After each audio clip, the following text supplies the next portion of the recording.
Shirshi village. In the height of midsummer, the scorching sun hung in the sky like a blazing fireball. Cicadas droned relentlessly through the entire hamlet. A yellow mongrel dog lay panting in the shade with its tongue lolling out. In the fields, crops drooped their heads with leaves curling at the edges. Inside a low, dilapidated earthen house, the light was dim, and the air carried the scent of dryness and soil. Qingshan, you're drunk. Let your auntie help you to the room to rest. Zhao Gui and his wife exchanged a knowing glance, a flash of cunning in their eyes. Supporting the reeking drunken Li Qingshan, they led him toward their daughter-in-law's room.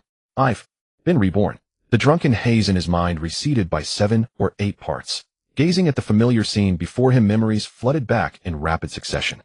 That day, the Zhao Gui couple, scheming to seize his homestead and house, had gotten this notorious village rogue drunk, stripped him, and tossed him onto their daughter-in-law Wang Naixiang's bed. Then they played the thief, crying, "Stop thief," loudly accusing him of raping their daughter-in-law. Unless he handed over the newly built house as compensation, they would report him to the police. At the very least, it would count as attempted rape. After all, Li Qingshan already had a terrible reputation in the village. Fortunately, Wang Naixiang explained the truth in person, sparing him from imprisonment. But the reputations of both were ruined. Moreover, because Wang Naixiang had disrupted her in-law's scheme, she was beaten and abused at home every day, and outsiders dared not intervene. 1 month later, Wang Naixiang, unable to bear the village gossip and her in-law's abuse any longer, threw herself into the river and took her own life. The Zhao Gui family, however, believed they had driven their daughter-in-law to her death and came to their door daily to make a scene. Combined with his ruined reputation, finding a wife locally was nearly impossible, so he had no choice but to leave his hometown to make a living elsewhere. Through fortune in disguise, he took an old Taoist priest as his master, inherited the medical arts of the Tao, and also learned skills like hunting, earning him the title of the top shot of the village. In this new life, he would make the Zhao Gui couple pay. All right, hurry out and call the people. That new house from the Li family is finally ours, enough to pay off our son's gambling debts. Their son gambling debts. Lying on the bed, Li Qingshan recalled again. The old couple must have been talking about their younger son. The elder son had been blown to death by a cannon on his wedding day. Speaking of which, Wang Naixiang, that young widow, was still untouched. Zhao Gui's eldest son was also unlucky. On his wedding day, he had made a large firecracker. When it exploded, an iron nail nearby shot straight into his chest, and he died on the spot. Wang Naixiang thus mourned as a widow for 3 years. The creditor of the Zhao family was none other than the village tyrant Li Hu. That day, when Wang Naixiang helped prove his innocence, the Zhao family's younger son's gambling debt could no longer be paid. Li Hu then demanded that Wang Naixiang become his wife. Agree, and all debts would be wiped clean. Wang Naixiang was naturally unwilling. Every night, the sounds of the Zhao family elders beating and scolding Wang Naixiang could be heard. This was the main reason Wang Naixiang could not bear it any longer and threw herself into the river. The day before she threw herself into the river, Wang Naixiang found him and poured out her heart, begging him to take her away from this place in secret. But the cowardly him had not dared to agree. Before leaving, Wang Naixiang had given herself to him. The whispered words at his ear, "Next life, take me with you," stayed with Li Qingshan for a lifetime. This was also why he knew that Wang Naixiang was untouched. As the old saying goes, one night as husband and wife, 100 days of grace. In this new life, no matter what, he could not watch Wang Naixiang suffer, so he had to reach out and pull her from the abyss. Conveniently, he could use the fact that Zhao Gui owed Li Hu a debt to make his move. After the Zhao Gui couple had left, Li Qingshan slowly opened his eyes. On the bed, there lay a woman of 23 or 24. Summer clothing was thin, and Wang Naixiang had also been gotten drunk beforehand by the old couple. Li Qingshan could not help but secretly swallow hard. Sister Naixiang was the famous, beautiful widow of the village, especially those watery, pitiful eyes that could stir any man's heart. The Zhao Gui couple, heartless as they were, had deliberately torn Wang Naixiang's clothes into disarray to make the act look more realistic when the villagers came in to catch them in the act. Wang Naixiang and his sister-in-law were both young widows in the village, usually on very good terms. They had also been quite kind to him, often giving him food and drink. Besides his mother and sister-in-law, she was the person who had been kindest to him. In his past life, if Wang Naixiang had stubbornly insisted he had raped her, the gossip and the in-laws' bullying would not have been so severe, and she would not have thrown herself into the river. A woman of bitter fate. Without hesitation, Li Qingshan hurried forward to help tidy her clothes, inevitably brushing against her fair skin. Wang Naixiang let out a soft moan and slowly opened her hazy eyes. Awake! This startled Li Qingshan into a cold sweat. If a misunderstanding arose now, it would be disastrous. Wang Naixiang. Qingshan, hold me. Wang Naixiang's voice was soft and sweet, like hundreds of ants crawling in his heart, tickling him unmercifully. What a captivating beauty. In his past life, if he had been braver, he would have beaten Zhao Gui mercilessly for daring to come and cause trouble, and beaten anyone who bullied Wang Naixiang just as mercilessly. Anyone in the village who dared to gossip, he would have beaten just as mercilessly. People only bully the soft and fear the hard. Presumably, Wang Naixiang would not have died. Fortunately, Wang Naixiang had just sobered for a moment before sinking back into unconsciousness. Outside the gate, the noisy voices of the Zhao Gui couple and the villagers could be heard. Qingshan did not dare delay and hurried out of the room. Through the crack in the gate, the silhouette of Zhao Gui unlocking the door could be seen. With the strong body honed by mountain living combined with the martial arts from his past life's Taoist medical inheritance. With a powerful leap, he vaulted over the wall. Zhao Gui had assumed that he would be too drunk to climb the wall, and the front gate was locked. His daughter-in-law's appearance would clearly suggest she had been violated. When the time came, wouldn't they be able to manipulate the Li family however they wanted? The more he thought about it, the more pleased he became. Fellow villagers, you must stand up for us. The Li family has bullied us terribly. All right, just open the door already. You two elders, your daughter-in-law was violated, and you didn't stop it, but ran outside to call us over. Has that rogue Li Qingshan already had his way with her? Why don't we hear any sounds? That rogue must not be much good. They're both drunk. What sounds would there be, yo?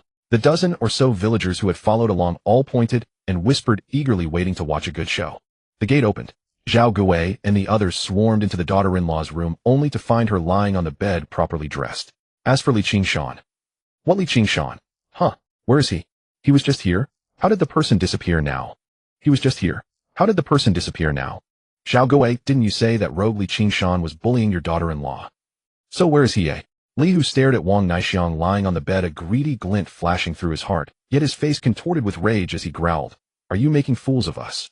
With that said, Li Hu stepped forward, grabbed Zhao Gui by the collar, and hissed furiously, "What's going on?" This. I don't know. She was just on the bed a moment ago. Zhao Gui was at a loss for words, for he had personally helped that rogue Li Qingshan onto his daughter-in-law's bed. You shameless wretch, still sleeping. Wake up. Zhao Gui's wife seized a nearby basin of water and splashed it across the drunken face of Wang Naixiang. Ah! Wang Naixiang shrieked at the shock. She gazed around to find her room filled with people, her beautiful eyes brimming with confusion. Before she could react, Zhao Gui broke free from Li Hu's grip, stepped forward, and demanded, "Where's Li Qingshan?" Li Qingshan? What Li Qingshan? Wang Naixiang grew even more confused. You filthy whore, still playing dumb. Li Qingshan was clearly on your bed. Where is he? Driven to rage, Zhao Gui cast aside all shame and publicly cursed Wang Naixiang as a filthy whore in front of the villagers. Daddy, what nonsense are you speaking? How could Li Qingshan possibly be on my bed? Wang Naixiang, publicly cursed as a whore by her father-in-law before so many people, was overwhelmed by a surge of bitter grievance. Who could bear such humiliation? Zhao Gui, that's going too far. Exactly, the young woman was sleeping peacefully on her bed. When did she ever fool around with a man? Could that rogue have hidden somewhere? The village blacksmith, Li Tofu maker Zhang, and sister-in-law Hohat all spoke up in turn. What fooling around? It's that Li Qingshan who tried to assault my daughter-in-law. Right, he must have hidden himself. I need to search. He can't just have his way with my daughter-in-law and then run off with his pants on. Feeling Li Hu's murderous gaze upon him, Zhao Gui hurriedly began searching through the cabinet and under the bed. Damn that rogue. Where on earth did he run off to? If the gambling debt isn't repaid, his own son is still in Li Hu's clutches, and one of his son's hands will surely be chopped off by Li Hu. If he became crippled, his life would be ruined. Oh my, what's all this commotion about? Just then a discordant voice suddenly rang out from behind the crowd. That rogue Li Qingshan. The familiar voice jolted Zhao Gui back to attention. His sharp gaze locked onto Li Qingshan as he hissed, "Li Qingshan, you assaulted my daughter-in-law. So I finally found you. Assaulted your daughter-in-law? Zhao Gui, what joke are you cracking? I've never even set foot here." Li Qingshan chuckled softly, dismissive. Never set foot here? Impossible. We were just drinking together a moment ago. You still reek of alcohol right now. Liquid courage made you bold. You said you were going to relieve yourself, yet somehow you ended up in my daughter-in-law's room. My wife and I couldn't possibly be your match, so we went out to call for help. Stop trying to wriggle out of it. Zhao Gui raged. Li Qingshan, you scoundrel, are you even a man? Dare to do it, but not dare to own up to it. Zhao Gui's wife also stepped forward. Who came to your house to drink? This is the liquor I drank at home this morning, that's why I smell of it. I've long sobered up now. If I had just been drinking at your house, how could I be speaking so clearly? Want me to walk a straight line for you? Li Qingshan chuckled. Zhao Gui, don't accuse people without evidence. You? Zhao Gui felt his blood rushing to his head, nearly fainting from rage. Zhao Gui, although Qingshan has a poor reputation, the boy has never troubled any family's women. You can't sling mud at a young man like that. How is he supposed to find a wife in the future? Well said. Catching a thief needs the stolen goods. Catching an adulterer needs both culprits in the act. Qingshan wasn't even in your house, and your daughter-in-law's clothes are perfectly intact. How can you claim he assaulted her? Zhao Gui, you've gone too far.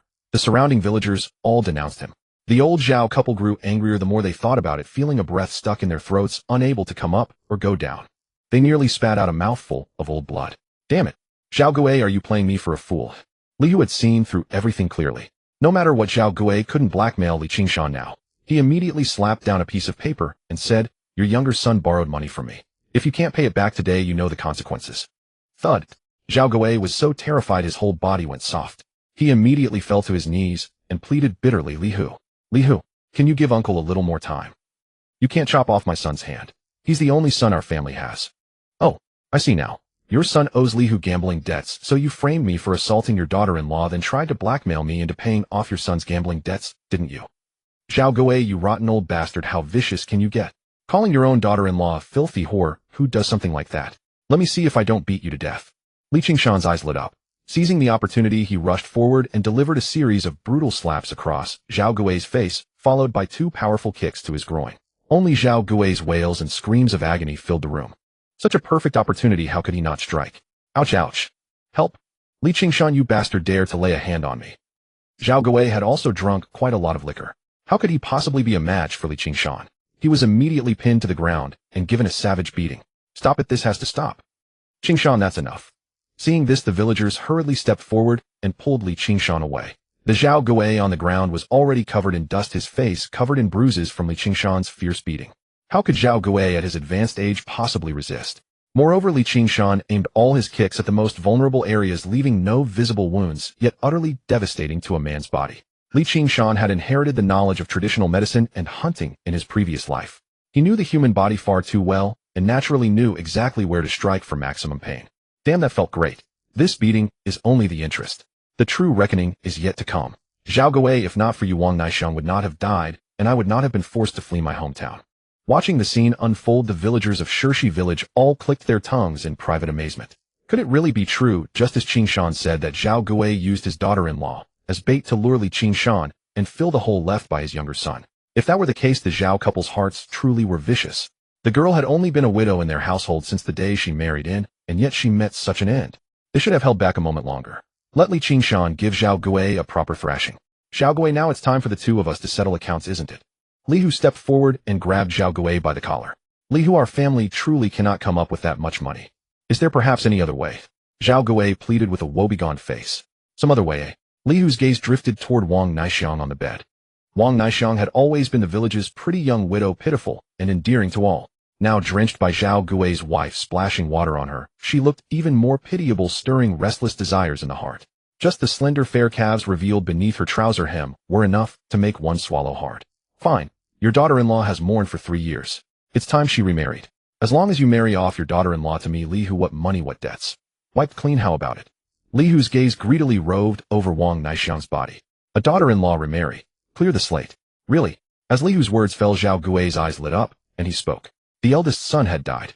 What use was the daughter-in-law? It would be best to use her to settle the debt. I won't remarry, I won't marry Li Hu. Wang Naisheng, drenched and pitiful, hastily refused. The villagers said Li Hu had a filthy disease. If she married him, wouldn't she be infected? Her remaining life would be ruined. Moreover, Li Hu was ugly and ferocious. She would be scared awake in the middle of the night. You say you won't marry, but that's not your decision. Our Zhao family spent a lot on the bride price to bring you in. Now that we're in trouble, who else? But you can handle it. You married into our family, so you must obey your in-laws. With my eldest son gone, you must listen to me, your father-in-law. I say you marry, so you must. Zhao Gui roared in reprimand. Compared to his son's hand, his daughter-in-law Wang Naisheng was nothing. If you don't marry him today, my son Xiangzi's hand will be cut off. If a man becomes disabled, what will become of him in the future? You can't be so selfish. Zhao Gui's wife urged anxiously. Seeing the old couple's attitude, Li Hu was secretly delighted. He had long coveted Wang Naisheng's body, dreaming of her day and night. Thinking of holding the fragrant little widow in his arms at night, he felt his life would be worthwhile. Wang Naisheng, a young woman, had never experienced such pressure and began to panic. At a loss, her watery, pitiful eyes turned to Qingshan for help. This is a new society, marriage is free. Even if it's by parental decree, it's Wang Naisheng's birth family who decides, not her in-laws. What does it have to do with you? Seeing the Zhao family using morality to pressure others, Qingshan stepped forward with a snort. She was brought in with a bride price from our Zhao family, Zhao Gui argued. So naturally our in-laws have the final say. Go ask whoever you paid the bride price to. Besides, Sister Naisheng married in to be a wife, not a widow. Your short-lived son died, leaving a pure young woman to mourn for 3 years. This is what your Zhao family owes Sister Naisheng. Moreover, the propaganda officers keep shouting about marriage freedom. Are you trying to be backward elements and become a model case? Under Li Qingshan's angry reprimand, Zhao Gui and his wife, along with Li Hu, fell silent. They didn't fear Li Qingshan, but they feared government correction. If you force me to marry Li Hu, I'll die. Just then, Wang Naixiang produced a pair of scissors from somewhere and pressed them against her fair neck. The blade was so sharp that a trace of blood seeped out. In her desperation, she was serious. "Oh dear sister, you can't do that. A living dog is better than a dead lion. Zhao Gui, you are truly sinful.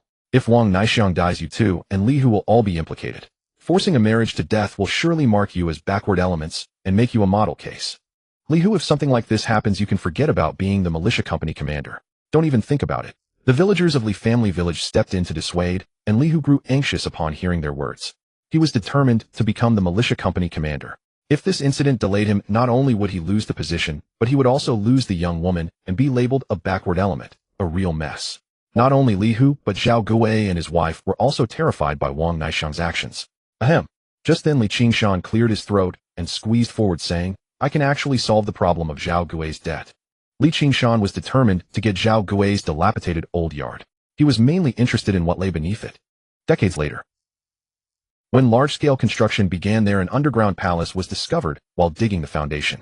This palace had 9 large rooms, 4 of which were constantly below freezing, while the others remained dry and cool, allowing meat and vegetables to be stored fresh for a long time.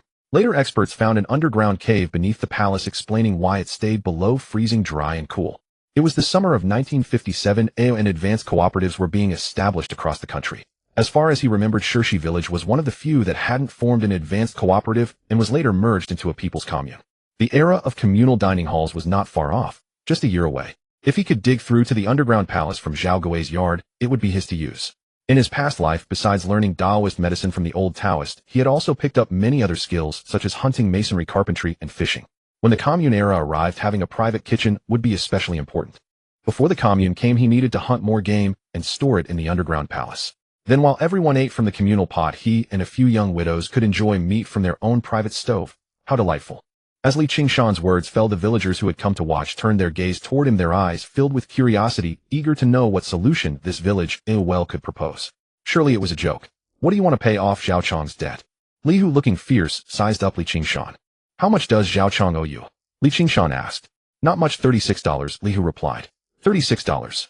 Yes. The villagers couldn't help but gasp, their faces filled with shock. $36 was a huge sum. Sweet potatoes cost only 8 cents per caddy, corn 10 cents, hazel mushrooms 20 cents, soybean oil 70 cents, lard 50 cents, and even pork was only 40 cents per caddy. Wild boar was cheaper at 36 cents per caddy. Zhao Gui's small yard was only worth $30. After all, land was free in those days. The cost was mainly for the mud and straw house built on it. The debt had to be repaid.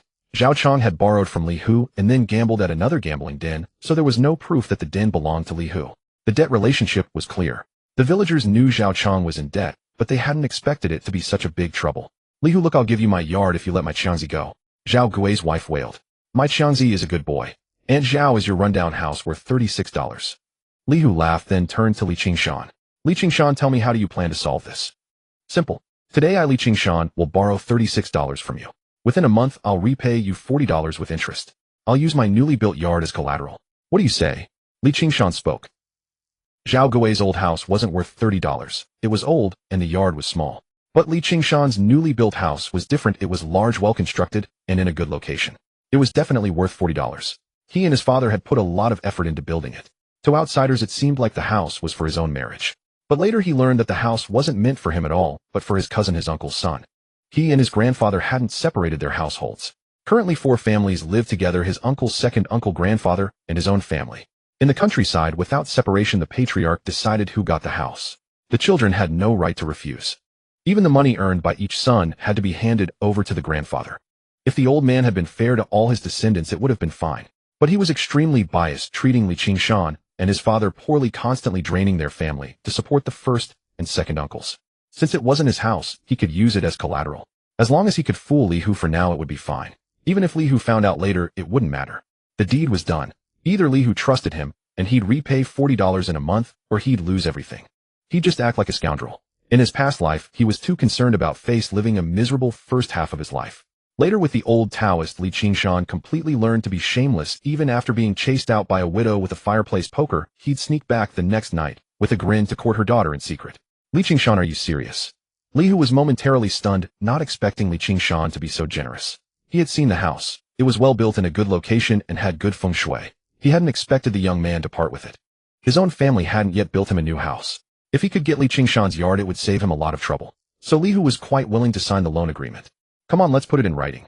Li Qingshan patted his chest in assurance. Qingshan, don't be reckless.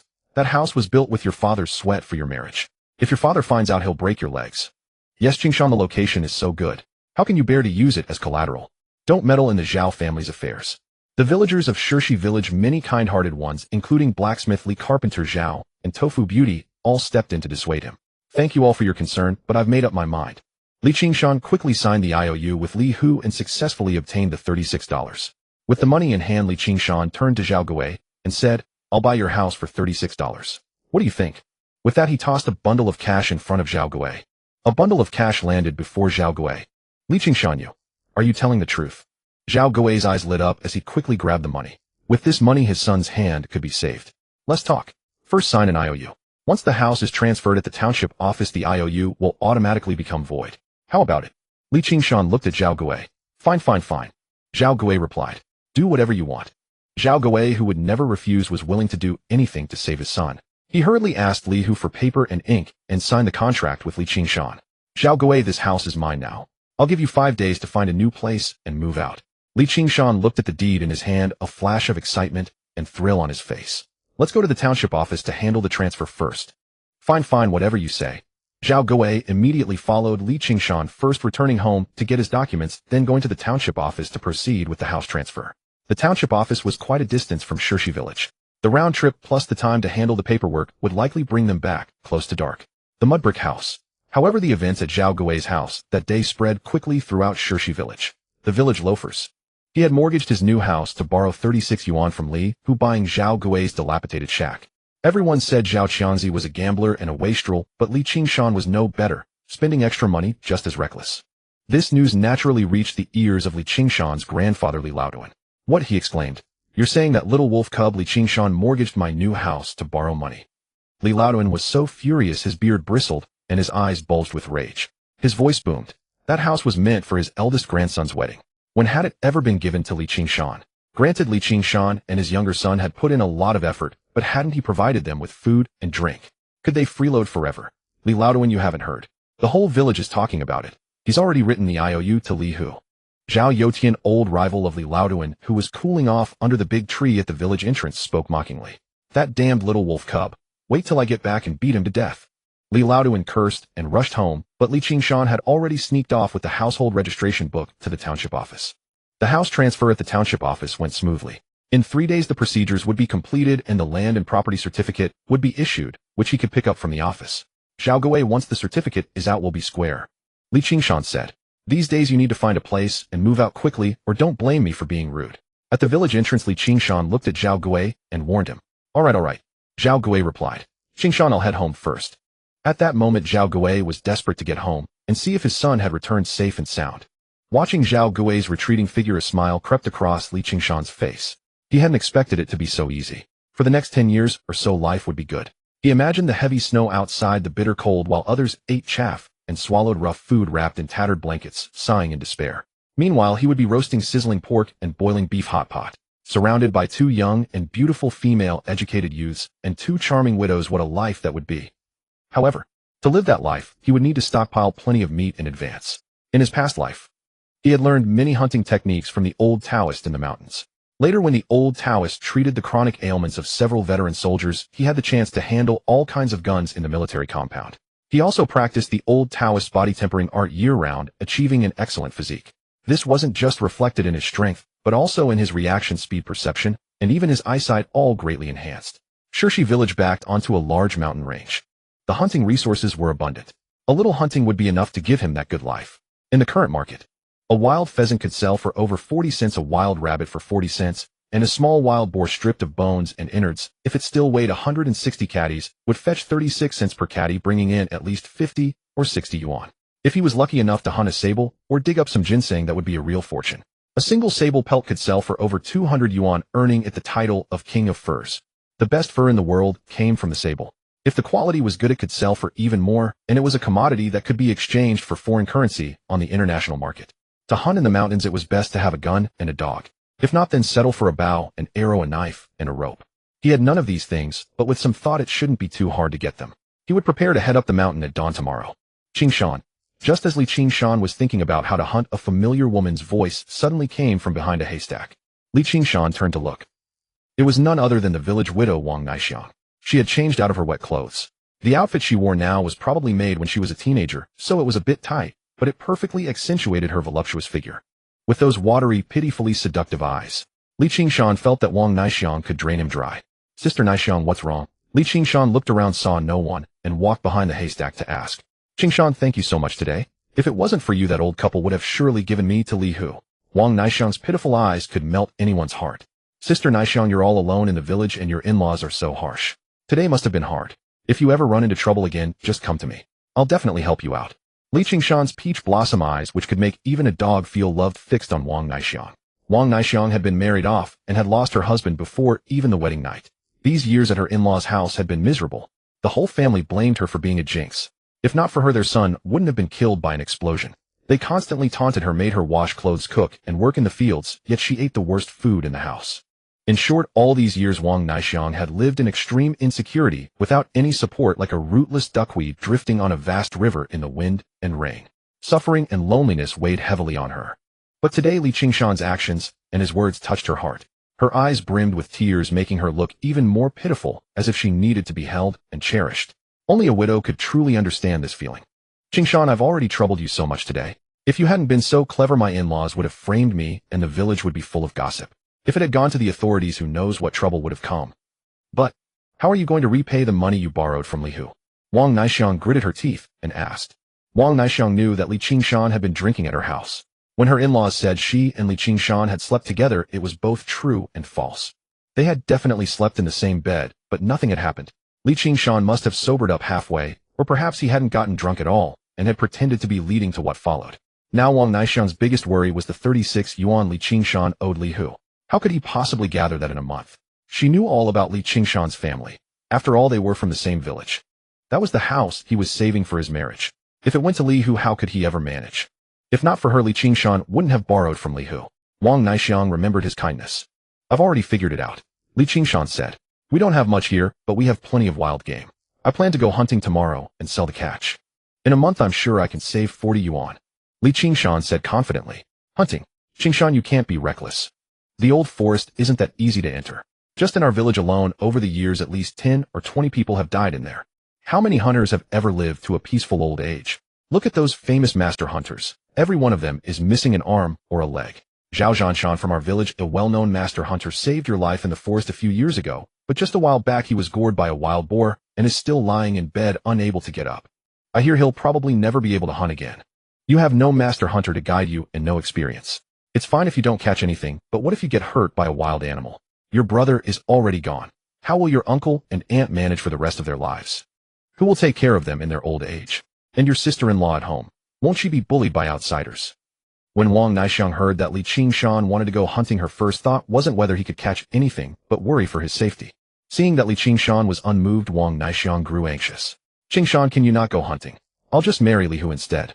I'm a widow anyway, I need a man eventually. And I'm a jinx. Maybe if I marry him I'll jinx him to death. Sister Naixiang, what nonsense are you talking about? I'm merely going into the old forest to hunt, not to seek death. Moreover, I don't go there just to pay off debts. You know our family situation. If we want to live a better life, we must find ways to earn more money. I think hunting is quite suitable, and I personally enjoy it. Also, don't ever speak of marrying Li Hu again. Otherwise, my help today would have been entirely in vain. Qingshan spoke up. Sighed. Wang Naixiang sighed deeply, a touch of helplessness crossing her face. Qingshan was resolute about entering the old forest, and she could not dissuade him. She promptly reached into her bosom and pulled out an egg. Qingshan, it's still warm. Eat it quickly. With that she extended it toward Qingshan. The egg, freshly removed from her chest, still carried the lingering warmth of Naixiang. When Qingshan reached out to take it, their fingers inevitably brushed against each other. A softness that pleased him deeply, though it made Naixiang hastily withdraw her hand, her cheeks flushed with embarrassment. A widow's heart pounded like a startled deer, and she scarcely dared to meet Qingshan's gaze. The nearby haystack exuded the fragrance of dry straw mingled with the subtle scent clinging to Wang Naixiang's body. With no one else around, an impulsive desire surged within Qingshan to press her down into that haystack beside him. Sister Naixiang, if your parents-in-law were to find out, they'd beat you to death. Li Qingshan took the egg, his heart skipping a beat as he said. In this era, eggs were as precious as meat. Ordinary farming families could hardly bear to eat them in daily life. They were reserved for festivals, illness, or childbirth. Wang Naixiang's status in the family was already low. Even during festivals, she might not get to eat one. Moreover, in rural households, the number of eggs was strictly counted. Missing a single one would not go unnoticed. If an egg went missing at home, Zhao Guwei and his wife would immediately suspect Wang Naixiang, and she would certainly face a brutal beating. It's fine. It's already cooked. There's no putting it back now. Qingshan, just eat it. Aren't you heading into the old forest to hunt? You need to nourish yourself properly, so you'll have the strength to hunt, don't you? Wang Naixiang said in a gentle, tender voice. In his past life, he would surely have refused profusely, then slipped the egg back into Naixiang's hands, urging her to eat it herself before turning and leaving, always under the guise of acting in her best interest. In truth, that was the worst possible approach. When a woman offers you food, she only feels fulfilled and happy the moment you actually eat it. In his past life, this was called emotional value. Li Qingshan did not refuse further. He peeled the egg and took half a bite. The rich, earthy fragrance of a free-range egg instantly filled his taste buds. In his previous life, tasting such authentic free-range eggs was never an easy matter.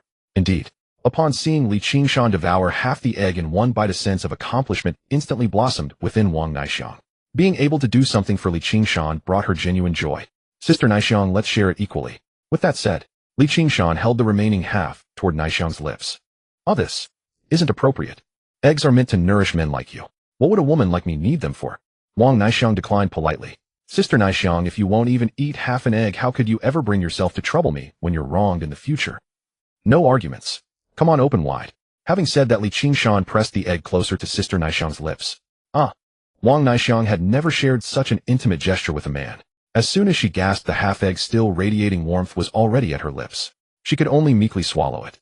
Chewing slowly, the rich aroma of the free-range egg filled her mouth.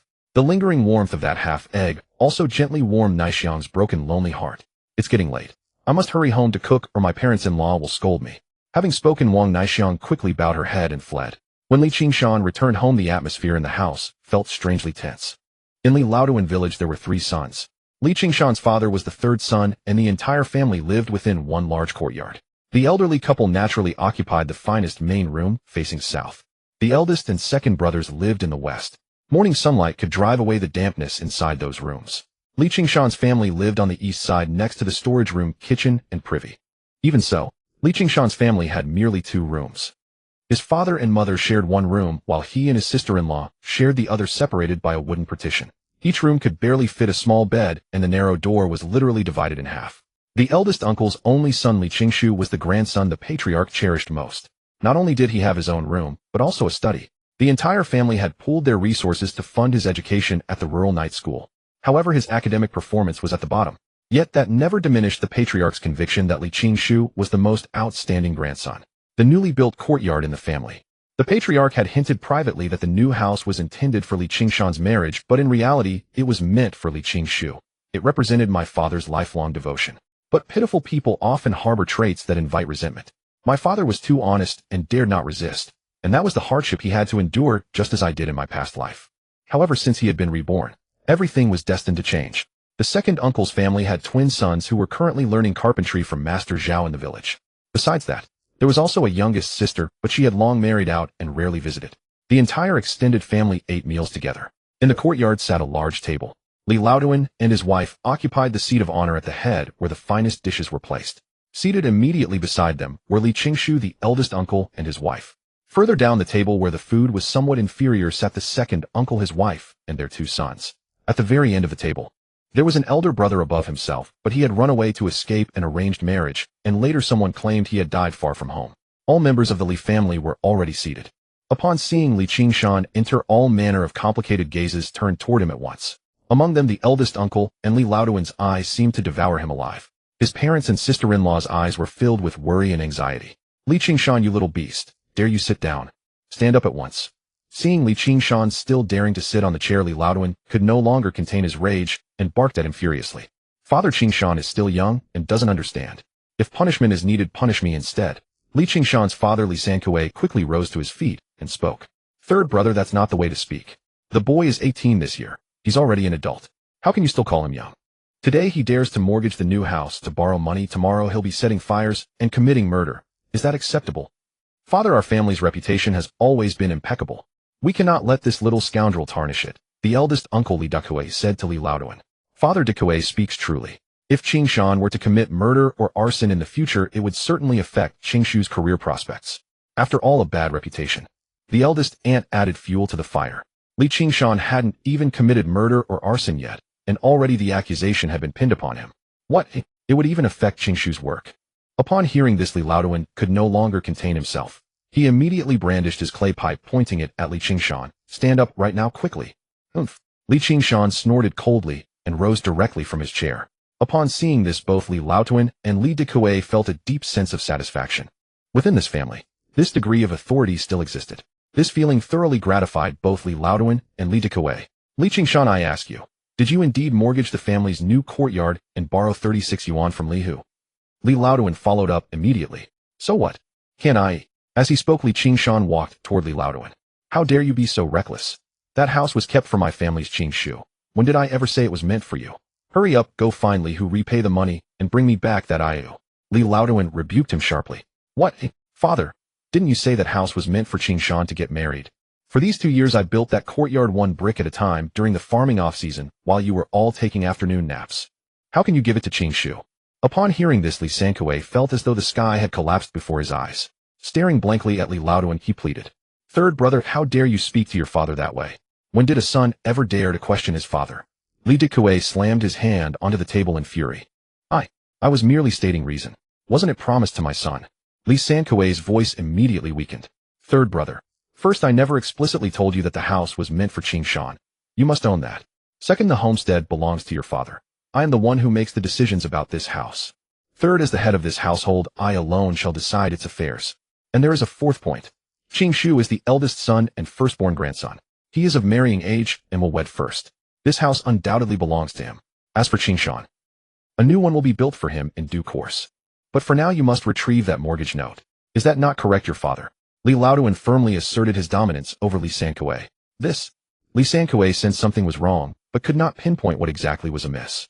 Years of oppression coupled with his parents' favoritism had only further ingrained in Li Sankue a mindset of striving to please them and never daring to contradict or resist.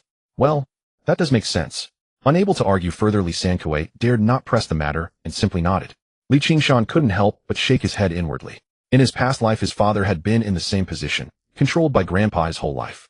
Later, when Grandpa grew old, it was still Father who cared for him until his death. As for the eldest and second uncles, they had long stayed far away. Li Qingshan, what are you doing?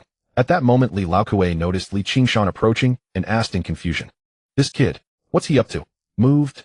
Li Qingshan gave Li Qingshu an annoyed shove and reached for the steamed buns, soybean paste, and stewed cabbage on the table, making his way to his seat. At the dining table, an eerie silence fell. Everyone stared at Li Qingshan in utter shock, unable to believe this kid dared to be so audacious. He actually dared to climb onto the table and take the dishes straight away. Morning sweet potato soup, noon sweet potato soup, evening sweet potato soup. I'm about to turn into a sweet potato myself. Let's change things up today. Grandpa, you wouldn't starve me, would you? Li Qingshan asked. When have I ever not fed you?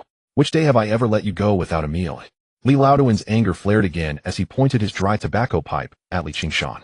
Shut up. Seeing his eldest uncle Li Dekue about to interject, Li Qingshan shot him a fierce glare. Grandpa already said I'd get my food. Why are you sticking your nose in? Who asked for your opinion? Besides, the IOU I signed with Li Hu was secured against the new courtyard, but I never said I wouldn't repay it. You brat. What do you plan to use to repay? Where would you even get the money? Uncle Li Dekue demanded angrily. I still have a month. I'm planning to go hunting in the mountains starting tomorrow. Once I sell what I catch, $40 will be easy to repay. Li Qingshan replied. Go hunting in the mountains. Aren't you afraid of becoming a black bear's meal? Do you even know how to hunt? Qingshan, have you lost your mind? Qingshan, you absolutely cannot go hunting in the old forest. At that moment, the old Li family members at the dining table all chimed in. Li Qingshan returned to his seat and stopped talking, devouring the food he'd just been served. Talking to these people was like casting pearls before swine. Once he brought back game, they'd all shut up. But there was no way he could keep living in this household. He needed to split off on his own. But not now. If he split off now, he'd have nowhere to live. That old man Li Laoduan would never give him a house. He'd have to wait until the Zhao Gui family found somewhere else to go. Father, Grandpa, the old forest isn't something you just walk into easily. If this kid Li Qingshan dies in the old forest, the debt dies with him. Besides, the new courtyard belongs to Grandpa, not Li Qingshan. If Li Hu comes asking, then go after Li Qingshan. And if Li Qingshan were to die in the old forest, that would be even better. Third uncle is certainly too old to have children now, so third uncle's line would be cut off. Grandpa, from now on you can suppress them with the charge of unfilial behavior. Wouldn't they have to accept any beating or punishment? When the time comes, I'll go discuss with third uncle about taking care of them in their old age. In that case, wouldn't all the money third uncles earned over these years end up mine? This is a good thing, Li Qingshu whispered to Li Laotuan and Li Dekuei. The moment Li Qingshu finished speaking, Li Dekuei and Li Laotuan exchanged glances and let out a soft murmur. Qingshu really is the most capable child in our family. I should have thought of that myself. This is indeed a good thing, Li Dekuei added. Father, young people don't know their limits and are quick-tempered. Give them a little provocation and they'll definitely push deeper into the old forest. Li Laotuan nodded, then turned to Li Qingshan, who was eating, and said, Boy, if you can bring back a 300-gene wild boar, that would truly be impressive. Li Laotuan. The old wretch is trying to goad him into it. Li Qingshan decided to play along and said, Grandpa, I'm not just talking about a 300-gene boar. I could drag back a 500-gene one for you. But if I'm going hunting in the mountains, I need proper equipment. Grandpa, is there still any money at home? Lend me some so I can buy a gun. Then you can just stay home and wait to enjoy the meat. As soon as he finished speaking, Li Laotuan's expression darkened. The family's money is being saved for Qingshu's wedding. Where would we get spare cash? Blame your father and his inability to earn money. If it weren't for that, I'd gladly give you the money for a gun. Seeing Li Qingshan was about to protest further, Li Laotuan continued, Don't even think about asking for a hunting rifle again. It's impossible. A gun nowadays costs far more than a mud brick house. For Li Laotuan to shell out that kind of money for a kid like Li Qingshan, you might as well kill him outright. If you won't support a gun, then let me buy a bow and arrow at least, Li Qingshan persisted. Impossible. No money. I simply have no money. Li Laotuan continued to refuse. Fine, no gun or bow then. I'll figure that out myself. But surely you can let me bring some provisions for the hunt. I'll be up in the mountains for at least 3 days, maybe 10 or more. Helping out with some rations shouldn't be too much to ask, right? If I don't bring enough food, I'll be stuck operating on the outskirts where the game is scarce. Li Qingshan laid out his true objective. The Li family's grain was controlled by his grandmother. If he couldn't get some food from home this time, he'd have to find another way. In this era, rural folk mostly subsisted on sweet potatoes. They were cheap and high-yielding. But Li Qingshan had genuinely grown sick of them. Even his waste smelled foul. The better option was cornmeal flatbread. Even better was millet rice. As for hunters heading into the mountains, preservation and convenience were paramount. The most common choice was fried flour, cornmeal stir-fried until cooked. If conditions allowed, finely ground wheat flour would be used instead. This could be eaten dry straight from the bag or mixed with water into a paste if time permitted. Beyond that, there were also hard flatbreads made from cornmeal and salt, cooked slowly over low heat until dry and shelf-stable. These could likewise be rehydrated with water before eating. For wealthier hunters who regularly came back with good catches, there was the luxury of making jerky, preserving the meat for long periods while replenishing protein. In this era, obtaining adequate protein was extremely difficult. Without enough protein, despite heavy daily exertion, a man would grow gaunt and weak. But with sufficient protein intake, he could build a muscular, rugged physique. The very aura of masculine strength could make women of this era swoon. Li Qingshan, as it stood, was gaunt and feeble. Most people in the village were the same. Deprived of protein, even their wives couldn't find satisfaction at night. Beyond that, when they killed game on the hunt, they'd extract certain organs and cook them on the spot. Dried fruits and various nuts worked as well. Li Qingshan didn't expect Li Laotuan to prepare any jerky for him. Just getting enough sweet potatoes for these few days would be a blessing. Grandpa, that works. Upon hearing Li Qingshan's words, Li Qingshu's heart leaped with delight. He quickly whispered to Li Laotuan beside him, Give him plenty of provisions. The deeper he goes into the old forest, the quicker he'll die. He'll also easily lose his way. And once lost, he's as good as dead. Li Laotuan, who always took his eldest grandson's advice seriously, immediately nodded and said, Wife, go get him some cornmeal. Prepare a lot, enough for 10 days or half a month. All right. Although Li sure wasn't entirely willing, she still nodded. Li Qingshan was secretly pleased. He hadn't expected Li Laotuan to actually part with cornmeal for him. This far exceeded his expectations. I'm full. I'm going back to sleep now. I need to wake up early tomorrow for the mountain. Grandma, just leave the rations at my doorway when they're ready. After saying this, Li Qingshan patted his stomach and walked toward his room. Father, I'm full too. Li Qingshan's parents exchanged a glance and hurried toward his room, including his sister-in-law Lu Guixiang. In the dim, cramped room, his father Li San Kuei entered first and spoke. Li Qingshan, have you been possessed or something? Hunting isn't easy. Our villager Zhao Zhanshan is skilled, right? He's hunted in the mountains for decades, and yet recently he was disabled up there. If another hunter hadn't found him, he would have lost his life on the mountain. Without an experienced hunter to guide you, and with no hunting experience yourself, going up the mountain would be seeking death. As soon as he entered, Li San Kuei couldn't help but scold Li Qingshan. Li Qingshan was his only son. If anything happened to him, Li Sankuei would rather die himself. Son, can't you just not go? Qingshan's mother's weathered face was etched with worry for her son as she grasped his hand. Mother, don't worry. I won't go deep into the mountains. Moreover, my mind is made up. I must go into these mountains. It's not just about repaying Li Hu's $40. What matters most is our family living well and splitting from Grandpa's household as soon as possible. Li Qingshan said, splitting from the family. This was Li Qingshan's current goal. If they didn't separate, who knew what troubles would arise in the future? Better to split directly. If father refused to split, he'd take mother with him. If mother wouldn't leave Grandpa, then he'd take sister-in-law. If she wouldn't go either, he'd go alone. Either way, Li Qingshan couldn't stay in this household. Based on his understanding of Li Sankuei had long been held hostage by filial piety. As long as defiance brought him some reward, he would likely support his choice. A person who had grown accustomed to suffering injustice and dared not resist paternal authority would need someone to help break free, if not for a major incident. Otherwise, he'd be drained dry for life. Li Laoduan was far too partial. If he weren't so biased, Li Qingshan wouldn't be so desperate to split off. Wouldn't it be better for the whole family to live in harmony? Father, mother, Qingshan has grown up.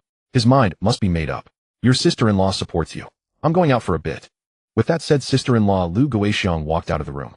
Sighed. Li Sankuei sighed helplessly. Blame your father for having no ability. Since you're determined to go, you must be careful. Tomorrow morning, before heading to the mountain, visit Zhao Zhanshan at the back of the village. Though he's bedridden now, he's still an experienced hunter with decades of knowledge. Go learn from him what you need to know about going into the mountains. Then go to the mountain. Understood? All right, understood. Li Qingshan nodded. Father, mother, please leave first. I need to get some proper rest. Only after his parents left did Li Qingshan close the door. Sitting cross-legged on the bed, he focused his mind and began practicing the cultivation method passed down from the old Taoist priest in his previous life. 10 minutes later, Li Qingshan exhaled deeply. It seemed that after his reincarnation, both his body-refining technique and Taoist cultivation method would need to be rebuilt from scratch. Fortunately, his medical knowledge remained intact in his mind. It hadn't disappeared. The body-refining technique was meant to temper the physical form, also known as the Taoist health-preserving fist. It cultivated the pure yang qi of Taoism. Li Qingshan believed this might be a superior form of qigong, the pure yang quality being its defining characteristic. Perhaps it ranked even higher than ordinary qigong, which is why it was called jinqi rather than mere qigong, since the pure yang jinqi possessed abilities that standard qigong could not achieve. These things would require gradual exploration in the days ahead. The Taoist cultivation method encompassed the techniques and principles for harnessing this pure yang energy. For instance, pulse diagnosis and acupuncture both required the pure yang jinqi. Relying solely on the rhythm and fluctuations of the pulse would introduce errors. But by channeling the pure yang jinqi into the body, one could meticulously diagnose all of a patient's ailments. Acupuncture worked by stimulating acupoints. To maximize this stimulation, numerous needles would be applied. However, Li Qingshan felt that even this approach failed to achieve optimal results. If assisted by the pure yang jinqi, however, only a minimal number of needles would be needed to cure the illness. Therefore, the Taoist medical acupuncture passed down from his master never exceeded 13 needles. Alas, in his previous life he had studied under the old Taoist for decades, yet could only master up to the 6th needle. Even so, this was enough to eliminate the vast majority of ailments. The more difficult the condition, the greater the number of needles required. The old Taoist had said that in this lifetime he had the opportunity to reach the 9th needle, one less than the old Taoist himself. But he never expected to be reincarnated directly. In this era, with collectivization on the horizon, education held little value. But with this medical knowledge at his disposal, life would be remarkably comfortable. Which household didn't suffer from minor ailments or chronic conditions? Take his eldest uncle's wife, Li Qingshu's mother, for example. She clearly suffered from gynecological issues year-round. Under the current medical conditions, she wouldn't last long before cancer claimed her. Never mind that now. First, he needed to practice the body-refining routine and cultivate the pure yang jinqi as soon as possible. 10 minutes later, Li Qingshan's stomach growled. He lay on the bed, unwilling to move. After performing the body-refining sequence, the food in his body had been rapidly depleted. To practice martial arts, he needed to eat meat. Going into the mountains. He'd need to go tomorrow, into the mountains, to get meat. Otherwise, his true medical skills would remain useless. Early the next morning, Li Qingshan groggily opened his eyes. Outside, the sky was still gray and hadn't fully brightened. It was probably around 5 o'clock. Time to leave. As for how to hunt, Li Qingshan had thought it through. There was a knife in the woodshed rope at home, and once in the mountains he could set traps and use spears. The first step was always the hardest. Opening the door, Li Qingshan glanced toward the adjacent room. His sister-in-law hadn't seemed to return the night before. There had been no sound from her all night, and he had no idea where she'd gone. Out all night like that. Had she encountered some danger? His sister-in-law had always been kind to him, which made Li Qingshan somewhat worried. Qingshan, are you up? At that moment, a familiar voice sounded at the doorway. It was his sister-in-law Lu Guixiang, looking thoroughly worn out, her face covered in sweat, limping as she entered. On her back, she carried a hunting bow. Indeed, it was a hunting bow, the kind specifically used by hunters. Lu Guixiang. Sister-in-law, what are you doing? Li Qingshan looked at Lu Guixiang's hunting bow, a hint of surprise flashing across his face. I can't go empty-handed. I went back to my parents' house and brought back my father's bow for you since he doesn't need it anymore. With that, Lu Guixiang handed the hunting bow to Li Qingshan and continued, my brother is still waiting outside. He brought me back. Let me go tell him to head home. Taking the hunting bow from Lu Guixiang, Li Qingshan felt a warmth in his heart. A hunting bow was not cheap. Priced between 5 and 20 yuan, the bow Lu Guixiang had given him looked to be worth at least 8 or 9 yuan. But one must not underestimate that 8 or 9 yuan. In those days, a rural family could barely save any money after expenses for the whole year. It took frugality to accumulate a little. A wild pheasant cost only a little over 3 mao. 9 yuan could buy at least 20 pheasants to satisfy one's cravings. In an era when grain was precious, wild fowl meat was a rare delicacy, not even guaranteed on holidays. It could be said that the bride price the Li family had given for sister-in-law Lu Guixiang back then was not even 10 yuan. Sister-in-law, how did your father agree? Li Qingshan looked at the bow in his hand, somewhat moved. His sister-in-law's father wouldn't have let her bring the bow back to her husband's home for no reason. A married daughter is like spilled water. Don't worry about it. Take the bow and go up the mountain, or just be careful. Lu Guixiang urged him. Li Qingshan's gaze swept over her, and he soon noticed something missing. A silver bracelet. That was the dowry she had brought when she married into the family. It was still there last night, but now it was gone. Li Qingshan understood everything. His sister-in-law had traded her dowry for this bow. Alas! At that moment, Li Qingshan felt the bow in his hands grow heavy. When he earned money, he would find a way to buy back his sister-in-law's dowry. It was rare for a woman to use her dowry for her husband, let alone for her brother-in-law.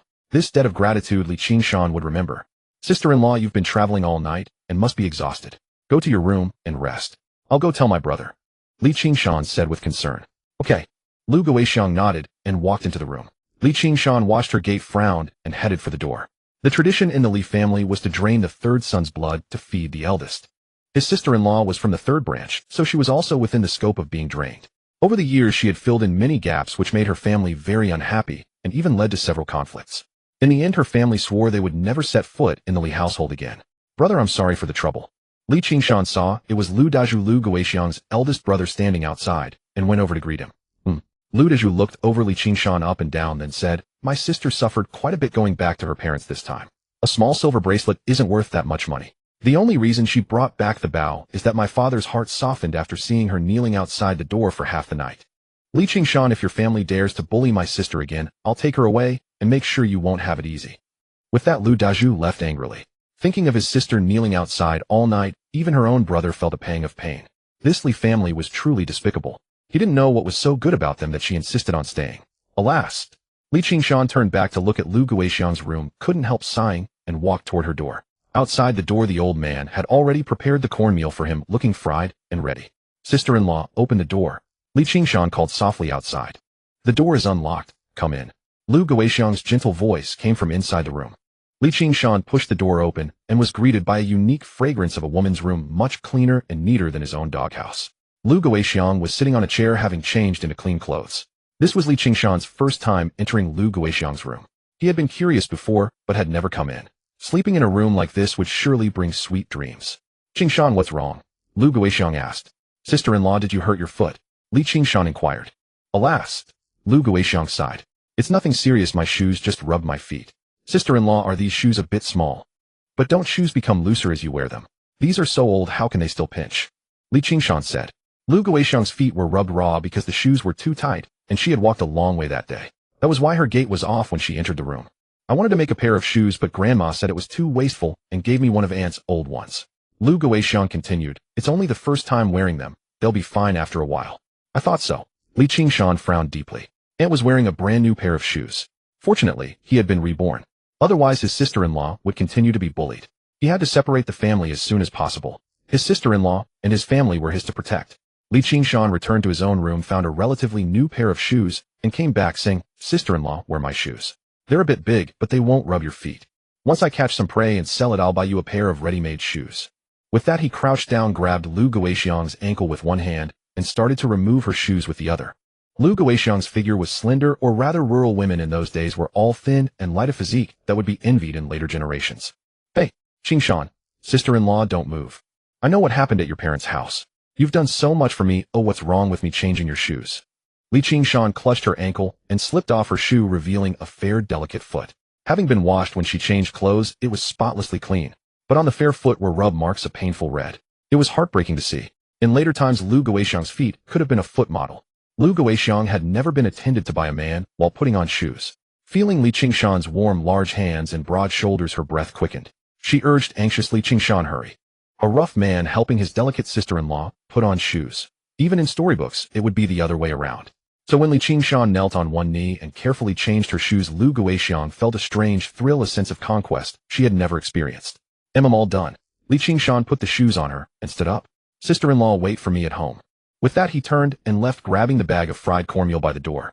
Under the expectant gaze of his sister-in-law, he headed straight for Zhao Zhanshan's house. Zhao Zhanshan was a veteran hunter in Shirshi village, having spent decades in the woods. He had once saved Qingshan's life. He had a daughter. His son had died years ago on the mountain, his face torn off by a black bear. Now he lived at the end of the village closest to the mountains. Cough, cough, cough. Before Qingshan even got close, a series of coughing came from the adobe house, a head sounding as if he might cough up his lungs. Uncle Zhanshan had been gored by a wild boar, damaging his heart and lungs. Dong, dong, dong. Uncle Zhanshan, are you home? Qingshan knocked on the door and asked. Who is it? A clear young girl's voice came from inside, about the same age as Qingshan. It was Zhao Zhanshan's only daughter, Zhao Shanqing. Because her father was a hunter and they lived at the end of the village, she rarely interacted with other children her age. Her mother died early, so she was always dirty and unkempt, and the other village kids didn't want to play with her. Qingshan, the ne'er-do-well, was the only one who occasionally teased her, so they were somewhat familiar. Later, Zhao Shanqing blossomed into a stunning beauty, becoming the most radiant girl for miles around. The golden flower of Shirshi village was none other than her, Zhao Shanqing. Qingshan. As the sound fell, the wooden door before him opened, and a young woman with a graceful figure and delicate features stood before him. Absolutely breathtaking, Zhao Shanqing was the very epitome of a petite beauty. Once she married and her health was nurtured, she would blossom into a true great beauty. Come in. Uncle San Kuei visited last night, Zhao Shanqing said as she led Qingshan into the room, where a strong fragrance of traditional Chinese medicine wafted toward him. In the bedroom off the main hall, a man in his 40s sat upon the bed. Seeing Qingshan enter, he weakly patted the chair beside him and said, come sit. All right. Qingshan nodded and sat in the chair beside Zhao Zhanshan, asking, Uncle Zhanshan, what did the doctor say about your injury? Nothing too serious, I hope. Sighed. Zhao Zhanshan could not help but let out a long breath, a trace of disappointment flashing in his eyes as he said, from this day forward, I fear I shall never be able to climb the mountain again. Qingshan, going up the mountain is no mere recreation. Have you truly thought this through? Are you certain you must ascend the mountain?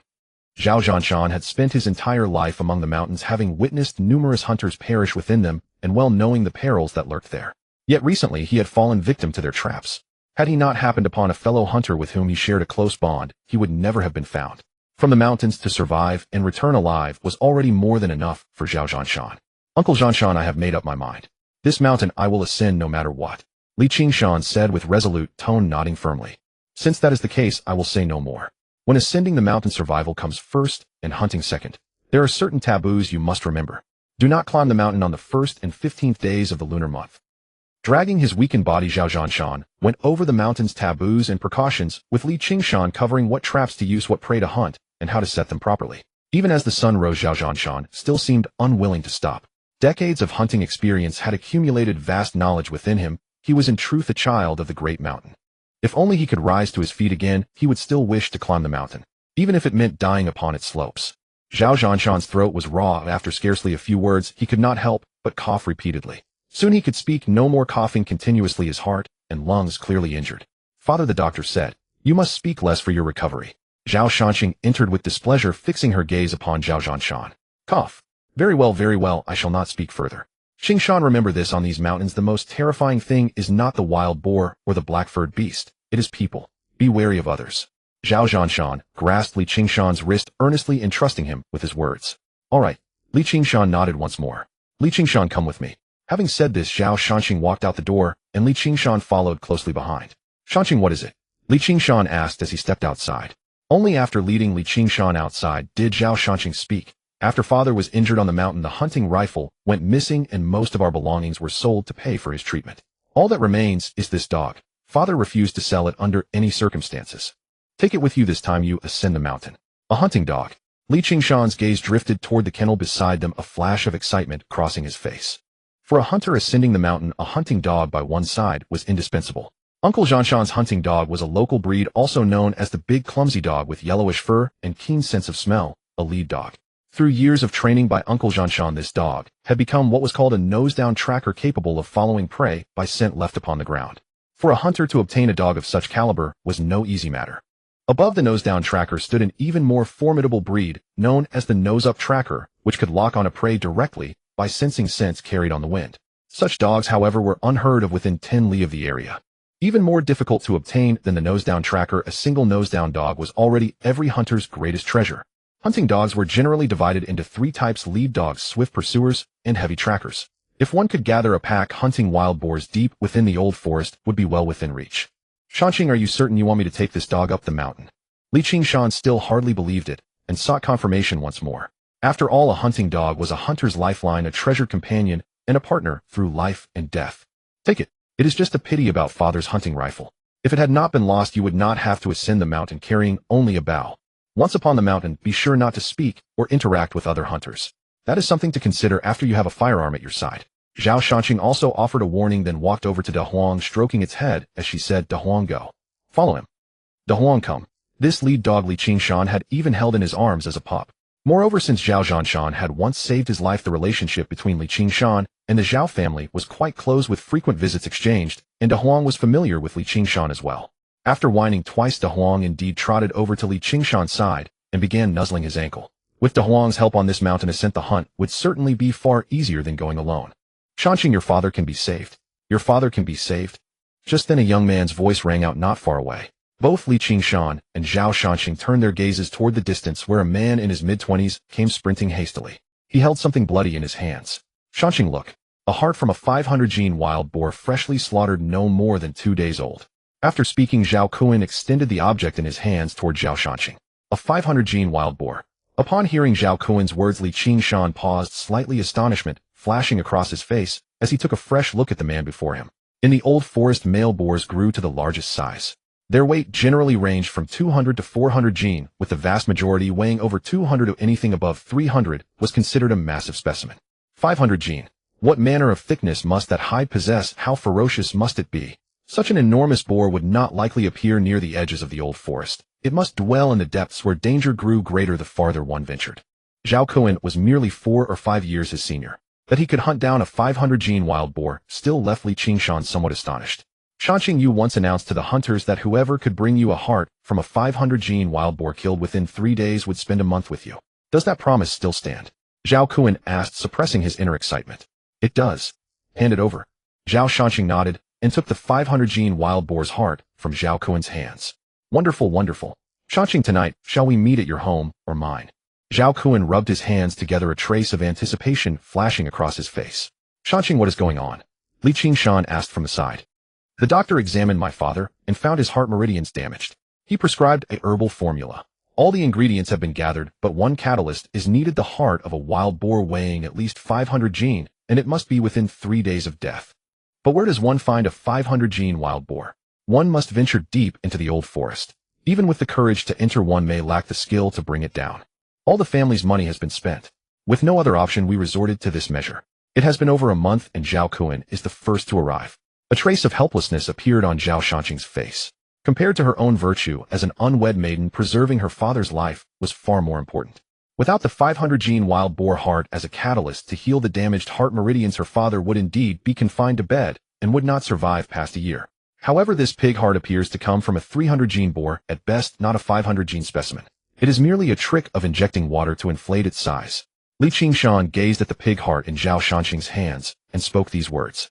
"Li Qingshan, you're just a village loafer. What do you know? Have you ever been up a mountain? Gone hunting? Have you ever seen a wild boar weighing 500 gene? Don't speak nonsense if you don't know. This is the heart of a 500 gene wild boar, freshly harvested. The meat has already been taken out of the village to sell. If you don't believe it, go ask around and see if there's really 500 gene wild boar meat." Wang Kuan snorted disdainfully, his expression dripping with contempt toward Li Qingshan's rebuttal. Once a wild boar reaches 500 gene, a yellow vine-like pattern known as rehuangting will secrete around its heart. It's faintly visible under strong light, with only 2 or 3 such golden thread stripes adorning a single heart. Precisely because of these stripes does the 500-gene wild boar's heart become a medicinal catalyst with therapeutic value. Look for yourself. Does your boar heart have this? Li Qingshan smiled. This substance on wild boar hearts exceeding 500 gene is called rehuangting. It rarely appears in medical texts and only remains potent within 3 days of the animal's death, making collection extremely difficult. Consequently, this particular medicinal ingredient is seldom prescribed. Yet its efficacy is remarkable. As Li Qingshan finished speaking, Zhao Shanqing's gaze shifted toward Wang Kuan, a flicker of suspicion flashing in her eyes. Rehuangting. Li Qingshan, what nonsense are you spouting? Where would such a thing exist? This is indeed the heart of a 500-gene wild boar. If you don't believe me, let's go ask the butcher. See if there's any wild boar meat over 500 gene on that cart.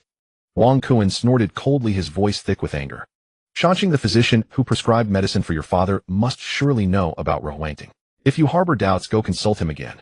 Ask whether wild boar hearts exceeding 500 gene bear rehuangting, and whether only such hearts can serve as a medicinal catalyst. As for the 500 gene wild boar meat on that cart, who's to say whether you hunted one boar or two?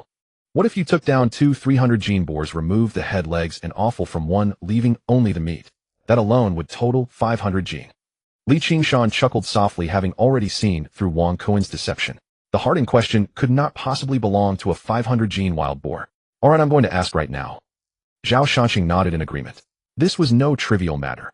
If the remedy proved ineffective, she would not only compromise her own health, but also waste the considerable sum spent on those prescription medicines. Given her family's circumstances, finding funds for another round of prescriptions would be nearly impossible. Therefore, this matter demanded careful consideration. She had to ask all the necessary questions and could not cut corners.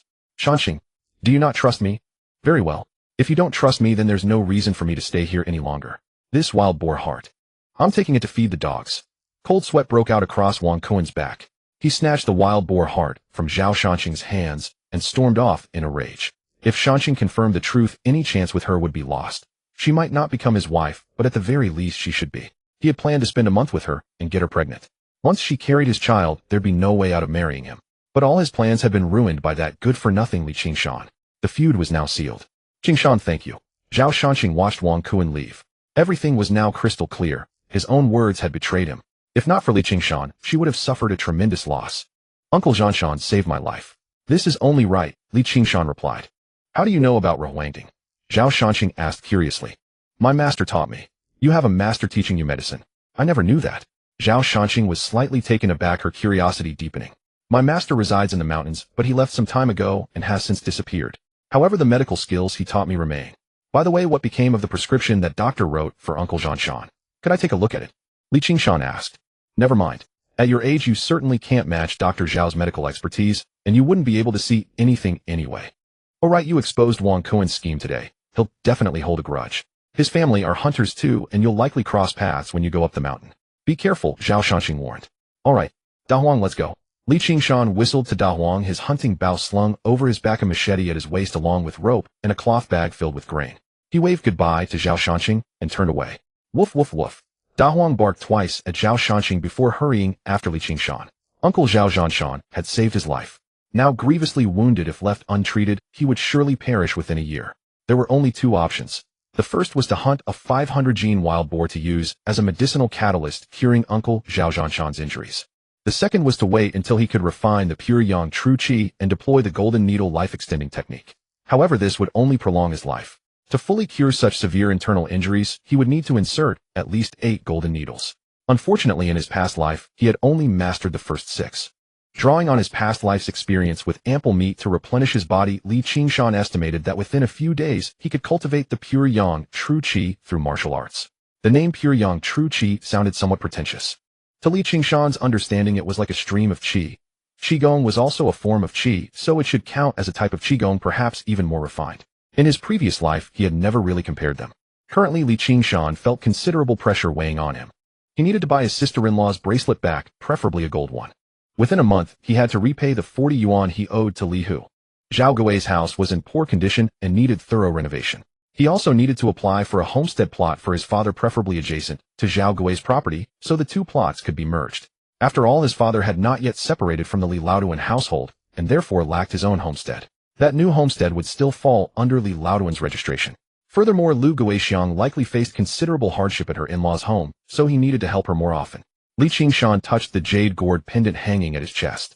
This object had traveled with him through time. In his past life, it had been the emblem of a Taoist sect's leader. As for which sect it belonged to, the old Taoist priest had never told him, likely because the entire sect had been reduced to him alone. He hoped it could bring him good fortune. Brother Sean. Just as Qingshan was leaving the village, a deep voice suddenly echoed behind him. He turned around and saw a man, nearly 2 meters tall, wearing coarse cloth garments, carrying a red-tasseled spear with a cloth bag tied at his waist, rushing urgently toward Qingshan. Li Dazhuang, his childhood friend who had grown up alongside him, the tallest man in the entire village. However, both his parents were of short stature, which had led his father to once suspect that his mother had been unfaithful and that Dazhuang was not his biological son. Dazhuang, what are you doing here? Li Qingshan looked at Dazhuang, who was carrying a red-tasseled spear, and continued, why have you brought your grandfather's red-tasseled spear? Brother Sean, let's go hunting. Li Dazhuang's face revealed an excited expression. How did you find out about this? Hey, yesterday afternoon when I was preparing to go visit you, I overheard something outside your house, so I rushed home to get ready. Li Dazhuang explained. Do your parents know about this? Going up the mountain isn't a casual outing. One wrong move, and you could lose your life, Li Qingshan continued to ask. They don't know. If they did, do you think they'd let me come? Anyway, if you don't take me along, I'll just go by myself. After Li Dazhuang finished speaking, he opened the cloth bag at his waist and said, look, I even stole a piece of our family's preserved meat. We can eat it once we reach the mountain. Gulpy. At the sight of the cured meat in Li Dazhuang's bag, Li Qingshan involuntarily swallowed. I do need an assistant for hunting on the mountain. Dazhuang, I've always seen you have exceptional bone structure. All right, you're coming with me. Let's go. The old forest was difficult to traverse, rugged and steep. In places where there was no path, they could only clear the way with their machetes. The blazing sun hung high overhead, but most of its rays never reached the forest floor. The heavy moisture made breathing laborious for Li Qingshan and Li Dazhuang, as though they were walking through a steamer. Only during dawn and dusk would a cool breeze sweep through, bringing true relief and comfort. Pine branches cracked and snapped beneath their feet with a crisp rustling sound. From the distant thickets came occasional rustling noises, but neither Li Qingshan nor Li Dazhuang paused. They pressed onward. Brother Sean, how many days are we spending up the mountain this time? Dazhuang asked, shouldering his red-tasseled spear. Since this is our first expedition, we shouldn't stay too long, probably 4 or 5 days. If we bag game early, we'll head back sooner. By the way, remove the red tassel from your spear. It's too conspicuous, Li Qingshan cautioned. The forest's edge held little game, so Li Qingshan intended to venture deeper. The mountain trails were rough, allowing them to cover only about 10 kilometers daily, given their heavy loads. To the vast, boundless, ancient forest stretching before them, 10 kilometers was merely the periphery. Oh. Dazhuang obediently removed the red tassel from his spear and placed it in his waist bag. In the old forest, daylight broke before 4 in the morning and didn't fade until past 7 at night. Summer days stretched long while nights grew short. By past 5 in the afternoon, Li Qingshan and Dazhuang finally reached their destination, pausing beside a small stream. Let's make camp here. Animals from the surrounding area will inevitably come to drink. Li Qingshan gazed at the flowing water before turning to Dazhuang. Where's the cured meat? Oh. Dazhuang quickly retrieved the preserved meat from his bag and asked, Brother Sean, shall we eat it now? Of course we're eating it. Li Qingshan nodded seriously. Where are we right now? In the old forest. What's most abundant here? Trees. Anything else? Grass. More grass than trees. Hey, Brother Sean, my brain isn't as sharp as yours. Dazhuang scratched his head modestly. Where there's abundant grass, herbivores flourish. Where herbivores thrive, predators follow. More animals mean more prey. More prey means more meat. Do you think we'll lack protein while hunting in the old forest? Hurry up and eat the cured meat to restore your strength. I'll show you how to hunt. Li Qingshan said. All right. Brother Sean makes sense. Dazhuang nodded earnestly, found Li Qingshan's words reasonable, and handed the cured meat to him. Li Qingshan didn't hesitate, splitting the meat in half with his machete.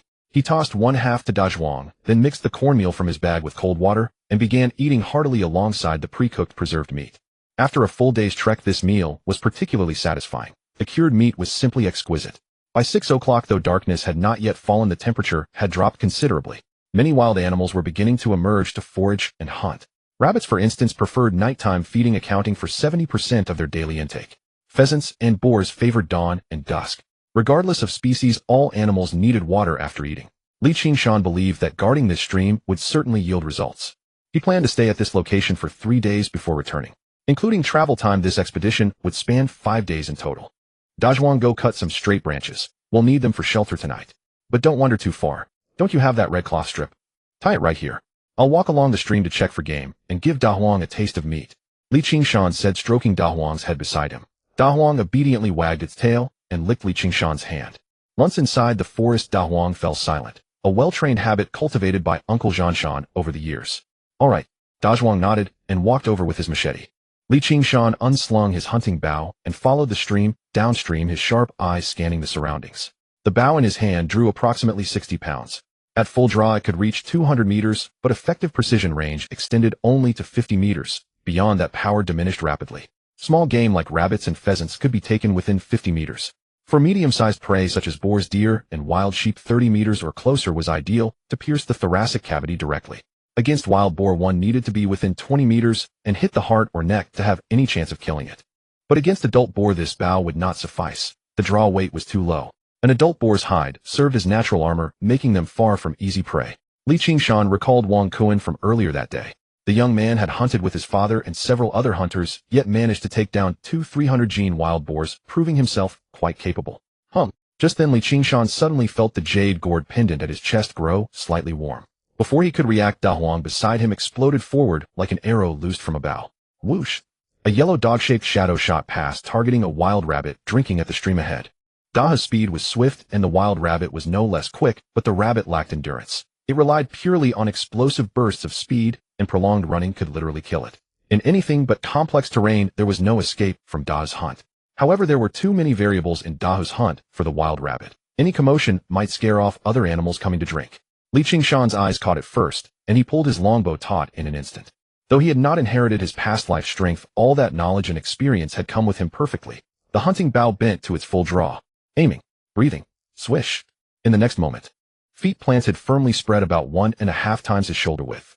A whisper of leaves in the old forest wind at roughly 3 meters per second.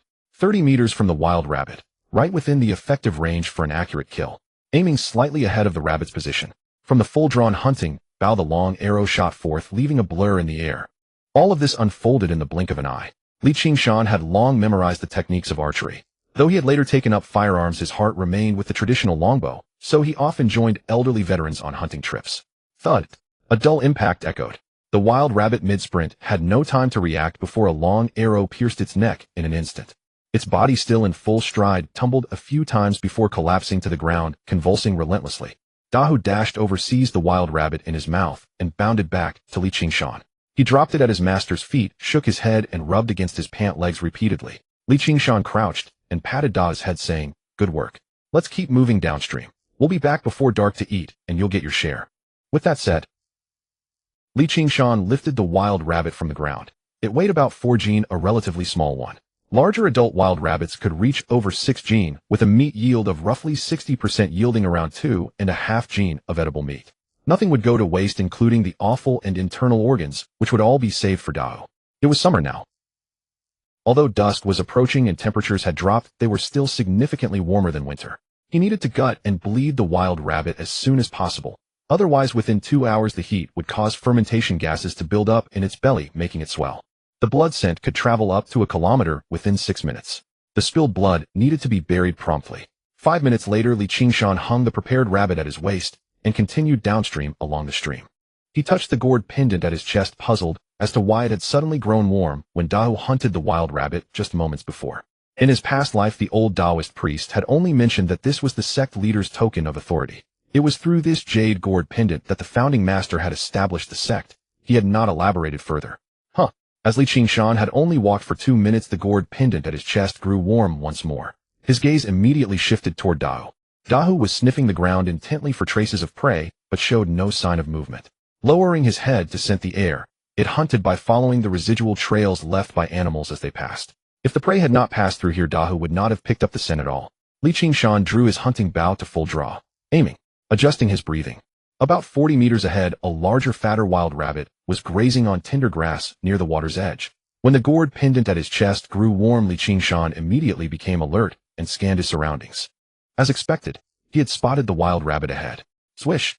The arrow flew from the fully drawn hunting bow. The wild rabbit, busy grazing on tender grass, could never have imagined its life would end today. Thud! A heavy impact sounded as the long arrow pierced the wild rabbit's neck in an instant. It collapsed and convulsed on the ground. Seeing this, Dahu eagerly charged forward, once more retrieving the freshly hunted rabbit. Qingshan touched the jade gourd pendant at his chest. Could it be that every time it grew warm, it bestowed blessings upon him, granting him greater fortune? He had barely walked along the stream for 10 minutes, when he had already hunted 2 wild rabbits. This was far too coincidental. Since he planned to stay in the old forest for several more days, he could test his theory. This wild rabbit was noticeably larger and fattier than the previous one. Qingshan estimated it weighed over 5 jin. He retrieved the arrow first, inspected the tip for any damage, and then satisfied placed it back into his quiver. The bow that Sister Goshawks had given him came with only 6 arrows. Absolutely no room for waste. After returning from this hunting trip, if the harvest was good, he would ask the village blacksmith Li to forge more arrowheads. As for a hunting rifle, he could not afford one yet. It would cost over 200 yuan, though perhaps not quite that much. Someone like Qingshan, a vagrant, would not bother learning the details. Different models even varied in price. When going out to hunt, a bow had one advantage. It was nearly silent. A hunting rifle was different. One shot would send all the surrounding game scattering. If he spooked deer, roe deer, or wild boar over a single rabbit, the loss would far outweigh the gain. So even if he obtained a hunting rifle in the future, he would still bring this bow. When encountering small game such as wild rabbits, pheasants, foxes, weasels, badgers, and maidens, he would kill them directly with arrows. Especially creatures with valuable pelts: sable, ushuri, badger, silver black fox, snow rabbit. Whenever possible, use arrows. For something like sable, capturing it alive was ideal. 5 minutes later, Qingshan finished preparing the second wild rabbit and continued downstream along the stream. However, after walking for about 10 minutes this time, he did not spot any more game. There were quite a few marries berries and forest frogs in the stream, but he wondered if there were any larger fish. Swish! Just then Dahu suddenly darted out beside him. Before Qingshan could even react, he saw the dog pinning a wild rabbit to the ground, its sharp teeth clamped firmly around the rabbit's neck. Once the prey stopped moving, Dahu trotted back to Qingshan with a wagging tail. He tossed the wild rabbit in front of Qingshan and rubbed against his pant legs. Good work, Dahu. Qingshan looked at the wild rabbit Dahu had killed, crouched down, and patted the dog's head, saying, "When we get back this trip, I'll find you a female dog to keep you company. Let's go head back." With that said, Qingshan simply grabbed the third wild rabbit and walked back the way they had come. "Brother Shan, you're back. Do you think there's enough firewood?" Dezhuang wiped sweat from his forehead and asked breathlessly. "Yes, that's enough." Qingshan nodded as he looked at the pile of chopped wood. "Holy SHSH. Brother Shan, where did this wild rabbit come from?" Just then Dezhuang noticed Qingshan taking down the wild rabbit. His eyes widened, and his simple face showed shock and disbelief. He quickly ran over and touched it, saying, "It's really a wild rabbit." "Of course it is, what else would it be? I just shot it," Qingshan replied. "Brother Shan, you've only been out for less than an hour, and you've already hunted 3 wild rabbits. How did you do that?" Dezhuang still found it hard to believe. Even experienced old hunters sometimes returned empty-handed after a full day in the mountains, yet Brother Shan was hunting for the first time and had already bagged 3 wild rabbits. And all within an hour. Brother Shan is amazing. Just lucky. Hurry up, go dig a pit. The wild rabbits are all processed now. Let's roast and eat them. And gut the internal organs for Dahu's meal. I'll go build a camp shelter. Come help me when you're done here. We'll be staying for a few days. We can't just sleep on the ground. Qingshan instructed. All right, I'll start roasting the rabbits first, and come help you later. Dezhuang nodded solemnly, admiration flickering in his eyes as he looked at Qingshan. Brother Shan had always been impressive since childhood. Every time they made bets, Dezhuang was the one who lost. So Dezhuang had followed Qingshan around since he was young, but now that he had managed to hunt 3 wild rabbits in such a short time, he was completely convinced. From now on, when it came to hunting, whatever Brother Shan said, he would do. Hunters would go into the mountains for several days before returning. Of course, some would leave early and return late, hunting only near the edges.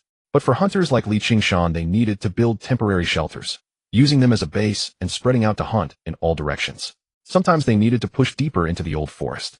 They would build shelters at intervals, say every 15 or 20 kilometers, so they would have a place to rest at night and could continue driving inward the next day. In his past life, Qingshan had built many temporary shelters and had plenty of experience.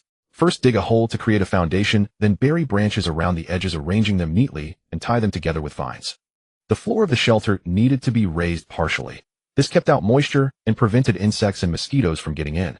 This was a large temporary shelter, but the protagonist would be much smaller with some different details. Since it was getting close to dark, Qingshan did not plan to build a very large shelter. A typical temporary shelter was quite low and flat, but still covered about 10 square meters. With dry grass and similar materials inside, it was more than enough space for 2 people to rest comfortably. This time, the temporary shelter Qingshan built was only about 5 square meters. Just enough to barely fit 2 people. Tomorrow morning they would hunt, and by noon he would build a larger temporary shelter nearby.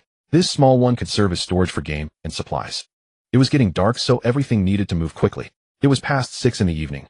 The sky had turned dark and murky, on the verge of complete blackness. The old forest nights were filled with fear and dread, the countless cries of unknown animals sounding like wailing ghosts. Everything was eerie and ominous. At any moment from any direction a monster might burst forth and lick the skin from a person's face. Fortunately, the campfire had already been lit. In this dangerous and terrifying night it added a sense of security. Qingshan and De Zhuang worked together, finally completing a crude temporary shelter.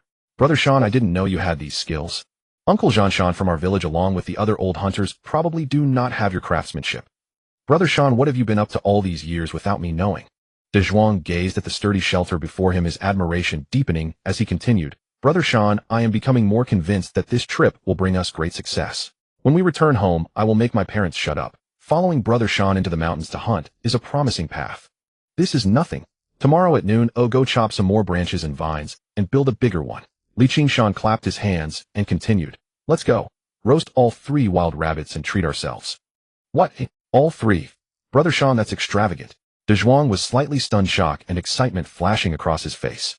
The prey a hunter brings down is the sole livelihood for an entire family destined for the market to supplement household expenses. On ordinary days they subsisted on coarse grains, mixed cereals, and wild vegetables, perhaps with a side of salted pickles and thick flatbreads. Only during festivals, or when the hunt proved abundantly fruitful, would they indulge in something more substantial. Moreover, hunters were generally frugal people. After all, the uncertainties of hunting were manifold. What if they went weeks without a single catch? What if they were injured while mountain hunting and had no savings to fall back on? Now look at senior brother Shan. They only managed 3 wild rabbits today, yet he plans to devour them all. It's sweltering hot out. If we don't eat them soon, they'll spoil. Besides, the old forest is teeming with game. Once these are finished, we'll simply hunt again. Qingshan said carelessly. The wild rabbits caught today weighed 4 gene, 5 gene, and just over 4 gene respectively, 13 gene in total. After discarding the inedible fur and bones, there was merely 7 odd gene of meat remaining. After roasting over the fire, the weight would diminish further. There really wasn't much. De Zhuang could easily devour over a gene of meat in one sitting. No problem at all given his towering height of nearly 6 feet. By tomorrow morning, after another gene-odd meal, only 5 gene would remain. In the past, Qingshan would certainly not have been able to finish so much. But things were different now. After practicing the body tempering manual, the strength within his body would be rapidly consumed. Consuming 5 gene of meat across 2 meals was entirely manageable. The later one progressed, the greater the demand for meat became. I must refine pure yang qi as soon as possible. I must eat meat without a second thought. Yes, we'll do as senior brother Shan says. De Zhuang found this reasoning sound and nodded solemnly. The two then approached the campfire to begin roasting the wild rabbits. De Huang was already full. He sat crouched nearby in deep slumber. Strange sounds echoed through the woods, sounding utterly eerie. Before long, the 3 wild rabbits released an intoxicating aroma of roasted meat. Qingshan and De Zhuang exchanged swallowed glances and immediately fell upon the rabbit meat in their hands, tearing into it with gusto. Once satiated, Qingshan rose immediately and began practicing his punches. Each movement was extraordinarily precise. Good heavens! Senior brother Shan, when did you learn these punches? You punch better than my grandfather. Watching Qingshan practice, De Zhuang's face was a mask of astonishment, secretly muttering to himself. How many things has senior brother Shan been hiding from me? Both hunting and martial arts, not to mention how to build a bamboo shelter. And these punches, he looks better than my grandfather who was a warrior monk in his youth. Want to learn? Qingshan asked. Never mind, never mind. My grandfather practiced punches his entire life and achieved nothing, so I'll just lie down for a bit. De Zhuang waved his hand dismissively. Qingshan finished several rounds of his form before pausing, picking up the wild rabbit meat nearby and devouring it in great chunks once more. Then he would go practice again. It wasn't until 10 o'clock at night that Qingshan finally entered the bamboo shelter to rest. De Huang was led inside by Qingshan as well. The bonfire outside continued to blaze, making it unlikely any vicious beast would dare approach. The next day, before dawn around 2 o'clock in the morning, Qingshan opened his eyes and roused De Zhuang along with him. The sky brightened early here around 4 o'clock. Early morning was the optimal time for both cultivation and hunting. During the entire previous night, Qingshan slept less than 4 hours, yet he rose feeling invigorated, fully rested. This was the benefit of body tempering. De Zhuang, go chop some more straight branches. After I finish my morning form, we'll head out to hunt. Qingshan stuffed the last piece of rabbit meat into his mouth and spoke. Aight. De Zhuang nodded and took his firewood cleaver to chop branches. Whoosh, whoosh, whoosh. Qingshan exhaled deeply, beginning his punching form, while sensing whether pure yang qi was stirring within. Minutes ticked by. Around 3 o'clock, Qingshan stopped. A slight hunger gnawed at his stomach once more, but this was precisely the best state. De Zhuang had also returned with a good bundle of branches. Time's about right, the sky's nearly light. Let's pack up and move out. Qingshan glanced at the sky. Be back before 10. Understood. De Zhuang nodded seriously. This was his first hunting trip, and his heart thrilled with anticipation. This time Li Qingshan intended to follow the stream, as before, then explore other areas. Senior brother Shan, how many game do you think we'll bag today? If we could hit 3 more wild rabbits before noon, that'd be perfect. So delicious. Thinking of the rabbit meat he'd just eaten, De Zhuang couldn't help but swallow. It had been absolutely fragrant. The last time he'd eaten meat was during the New Year. 3 rabbits. That's nothing. Today I'll bag a roe deer for you, Li Qingshan said confidently. Hey, skip the roe deer. Getting a few rabbits would be plenty. This is our first time going up the mountain. It's completely normal not to catch anything, De Zhuang remarked. However, before they even reached the stream, Li Qingshan sensed the gourd pendant at his chest grow suddenly warm. Hey, watch out. Li Qingshan immediately slowed his pace. Seeing this, De Zhuang hurriedly followed suit, whispering, Senior brother Shan, what's wrong? Li Qingshan pointed ahead. A plump wild rabbit was grazing on tender grass by the riverbank. Judging by its size, it was surely larger than the 3 rabbits they had caught the night before, nearing 6 Jin. Good lord, such a fat rabbit. De Zhuang's eyes bulged with excitement. Beside him, Li Qingshan had already drawn his longbow taut, aimed at the 40-meter distant rabbit, and loosed an arrow. Swoosh. In the next instant, the razor-sharp arrow pierced the rabbit's neck, pinning it firmly to the ground, as its limbs twitched uncontrollably.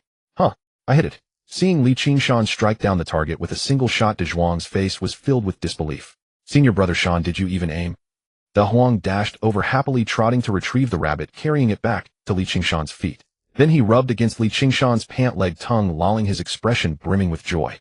Because he knew, soft offal would be coming his way soon. Since Uncle Shan had been injured, he hadn't climbed the mountain, and the family had been feeding him ordinary coarse grain for a while. De Huang had long grown tired of it. After all, he was a dog accustomed to the occasional treat.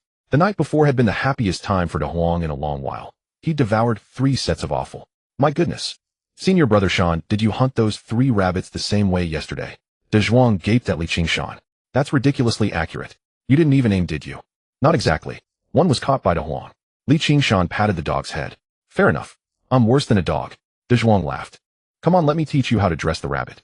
For this trip you'll handle cleaning the game and carrying the carcasses. Li Qingshan took down his cleaver. Naturally. At your command, senior brother Shan. If you tell me to punch a bear, I won't hesitate. De Zhuang patted his chest and promised solemnly. Li Qingshan explained everything about how to process the wild rabbit and what to pay attention to, then tossed it directly to De Zhu. The 2 men and the dog continued along the stream, carefully making their way downstream in search of prey. 10 minutes later, the gourd pendant at Li Qingshan's chest warmed once more, and he immediately grew alert. He quickly gestured to De Zhu to hold back, then crept forward cautiously. As expected, ahead a wild rabbit was grazing on tender grass, completely unaware of the approaching danger. Brother Shan, why is it another rabbit? De Zhu stared at the rabbit, his face a mask of bewilderment. They'd already taken 3 yesterday, just 1 more earlier, and now another appeared. Could it be that the old forest only had rabbits left? As long as there's game, it counts. A single rabbit fetches over 4 mao. If we can bag 10 a day, that's over 4 yuan, enough to buy 40 jin of rice. Li Qingshan licked his lips. Rice? De Zhu swallowed hard. Brother Shan, I haven't had proper rice in forever. When have you ever eaten rice before? Li Qingshan chuckled. Now that you mention it, I can't remember anything but rice water. And the rest was coarse grains. Damn it, after selling what we catch this time, I'm going home and buying real rice to cook and taste it. De Zhu's face lit up with excitement, but then he furrowed his brows and pointed ahead. But brother Shan, this rabbit is too far. Maybe 70 meters. Can you even hit it? Li Qingshan's bow had an effective range of only 50 meters, past that its power dropped sharply. Previously, Li Qingshan had never attempted a shot beyond 40 meters. 70 meters was an entirely different challenge. Visually, the difference alone was stark. At 70 meters, the target would look tiny, and wind speed would heavily influence the arrow's flight. Unlike a rifle, a hunting bow is incredibly sensitive to crosswinds. At first, the old Taoist priest had taught him how to calculate wind speed and distance, but later he learned to rely on instinct. Everything became subconscious. Whoosh! Before De Zhu's words had even finished echoing, Li Qingshan rose to his feet and drew his bow taut. The arrow launched in a flash, carving a graceful arc through the air before striking true, its momentum driving it dead into the rabbit's neck. Hit! De Huang darted forward and retrieved the twitching rabbit in its mouth. My God, that's incredible, truly divine. Brother Shan, I think you're even better than Uncle Shan. You actually hit it. Did you even aim?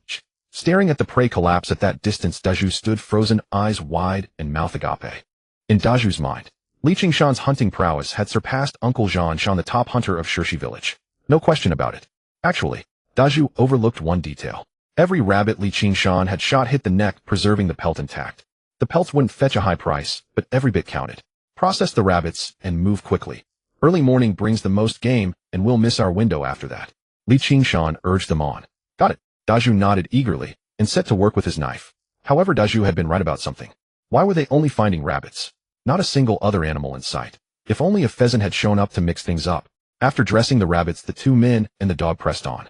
Scarcely 3 minutes passed when the dog caught a scent, tugged Qingshan's pant leg, and took off at a trot ahead. Game. Qingshan's spirits lifted, and he quickly led Daju to follow close behind. As expected. Ahead in the bushes, 2 wild rabbits rested, each around 4 jin. This brought a smile to Qingshan's face. Including these 2, they had already bagged 4 in the morning. However, this time the gourd pendant did not react. Presumably, every time the pendant warmed, it blessed him with luck, causing game to appear. But sometimes without that luck, blessing animals could still be encountered, as in this case when Dai Huang had found them by scent alone. Brother Shan, 2 rabbits. What a pity. We can only hit one, or the other will bolt. Daju gazed at the rabbits ahead, a look of regret on his face. Whoosh whoosh. Qingshan drew his bow taut, and 2 arrows shot forth in an instant. 2 arrow shadows streaked through the air, embedding themselves in the necks of both rabbits. Both rabbits lay pinned, their bodies twitching on the ground, unable to move. My God! 2 arrows. Unable to contain his excitement and astonishment, Daju leapt to his feet and stared at Qingshan in disbelief, his eyes filled with nothing but admiration. What had just happened? 1 bow, 2 arrows fired at once. And both hits. Which hunter could achieve that? Flap flap. Just as Daju was reeling from shock, a pheasant suddenly burst from the nearby brush, wings beating wildly, likely spooked by Qingshan's arrow strikes. Brother Shan, it's a pheasant. A pheasant. Daju pointed at the bird flying into the air, his face full of regret. What a waste, it's flown away. Qingshan hadn't expected a pheasant to be hiding in the brush near the rabbits either, but trying to run. Whoosh. Qingshan drew his bow taut, steadied his breath, and released the arrow. Direct hit. The pheasant's body flailed twice in midair before plummeting downward. Dai Huang darted out and fetched both rabbits and the pheasant, carrying them back to Qingshan and Daju. This? Daju gazed at the pheasant slain by Qingshan, completely dumbfounded. No way. Brother Shan. Is he even human? This level of accuracy. Coming out here with Brother Shan had been the best decision. Brother Shan, you're amazing. I've never admired anyone like I do you. Daju exhaled deeply, his voice trembling slightly. Let's go process the game. A faint smile played on Qingshan's lips. 2 rabbits at 4 mao 7 each, brought in 9 mao 4. If they were fattier, the price could be higher, a leaner ones fetched less. All negotiable at sale. By standard grading, that was the going rate. Pheasants were cheaper. 43 cents each. This time over a yuan came in directly. The old forest was a blessing. Money everywhere, just bend down and pick it up. After this hunt, Qingshan had already made plans to buy cloth for his mother and sister-in-law, sew new clothes, and purchase a pair of shoes. Back in Liaodu, and his wife and mother-in-law suffered day in and day out. Poor food, inadequate clothing. They ate the worst meals and wore the shabbiest clothes, even hand-me-downs from others. Since marrying into the Li family, neither his mother nor his wife had owned a single new garment. He had to set things right. He also needed to provide snacks, winter cream, and other luxuries. Let the villagers envy them good and hard. From now on, he would eat refined grains and never touch coarse porridge again. Rice and fine flour would be staples. Meat would appear at every meal. After processing the game, Daju and Qingshan continued onward, first following the stream, then venturing into the forest to search for more. Around 7 in the morning, Qingshan and Daju returned. They had originally planned to hunt until 10. Daju, let's tally up this morning's haul.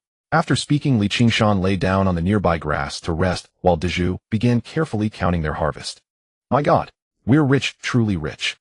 Brother Shan, when we get back, that old bastard in my family won't dare call me idle anymore.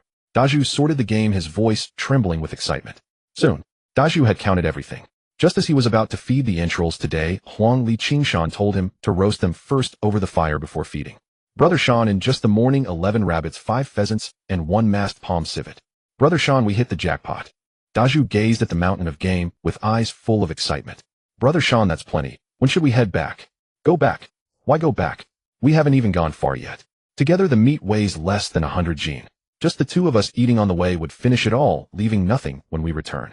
Brother Shan, I can't bear to eat it. I'll just have some coarse grains. If you want to eat, go ahead. This is all meat, it could sell for quite a lot. I can't bear to eat it. Daju scratched his head, looking at the pheasants and rabbits on the ground with a simple, honest expression. It was understandable. A person who had known extreme poverty dared not waste.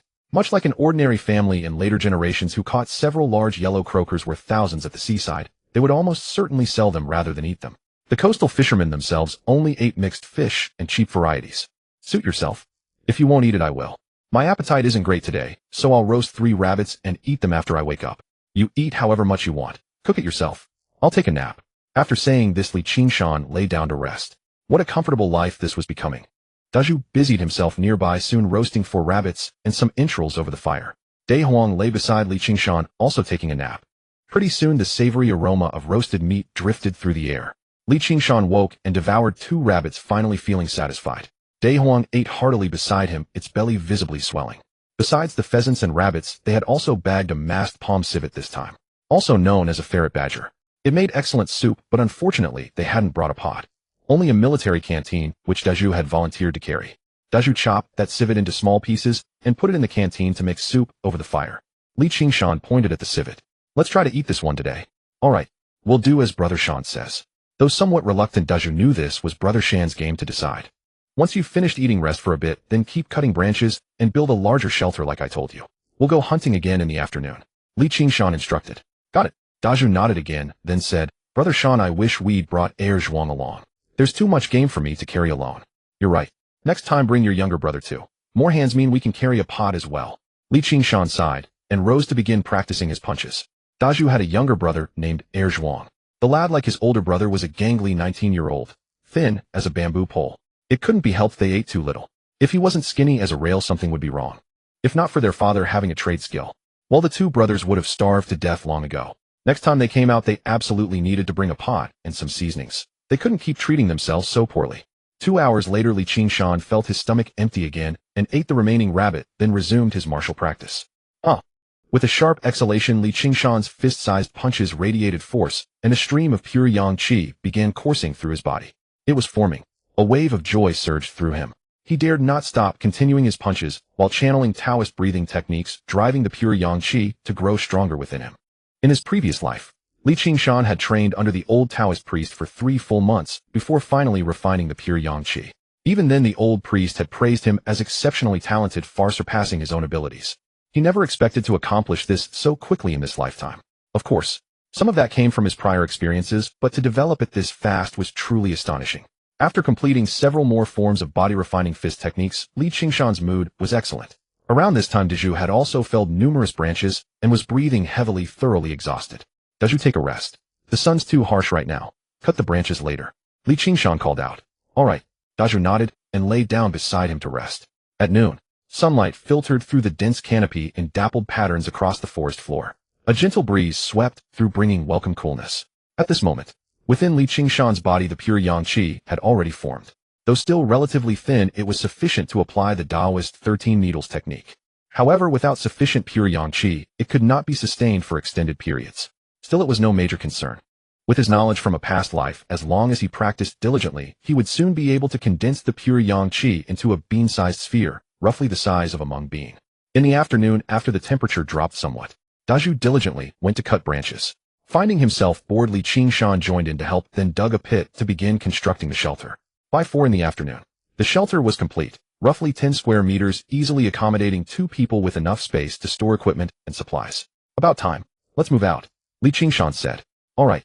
Daju went to block the entrance of the small shelter. Everything they had hunted and gathered was stored inside, and he did not want anything sneaking off with it. Once they reached the stream, they continued along their previous route. 10 minutes passed quickly. Why aren't there any animals? Qingshan frowned. Brother Shan, it's barely been 10 minutes. How could game appear that quickly? Most hunters spend an entire day in the mountains and might only spot a few animals, possibly returning empty-handed. We've already bagged quite a lot this morning, so it's completely normal for the nearby game to have thinned out. Daju explained. Daju's reasoning was sound. Yet, the jade gourd pendant at Qingshan's chest began warming once more. Daju, look ahead. Qingshan whispered, lowering his voice as he pointed forward. A roe deer. Brother Shan, is that really a roe deer? Our luck is incredible. Staring at the roe deer ahead, Daju's face broke into pure delight. This should be a female roe deer since males have antlers, and she didn't. Judging by her build, she weighed over 60 jin. At market price, even without accounting for processing losses, this single deer was worth nearly 20 yuan. Just one deer was worth how many rabbits he had caught. And to think they had started the day with such a strong opening. Dezhuang, take the huang and stay silent.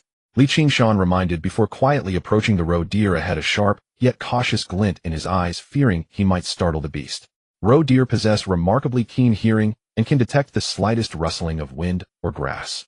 However, when fleeing, this creature often freezes in place to observe its surroundings, which earned it the nickname foolish roe deer. After all, no other wild beast would suddenly halt its escape to look around. Isn't that simply courting death?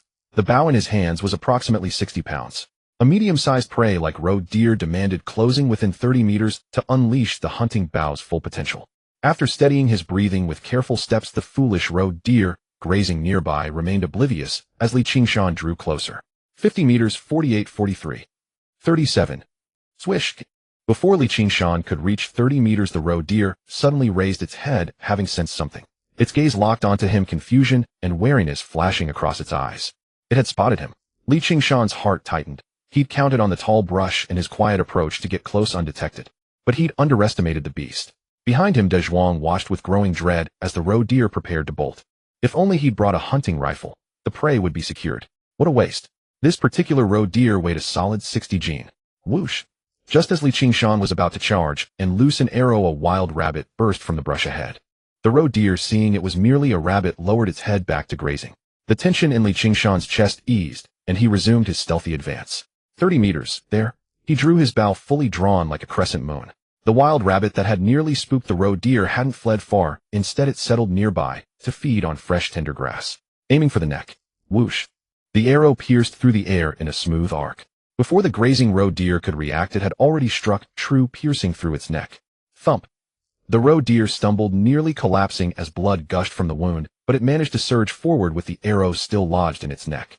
Unfortunately, it barely ran a few paces before collapsing and convulsing on the ground.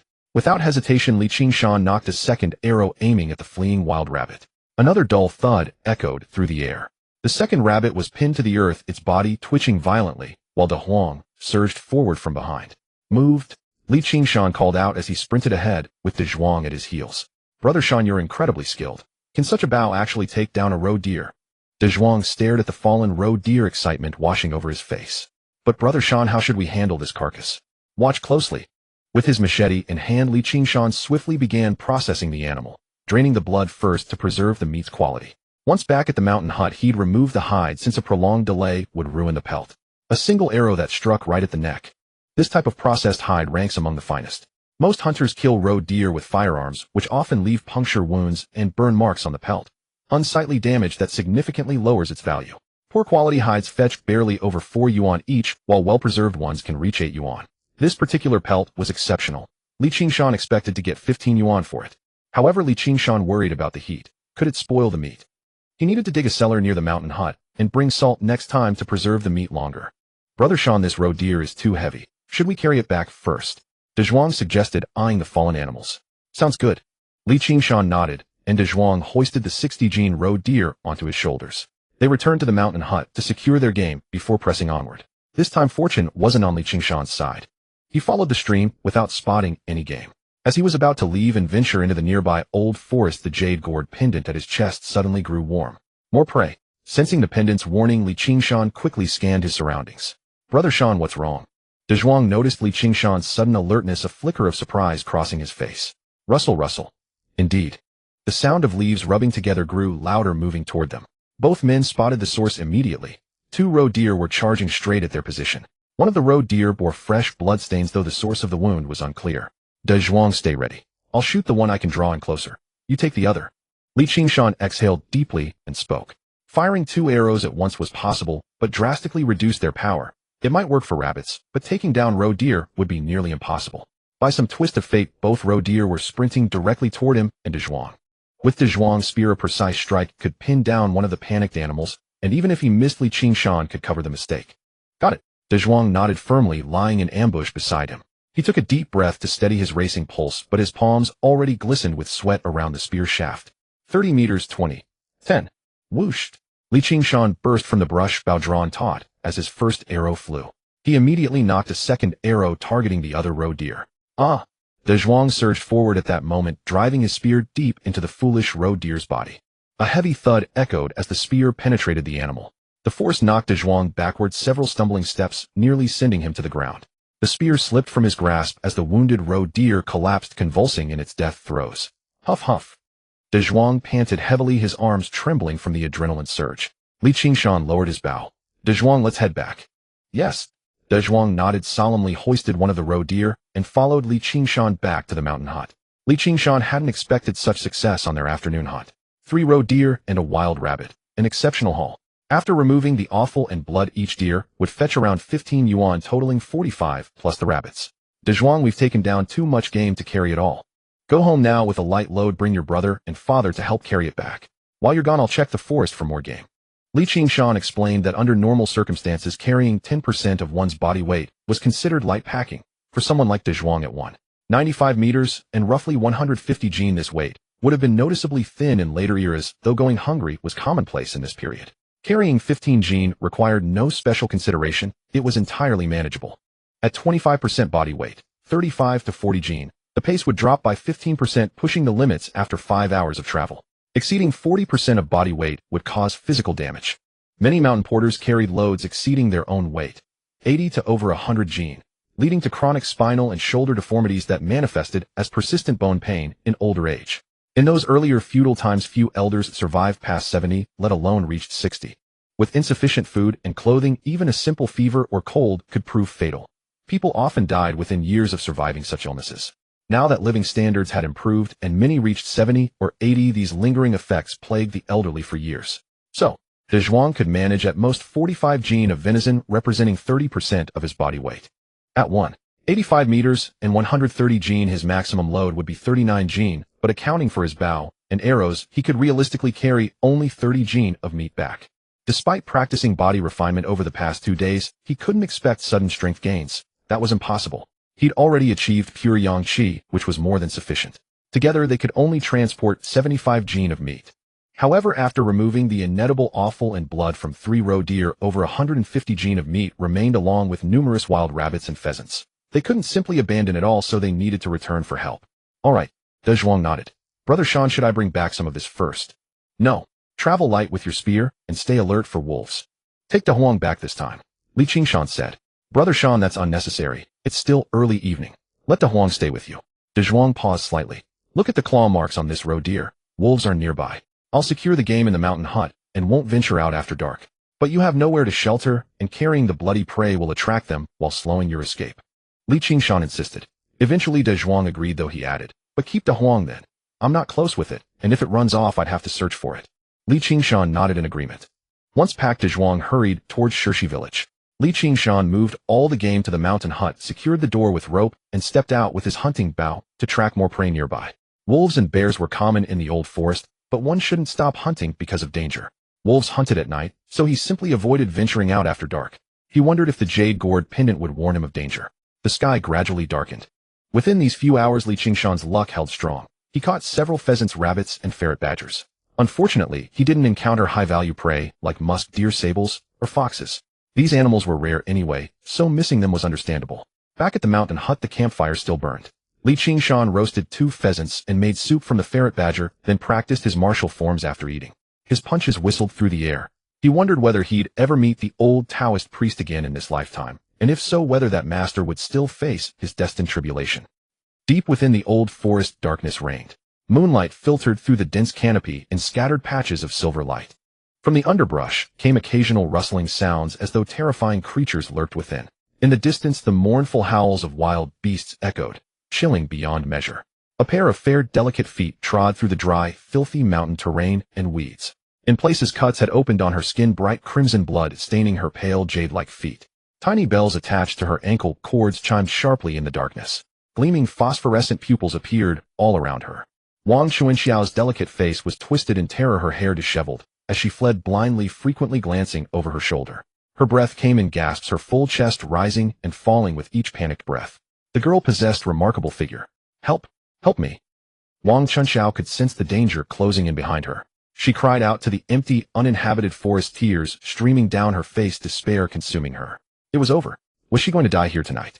She didn't want to die. Thud, thud, thud. The sound of pursuing beasts grew closer, accompanied by the rustling of brush. Wang Chuanxiao stumbled and fell, agony flaring in her ankle. Her ankle was sprained. Through the thin moonlight, the black-furred wolf drew nearer, its foul stench growing unbearable. Her hands clawed at the soft earth as she tried to crawl away, but it was futile. There was no escape left. She was going to die. Whoosh!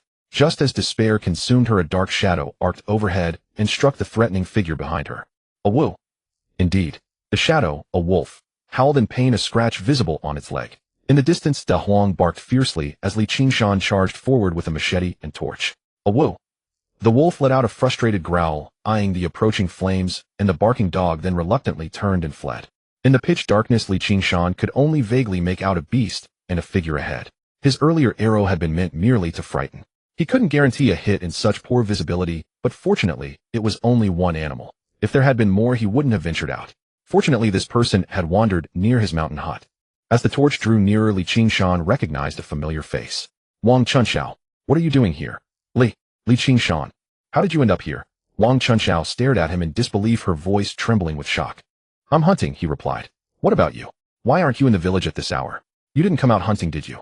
Unless you're here to feed the wild wolves. He laughed, looking at the girl from his village. Wang Chunxiao was a relative outsider. Her family had settled in Shirshi village 30 years ago when her grandfather first arrived. The village was dominated by two main surnames. The Zhao and Li families formed the bulk of the population, with a few other outsider households scattered throughout. Woo! The moment Li Qingshan finished speaking, Wang Chunxiao broke down completely. Safe at last, her pent-up distress erupted, her tears falling like rain on pear blossoms, heartbreakingly beautiful. Li Qingshan said, stop crying, or I'll leave you here once I've called off the wolf. True to form, the mention of wolves made her cease immediately. She merely pouted, fighting back sobs, her pitiful expression somehow endearing. By the torchlight, a loose button had popped open, revealing a glimpse of snowy cleavage. He had to admit, Wang Chunxiao was undoubtedly the most well-endowed girl he'd ever seen. What are you looking at? She demanded, quickly covering herself as a blush spread across her youthful cheeks. Ahem, nothing. Li Qingshan cleared his throat. Get up quickly. Let's take shelter in my hut. That was just one wolf. There may be a pack coming. Li Qingshan retrieved his arrow, still bearing traces of blood. The beast had been wounded, though only grazed, otherwise the projectile wouldn't have remained embedded. I think I sprained my ankle. Wang Chunxiao looked at him imploringly. Let me carry, or rather let me give you a ride on my back. Li Qingshan had initially considered carrying her, but that seemed too intimate, especially given how strained her buttons appeared. He decided a piggyback ride would be more appropriate. Okay. Without hesitation, Wang Chunxiao allowed him to help her to her feet, then leaned onto his back as he carried her toward the mountain hut. Extraordinary. An absolute stunner. Though he wondered what she was doing alone in the old forest at night, venturing so far from safety. Didn't she fear being dragged away by wolves? Wang Chunxiao. The bonfire outside the Tongzi Fong blazed its light, filtering through the door to illuminate the cramped room. Wang Chunxiao sat on the hay, a faint trace of pain flickering across her face. Why are you taking off my socks? Seeing Li Qingshan actually pull off her sock, Wang Chunxiao's face flushed slightly, her body stiffened uncontrollably, and she froze, unable to move. She stared at Li Qingshan, utterly bewildered and at a loss. Didn't you sprain your ankle, eh? Li Qingshan said as he removed her other sock, revealing a delicate fair foot with pink toes. The maiden's jade-like foot was like a summer ice cream. This phrase became vividly real before Li Qingshan. Li Qingshan's rough, broad palm enveloped the tiny foot entirely, a warmth and sense of security wrapping around Wang Chunxiao's small foot. At first, Wang Chunxiao was shy and reserved. After all, she was an untouched maiden who had never even held a man's hand, let alone had a man touch such a shameful place. But when Li Qingshan's rough, broad hand gently kneaded her foot, a wave of security and comfort washed over her, gradually easing the pain in her ankle and replacing it with a sense of pleasure. Yet the maiden's shyness did not fade. She sat with her hands on the ground, head lowered, body leaning slightly back, her face adorned with a captivating blush and rosy glow. Biting her lower lip with her white teeth, she added a touch of charming maidenly grace. Within the legacy of Taoist medicine, besides prescribing formulas and the 13 needles, there was also massage therapy, a part of the tradition used for many chronic conditions caused by long-term stagnation. His body tempering technique was not separate, but belonged to the Taoist medical heritage, serving as a form of health preservation. A health-preserving art, a health-preserving fist. Later, when he followed the old Taoist priest, he often read martial arts novels. To encourage him to practice diligently, the old priest told him that this was a martial arts secret manual, the body tempering technique, and that mastering it would make him a hero from the novels. If one mastered the art of massage, they could become a divine physician.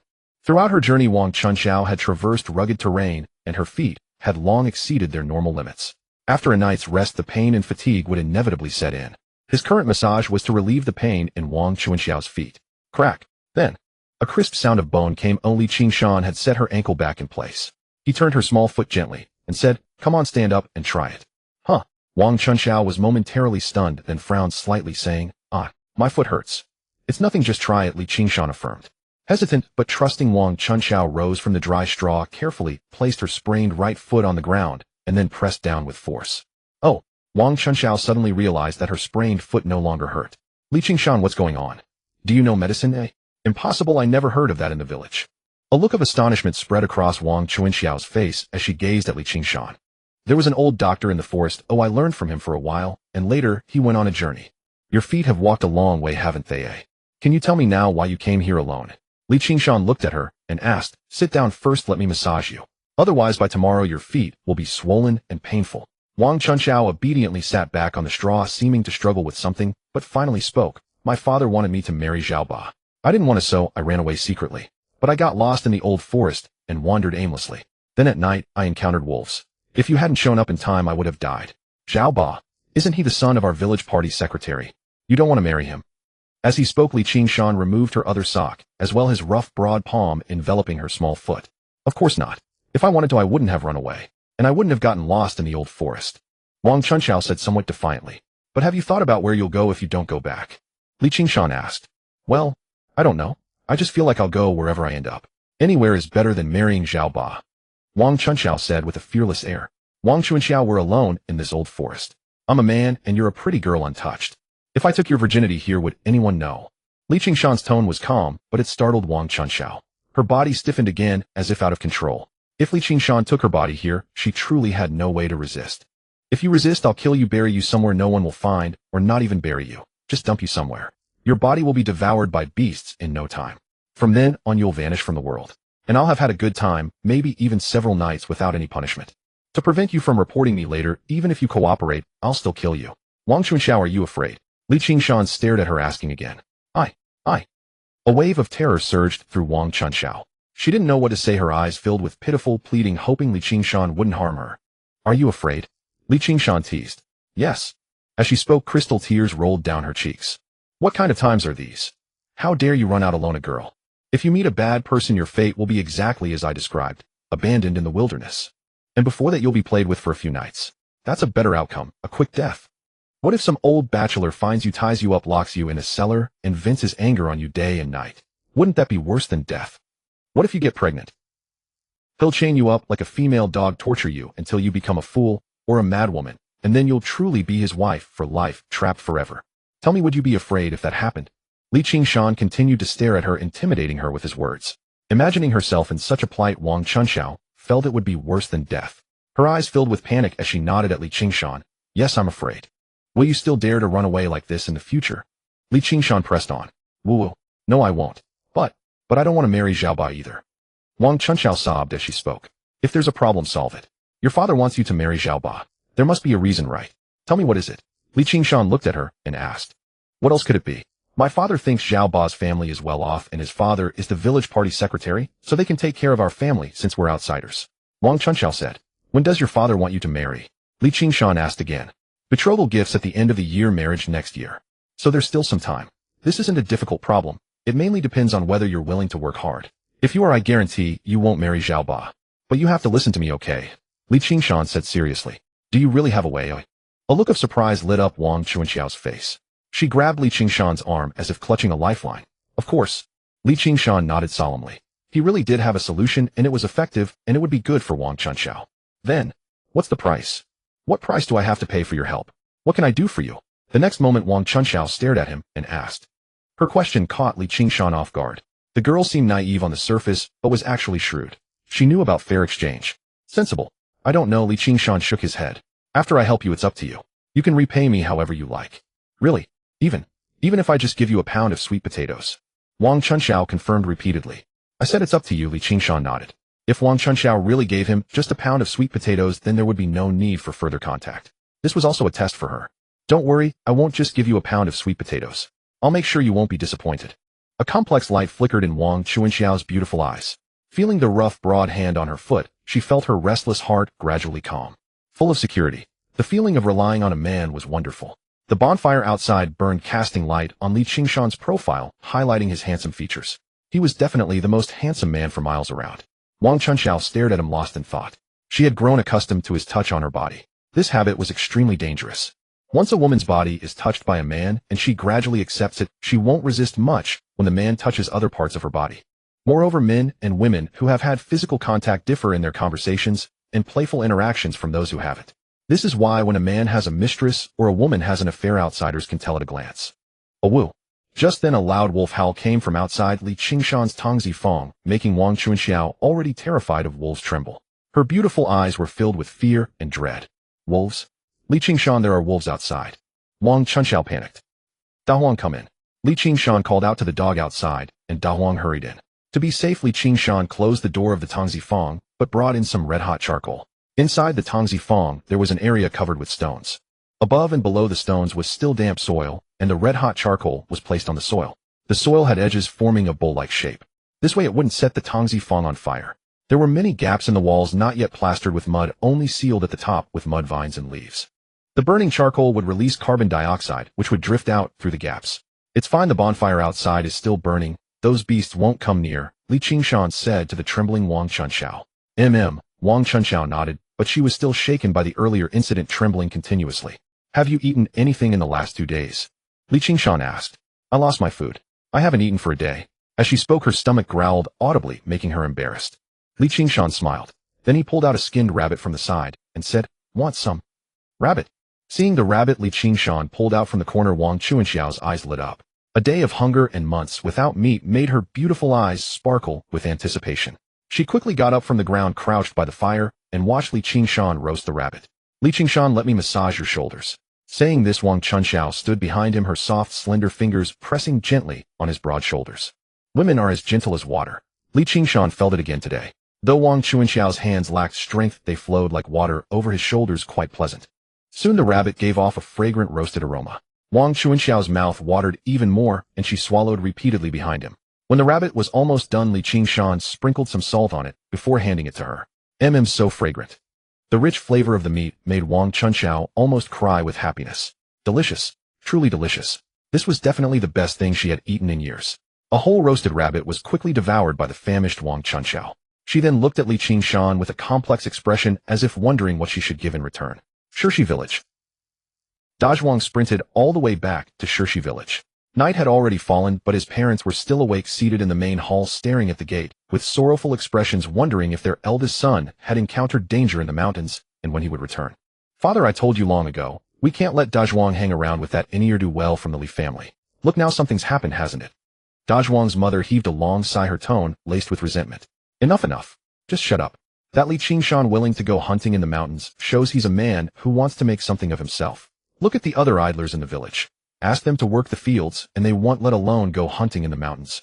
But he's too young. He doesn't listen to the elders' experience. Without an old hunter to guide him, it's far too easy for something to go wrong. Alas, Dazhuang's father sighed deeply, his face also full of worry. He wouldn't be able to sleep tonight.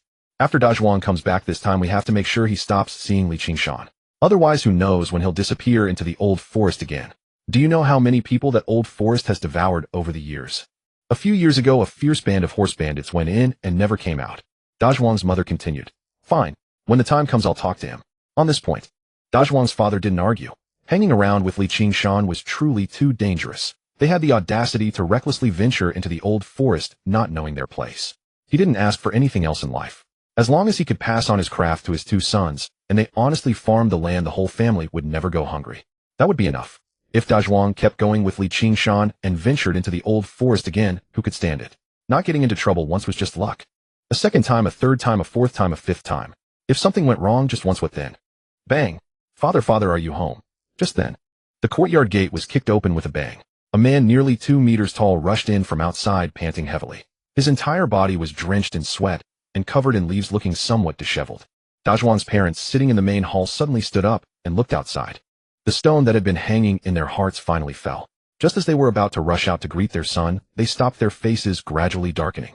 Glaring at Dazhuang as he burst into the main hall, they scolded angrily. You brat, you finally remembered to come back. Father, don't say that. Where's Erzwang? Dazhuang said urgently. He's sleeping. What for? As soon as Dazhuang's father finished speaking, he saw Dazhuang rush straight into Erzwang's room, followed by a crisp slap and a startled cry. Erzwang was sound asleep when suddenly he got a big slap. He was completely stunned. His eyes wide open, staring at his elder brother, his mind blank, not knowing what had happened. Put on your clothes and come with me, hurry. Seeing his younger brother still dazed, Dazhuang slapped him again, crisp and loud. Hearing the sound, Dazhuang's father outside was also baffled and hurried to Erzwang's room to see what was going on. As a result, he saw Dazhuang running toward him. You damn son, what are you doing? Dazhuang's father was startled and quickly covered his face. 5 minutes later, Dazhuang recounted the whole story from beginning to end to his father and Erzwang. The room was silent. The family exchanged glances. Dazhuang's father didn't believe it. Dazhuang's mother didn't believe it. Erzwang didn't believe it either. Brother, you've only been in the mountains for a few days. How could you have hunted so many wild animals? Erzwang questioned. Even Zhao Zhanshan from our village couldn't have caught so many in such a short time, right? Dazhuang's father also spoke in a skeptical tone. Father, why would I lie to you about this? Come with me up the mountain quickly. The weather, though the game has been processed, it won't keep for many days. We need to bring the game back and sell it as soon as possible. Dazhuang urged anxiously. Father, if I'm lying to you about this, I swear, I'll never go up the mountain with Brother Shan again. Is that good enough? All right. You said it yourself. Hearing this, Dazhuang's father nodded, deciding to trust Dazhuang this once.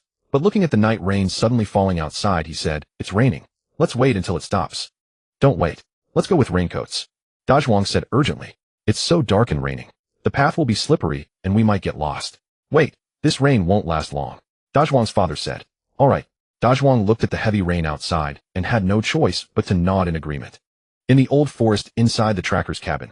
Rustle. Just as Wang Chunxiao was thinking about what to report back to Li Qingshan, a sound of rain hitting leaves suddenly came from outside the tracker's cabin, crisp and pleasant. But to Li Qingshan it was not a good thing. The rain outside the cabin gradually grew heavier.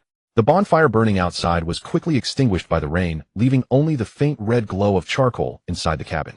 A woo! A series of wolf howls rang out one after another, followed by the sound of wolves brushing through bushes, and there seemed to be quite a few of them. Li Qingshan, wolves are coming. Wang Chunxiao stammered in fear. As long as we don't go out, it should be fine. Li Qingshan listened to the commotion outside and estimated that there were about a dozen wolves. If it weren't for the tracker's cabin, he would have been doomed tonight. Fortunately, the cabin was here. Even if the wolves dug a hole in the cabin wall, it wouldn't matter. As long as he guarded the breach, he could kill them one by one as they came in.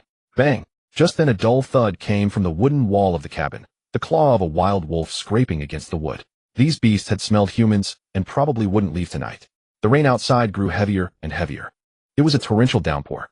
Quite a bit of rainwater seeped in, soaking the charcoal on the makeshift stove. Besides, there wasn't much charcoal left, so soon only wisps of blue smoke remained. It went out. A summer night, heavy rain, strong wind. Li Qingshan and Wang Chunxiao were not wearing much. With many gaps in the cabin, a lot of cold wind blew in. Li Qingshan was fine. His sturdy body and the pure yang true qi he had cultivated from the health preservation fist were enough to withstand the wind. But Wang Chunxiao was not. Women generally tend to have a cold constitution, and she often didn't have enough to eat, so she was thin and weak, unable to resist the cold. Her clothes were thin and rainwater seeped in from time to time.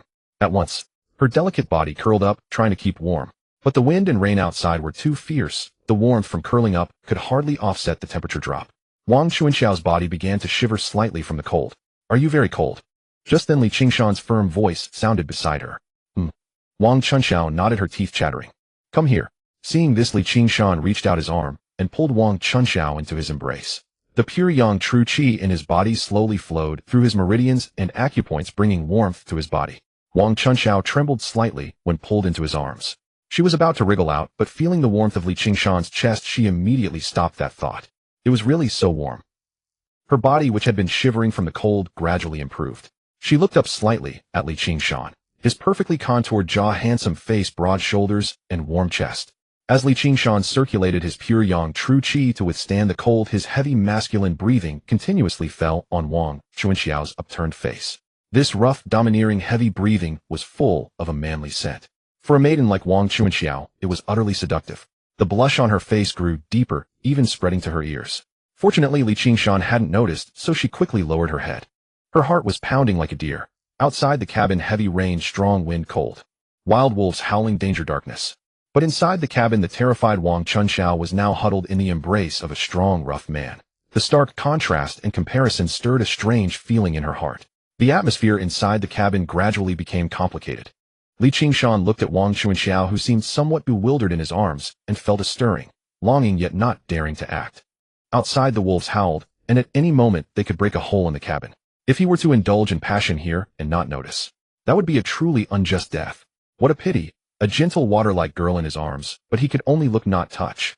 But then she was an innocent maiden, she certainly wouldn't fool around with him. Better not think nonsense. Damn these wolves. He would have to find a time to hunt them all down to vent his anger. Time flew by. No one knew how long had passed. When the sun rose as usual, the glaring sunlight streamed through the gaps in the cabin and fell on Qingshan and Wang Chunxiao. Not long after the rain stopped yesterday, the wolves, having found nothing, quietly left. Qingshan was worried the wolves might still be nearby, so he didn't dare go out. Besides, the road was slippery. Fortunately, the big yellow dog kept watch, so Qingshan closed his eyes to rest, but he fell asleep. Their eyes met. Then Wang Chunxiao's soft, delicate body quickly stood up, a hint of shyness on her face. "Thank you for last night. Wang Chunxiao, I saved your life." "How are you going to thank me?" Qingshan stood up, looking down, slightly bending over, and said to the blushing Wang Chunxiao in front of him. Wang Chunxiao twisted the hem of her clothes, her heart racing. "What do you want?" "I haven't thought of it yet. I'll think about it later." Qingshan reached out and patted the obedient Wang Chunxiao's head, then opened the cabin door and walked out. The big yellow dog had long been impatient and ran wildly around the cabin, digging holes and doing its business. Qingshan first checked the other small cabin, and seeing no damage, breathed a sigh of relief. He opened the small door, and the game was still there. This finally put Qingshan's mind at ease. Qingshan estimated that Dazhuang would be back before noon. In the meantime, he could wander around nearby. Any game he could catch would be good. Early in the morning, Qingshan made a soup. He roasted 4 wild chickens. "Wow, it smells so good." In front of the fire, Wang Chunxiao looked at the fragrant roasting chickens, her beautiful eyes full of anticipation. Now the sunlight was bright. Qingshan could finally see Wang Chunxiao's figure and features clearly. For a young girl, one word: tender enough to squeeze out water. After the chickens were roasted, simply adding some salt made them a rare delicacy in this resource-scarce era. The crispy, oily meat aroma lingered in the mouth. Absolutely amazing. Qingshan ate heartily. Wang Chunxiao had barely finished 1 chicken when Qingshan had already polished off 3. Seeing how much Qingshan could eat and drink, Wang Chunxiao finally understood how he had such broad shoulders and back. But as her father said, a man who can eat is a man who can work. If she became a woman of such a man, other women would be envious. After eating and drinking, Qingshan first performed a set of body-tempering punches, the health preservation fist, and the pure yang true qi in his body had clearly strengthened a bit. When he practiced the punches, the jade gourd pendant on his chest came out. Qingshan noticed that this small jade gourd pendant seemed to absorb the power of the morning sunlight, faintly flickering with the light of dawn, quite magical. But since he couldn't figure it out for now, he set it aside. Wang Chunxiao, who was eating roasted chicken, saw Qingshan practicing the punches, and a look of surprise appeared in her beautiful eyes. Those who can fight and those who can't, an outsider can tell at a glance. Qingshan's moves were powerful, his movements fluid, and the sunlight made him look full of masculine vigor. This man was truly a top-notch rough man. Wonderful. Most importantly, he was handsome. There was no second one in 10 miles around far better than that Zhao Ba. It was just a pity that his father wasn't the village party secretary. Otherwise, her own father would definitely go to Qingshan's house to propose marriage. That would have been great. Wang Chunxiao knew Qingshan's family situation. Or rather, everyone in Shirshi village knew. Her father definitely wouldn't want her to marry into such a family. Lu Guoxiang, who had married into that family, was almost bullied to death. There was a precedent. If only Qingshan could separate from the family and live on his own. But Wang Chunxiao thought it was unlikely. If he could have separated, he would have done so long ago, not waited until now. Well, what was she thinking? Why was she thinking about this rough man again? "Wang Chunxiao, are you coming with me to hunt or staying in the cabin?" Qingshan looked at Wang Chunxiao behind him and asked. "I'm coming with you," Wang Chunxiao said without hesitation. For some reason, she felt safer staying by Qingshan's side. What if those wild wolves came back while she was alone in the watch shelter? Last night, the watch shelter had not been clawed open by the wolves. But that did not guarantee it would hold today. If even one wolf squeezed through, she was as good as dead. Seeing this, Qingshan led Wang Chunxiao and Huang toward a nearby stream. The presence of wolves in the area was certain. But the presence of wolves did not mean he should abandon hunting altogether. The old forest was teeming with wolves, black bears, and on bad luck, even tigers, the mountain lords of these parts. At night, wolves were most active and aggressive. But during the day, Qingshan's vision was unobstructed. If wolves appeared, he could quickly climb a tree. With his bow and arrows in hand, and Huang as an early warning system, he would have ample time to prepare. Wolves in the vicinity would be detected first by the dog. By the stream's edge, clear water flowed steadily. Due to yesterday's rain, the water level had risen significantly, reaching mid-thigh in places, whereas normally it only covered the ankles slightly. Thanks to yesterday's rainfall, the air in the old forest was particularly fresh and crisp. The overnight storm had driven out numerous forest frogs and toads. Everywhere one looked, these creatures abounded. Both frogs and toads held value, though they were too scattered to catch efficiently. Before they had walked 2 minutes along the stream, Qingshan felt the jade gourd pendant at his chest grow warm. Based on his experience over the past 2 days, this meant prey was about to present itself. His steps lightened considerably. Sure enough, at the stream ahead, a pheasant with brilliantly colored plumage gripped the feathers behind the neck of a dull, gray-yellow hen pheasant. its robust body perched atop the female. They were engaged in mating. Occasional clucks and fluttering sounds echoed through the air. Li Qingshan, look. Those two pheasants are fighting. Wang Chunxiao stood nearby, pointing excitedly at the pheasants by the stream. But from this distance, can you hit them? This was her first time witnessing a hunt, and her heart raced with excitement. I can hit them, but shooting now would be rather immoral. Li Qingshan gazed at the two pheasants ahead, lost in thought. As a man, he felt it was inappropriate to strike at such a moment. It truly felt wrong. Immoral? Why? Wang Chunxiao paused, confusion flashing across her face. Her eyes filled with curiosity as she stared at Li Qingshan. They are working hard to produce the next generation. If I shoot one's mate right now, wouldn't that be rather immoral? Li Qingshan glanced at Wang Chunxiao beside him and asked. Working hard to produce the next generation. Whoosh. As soon as he finished speaking, Wang Chunxiao's cheeks flushed crimson. She immediately understood what those two pheasants were doing. She recalled having just said the pheasants were fighting. Wang Chunxiao felt a wave of embarrassment. Their eyes met. They stood so close that Wang Chunxiao could feel Li Qingshan's heavy breathing. The raw masculine scent washed over her, making her body go weak. The atmosphere in the old forest grew strangely charged. Watching Li Qingshan draw nearer, Wang Chunxiao's trembling body slowly closed its eyes, as if awaiting something. Whoosh! At that moment, a sound of splitting air rang out. From nearby came Li Qingshan's delighted voice. Hit it. Ah! Wang Chunxiao opened her eyes and watched Li Qingshan dash forward. A wave of disappointment and grievance welled up in her heart. Umph! She gave a playful pout and hurried after him. Stupid man. He really doesn't understand anything, such a blockhead. So annoying, so annoying. Li Qingshan sensed Wang Chunxiao's emotional shift and understood everything clearly. Playing hard to get made the fish bite deeper. The ambiguous phase before romance was far more worth savoring. In his past life, Li Qingshan had learned a truth: once married, under the pressure and constraints of society, a person could only have one woman. Once in a relationship, moral constraints meant only one partner. But if one remained single and unmarried, the world belonged to oneself. You hit two with one arrow. Wang Chunxiao caught up and stared at the two pheasants pierced by a single arrow, surprise flickering across her face. Standard procedure, Li Qingshan said, then deftly cleaned the two pheasants. Li Qingshan, let me carry these two. Wang Chunxiao volunteered. Good. Li Qingshan nodded and handed her the two pheasants weighing over 5 pounds combined.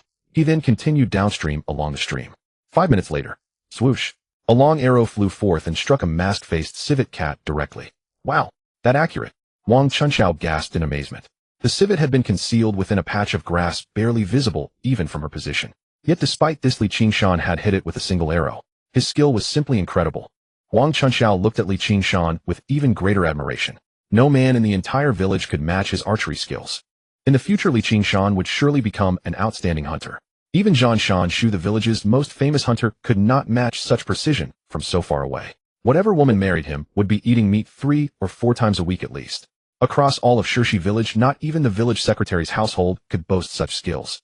Li Qingshan had set out at 6 in the morning and returned around 9, wanting to avoid running into De Zhuang's party. Though he had only been gone 3 hours, the haul was substantial. 3 pheasants, 3 hares, 1 masked-faced civet, and civets made exceptional soup. Add to that 1 raccoon dog. Altogether, the game weighed some 30 to 40 jin. Wang Chunxiao could not carry it all alone, so Li Qingshan helped carrying 2 of the animals. Just as Li Qingshan was leading Wang Chunxiao back toward the watch shelter, the jade pendant at his chest began warming again. Another prey item. Li Qingshan pressed his hand downward toward Wang Chunxiao and crept silently forward. Sure enough, a dark brown-black animal foraged among the grass ahead, not far from Li Qingshan, perhaps 50 to 60 meters away. A raccoon dog. Li Qingshan's heart leaped with delight, excitement flashing across his face. Locally known as Mao Guzi, this animal's fur was highly prized for making winter coats, and pelts commanded good prices. This particular specimen, at least 6 or 7 jin and fully grown, belonged to the canine family. Otherwise, why would it be called Mao Guzi, a hairy dog? Another wild animal. Wang Chunxiao looked at the raccoon dog ahead, surprise coloring her face. She began to suspect. What tricks was Li Qingshan using? How could he encounter so much game? Some hunters spent an entire day in the mountains without spotting a single animal. Animals' sense of smell and hearing were extraordinarily keen. A moment's carelessness, and the beast would vanish within dozens of meters. Many hunters went home empty-handed entirely, and even if they spotted prey, hitting it was another matter altogether. After all, Li Qingshan's flawless accuracy, drawing and shooting in one motion, never missing, was unprecedented. He was simply too formidable. Wang Chunxiao decided to take back her earlier words. Whoever married Li Qingshan would not merely eat meat occasionally, they would eat meat every single day. Right now, Wang Chunxiao felt a particular kind of distress. Too much game to carry. Absolutely too much. Who could understand this pain? No doubt the villagers who rarely saw meat for half a year and subsisted on coarse grains daily would never comprehend. Swoosh. Before Wang Chunxiao could finish her complaint, Qingshan's arrow had already whooshed through the air. From over 50 meters away, the arrow struck the raccoon dog's neck. The animal staggered 2 steps forward before collapsing, twitching on the ground. How incredible! Wang Chunxiao watched Qingshan stride toward the prize, her mouth slightly open, her face awash with astonishment. It was 9 in the morning. The sun had risen steadily. Qingshan placed the game inside the small watch shelter and prepared to rest for a while, waiting for Zhuang's return. The game had been hunted the previous afternoon. His watch shelter provided shade, and yesterday's rain had cooled things down. With branches and leaves covering the roof, leaving the meat for 2 days posed no problem. Inside the large watch shelter, Qingshan lay on a bed of dry soft grass. He thought about bringing a mat next time, as sleeping directly on the ground was uncomfortable. Wang Chunxiao's soft body lay beside him. Qingshan, you're not young anymore, right? Has your family arranged any matches for you? Wang Chunxiao asked curiously from beside him. No. What girl in our family would dare marry in? Look at how my sister-in-law was bullied by Grandpa Li and Lao Tan. Qingshan shook his head. Hasn't your grandfather's bullying made you want to split the household? Wang Chunxiao continued. Yeah. I'm preparing for it. When the time is right, we'll separate. Otherwise, I'll never find a wife. Any decent family would investigate and learn what kind of man Li Laoduan is before marrying their daughter into our home. As he spoke, Qingshan's hand slid quietly and imperceptibly, coming to rest on Wang Chunxiao's round, slender thigh. Summer clothing was thin. Wang Chunxiao shivered slightly, but pretended nothing had happened, continuing, Your grandfather is far too biased. Then Wang Chunxiao and Qingshan began sharing stories of their respective dysfunctional families. Yet Qingshan's hand never stopped. Wang Chunxiao said nothing.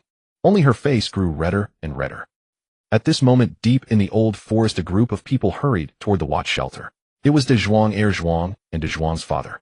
Both Zhuang and heir Zhuang stood a full 1.90 meters tall. Their father, however, barely reached 1.70 meters, appearing quite short beside his 2 sons. Woof, woof, woof. From outside the watch shelter came Da Huang's joyful barking, followed by Da Zhuang's voice, Brother Shan, Brother Shan. I'm back. Damn it. Qingshan cursed inwardly and stepped out of the shelter. Indeed, Da Zhuang's family was waiting for him. Brother Shan, my father and brother are here. We have enough people now, right? Da Zhuang asked. The hunting haul today, 3 roe deer weighing 170 jin. 7 pheasants remained 16 jin. 10 hares approximately 50 jin. 1 mask-faced civet about 8 jin. The raccoon dog, also known as Mao Guzi, had just been hunted, roughly 7 jin. Total weight 251 jin. Da Zhuang and heir Zhuang each carried about 90 jin. Da Zhuang's father carried about 30 jin. Qingshan himself carried roughly 40 jin. The 4 of them could carry back about 160 jin of game, but leaving the remaining 90 jin in the old forest seemed wasteful. Oh right, there was also Wang Chunxiao. A young girl could carry at most 20-something jin. So what about the remaining 70 jin? Fortunately, Qingshan had already thought of a solution. Huh, Brother Shan, who is this? Da Zhuang spotted Wang Chunxiao emerging from the shelter, his eyes widening. Wang Chunxiao. Chunxiao, what are you doing here? Da Zhuang's father also looked astonished, stepping forward to ask. They were all from the same village and knew each other. A young woman appearing alone in the wilderness with a man in a watch shelter was sure to spark rumors. Especially for Da Zhuang's father, whose gaze toward Qingshan carried complex undertones. This kid was capable. Wang Chunxiao was one of the village's 3 famous beauties, and this ruffian had actually succeeded with her. If Chunxiao's father found out, he would die of anger. What a fine cabbage ruined by a pig. Seeing this, Qingshan recounted everything that had happened the previous night to Da Zhuang and his father. Da Zhuang's father also offered some words of comfort to Wang Chunxiao. Uncle, don't worry. I won't run around anymore, but I certainly won't marry someone like Zhao Ba. Wang Chunxiao declared. Good, just don't run around. It's not safe for a young woman to wander alone. Da Zhuang's father nodded, then turned to Qingshan. Qingshan, Da Zhuang said you hunted plenty of game. Where is it? Uncle, let's go. Qingshan signaled to Da Zhuang. Together they opened the small watch shelter and dragged out the game one by one. Hares, pheasants, mask-faced civets. So many. Father, big brother, didn't lie. Did we really hunt this much? Heir Zhuang stood behind, watching Da Zhuang toss game out of the shelter, his eyes wide with disbelief. You 2 boys, how did you hunt so much game?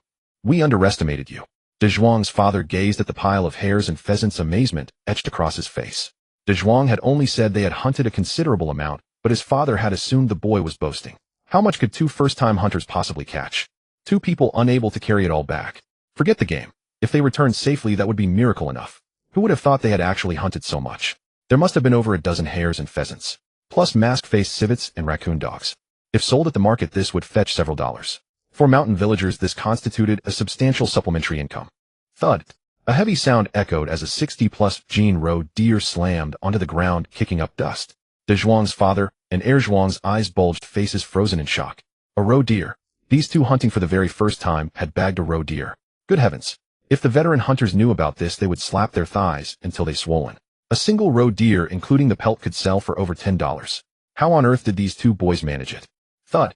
However, a second heavy sound followed, sending another shock through De Zhuang's father and heir Zhuang. Another roe deer. Thud. A third roe deer was tossed out. De Zhuang's father and heir Zhuang's eyes nearly popped out. This is all from you two. De Zhuang's father was utterly stunned, pointing at the game on the ground. Not us. Brother Shan shot all these. I only helped carry them. De Zhuang chimed in from the side. Qingshan, when did you learn archery? And within just these 2 days, how did you encounter so many wild animals? De Zhuang's father stared at the game piled high before him, his eyes wide with disbelief. He could hardly believe that two newcomers to the mountains could have accomplished such a feat. Even Zhao Zhanshan, the old hunter who had roamed the deep woods for over a decade, couldn't have achieved such a record in 2 days, could he? Dad, you don't know how incredible Brother Shan is. Within 50 paces, he hits every single target. Even rabbits and pheasants within 100 paces are no challenge for him. I feel that my brother Shan is the finest hunter in these 10 miles and 8 villages. From now on, he'll definitely be the top gun around here. Da Zhuang was unstinting in his praise, extolling Li Qingshan's virtues. Dad, I remember we have a younger cousin who's still unmarried. Why not introduce her to Brother Shan? He'll surely be able to give her a good life. Brother, are you talking about cousin Qinglian? Last month I saw her at Song Family Village. Our uncle even asked if there were any suitable young men in our village. Erzwang also spoke up. Brother Shan, our cousin Qinglian, is really pretty. If you saw her, you'd definitely like her. He looked at the game on the ground. At this moment, Erzwang's heart was filled with admiration for Li Qingshan. He was truly amazing. If only his cousin could marry Brother Shan, that would be wonderful. However, as Da Zhuang and Erzwang finished speaking, Wang Chuanxiao, who stood nearby, wore a stiff and slightly resentful expression. Da Zhuang's father, being a middle-aged man, would not be as rash as his two sons. Seeing the displeasure flickering across Wang Chuanxiao's face, he roughly guessed the situation. He immediately shot a harsh glare at his two sons. Then he said, "You two talk too much. You haven't even found wives for yourselves yet, you're already thinking of playing matchmaker. First take care of your own bachelorhood." Da Zhuang and Erzwang exchanged glances, scratched their heads, and felt a wave of embarrassment. They fell silent. Qingshan, with just the few of us, it's not easy to bring all this game back. If we go back to the village to fetch more people now, it'll waste a lot of time. Da Zhuang's father looked at the game piled on the ground and spoke. Uncle Kai, we can skin all these animals right now, process them on the spot, and hang them up. It won't rain in the old forest for a while, so we can come back to collect them later. Also, we'll remove the bones from the roe deer and bury them. We'll just take the meat back. With 5 of us, it should be enough. Besides, you must be starving from the journey. We'll roast some rabbits and pheasants, which will lighten the load a bit. Li Qingshan said. That could work. As Li Qingshan finished speaking, Da Zhuang and his father's eyes lit up. Under Li Qingshan's direction, they began to busy themselves, skinning deboning. Qingshan, your arrows are incredibly accurate. Every single one hit the neck. The fur and hide are completely undamaged. Such pelts can fetch a good price. While skinning the roe deer and rabbits, Uncle Kai noticed this, and his eyes were filled with admiration for Li Qingshan. Li Kai had never seen anyone achieve such mastery in archery. Not even Zhao Zhanshan or any hunter from the surrounding villages possessed Li Qingshan's skill. This young man was truly extraordinary. Had he been concealing his abilities all these years? At this moment, Li Kai's emotions were complicated. He wondered whether he should let Da Zhuang continue following Li Qingshan, for this young man seemed even more capable than the veteran hunters. Soon, all the roe deer and rabbits were skinned. The bones of the 3 roe deer were mostly removed, though the small bones were left, as they were not professional butchers. Still, managing to extract most of the bones was quite an achievement. All the removed bones were thrown into the fire and burned.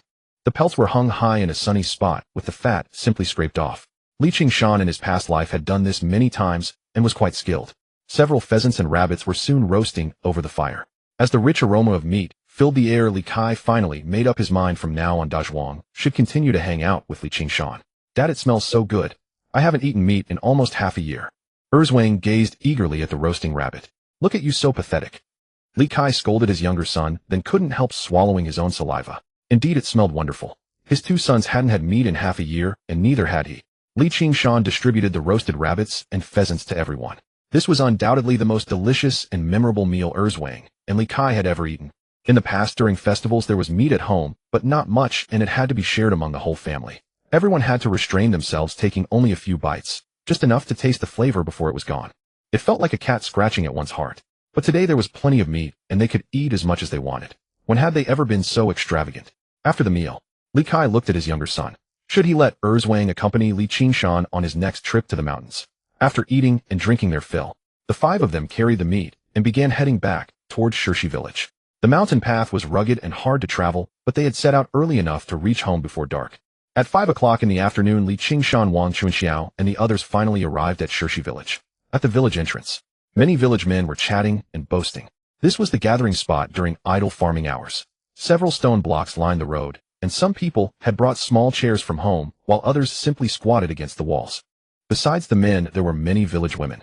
Not far away, children were playing and laughing. Hey, look, isn't that Li Qingshan the loafer? Just then someone spotted the figures gradually coming into view and pointed. That's right, it's him. And there's Dazhuang and Erzwang. Those two are the tallest in the village. I heard that a few days ago Li Qingshan, that loafer, slept with the widow Wang Naixiang. Is that true or false? False, but there's definitely something going on. I heard he was going hunting. Are those game animals he's carrying? Huh, that can't be right. So many. Even the old hunters in the village couldn't have caught this many in such a short time. Li Qingshan, that loafer, has never been hunting before. How could he possibly have bagged so much game? Just being able to survive on the mountain would be a miracle for Li Qingshan. Zhao Chong sneered, a look of venom on his face. His family owed Li Qingshan 37 yuan, and Li Qingshan owed Li Hu 37 yuan. If Li Qingshan had died in the mountains, his family wouldn't have to repay the debt. As for Li Hu, that was Li Qingshan's debt. What did it have to do with him? He had thought that Li Qingshan probably wouldn't return this time. But unexpectedly he was back so soon. Why hadn't the wolves and tigers in the mountains devoured that loafer? Immediately the men by the roadside stood up, peering toward Li Qingshan, Dazhuang, and the others, their faces full of curiosity. When Li Qingshan and Dazhuang drew closer, everyone noticed that what they carried on their backs was indeed skinned game meat. And there was quite a lot of it. It was all covered with leaves and twigs, and looked quite fresh. Hanging from the waists of Li Qingshan, Dazhuang, and Erzwang were pheasants apparently caught not long ago. Hey Li, how did you guys catch all this? You've been hiding your skills, I never noticed before. Blacksmith Li stepped forward, astonishment in his eyes. The other villagers also gathered around, pointing at Li Qingshan, and the others, their faces filled with envy and jealousy. It had been so long since anyone had tasted meat. This meat would surely be delicious if stewed, wouldn't it? Haha, we don't have that kind of skill. All this game was caught by Qingshan. We're just helping him carry it back to his place. Li Kai said, pointing at Li Qingshan behind him. What? That loafer caught all this? Li Qingshan, you usually loaf around kicking dogs and wandering aimlessly. I never thought you'd be so skilled at hunting, catching so much. Li Qingshan, you've made something of yourself. Qingshan, did you really catch all these? Carpenter Zhao Yotian and others exclaimed in surprise. When did that loafer ever learn to hunt? I bet he stole them from somewhere. After all, those loafers are good at petty theft. Just then Zhao Chong's voice rang out from behind the crowd, dripping with sarcasm and disdain for Li Qingshan. Stolen. As Zhao Chong's words fell, the villagers' gazes once again fixed on Li Qingshan. Yes, how could a village loafer suddenly take up hunting? Even experienced hunters couldn't have caught so many animals in such a short time. Could it really be that this kid had stolen them? He was indeed capable of such a thing. Qingshan, you didn't really steal this game, did you? If you did, you'd better return it quickly. There's still time to make amends. If the authorities come knocking, you'll end up in prison. Blacksmith Li, who was from the same clan, stepped forward with concern. Blacksmith Li's father was a cousin of Li Qingshan's father, so technically he was Li Qingshan's uncle. I thought he caught them himself. So they're stolen. How did our village end up with such a scoundrel? If the owner comes looking for him, they'll beat him to death. That'll be a sight to see. The villagers murmured among themselves. Li Qingshan said nothing, but listened carefully to who was saying what, who was kicking him while he was down, and who was speaking up for him. These things would influence how he treated these neighbors in the future. Some were making excuses for him, saying he was a good kid, while others insisted he had stolen the game and should be reported to the authorities. For instance, Blacksmith Li, Carpenter Zhao, and Tofu Beauty were all saying he wasn't that kind of child. Meanwhile, pockmarked Aunt Zhao Chong, Zhao Yotian, and others insisted that he was no good and that the game was stolen. Bullshit. Brother Shan caught all this himself. I can testify. Dazhuang defended Li Qingshan. I can also vouch for Li Qingshan. Wang Chunxiao also spoke up. Zhao Chong, get over here. Li Qingshan, seeing that the time was right, stepped forward and grabbed Zhao Chong by the collar to prevent him from escaping. Li Qingshan, what are you doing? I'm telling you, I'm not afraid of you. Don't think that threatening me will make this game any less stolen. Zhao Chong tried to break free from Li Qingshan's grip, but found his hand as strong as iron pincers. He couldn't budge it at all. Zhao Chong, what makes you say this game was stolen by me? Li Qingshan's voice carried a hint of anger. This guy, just like his father Zhao Gui, was no good. You're a loafer. How could you possibly know how to hunt? You must have stolen these. Unless you prove to everyone that you didn't steal them, then we'll believe you. Am I right, everyone? Zhao Chong looked at the villagers gathered around. Right. That's right. Qingshan, unless you prove it to us. Pockmarked Aunt Zhao Yotian and others began to voice their doubts. Zhao Chong. You say this game was stolen by me. Since you're accusing me, you should provide the evidence. How I stole it, and how you can prove it. If you can't prove it, then you're slandering me. Qingshan released Zhao Chong, and said calmly, go ahead, prove it. Prove that I stole this game. This? How can I prove it? Anyway, you stole it.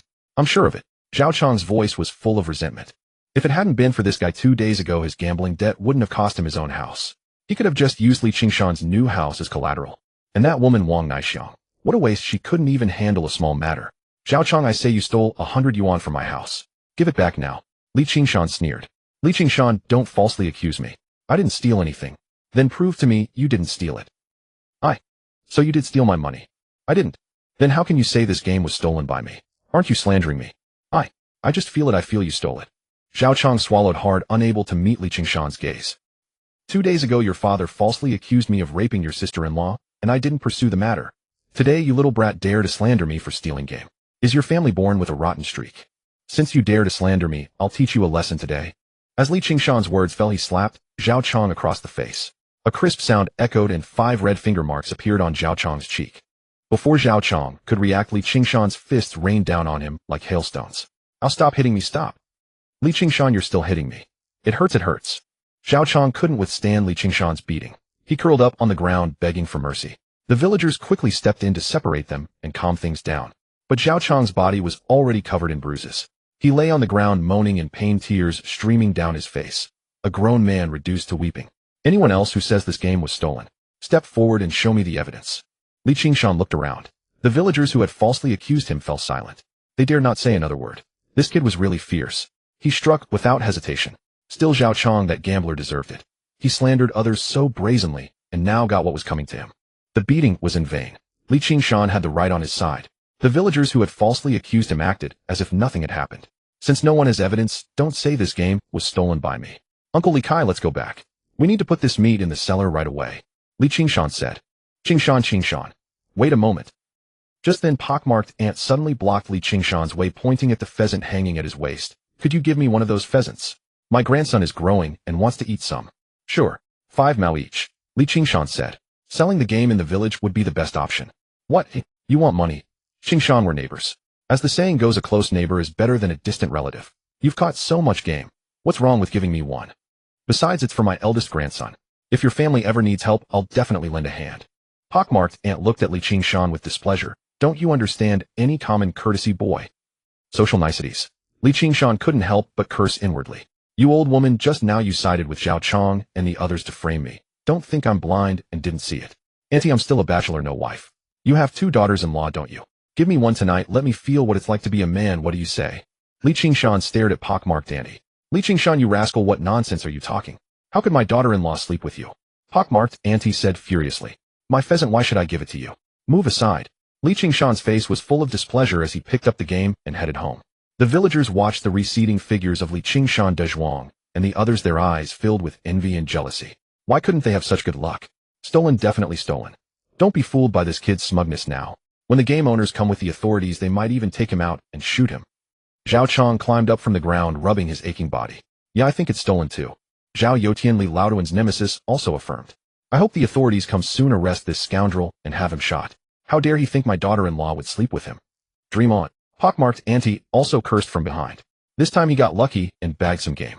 I don't believe he can do this every time. Young people so impatient. Zhao Yutian sneered. The Li family home. It was now dinner time. On the same table in the courtyard there were cornmeal cakes, a dish of stir-fried vegetables, and half a salted duck egg. Below there were sweet potato porridge and pickled vegetables. Li Laoduan reached out with his chopsticks. First he scooped some salted duck egg into his eldest grandson, Li Qingshu's bowl, then picked some for himself, licked the chopsticks, smacked his lips with a look of pure enjoyment on his face. The second son, third son, their wives, and the granddaughter-in-law Lu Goshawks could only hold their bowls of sweet potato porridge, gazing enviously at Li Laoduan and the others seated at the table. The second branch was relatively better off. They couldn't have salted duck egg or stir-fried vegetables, but at least they could eat some cornmeal cake. The third branch was miserable, having only sweet potato porridge, which left them passing gas all day. Third uncle, has Qingshan been up the mountain for 2 or 3 days now? Li Qingshu suddenly asked at the table. Counting today, 3 days. Li Sankue nodded honestly. Third uncle, the old forest is full of dangers. To put it bluntly, if Qingshan doesn't make it out, you need to go find Li Hu and tell him that the new house isn't Qingshan's. It's Grandpa's, meant for me. We can't have the debts Qingshan left behind come back to us, Li Qingshu said. The newly built house was meant for him from Grandpa. How could it be handed over to Li Hu just because of something Li Qingshan said? Qingshu is right. Third, do you hear me? Li Sankuei wanted to retort, but unexpectedly Li Laoduan spoke first, staring at him and setting the tone for the matter. Yes, father. Li Sankuei had no choice but to nod. Li Qingshu, Qingshan will definitely come back safely. Lu Guoxiang, sitting at the far end of the table, gritted her teeth and retorted. Sister-in-law, whether Li Qingshan comes back or not isn't up to you. But everyone knows the old forest has claimed many lives over the years. Li Qingshan, a clueless greenhorn, rashly went into the old forest. He's got guts, but it'd be a miracle if he comes out. Li Qingshan looked at Lu Guoxiang with displeasure and said, what does the old forest taking people have to do with Qingshan? Lu Guoxiang said, over the years many hunters have gone into the old forest and come out. I believe Qingshan will definitely come back, and he will surely catch game. Lu Guoxiang said. Huh. As soon as Lu Guoxiang finished, Li Qingshu couldn't help but laugh and sneer. A first-timer like him should be grateful to come back alive. To think he could catch game. What a delusion. Guoxiang, that good-for-nothing Li Qingshan, is known throughout the villages for his idleness. He's nothing compared to Qingyu and Qingyu. If he had learned a trade from Carpenter Zhao like them, he could have graduated with them in 2 years. The three brothers could open a workshop and make a living. Young people don't know how to be down to earth. They want to learn from others and go hunting. It's doubtful he'll even come back this time, let alone catch anything. And he wasted a lot of our cornmeal. In my opinion, even if he does come back, we shouldn't let him sit at the table to eat. From now on, let him squat at the end of the table and only eat after we're done. That'll teach him a lesson. One must be down to earth like my Qingyu and Qingyu. Just then the second branch looked proudly at his two sons, then turned to Li Laoduan and said, Father, in a couple of years when Qingyu and Qingyu finish their apprenticeship and earn money, they'll be able to support you. Li Laoduan heard his second son's words and nodded with satisfaction. I have to rely on the eldest and second sons. Third, look at how you've raised your two sons. One died outside, and the other is a good-for-nothing loafing around all day. It's really worrying. Father, when Qingshan comes back this time, I'll give him a good talking to. Li Sankuei said, his voice dropping a few notches. Guoxiang, from now on when the men are talking at the table, you women should not interrupt. Learn some manners. Didn't your parents teach you that at home? The eldest branch looked at Lu Guoxiang and said in a belittling tone. Lu Guoxiang remained silent, lowering her head to stare at the sweet potato porridge in her hands, tears welling in her eyes. If that kid Li Qingshan can bring back game, just 2 pheasants or rabbits, Li Qingshu will kneel to him. Li Qingshu said confidently. Li Qingshu, you said it yourself. Just then, a familiar voice suddenly sounded from outside the door. It was Li Qingshan, who had just arrived home, followed by Dazhuang, Erzwang, and others, each carrying game on their shoulders as they walked into Li Laoduan's courtyard. Li Qingshan. The family eating at the table all turned their gazes toward the door. When they saw him return safely, Lu Guoxiang and Li Sankuei's faces lit up with joy, especially when they saw the pheasants and rabbits hanging from Li Qingshan's belt and the meat he carried on his shoulder. They were stunned speechless. Li Laoduan, the eldest branch, and the second branch all stared, wide-eyed, disbelief written on their faces. Qingshan, did you catch all this game? Li Sankuei looked at Li Qingshan and Dazhuang, who were placing the game on the ground, and said joyfully, Sankuei, you have a good son. This game was indeed all caught by Qingshan. Really impressive. So many pheasants, rabbits, masked palm civets, raccoon dogs, and even 3 roe deer. If we sell these at the market, they'll fetch a good price. Uncle Li Kai said. Father, look, Qingshan caught all these. He's made something of himself. Li Sankuei looked at the large pile of game, and his first act was to turn to his father. Oh, just a few wild animals. You're so impatient. No wonder your son is so unruly. He takes after you. Li Laoduan took a puff of his pipe, suppressing his shock. Qingshan, are you all right? Lu Guoxiang quietly walked over to Li Qingshan and asked with concern if he was injured. Don't worry, sister-in-law, I'm fine. Li Qingshan waved his hand, then turned to Li Qingshu. Li Qingshu, come on, kneel to me. Right when I came along, I heard Li Qingshu say that if Li Qingshan caught game, he would kneel to him. A cousin kneeling to his younger cousin. What a spectacle at the Li family today. Li Qingshu, a man's word is his bond. Don't let others look down on you. The surrounding villagers who had come along chimed in. At that moment, Li Qingshu's face was particularly ugly. The eldest branch stepped in to smooth things over. Children's words don't count.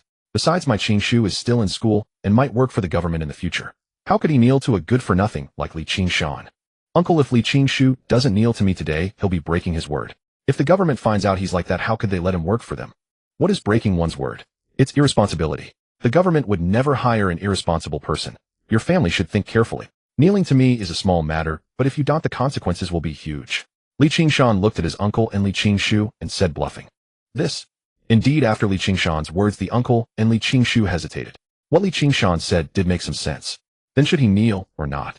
Watching this scene, Li Qingshan couldn't help sneering inwardly. These people like Li Qingshu, give them an inch, and they take a mile. Working for the government. As if they're not worthy. If you don't want to kneel, that's fine too. I remember you have half a gene of brown sugar. Give it to me, and we'll call it even. How about that? Li Qingshan looked at Li Qingshu and asked. You wait. Li Qingshan thought for a moment and finally decided that giving some brown sugar to Li Qingshan was the most appropriate. It's just half a gene of brown sugar. But if he kneels to Li Qingshan, it would be too humiliating. He might never hold his head up again. The villagers, seeing there was no more drama, showed disappointment on their faces.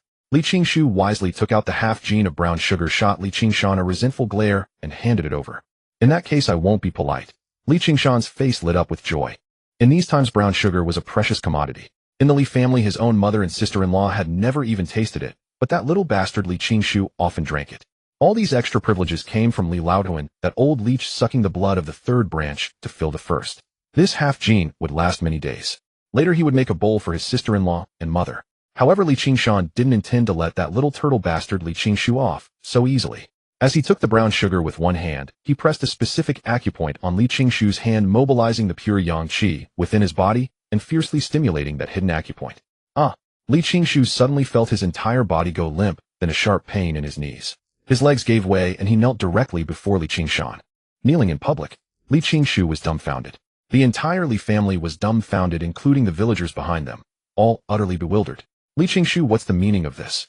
You gave the brown sugar, why are you still kneeling? Oh cousin, you've already given the sugar, why are you kneeling? But I'm not giving this brown sugar back, Li Qingshan said with a smile. Get up.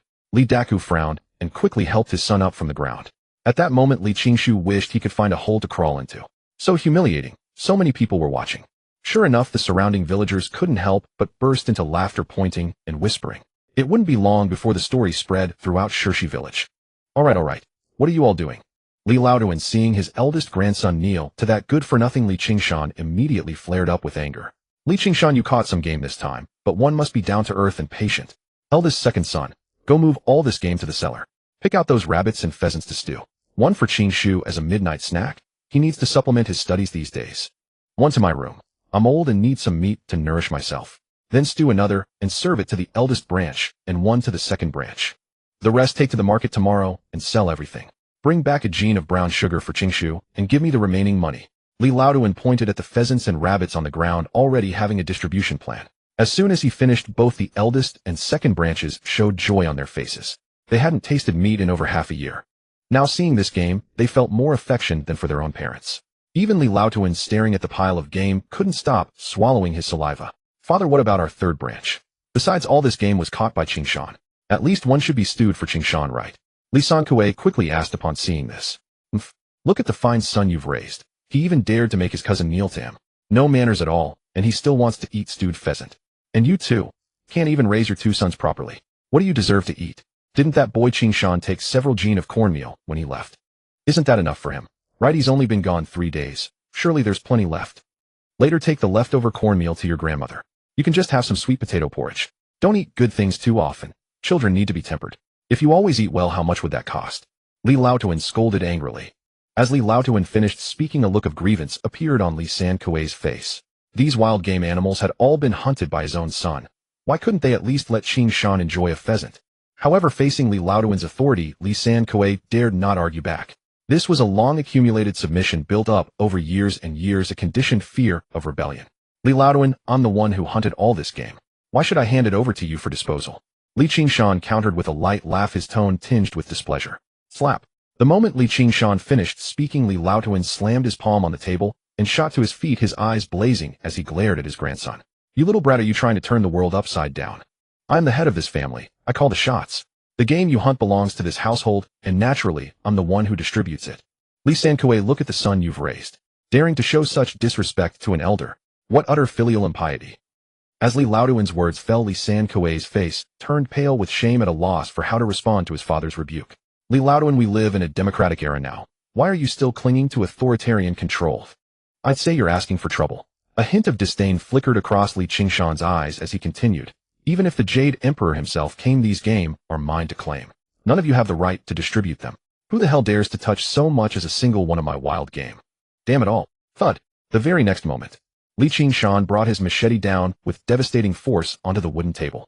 A dull thunderous crack echoed through the room as wood chips flew everywhere. The thick oak split open down the middle with such brutal strength that both Li Qingyu and Li Qingyu beside him flinched in terror. Even Li Laoduan, who normally bullied everyone in the house, froze for a moment, startled by the feral wolf cub before him. The other villagers exchanged glances, their expressions complicated.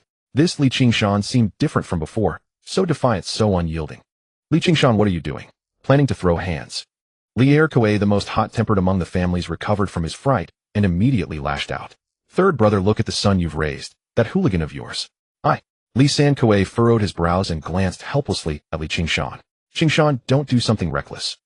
Second uncle, you're my elder. I can't lay a hand on you, right? Li Qingshan retorted with a cold sneer, locking eyes with Li Erkue. So you still remember I'm your elder? How dare you speak to your grandfather like that? Apologize right now. Li Erkue pressed, clearly pleased with himself. Second uncle, you've misunderstood me. You're my elder, so I can't raise a hand against you. But your two sons and I are equals. Beating them, no problem at all, is there? Li Qingshan replied earnestly. What?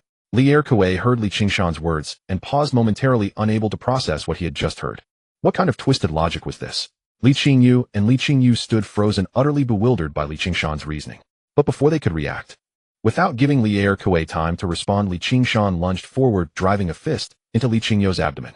The tearing pain made him collapse to the ground, face contorted in agony as he clutched his stomach. Hey you! As Li Qingyu shouted in shock, Li Qingshan was already upon him, grabbing an arm and executing a perfect shoulder throw. Smack!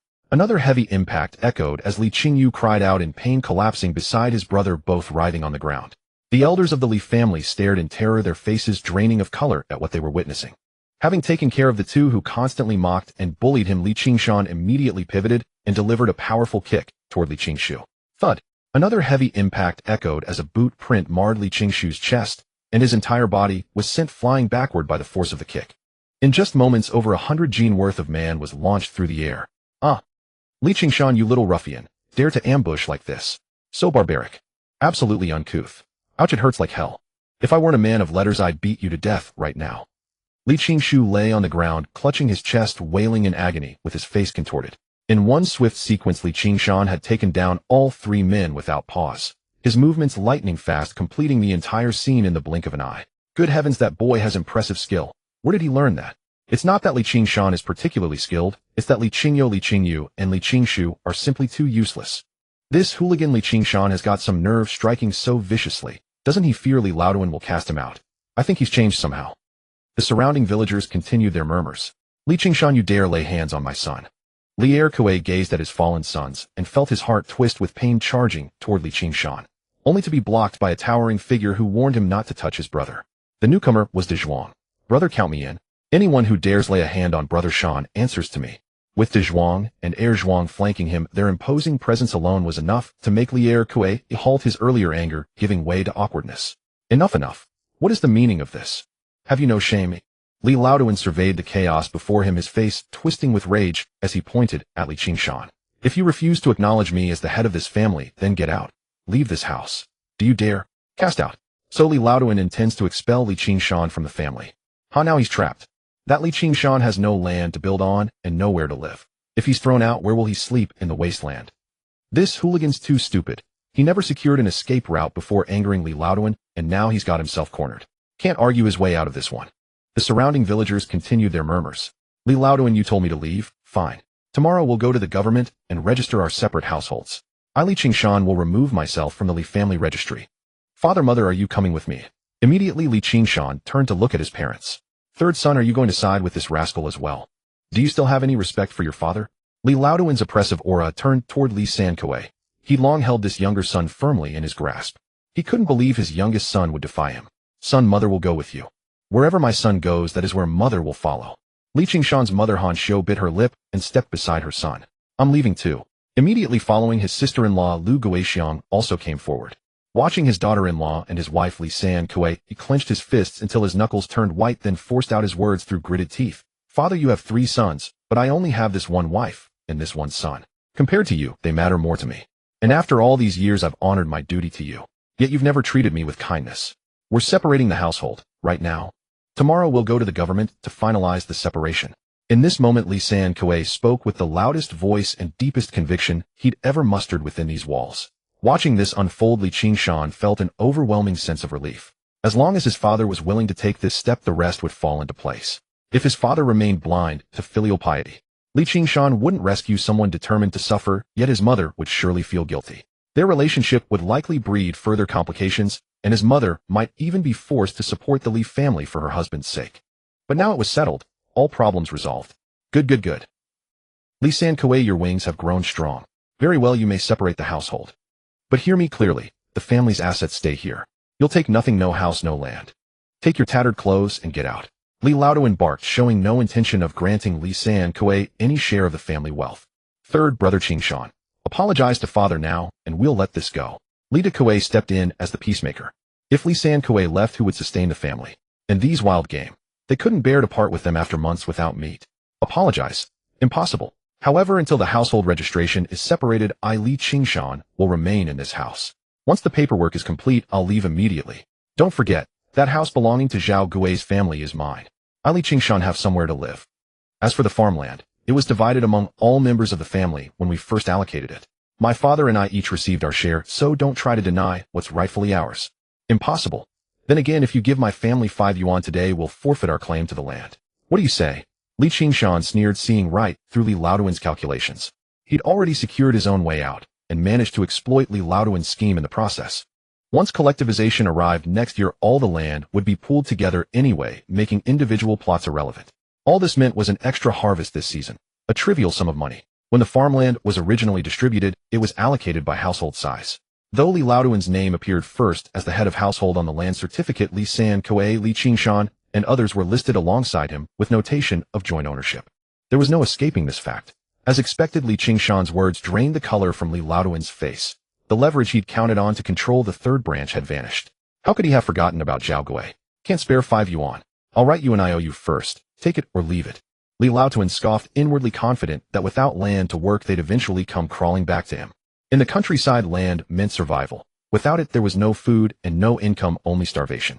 Yet he refused to believe they could make it without him. Could Li Qingshan's family really survive on hunting alone? Even Zhao Zhanshan's household retained arable land. Li Qingshan merely smiled, knowing that once collectivization came next year, there would be plenty of cause for tears. None of the land would belong to anyone individually. What was there to fear about farming? What kind of threat was this? But Li Laoduan remained ignorant, still treating it as his trump card. Before collectivization arrived, he needed to make preparations. Moreover, a large number of educated youths would be sent to the countryside. During years of food shortages, it was common for single men to marry urban girls with mere pounds of millet as dowry. If he brought 2 jin of pork at a time, Da Zhuang Er Zhuang, carry the goods to the seller. Find me before dawn tomorrow. We'll sell everything at the market and split the profits. Li Laoduan, you're coming with us tomorrow. We're separating the household. Don't forget. Otherwise, I'll stay right here until you do. Oh, and write that IOU quickly. Hand it over to me as well, Li Qingshan added coldly. Da Zhuang Er Zhuang and Li Kai carried all the game into the cellar, while Li Laoduan fumed, glaring at Li Qingshan. He then ordered Li Qingshu to fetch ink and draft the 5 yuan IOU, which Li Laoduan signed with a thumbprint. Li Qingshu suppressed a smile as he held the IOU, trading so much cultivated land for 5 yuan. What a fool Li Qingshan was. Mother, stew these rabbits and pheasants. We'll have a proper gathering with De Zhuang's family and feast. Li Qingshan selected 2 pheasants and rabbits plus a maidens and handed them over. Hanxiu, Li Qingshan's mother, stood perplexed. Cooking special meals had never happened in the Li household, leaving her uncertain of how to proceed. Mother, let's go. It's nearly dusk. Hurry and prepare the dishes. Don't keep Qingshan father and Uncle Li Kai waiting for their meal. Lu Guixiang took the rabbit and pheasant from Li Qingshan's hands, their fingers brushing against each other. A tender warmth passed between them as they met each other's gaze, both overwhelmed with unspoken emotions. In his young sister-in-law's eyes lingered the relief of his safe return, while Li Qingshan's gaze carried the weight of his responsibility toward her and his parents. Everyone go home now. Li Qingshan dismissed the gathered villagers, then instructed his parents. Father, mother, I'm heading to Uncle Zhanshan's. If anyone from the Li family dares touch what's stored in the cellar, send word to De Zhuang Er Zhuang and me immediately. Rest assured, I won't let them near the game in the cellar. Li San Kuei clenched his fists tightly. This was his first act of defiance against his father, yet the reward far exceeded his expectations. All the game that should have gone to the eldest and second branches had been preserved. With so much game secured, their family would eat well for quite some time. Da Huang, let's go, Li Qingshan said, setting off. He carried the rabbits and pheasants toward Zhao Zhanshan's house, while De Zhuang Er Zhuang and Li Kai returned home to prepare for the evening feast at Li Qingshan's place. Shu and Xiao head home quickly. Your parents must be worried sick, Li Qingshan called out. Brother Shan, when will you go up the mountain next? Once I've sold the game and settled into the new place, I'll go right away, Li Qingshan replied. All right, let me know ahead of time if you're heading up the mountain again. Wang Chunxiao asked curiously. What? Are you coming along too? Don't be foolish. That's no place for a girl. Li Qingshan hurried to explain. Of course I'm not going up the mountain. You'll find out soon enough. By the way, when we were on the mountain, you mentioned there was a way to keep me from marrying Zhao Ba. What was it? Wang Chunxiao pressed for details. Wait until tomorrow. Once I return from the market, I'll tell you everything, Li Qingshan promised. All right then, I trust you. Wang Chunxiao nodded warmly. You worked hard helping me carry all that back today. Take this rabbit with you. Li Qingshan pressed the wild rabbit into her hands. Tell your family you were craving meat and happened to run into us while hunting on the mountain. Wang Chunxiao agreed, recognizing this as the best explanation. Revealing she wanted to escape her marriage and run away would be scandalous in such a small village. Her parents would likely confine her indoors forever. Li Qingshan made his way toward Zhao Zhanshan's home carrying the rabbit and pheasant. The hunt had gone smoothly, partly thanks to De Huang's assistance in rescuing Wang Chunxiao, and beyond that, Zhao Zhanshan had once saved Li Qingshan's life. Without Zhao Zhanshan's help, he wouldn't have survived childhood. Eldest brother, second brother, bring your wives and children to the main hall for a meeting. At the Li family residence, Li Laoduan shot a fierce glare at Li San Kuei before grabbing his pipe and striding toward the main hall with his hands clasped behind his back. The first and second branches followed close behind, their collective presence intimidating and overwhelming. Inside the main hall of the Lao family's residence, Li Laoduan sat in the seat of honor, smoking his dry pipe, his face etched with deep worry. He had never imagined that the third son would dare to defy his words. This was utter rebellion. The third son's sudden defiance had a significant impact on the household. Naturally, the family was now short of several laborers. From now on, everyone must share more of the household chores. Father, the third son is truly despicable to speak to you like that. In my opinion, he should be driven out tonight. Li Erkue, a hot-tempered man, was the first to speak up and reprimand. And that wolf cub Li Qingshan dared to strike us. If not for his sneak attack, it would be him lying on the ground. Ouch, it hurts like hell. Li Qingyu, still clutching his still-aching lower abdomen, muttered. Father, our Lao family is a prominent and respected clan in Shirshi village. We have never endured such humiliation. Regardless, we must teach the third branch a lesson, or else how will you, father, hold your head high outside in the future? Li Dakue also chimed in to fan the flames.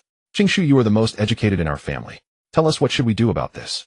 Li Laoduan turned his gaze to his eldest grandson and asked, Grandpa, my father is right. We must give the third branch a severe lesson, or we will lose face in the village. But that Li Qingshan is on good terms with Li Kai and his sons. If we move against Li Qingshan, those two sons will surely help him. Though our family is not afraid, it would lead to mutual destruction and make us a laughingstock to outsiders. In my opinion, we need do nothing for now. Tomorrow, Grandpa, you go with Li Qingshan to the government office to separate the household registration and expel Li Qingshan's entire family. Father, think about it. In our village, there's the old hunter Zhao Zhanshan. He has plenty of farmland, but spends all his time hunting in the mountains, barely enough to feed himself and his daughter. Li Qingshan goes hunting alone in the mountains and has no farmland to cultivate. How can he possibly support a family of four all by himself? This time he managed to bag so many game animals only by luck. But luck cannot favor him forever. Who knows, next time he goes up the mountain, he might end up dead there. And then, when the third uncle's family has no food, they will have no choice but to come begging to Grandpa. Then we can deal with them properly. Moreover, we can also seize Zhao Gui's house for ourselves. With the third uncle's family, we will have laborers for the farm work. Most importantly, the third uncle will have no son, no heir. Then they will be at the mercy of us nephews. Li Qingshu smirked wickedly as he spoke. That makes sense. Li Laoduan nodded and continued, so we do nothing for now. Grandpa, what we need to do now is to make Li Qingshan go up the mountain as soon as possible, go often, and take more risks. Think about it. After they move into Zhao Gui's house, what will they need most urgently? Li Qingshu asked. What do they need? Li Laoduan inquired curiously. A wife. Li Qingshan is no longer young. We can arrange a wife for him. But the girl's family will ask for a bride price, won't they? To get the bride price, he'll have to go hunting in the mountains, right? As long as he goes hunting, there's a chance he'll die on the mountain. That saves us a lot of trouble, doesn't it? Li Qingshan laughed maliciously. Good idea. Li Laoduan nodded in agreement, then turned to his two daughters-in-law and his wife. Do you have any ways to accomplish this? Father, I have a niece from my maiden family who is now of age. Perhaps we could propose her to Li Qingshan and see how it goes. The second aunt-in-law thought for a moment and spoke. All right. In the next couple of days, take some gifts and go back to your maiden home to ask about the possibility. If you succeed in this matter, you will be a great contributor to our Lao family. Li Laoduan said. Grandpa, since the third uncle's family is no longer with us, we should reassign the household chores. Li Qingshu interjected. That's right. Tomorrow Qingshu will go to study. The eldest daughter-in-law will cook and do the laundry at home. The eldest son and I will go to town to handle the household registration. The second branch will tend to the crops in the fields. Now that the rain has just fallen, weeds are sure to sprout, and the soil needs loosening. No slacking off or no meals allowed. Li Laoduan looked at his 2 sons and 3 grandsons. The second branch exchanged glances, their faces filled with displeasure. In the past, the third branch had always handled the field work. Now why had it fallen to them? Grandpa, tomorrow my brother and I have to go learn a trade from the master. Can we skip it? Li Qingyu and Li Qingyu frowned. You are all farmers. If you don't tend the fields, what will you eat and drink? Learning a trade can wait for the right time. When the field work is done, you can go then. But not now. You must prioritize farming. Second son disciplined them properly. Li Laoduan's face showed displeasure, his voice authoritative. Understood, father. Li Erkue replied, though resentment simmered within him, he dared not show it. Just then the aroma of stir-fried chicken drifted from the kitchen through the window into the main hall. Li Qingyu took a deep sniff, his face full of longing. The fried chicken smells so good. Li Qingyu chimed in. We haven't had any meat in over half a year, have we? Gulp. The second aunt-in-law swallowed hard, her eyes filled with yearning. If only she could get a few pieces to taste, how wonderful that would be. Inside the main hall, whether it was the eldest branch, the second branch, or Li Laoduan himself, all of them unconsciously swallowed as the aroma drifted through the air. So fragrant. This aroma was truly enticing. Isn't it just meat? Tomorrow the eldest son and I will go to town and bring some meat back to eat, Li Laoduan said. On his way to Zhao Zhanshan's house, Li Qingshan happened to run into Zhao Chong, who was heading home. Zhao Chong, come here. Li Qingshan beckoned to Zhao Chong. Li Qingshan, what do you want? I didn't say anything bad about you.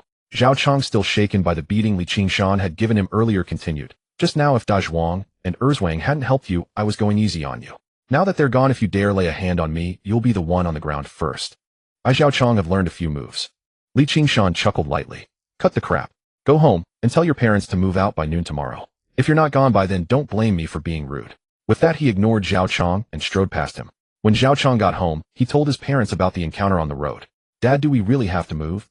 But if we move, where will we live? Zhao Chong raised a very practical question. Move? Where can we move to?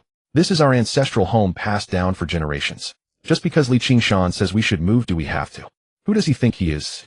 Zhao Gui snorted contemptuously, preparing to be a squatter. Because he truly had no idea where they would go if they moved. But Dad, didn't we transfer the deed of this house to Li Qingshan? Zhao Chong pressed. So what if the deed is transferred? I don't believe Li Qingshan would kill our whole family. As long as he doesn't kill us, we won't move. Besides, you're back now, son. With the 2 of us, what do we have to fear from him? Zhao Gui's tone was resolute.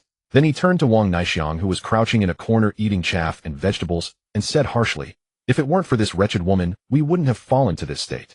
That's right. She couldn't even hold on to a man. If you had made a bit more effort and kept Li Qingshan here, we would have rushed in with our people, and Li Qingshan would have been at our mercy. And the gambling debt to Li, who would have been paid off long ago. Zhao Gui's wife also glared at Wang Naixiang. Eat, eat, eat. You still have the nerve to eat. I'd rather feed the dog than give it to you. Zhao Chong, growing angrier, reached out and knocked the bowl from Wang Naixiang's hands. Go wash the clothes. You're completely useless. You even caused my brother's death. You're a jinx. Wang Naixiang looked at the overturned bowl, feeling a surge of grievance. Crystalline tears welled up in her eyes. Helplessly she got up and went to wash all the family's clothes. Her heart was filled with bitterness. Behind her, the curses of Zhao Gui, his wife, and Zhao Chong continued. Woof, woof, woof. Before Li Qingshan reached Zhao Zhanshan's house, the big yellow dog had already dashed out, barking at the dwelling. Zhao Shanxing, hearing the barking from the yard, hurriedly opened the gate. Outside stood Li Qingshan, holding a wild hare and a pheasant, with the big yellow dog wagging its tail eagerly at Zhao Shanxing. Shanxing, this hunting trip was very fruitful. I brought some for your family. Li Qingshan handed over the wild hare and pheasant. Did you catch all these? Zhao Shanxing looked at the game Li Qingshan offered, a flicker of surprise crossing her face. Wasn't this Li Qingshan's first time hunting? She had thought that as long as he returned safely, it would be enough. She never expected he would bring back 2 hares and a pheasant. She had underestimated him. Li Qingshan nodded. Qingshan, you should take these back. After all, your family isn't well off. It's already very lucky for a first-timer to catch 2 hares and a pheasant. You might not have such luck next time. Zhao Shanxing handed the items back. She thought that Li Qingshan might have only caught these 3 game animals. Rest assured, I still have plenty of game left at home, and I plan to sell them at the market tomorrow. Back then it was Uncle Zhanshan who saved my life. And just 2 days ago it was your family who lent me Dahuang. Li Qingshan shall not forget this kindness. Please take them. So said Li Qingshan. He then pressed the game back into Zhao Shanxing's hands. How many game did you catch this time? Zhao Shanxing asked, a flicker of curiosity crossing her face after hearing his words. Seeing Li Qingshan's expression, he must have caught quite a lot of prey. But how could a novice who went up the mountain for the first time and returned safely at that possibly have caught much game? It was already surprising to Zhao Shanqing that Qingshan could bring back 2 rabbits and a pheasant. The harvest this time was quite good. Besides these rabbits and pheasants, I also caught 3 large roe deer. Qingshan said. 3 roe deer. As his words fell, a look of astonishment flashed across Zhao Shanqing's delicate face. She looked him up and down. I remember you don't know how to shoot a bow, and this is your first time up the mountain. Why would I lie to you? The villagers at the head of the village saw it. Soon the whole village will know. Even though it's my first time, I had good luck. Moreover, I took to the bow and arrow the moment I touched it. I draw it full and shoot, and my aim is remarkably accurate. Perhaps it's talent. Qingshan said. If this happened to anyone else, no one would believe it. Even Qingshan himself, if he encountered such a thing, would say that person was boasting. All right, but from now on, be careful when going up the mountain. Your life is the most important. If you can raise more hunting dogs at home, do so. My father's life was saved by 3 dogs. Zhao Shanqing said. If it weren't for those 3 dogs and the friendly hunters, Zhao Zhanshan would have long been lost in the old forest. Qingshan nodded and continued. Hurry up and stew this game. I'll come again tomorrow to check on Uncle Zhanshan's injuries. What, you know how to treat ailments too? Zhao Shanqing said with a smile. I've been studying medicine with an old mountain doctor all these years, so of course I know something. Tomorrow I'll go to the market to buy some acupuncture needles and then show you my skills. Qingshan said. All right, I'll be waiting. Zhao Shanqing chuckled behind her hand and then carried the rabbit and pheasant toward the kitchen. Qingshan watched Zhao Shanqing's long straight legs and her extremely slender waist and couldn't help but marvel inwardly. Truly, she was one of the 3 golden flowers. Wang Naixiang, Zhao Gui's daughter-in-law, was of a delicate and pitiful temperament, exuding a faint milky scent like a piece of cream cake, and spoke in a soft, gentle voice. She was full of a sense of fragility, a pitiable soul on the verge of falling off a cliff, who otherwise she wouldn't have chosen to end her life. His own sister-in-law, Lu Guixiang, was more like a mature big sister, thoughtful, efficient, and a good hand at managing a household. If she ever got a chance, her life would not be too bad. Wang Chunxiao, the one who fled from marriage, encountered in the mountains. Young but heavily endowed with a prominent chest. She was completely a little nanny type and somewhat fierce, which was why she ran away from home, taking a step that girls of this era dared not take. As for Zhao Xing'er, long legs, slender waist, and long hair, giving off a completely girl-next-door vibe. The few women Qingshan had encountered each had distinctly different personalities and appearances. Shanqing, is that Qingshan? Why doesn't he come in?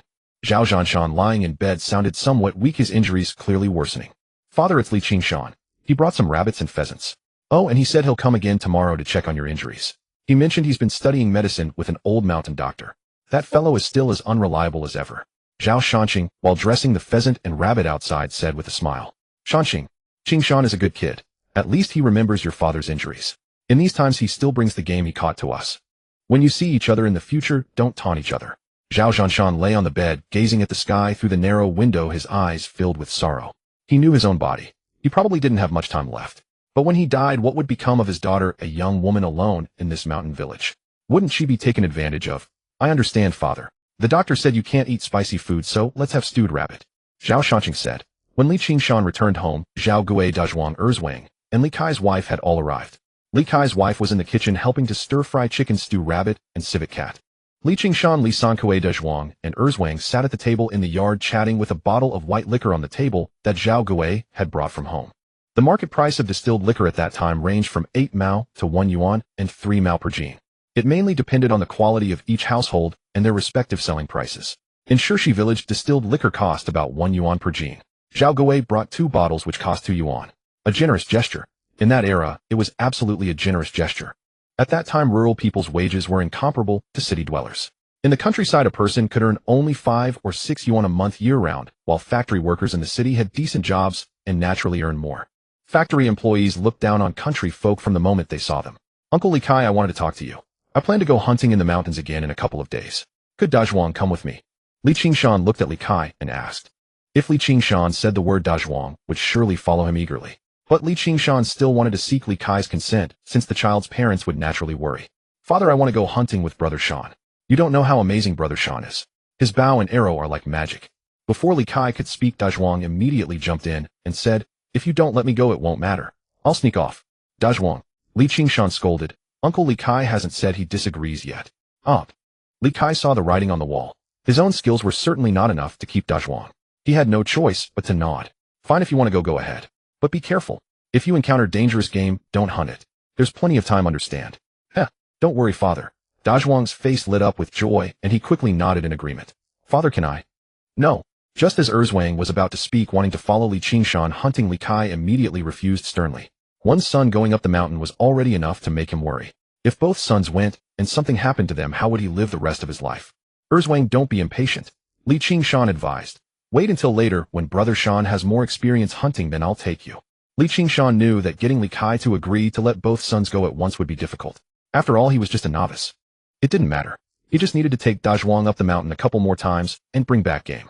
Then there would be plenty of people in the village who would be envious and want to go with him. By then Li Qingshan was sure Li Kai wouldn't be able to resist. The Li Kai family was reliable, especially Dazhuang and Erzwang, whom Li Qingshan had known since childhood. So he felt very comfortable taking them along. Besides them, there was Zhao Hongqi. But that kid's family needed him. His mother was ill and had just given birth, so he had to stay home to take care of them. Alright. Erzwang knew there would be no outcome today, so he had no choice but to nod in agreement. In the kitchen, Li Qingshan decided to show off his skills. The pheasant had already been chopped into pieces.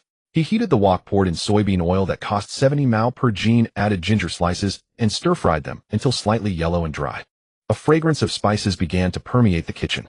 Then he added the chopped pheasant, reducing the heat and stir-frying until dry. He didn't add water yet. The advantage of this method was that it didn't require long braising to tenderize the pheasant, since wild game meat is much firmer than domestic chicken. As the chicken pieces went into the wok, the golden oil and the meat reacted with each other. A crackling sound kept rising. The rich aroma of soybean oil and the meaty fragrance of the chicken quickly filled the kitchen and drifted outside. That smells great. Dazhuang sniffed the air and swallowed. Next time we go hunting, we need to bring an iron pot. Brother Shan's cooking is really delicious. Li Qingshan saw the chicken pieces turn golden and slightly dry. Then he added large scallion segments, stir-fried until they were just cooked, then added dried chilies and Sichuan peppercorns to release the fragrance. He added soy sauce that cost 27 mao per jin, salt, stir-fried again, then quickly added hot water and began to simmer and reduce the sauce. After 10 minutes, the sauce was almost fully reduced over high heat. He added fresh chili peppers, stir-fried a couple of times, and quickly took it off the heat. A not-so-authentic Lini-style stir-fried chicken was done. The main reason was the scarcity of many ingredients in that era. For instance, the required angelica root. Nowadays, which farming household would have that? Not even star anise. And the appearance of Sichuan peppercorns surprised Li Qingshan. The Li family actually had Sichuan peppercorns. He scooped it out and placed it on a plate. A rich aroma of stir-fried chicken quickly spread throughout the Li household, even drifting out the door. Inside the low room with mud walls and a thatched roof, Li Laoduan smelled the meat aroma and couldn't stop swallowing. His eyes kept glancing outside, and he muttered curses. Wastrels, a bunch of wastrels. Such good meat, and they eat it themselves. If they sold it, how much grain could they buy? Just wait. When they've wasted all this meat, they'll regret it later. As he spoke, Li Laoduan paced back and forth in the room. None of this meat had gone into his mouth. How could that be? He was truly anxious and restless. The head of the household hadn't even tasted this meat, yet these little brats were wasting it. How infuriating. In the rooms of the elder and second branch, the atmosphere was equally unsettled. It couldn't be helped.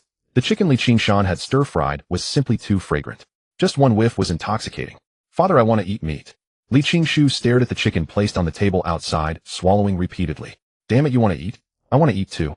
This bunch of wastrels. It's not a holiday, and they're even drinking liquor. Do they even appreciate it? Li Dakue, smelling the aroma outside and seeing the distilled liquor on the table, was also pacing restlessly. He then turned to his wife and said, "Go over and see if you can get some meat and liquor back. As a woman, they'll probably give you some face." In the room, Li Dakue and Li Qingshu's eyes simultaneously turned to their mother. "Me, will it work?" Li Dakue's wife Sun Lan pointed at herself. "Just try. Even if they refuse, we won't lose anything." Li Dakue said. "Well, alright then." Sun Lan nodded. Mainly the stir-fried chicken and stewed rabbit smelled so good that she wanted to eat them too. However, before Sun Lan could step out the door, the second branch's door opened, and the second branch's wife Wu Xiu walked out. Her eyes gleamed as she looked at the stir-fried chicken and stewed rabbit on the table, and said, Qingshan's mother having a meal." "Second, and is there something?" Li Qingshan asked first. "Oh, nothing much." "Qingshan, did you stir-fry this chicken?" Wu Xiu pointed at the stir-fried chicken. "It looks good, but I wonder how it tastes." Normally the proper response would be, "Would you like to try some?" However, how could Li Qingshan say such a thing to this woman? He chuckled lightly. "You'll never get to eat stir-fried chicken in this life, so why ask so much?" "Qingshan, what kind of talk is that? How can I never eat stir-fried chicken in this life?" "I'm not." Wu Xiu was about to retort, but suddenly choked. The best things she had ever eaten in her life were lard rice eggs and a bit of meaty mince. As for stir-fried chicken, she had indeed never had it. On holidays, if the family was well off, the men could get a few pieces of meat. Before marriage, she was considered a burden, lucky to even sit at the table The meat was for the men of the family. After marriage, she only had eggs during her confinement. When she thought about it, her lot in life was truly bitter. Damn Li Erkawei. Look at Li Sankawei's wife, she gets to eat meat now. For a moment Wu Xiu felt that her own husband was inadequate. If only she had married the third brother, how wonderful it would be. Then she would be sitting here, eating meat, right now. Second, and why are you still standing there? There's no bowl or chopsticks for you. After we finish eating, you can pick up the chicken bones and savor the taste if you like. Li Qingshan spoke again. The chicken bones that had been gnawed. Pick them up and savor the taste. Li Qingshan's words left Wu Xiu mortified. She pointed at him and said, "Fine, you spendthrift. Go ahead and eat all you want. Let's see what you'll eat when the meat is gone. When that time comes, you'll come crawling back begging us to let you in, begging for scraps. Don't even think about it." Oomph. With that, Wu Xiu stormed back into the room. Damn it, Li Qingshan is truly heartless. I'm his second uncle and you're his second aunt, yet he won't give us even a single bite. Just wait. If I refuse to believe that game will last forever. With that little brat wasting it like this, soon enough, they'll be crying. The second uncle, looking out the window at Li Qingshan and the fragrant chicken and rabbit meat, couldn't help but curse. No matter how much you yell, we still won't have meat in our house. Useless thing. Why did I ever marry you? Wu Xiu couldn't help but scold. Sure, what did you say? What did I say? I said, why can't you get me some meat to eat? Hey, you, you've gone too far. I'll beat you to death. Instantly, the sounds of domestic violence echoed from within the room. I think we'd better drop it. Even if I go out, that little brat Li Qingshan won't give us any meat. Sun Lan, the wife of the eldest son, looked at the scene outside and spoke. How did that little brat suddenly become so tough? Li Dakawei glared at Li Qingshan outside, resentment rising in his heart. He had caught so much game, why couldn't he share some with his eldest and second uncles? The two families sat down together. Sister-in-law Lu Guixiang sat beside Li Qingshan, her slender figure and fertile hips pressed close to him. Mother, is everything on the table? Li Qingshan asked. Yes, everything is ready. Qingshan's mother nodded. Tonight's dinner consisted of 2 stir-fried chickens, 2 stewed rabbits, and 1 civet cat. More than enough to fill their stomachs. Tomorrow, Li Qingshan planned to have his mother prepare the remaining wild chickens and 2 rabbits by deep-frying them and storing them in a cool, ventilated place, which would keep them for at least 2 days. Besides that, there were still a few rabbits left which would be smoked and air-dried or salted. Tomorrow at the market, Li Qingshan intended to sell the 3 roe deer and the raccoon dog, while keeping the wild chickens and rabbits for their own consumption. Given his current luck and skill in hunting, there was no need to be too hard on himself. The main issue was the lack of manpower. If he could stay in the mountains a few more days, he would have everything he needed. As for the 40 yuan he owed Li Hu, the 1-month deadline was still far off. There was no need to rush. First fill their stomachs and build up their strength, then he could hunt more prey. 40 yuan was not a problem at all. If he could just catch a wild boar weighing over 200 jin, that would be about enough. Wild boars were difficult to hunt, especially with a hunting bow instead of a gun. But if he encountered one, he certainly wouldn't let it go. Father, mother, uncle, aunt, don't be polite. Dig it. Li Qingshan invited. Come on, don't hold back. Li Sankawei could no longer contain his excitement and picked up his chopsticks. The two families grew lively. On ordinary days, none of them could afford such meat. Even if the chickens laid eggs, the first thing they did was not to cook breakfast, but to gather them for sale at the market. Chopsticks flew swiftly. They wolfed down the food. Li Qingshan's stir-fried chicken was especially popular. Lu Guixiang usually ate cautiously as her status in the Li family was the lowest. She only dared to pick pickled vegetables. Now with rabbit, chicken, and civet cat before her, she was still hesitant, eating slowly. If this continued, she wouldn't get much to eat. Sister-in-law, don't be shy. Li Qingshan noticed and used his chopsticks to put 2 chicken drumsticks into her bowl. Come on, eat more. Oh. Lu Guixiang looked at the drumsticks in her bowl, a smile of warmth spreading across her delicate, refined face. After the meal, they cleared the leftovers. Both Li Qingshan and Lu Guixiang, as well as his parents and Dazhuang, had drunk some baijiu and were feeling a bit dizzy. Dazhuang, tomorrow we're going to the market to sell meat. Don't forget to come early and bring your card. Li Qingshan instructed. All right, don't worry. Dazhuang nodded. By the way, take this bowl of stewed rabbit to Zhao Hongqi's house. His mother is sick and his wife is still in confinement. They probably don't have much to eat. Li Qingshan brought out a bowl of leftover rabbit meat and broth from the kitchen.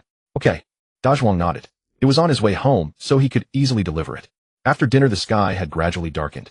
Li Qingshan went to bed early. He had to get up early tomorrow to sell meat.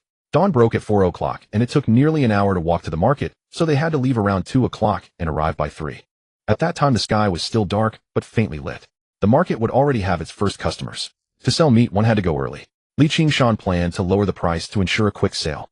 The market price for pork was 40 cents per jin, while wild boar meat was 33 cents because the young boars hadn't been castrated and had a gamey smell. Roe deer meat was slightly cheaper, around 31 or 32 cents. If he sold it at 30 cents, it would probably sell out quickly. There were 3 roe deer in total. After skinning and gutting, they weighed about 150 jin, as each deer was around 60 to 70 jin. That would bring in about 45 yuan. Part of it would go to Dazhuang, and the rest would be his. Since he was planning to leave the Li family and move to a new house, he needed to buy many things. Pots, pans, bowls, chopsticks, rice, wheat, soybean oil, sesame oil, lard, cotton cloth, kerosene lamps, pickle jars, cooking wine, vinegar, soy sauce, soap, matches. Time flew by. The next morning, Qingshan slowly opened his eyes. Dazhuang was already calling at the door, pulling a cart behind him. Besides Dazhuang, Erzwang had also come. Shangu, let Erzwang come along too. We can take turns resting on the way, Dazhuang said. Okay. In a while we'll buy a donkey. That'll make things easier. Qingshan added. But next year that donkey would have to be slaughtered for meat otherwise. Dahuang, Qingshan called. The big yellow dog at the cellar entrance ran up to him, rubbing against his pant legs. Good job. Wait for me to come back. Qingshan patted Dahuang's head, then loaded the roe deer meat from the cellar onto the cart. The three of them set off toward the market. The government offices weren't open yet. After dawn, Li Laoduan and his father would go to the town to process the household registration separation. Qingshan had it all planned. First, Li Laoduan would separate his household from his father. Then he would separate his own household from his father's. Finally, his sister-in-law's household would also be separated from his father's. In this way, his family would have 3 household registration books, effectively 3 separate households. By frequently interacting with the village chief and others, he could even apply for 2 pieces of residential land. If that failed, he could buy some unused land from others. There were many widows in the village and many empty houses whose owners had passed away years ago. The best scenario would be to have the 3 houses adjacent to each other. When the commune era came, he would have 3 households, 3 pieces of land, and 3 houses, all meeting the government's requirements. At around 3 in the morning, Qingshan and his group arrived at the market. The place was already filled with vendors from various villages, and the first wave of customers had arrived. Qingshan's roe deer meat was a hot commodity. As soon as it was displayed, it drew a crowd. Young man, how much is this meat per gene? A villager asked, pointing at the meat on the cart. Uncle Pork is selling for 40 cents a gene, beef for 50 cents. My roe deer meat usually goes for 32 cents, but today is a special occasion. My brother's child was born. I'll cut the price directly to 30 cents a gene. This roe deer meat is no different from pork. It's all meat, and it's cheaper. Uncle, how much do you want? Qingshan asked. 30 cents a gene. Can you make it any cheaper? The old man frowned.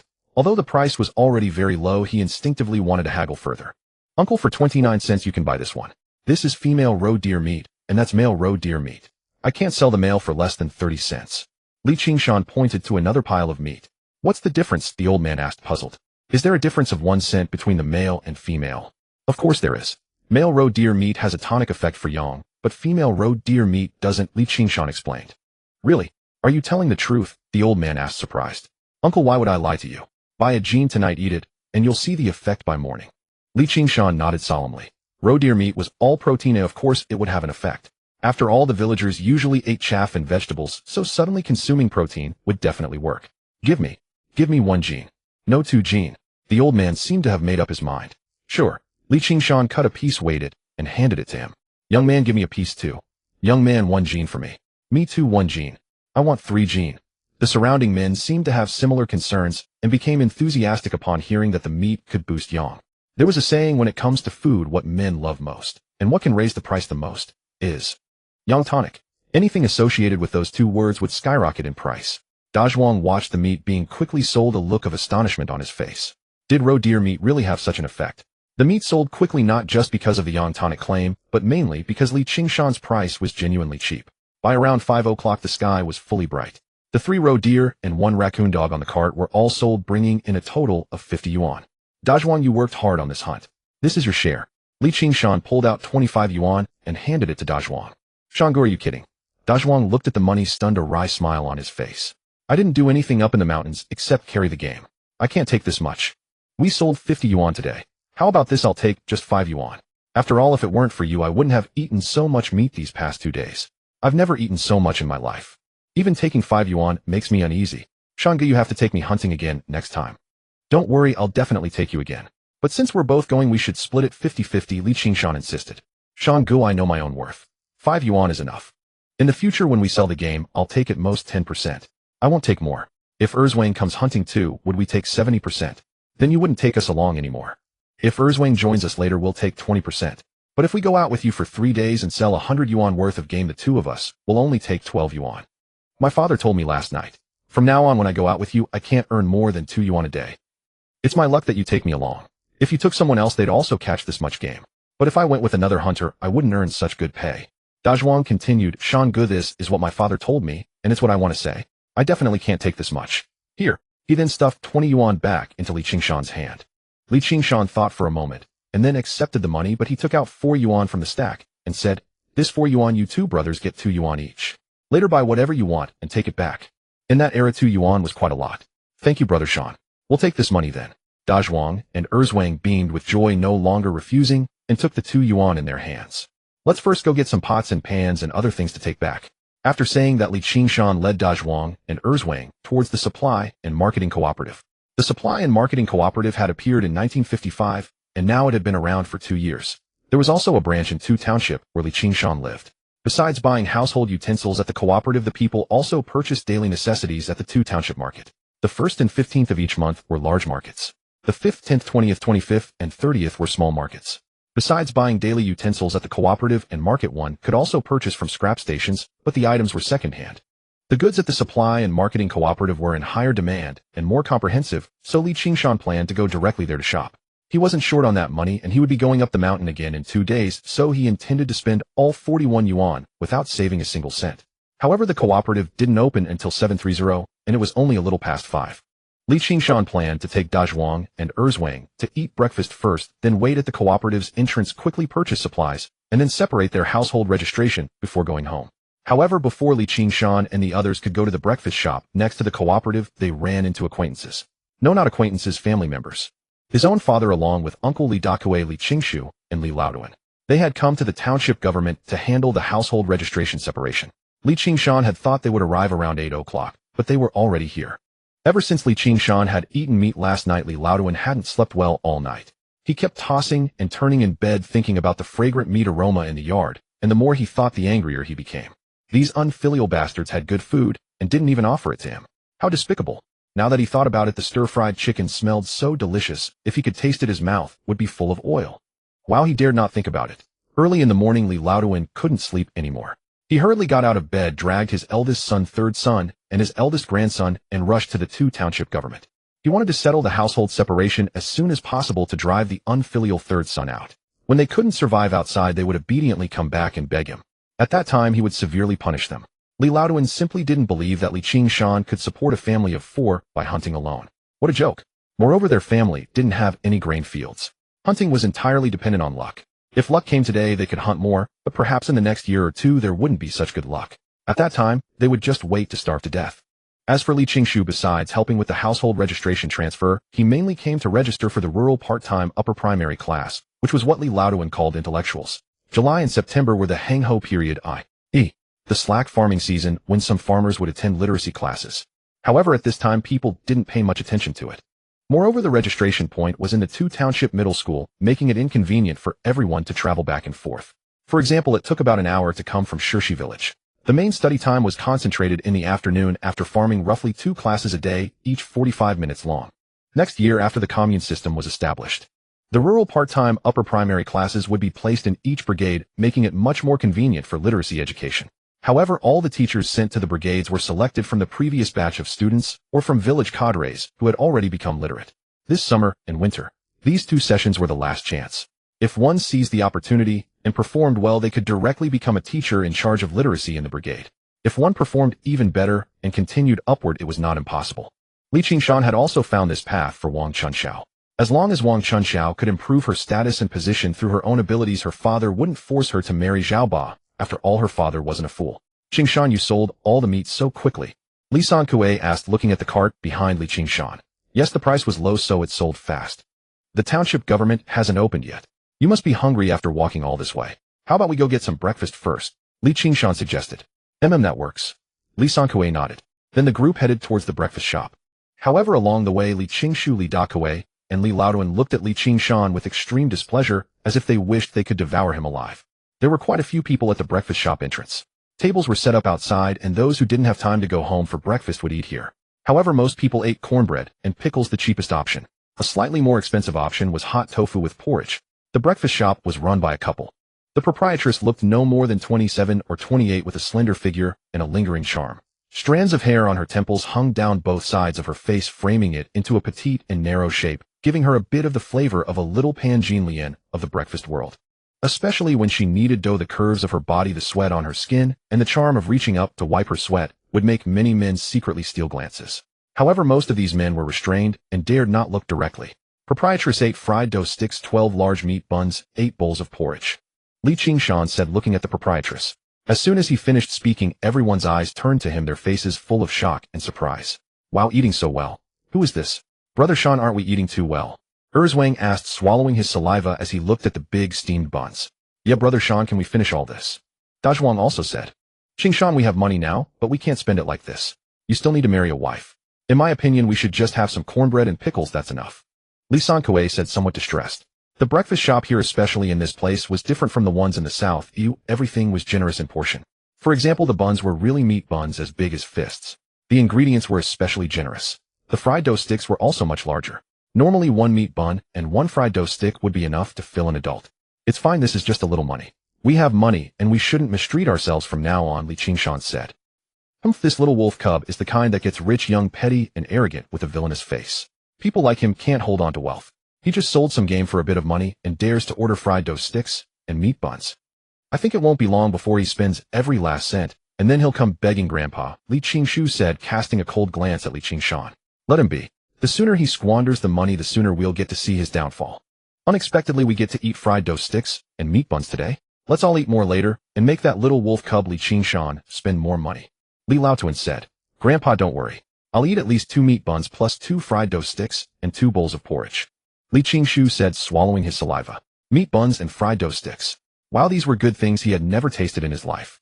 Fried dough sticks required too much oil and were expensive. Although Grandpa favored him, he couldn't waste like that. At most, he could have a piece of hot tofu to satisfy his craving.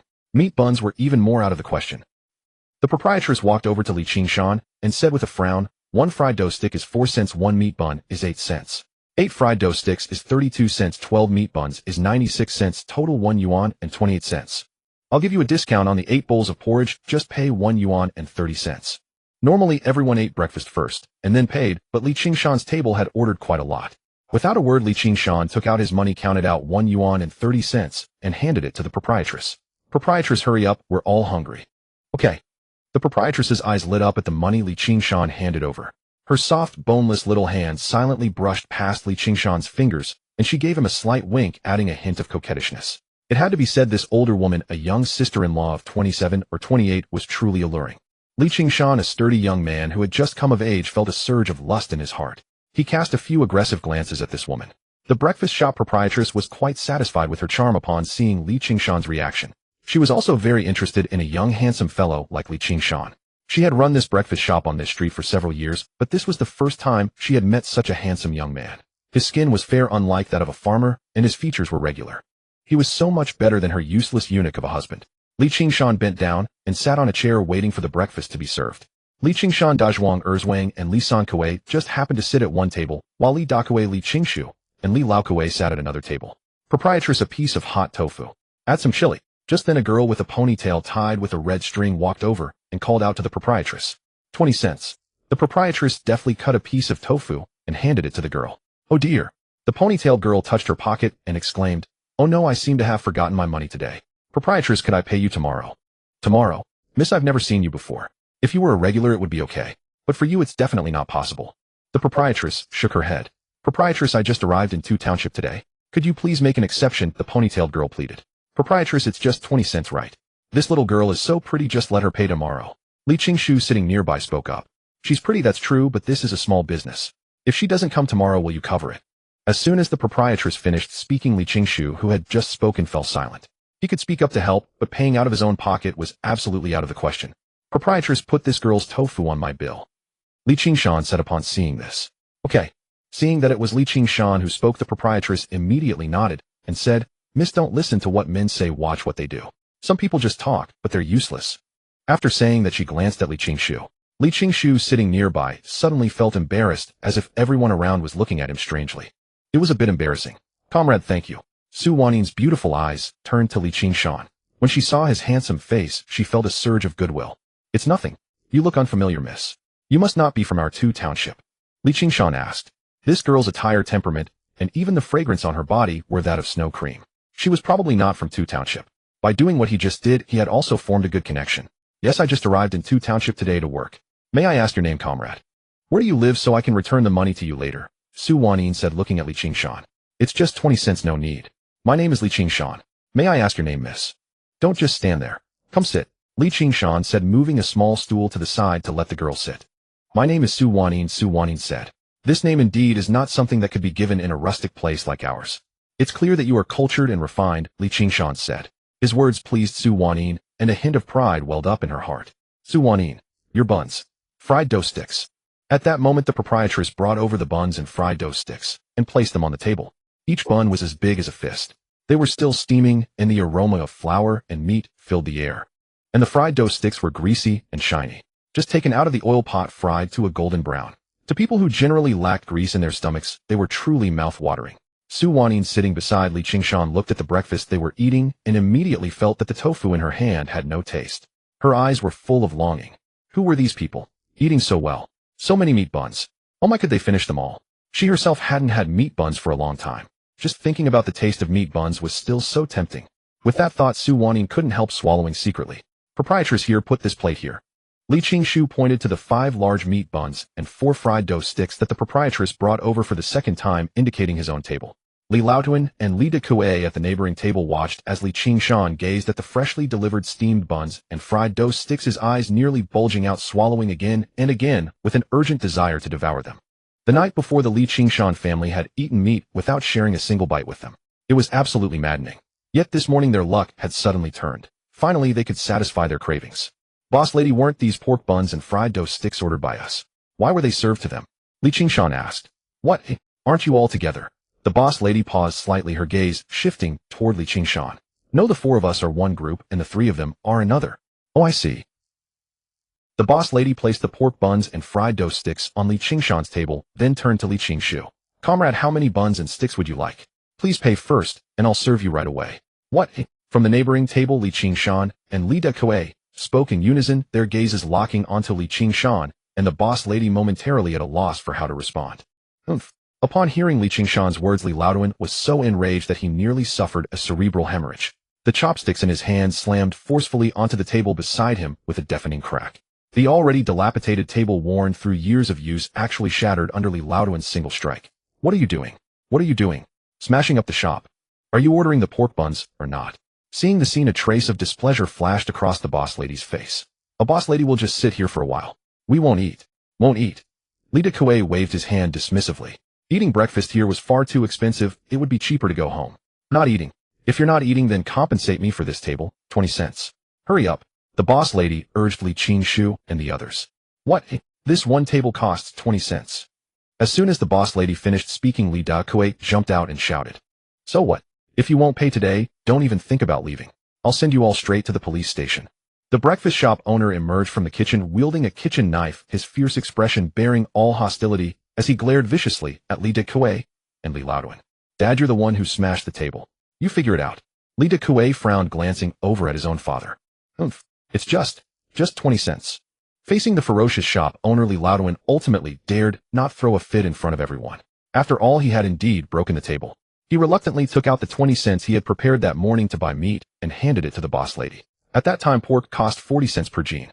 He had originally planned to buy half a jean to satisfy their craving, especially after the previous evening when the Li Qingshan family's feast had kept him almost sleepless with hunger. Who would have thought such things could happen? Comrade, see, you can't keep eating tofu every day. Look at your frame. You're so thin. Here, have some pork buns, eat more. Li Qingshan paid no attention to Li Laotuan and the others at the neighboring table. Instead, he picked up a pork bun and stuffed it into Su Wanyin's hand, then called out to De Zhuang, Zhuang, and his own father. Eat, everyone, don't hold back. All right. De Zhuang and Zhuang nodded eagerly, unable to contain their anticipation any longer. They quickly grabbed the pork buns and began devouring them. Li Qingshan was no exception. He took large bites, the meat juice bursting in his mouth. Absolutely divine. The savory aroma drifted across the room. At the neighboring table, the 3 men, who had been traveling since early morning with nothing to eat, watched Li Qingshan's group enjoying pork buns and fried dough sticks. Their stomachs began to rumble. Their eyes kept drifting toward Li Qingshan's side. Fragrant. So incredibly fragrant. At this moment, Li Qingshu and Li Dekue felt like ants on a hot pan, desperately wanting to rush over and snatch the buns for themselves. Let them eat. That little money will be squandered sooner or later. When it's all gone, they'll come begging to us. Li Laotuan spoke. Dad's right. Let them flaunt it now. They'll come crawling to us eventually. Li Dekue nodded solemnly, believing it wholeheartedly. Li Qingshu, however, couldn't help but curse inwardly. Old fool, why did you have to smash the table? If not for that, those 20 cents could have at least covered breakfast for the three of them. De Zhuang, Zhuang, and their father had devoured 6 buns, 3 fried dough sticks, and 5 bowls of porridge. They simply could not eat another bite. Their bellies were distended. This breakfast stall was remarkably generous with buns and fried dough sticks that were unusually large. Su Wanyin had only managed 1 bun and a bowl of porridge. Seeing Li Qingshan offer her another fried dough stick, she reluctantly forced it down. She now massaged her belly, casting a grievous look at Li Qingshan. As for the remaining 4 fried dough sticks, 5 buns, and 2 bowls of porridge, Li Qingshan handled them all by himself. De Zhuang, their father, and even Su Wanyin were stunned. How could he eat so much? But being able to eat well was a blessing. I'm about 70% full. Li Qingshan patted his belly and spoke. After practicing the health cultivation fist, his body required substantial caloric intake every day. These buns and fried dough sticks were primarily carbohydrates low in protein, so 70% full was accurate. After practicing a set later, the energy would be depleted. At the neighboring table, Li Dekue and Li Qingshu fixed Li Qingshan and Li Sankue with murderous glares. Have you all had enough? Li Qingshan asked. Yes, we're full. De Zhuang and the others nodded. Boss lady, 4 more buns and 4 more fried dough sticks. Li Qingshan called out. What? Qingshan, aren't you full yet? A look of astonishment crossed Li Sankue's face as he scrutinized his son from top to bottom. His son had never been such a big eater before. Why was he consuming so much these past 2 days? Mom and sister-in-law haven't had anything yet at home. I'll bring some back for them, Li Qingshan explained. Oh, I completely forgot about that. Li Sankue scratched his head, a flush of embarrassment crossing his face. This young comrade is quite filial. The boss lady quickly wrapped the buns and fried dough sticks and handed them to Li Qingshan. Though I wonder if he treats his wife well too. What's the matter? Does the boss lady have any younger sisters at home? If so, introduce them to me. You'll soon see how well I treat my wife. Li Qingshan smiled. All right. Next time you come, I'll introduce someone to you. After collecting payment, the boss lady casually let her fingers trail across the back of Li Qingshan's hand, soft and supple. Her charming, alluring eyes glanced up at him once more, still utterly captivating. Damn you, you little vixen. I'll deal with you sooner or later. Li Qingshan swallowed and said, Dad, the township government hasn't opened yet. Let's rest here for a bit. Li Sankue nodded in agreement. Taking advantage of this free time, Li Qingshan went to the open area nearby and performed a set of health cultivation fist. The movements were vigorous and powerful. Morning sunlight fell upon his body, and the small gourd jade pendant at his chest emitted a faint glow, seemingly absorbing the power of the morning sun. Su Wanyin had intended to rest briefly before leaving, as she felt rather bloated from overeating. But witnessing Li Qingshan's impressive fist routine, she forgot all about heading to work. The boss lady, busy preparing breakfast, also cast her gaze toward Li Qingshan, her elegant eyes flashing with a hint of longing for the robust physique of this young man.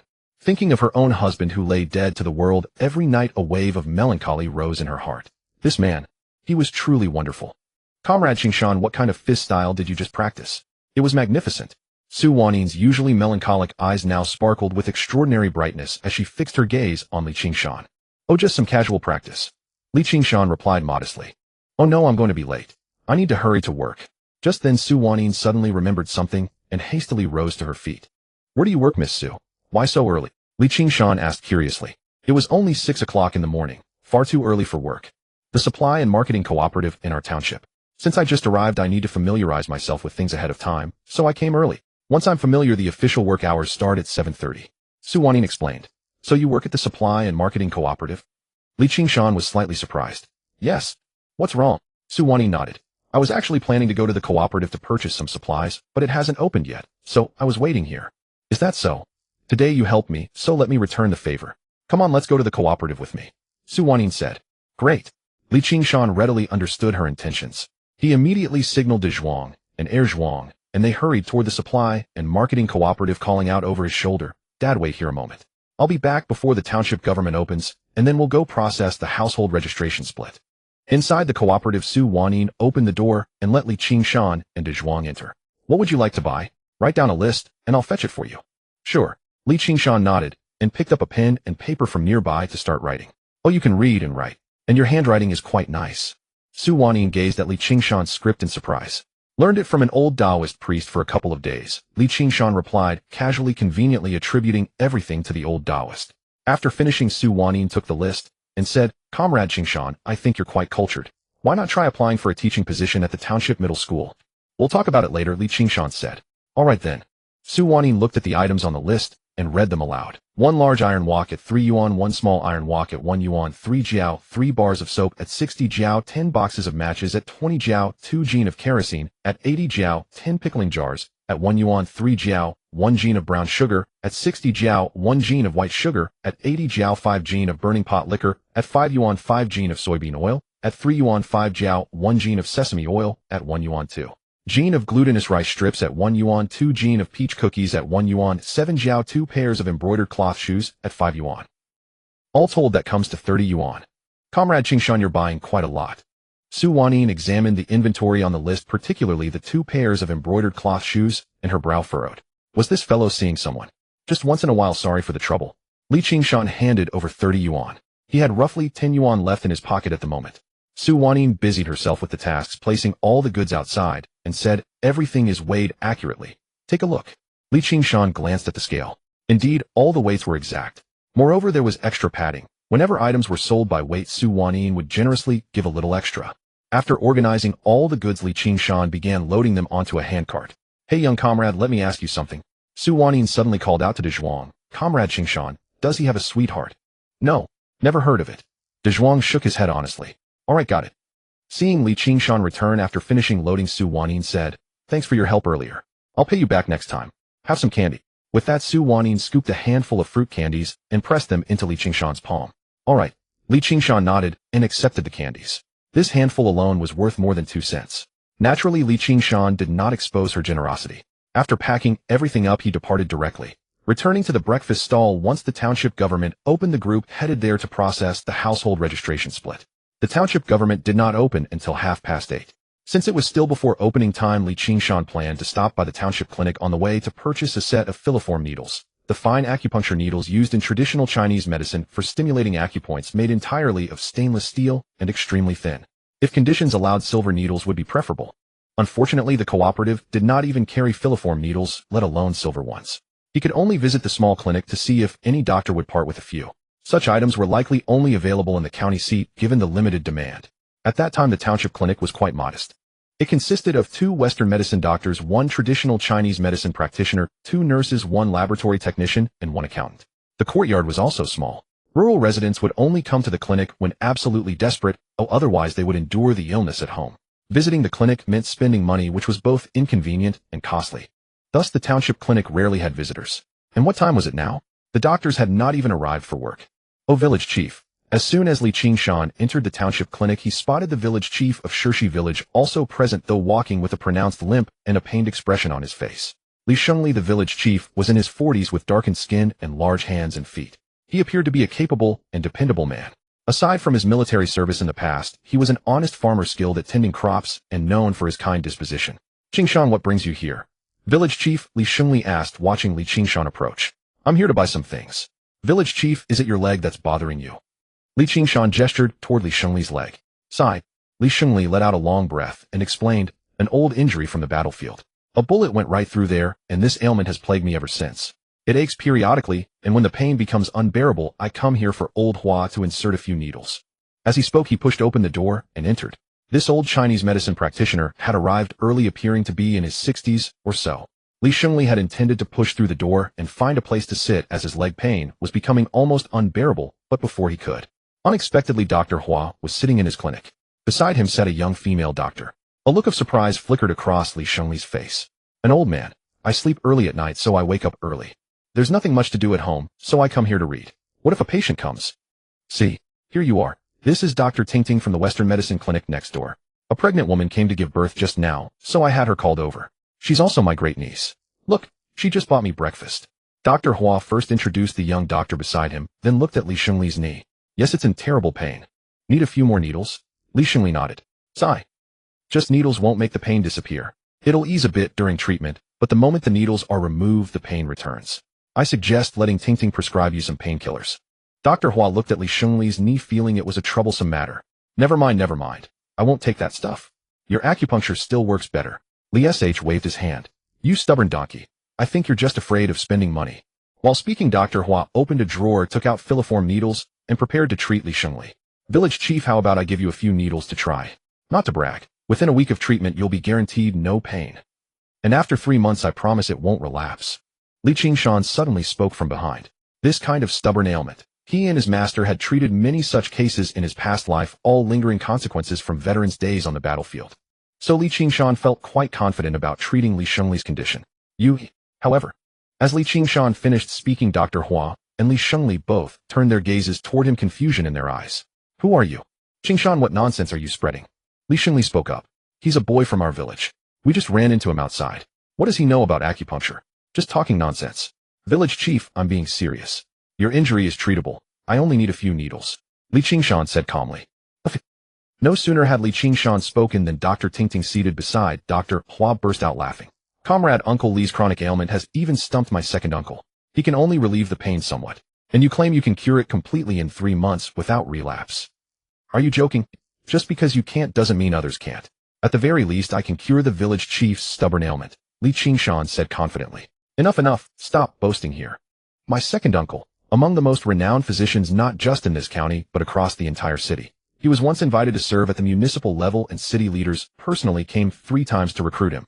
But he loved his homeland too much to leave. He is without question a living miracle doctor of our era. Our family lineage even produced Hua Tuo himself. If my second uncle says an ailment cannot be cured, there are probably only a handful of people in this world bold enough to claim they could heal it. I suggest you stop causing trouble here. Get out. If you don't leave soon, I won't even need to call anyone. The village chief himself will throw you out. Dr. Tingting gave a light chuckle, a trace of disdain for Li Qingshan crossing her face. Comrade, I heard everything you just said. Please leave. Stop causing disturbances. At that moment, another doctor in a white coat walked through the doorway from outside, presumably from the neighboring Western medicine clinic. He appeared to be in his mid-20s, though his gaze toward the beautiful young doctor was somewhat off. A living miracle doctor. Li Qingshan had not expected the old man to be so well known. He seemed to recall something and asked, Did you treat Zhao Zhanshan from Shirshi village? Dr. Hua did not respond. He simply organized the filiform needlebox in his hands, preparing to treat Li Shengli. Hey kid, can't you understand language? Hurry up and leave. The young male doctor, seeing Li Qingshan dare to ignore him, immediately felt a surge of anger and reached out to grab Li Qingshan's collar. Using rattan herb as a medicinal primer is indeed a good idea. However, you included a few extra herbs, such as fulin and tianyu, which need not be added. Replacing them with shuingui would be far better. Moi. Upon hearing Li Qingshan's words, Dr. Hua, who was organizing the needles, paused briefly. His clear eyes swept over Li Qingshan from head to toe. Come tell me, how should we treat the village chief's stubborn ailment? Dr. Hua was genuinely intrigued by what Li Qingshan had just said, for it was all correct. The young doctor who had been about to grab Li Qingshan's collar also stopped his hand. In the village chief's case, when the bullet penetrated the wound, it likely damaged the nerves, causing neuropathic pain. Alternatively, the bullet may have carried some pathogens that formed a biofilm inflammation. Once the person tires themselves out, it will flare up again. This kind of stubborn ailment, an old Taoist personally explained it to me. Therefore, one must stimulate specific acupoints through different methods to promote the body's own healing capacity. In fact, the points I would needle are quite similar to yours, Dr. Hua, perhaps with slight variations. But the one difference between us, the one I cannot easily make up for, is my force. Li Qingshan finished speaking, and without waiting for Dr. Hua's response, snatched up the filiform needles, drew one out, and aimed directly at Li Shengli's knee. Pure yang qi circulated within his body, traveling through the needle and stimulating Li Shengli's acupoints directly. The moment Li Qingshan drove in the first needle, Li Shengli stiffened slightly, a look of surprise rising on his face. It feels strange. Second needle, third needle. After 3 needles were placed, Li Qingshan set the needles aside. 3 precise needles should be enough for the village chief's stubborn ailment. Based on Li Qingshan's judgment, the village chief was suffering from the second condition he had described. So 3 needles would suffice. If it were the first, 4 needles would be needed instead. 3 needles. That's all it takes. Dr. Hua watched Li Qingshan's skilled needling technique and was momentarily stunned, disbelief crossing his face. Yes, 3 needles, it's enough. Any more would be wasteful. Li Qingshan nodded. How do you feel? Dr. Hua turned his gaze toward Li Shengli. Dr. Hua, I feel like my leg actually doesn't hurt anymore. Li Shengli was thoroughly amazed, staring at Li Qingshan in astonishment. Qingshan, where did you learn this? For these past years, I've been studying under an old Taoist in the mountains. But he left recently. Li Qingshan casually made up an excuse. How is this possible? The young female doctor, who had been full of skepticism and mockery toward Li Qingshan only moments before now, wore an expression of utter shock. Uncle Li, you two aren't colluding to trick me, are you? No way. The acupoint placement was precise and effortless, clearly the work of an experienced hand. This is no hoax. Dr. Hua waved his hand dismissively. TCH. He just happened to know how to treat this particular ailment and ran into it today. Nothing extraordinary about it, said the young male Western medicine doctor standing nearby, with undisguised disdain. Dr. Sun, isn't your own clinic right there? What are you doing in this old man's clinic?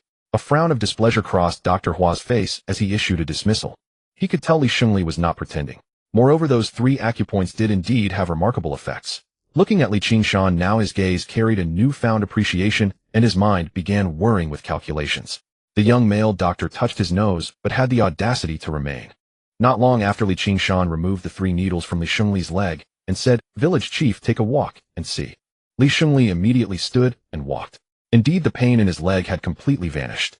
A look of exhilaration and excitement spread across his face. "Qingshan, you kid, you're amazing. It really doesn't hurt anymore. This is wonderful. That injury has tormented me for so many years. By the way, you said 3 months for a complete cure. Is that true, or just talk?" Turning, Li Shengli looked at Li Qingshan with eager anticipation. "Village chief, of course it's true. 3 months. I guarantee your leg will be fully healed." Li Qingshan patted his chest confidently. For someone like Li Shengli, who had retired from the battlefield, Li Qingshan held deep respect in his heart.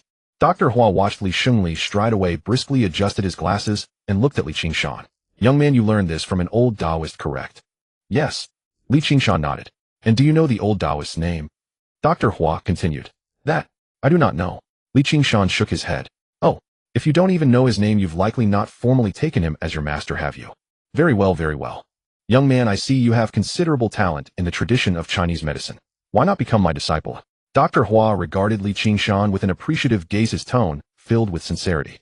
"What, second uncle, you want to take a disciple? So many university students have begged to study under you, and you turn down students personally recommended by city leaders. And now you take him." Dr. Tingting stared in shock, pointing at Li Qingshan. He just got lucky, happened to know how to treat Uncle Li's ailment. The young male doctor standing beside her also fixed Li Qingshan with an envious glare. He had begged for 3 full years. Yet this kid walks in and receives such treatment. Anyone who could become Dr. Hua's disciple would without a doubt see their status soar. When those veteran traditional Chinese medicine physicians in the county and city met them, they would have to address them as junior brothers of the master.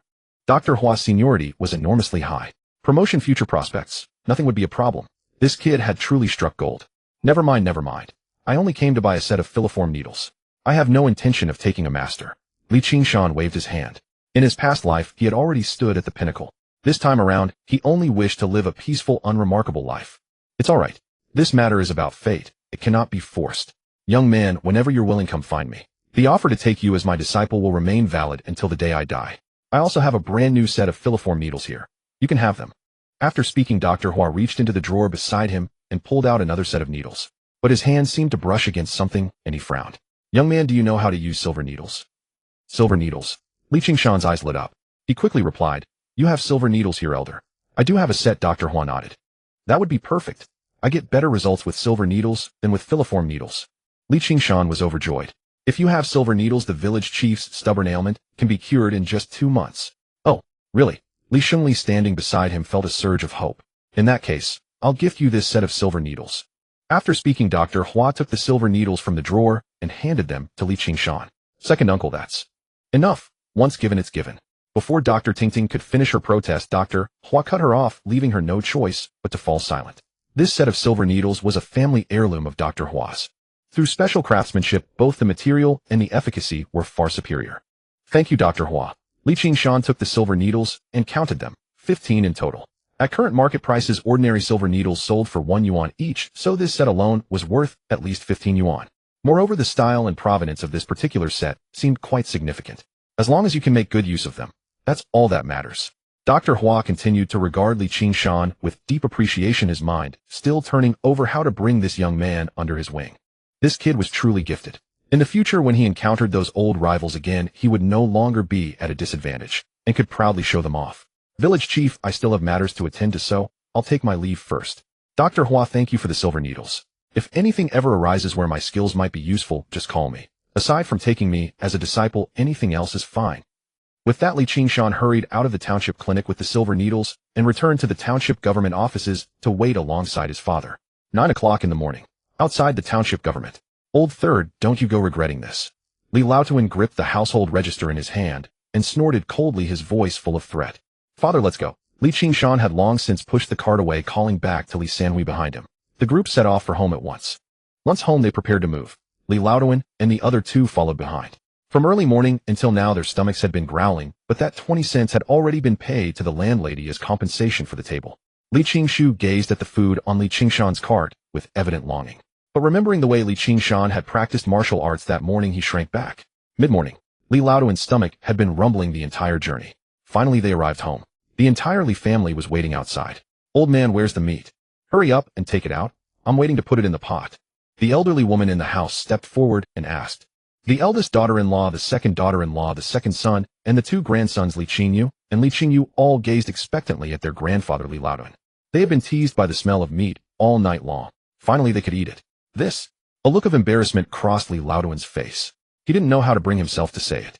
Grandpa broke someone's table and had to pay 20 cents in compensation. "We didn't buy any meat," Li Qingshu said, stepping forward to explain. "What?" Instantly despair and anger flashed across every member of the Li family. That half gene of meat for 20 cents had been their last hope for satisfaction. Was this how they were supposed to live? "Mother, sisters-in-law, come taste the meat buns." Just then a rich aroma of meat drifted toward the Li family from somewhere nearby. Meat buns. Lu Guoxiang looked at the fragrant meat bun that Li Qingshan handed her, a flicker of surprise crossing her young face. "Qingshan, these buns are quite expensive, aren't they? Why don't you eat them?" She said this, and then pushed the bun back toward Li Qingshan, a sweet feeling rising in her heart. Being cared for always felt good. But meat buns were too expensive, she should leave them for the men.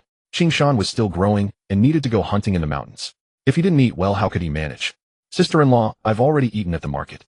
I brought these back especially for you and mother. Hurry up and eat, then we'll move." He added, "There are also fried dough sticks." Li Qingshan made Lu Guoxiang sit on the cart and forcefully pressed the food into her hands. Lu Guoxiang felt the still warm bun in her hand, her heart also warmed. She had never tasted a meat bun in her life, and it was impossible to say she wasn't craving it. She immediately took a bite. Gulp. Across from her, the eldest son's family, the second son's family, and Li Laoduan and others all stared at the meat bun in Lu Guoxiang's hand with greedy longing, wishing they could snatch it away. Everyone's resentful gaze fell on Li Laoduan. If not for him, they would have tasted meat today. "Sister-in-law, don't just eat the bun, you'll choke. Here, have a can of yellow peach preserve." Li Qingshan opened a glass jar on the cart filled to the brim with yellow peach slices and sweet syrup and handed it to Lu Guoxiang. "Meat buns, fried dough sticks, yellow peach preserve." That was an 80-cent can of yellow peach preserve. Extravagant, truly extravagant. At that moment the Li family's eyes were riveted on Li Qingshan and Lu Guoxiang. Li Qingshan could even hear the sound of saliva being swallowed. "Sister-in-law, have a taste." Li Qingshan held the jar of peach preserve toward Lu Guoxiang's soft red lips. "Ah!" she exclaimed, "there's also preserve. This preserve is very expensive. Qingshan, you should give it to mother." Lu Guoxiang was also startled, her face full of surprise. She had never tasted yellow peach preserve in her life.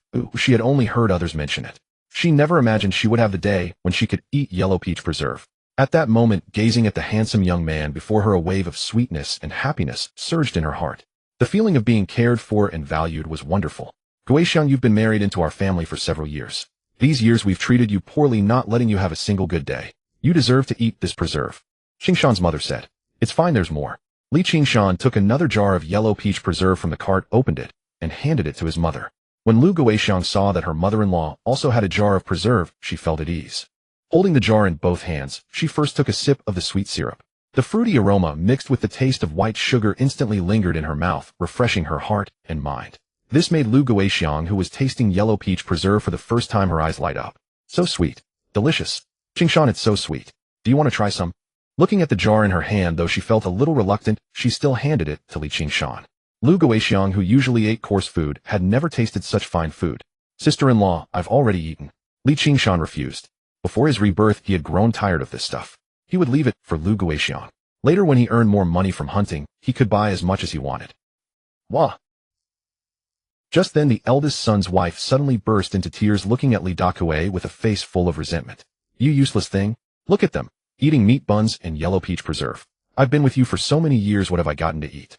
She continued, "What did you promise me back then in bed? You useless piece." Li Qingshan's aunt began to claw at Li Dakue as she spoke.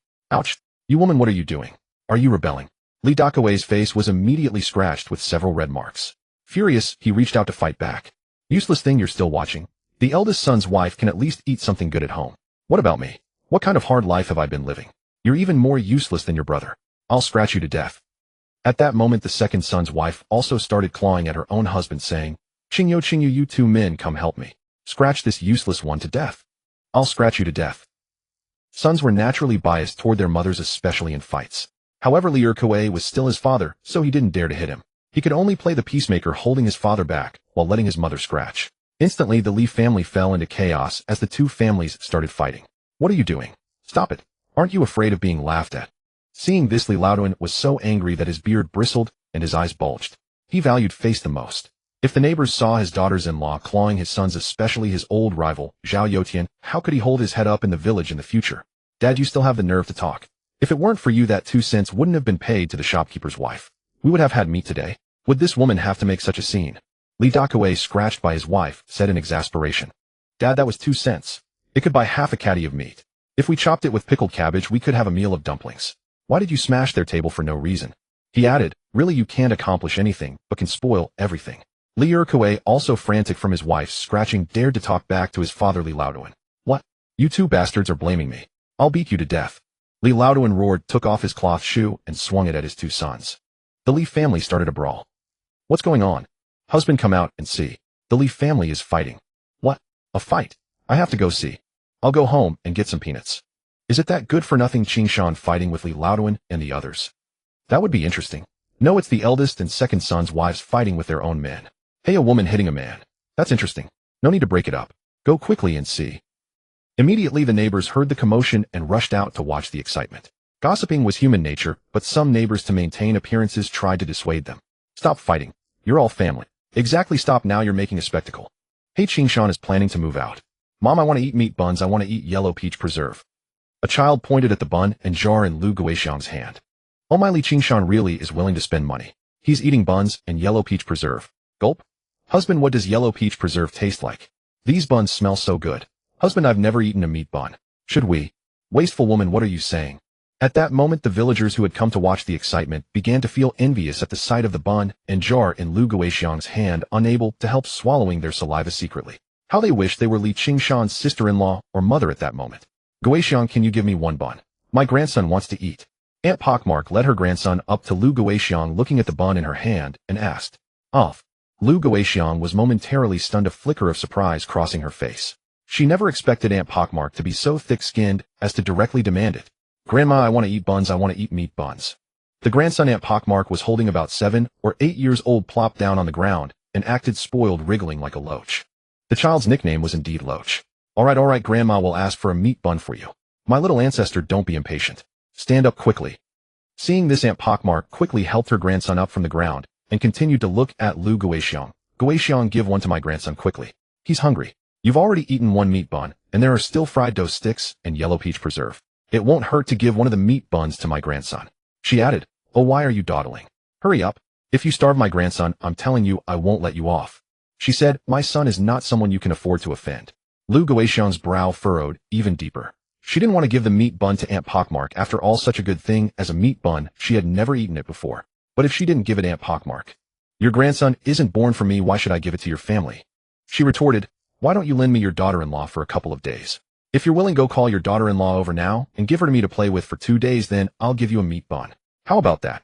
Li Qingshan couldn't help but curse, have you no shame? This Aunt Pockmark truly had no sense of shame at all. She was an absolute piece of work. Li Qingshan didn't want to tangle with such a person, so he said, Mother, have you packed everything? It's all packed in the room.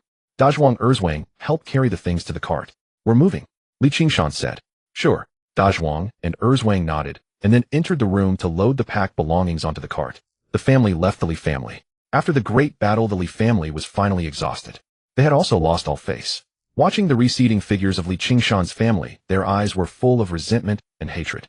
Spendthrifts, a bunch of spendthrifts. They're even eating meat buns and yellow peach preserve. They've only earned a little money, and they're already getting cocky. Just you wait, that money will soon be squandered. Li Laoduan set his hands on his hips, snorting angrily. Sooner or later, they'll come kneeling to beg me. Grandpa, don't worry. When I graduate, I'll definitely find a good job. Maybe I can even work in the city in a factory. Then I'll definitely take good care of you. Never mind meat buns, I'll buy you meat buns every day. That's nothing. When I work in the factory, the salary will be really high. Li Qingshu also straightened his back, speaking with a self-assured air. Haha, that's right. My eldest grandson is handsome and talented. When he goes to work in the city, he might even marry the daughter of a factory leader. That would be a real rise in the world. What does that good-for-nothing Li Qingshan have to compare with my grandson? What a joke. Fellow villagers, just watch. The Li family's life will definitely be 1,000 times better than that Li Qingshan's. Our good days are still ahead. That Li Qingshan's hard times are coming soon. Li Laotuan snorted coldly, his face full of pride and satisfaction with his eldest grandson. His own eldest grandson was so good. In the future, when he rose in the world, he would still think of him and buy him meat buns. How could that ungrateful Li Qingshan compare? Li Laotuan, you're right. You have Li Qingshu, a good grandson. Let that good-for-nothing leave. That Li Qingshan is really too cocky. He's only earned a little money and dares to buy buns and yellow peach preserve. Is he trying to reach the heavens? If I think that money won't last a few days before it's all gone. That's how it is when young people suddenly have money. When the money runs out, they'll definitely have to go up the mountain. Going up the mountain is dangerous. If he gets hurt on the mountain in the future, his whole life might be ruined. The neighbors began to discuss. They didn't dislike Li Qingshan's actions because he split from the Li family. What they disliked was that this kid Li Qingshan was actually eating meat buns and yellow peach preserve. Damn it was really tempting. Naturally, they didn't wish Li Qingshan well. Well, don't say that. After all, it's his own money. From the corner of the crowd, a woman with very fair skin who didn't look like a rural woman at all said softly, "Roshua, why are you still speaking up for that good-for-nothing Li Qingshan? Could it be that raising a daughter alone is too hard, and you want to find a man?" Huh? The aunt beside Roshua immediately laughed. "Roshua, your aunt can understand you. At your age, it's exactly when you need a man. It's normal to have trouble sleeping alone at night. That good-for-nothing Li Qingshan may look unreliable, but his body seems sturdy. If all else fails, go and seduce him." The young wives around all started to tease Roshua. Roshua's husband died early, leaving only a daughter. The daughter was now over 10 years old, inheriting her mother's good genes, also fair and pretty. Roshua herself was originally a city girl. Somehow she married a country man who was also said to be literate. Roshua stomped her foot. "Oh, what nonsense are you talking?" and quickly left with her daughter. In front of Zhao Gui's adobe house, Li Qingshan looked at the house that showed no signs of being packed up and immediately knew that Zhao Gui's family hadn't moved out. They were still living there. The neighbors also gathered around to watch the excitement. During the slack farming season, any incident in a household was the most welcome event for the whole village because it meant they could gather again to boast and have topics for conversation after meals. Hasn't Zhao Gui's family moved out? Nowhere could they move to. They only have this one compound. If Zhao Gui's family doesn't move out, how can Li Qingshan's family move in? This is going to be interesting. If Zhao Gui stubbornly refuses to leave, there's not much Li Qingshan can do. Then, that good-for-nothing Li Qingshan will be in a funny situation. He can't go back to the Li family, and he can't move into Zhao Gui's compound. He's stuck between a rock and a hard place. In the end, his family won't be homeless, will they? If Li Laotuan hears about this, he'll be overjoyed. The neighbors discussed, worried about Li Qingshan's upcoming predicament. Qingshan, Zhao Gui's family hasn't moved either. What do we do now? Li Sankui's face showed a trace of worry as he looked at Li Qingshan. "Qingshan, it's okay. No matter where you go, your sister-in-law. Our family will follow you. I remember there are a few thatched cottages at the edge of the village, right? They were originally built as a defense against bandits. If there's no other choice, we can make do there for a while. We'll figure out a place to live later." Sister-in-law Lu Guisheng said. "Li Qingshan, what's wrong? Stunned, aren't you?" Just then Li Qingshu, Li Laotuan, and Li Sankui approached from afar, mocking Li Qingshan, who stood outside, unable to enter. The gate was locked from inside. Zhao Gui was playing deaf, pretending not to hear. Inside the house, "Husband, can we get away with this?" Zhao Gui's wife, listening to the commotion outside, said, "What are you afraid of? Anyway, we're worthless lives. We'll just stubbornly stay. What can Li Qingshan do to us?" He added, "He wouldn't dare kill us, would he?" Zhao Gui put on the demeanor of a shameless rogue. The next second, Li Qingshan kicked the thin wooden door of Zhao Gui's house with tremendous force. The locked bolt instantly shattered, producing a dull, thunderous crash. The neighbors watching the commotion couldn't help but gasp in shock, their faces filled with astonishment. It was not only Li Qingshan's courage that amazed them, but also the sheer power of that single kick. After kicking open the main gate, Li Qingshan strode directly into the courtyard, while De Zhuang, Zhuang, and the others stood in stunned disbelief. Brother Shan was simply too fierce. The door bolt was broken. Inside the room, Zhao Gui was also startled. He turned his gaze outward just in time to see Li Qingshan walking through the doorway. "Zhao Gui, get out of my house!" Li Qingshan exclaimed angrily. "What do you mean your house? This is my house, where our family has lived for generations. How can it be yours?" "Son, beat him up." Seeing this, Zhao Gui said with a grimace. Immediately following this, everyone heard a series of heavy blows from within the room, accompanied by screams of pain. "Oh no, Brother Shan, let me help you." Seeing this, De Zhuang didn't hesitate and rushed into Zhao Gui's room with her Zhuang close behind. However, before De Zhuang could even rush in, he saw Li Qingshan walking out carrying one person by the arm like a dead dog. It was Zhao Gui and his son, now bruised and battered, dragged all the way from inside the room to the outside by Li Qingshan. Thrown out carelessly like a discarded animal. Zhao Gui's wife was so frightened that her body trembled. She hurriedly ran to the doorway, kneeling before her husband and wailing in grief. Oh, why is my fate so bitter? Damn, Qingshan, you only bully our family. If you have the guts, go bully someone else. My child, look at how Qingshan, this loafer, has beaten us. How could Qingshan do this, directly resorting to violence? No matter what, you can't resort to violence. They're all neighbors. Exactly. The surrounding villagers pointed at Zhao Gui's family crying on the ground and began to speak. Wang Naixiang had already packed her belongings and was carefully hiding to the side, daring not to make the slightest movement. That cautious demeanor was truly heart-wrenching. Dezhuang Erzhuang, go in and move all of Zhao Gui's family's things out. This is my Qingshan's house. How can we keep outsiders' belongings inside? Qingshan said. All right. Dezhuang and Erzhuang nodded in agreement. Rushing into the courtyard, they began tossing out all of Zhao Gui's household items, pots, bowls, and ladles. Playing the rogue was useless against them. There's no justice in this world. Qingshan, you're a village tyrant, a bully, a bandit. You're not even human. You're bullying our entire family. Zhao Gui sat heavily on the ground, wailing in anguish. Qingshan's brows furrowed deeply. Rumors in rural areas spread like wildfire. If such a reputation were to spread, it wouldn't be good, and it might affect things in the future. He immediately took out the land and property ownership certificate and said, Zhao Gui, just watch carefully. Your house has already been sold to me for 36 yuan. Even the name on the land and property ownership certificate is mine, Qingshan. This has been officially notarized by the government. If you call me a bandit who forcibly occupied your house, then what is the government? Also a bandit helping this bandit forcibly occupy your house, isn't it? Just based on what you just said, the police would come to arrest you for slandering the government's image. Do you believe it? Silence. As soon as Qingshan finished speaking, Zhao Gui and his family were instantly dumbfounded. Was it really that serious? Smearing the government? No one dared to do that. And you all being neighbors, I'll remind you of one thing. This is the land and property ownership certificate issued by the government. If you claim that Qingshan forcibly occupied Zhao Gui's family's house, you're slandering and defaming the government, colluding with me in this wicked scheme, forming a corrupt alliance between officials and civilians. When that time comes and the police come to arrest you, don't come crying to me. Qingshan pointed at the certificate in his hand and said, one bought, one sold. It was willingly done, so there's nothing more to say. This house has long belonged to me, Qingshan. Letting Zhao Gui stay a few extra days was already out of goodwill as fellow villagers. Zhao Gui simply keeps pushing his luck, slandering and defaming the government. In this era, who dared to take the blame for such a charge? That's right.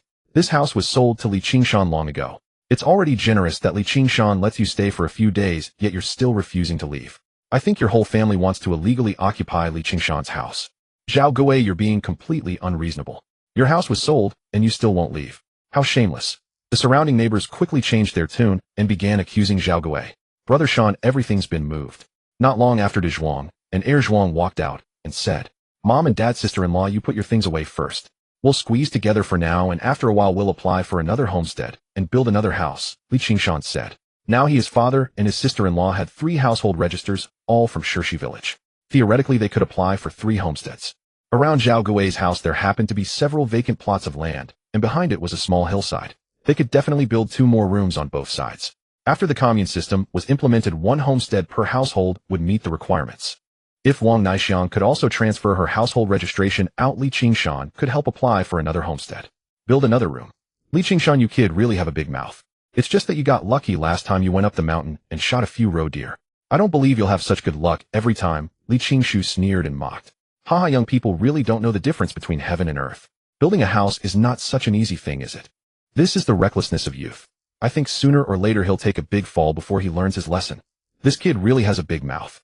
Qingshan, if you're not lucky, next time you go up the mountain you might not catch anything at all. How can you be so confident? The surrounding villagers couldn't help but laugh, completely dismissing Qingshan's impractical words.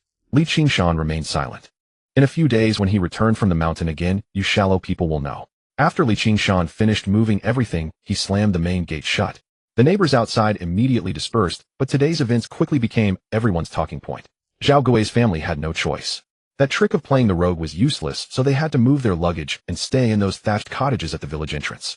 You Jinx, can you walk faster? What are you dawdling for? Zhao Gui's wife couldn't help but scold Wang Naixiang. Mom, I know. Wang Naixiang's brows were furrowed tightly. She carried bags and packages in her hands, more than what Zhao Gui and Zhao Chong were carrying, panting heavily and drenched in sweat. Mom, ever since this Jinx came to our family, nothing has gone smoothly. First she cursed my brother to death, and now we've been kicked out of our home. Zhao Chong glared at Wang Naixiang angrily, carrying a stool in his hand, the least and lightest burden among the family. Sigh, why is our family so unlucky to let such a Jinx into our home? Zhao Gui's wife couldn't help but sigh deeply.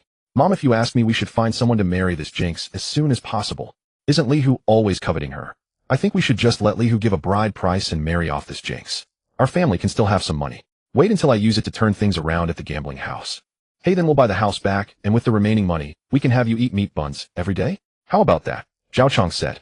Zhao Gui's elderly couple's eyes lit up, their gazes falling on Wang Naixiang as they began calculating in their minds. I'm a jinx who curses my husband, and it got you kicked out of your home. Li Hu runs a gambling house and believes in this the most. How could he possibly marry me? Wang Naixiang quickly came up with an idea and said, This. Zhao Gui's elderly couple looked at each other. Indeed, her words made sense. It's fine, there will always be someone who doesn't care. Mom and Dad, leave this matter to me. I'll go find a suitable match. Wang Naixiang listened to Zhao Gui's family discussing already preparing to sell herself off like a commodity. For a moment her eyes filled with tears, looking as though her heart would shatter. It was truly heartbreaking. After finishing the moving, it was already past 1 or 2 in the afternoon. However, there weren't many thatched cottages at the village entrance. Only 2, and they were quite small. So all the pots and bowls were kept outside, with Zhao Gui and his wife occupying one and Zhao Chong taking the other. Mom and Dad, where will I stay? Wang Naixiang gritted her teeth and said softly with a brave face. Isn't there a place over there? You can stay there. Zhao Chong looked and pointed to a small thatched cottage on the edge. This was originally used for the dogs to rest when guarding against bandits. Inside it was only about 3 or 4 square meters, about 2 meters long, but it could actually accommodate a person. But living in a doghouse. Wang Naixiang was slightly startled, a sense of grievance rising in her heart. If you don't want to stay, then sit outside. You jinx, it's already good enough to have a place to live. What's wrong if you can't fit in such a big place?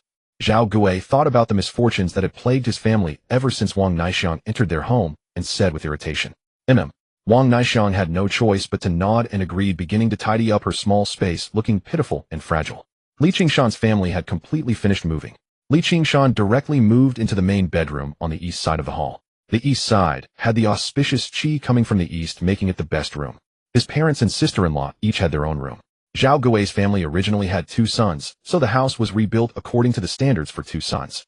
Now Li Qingshan's family naturally had spacious living quarters.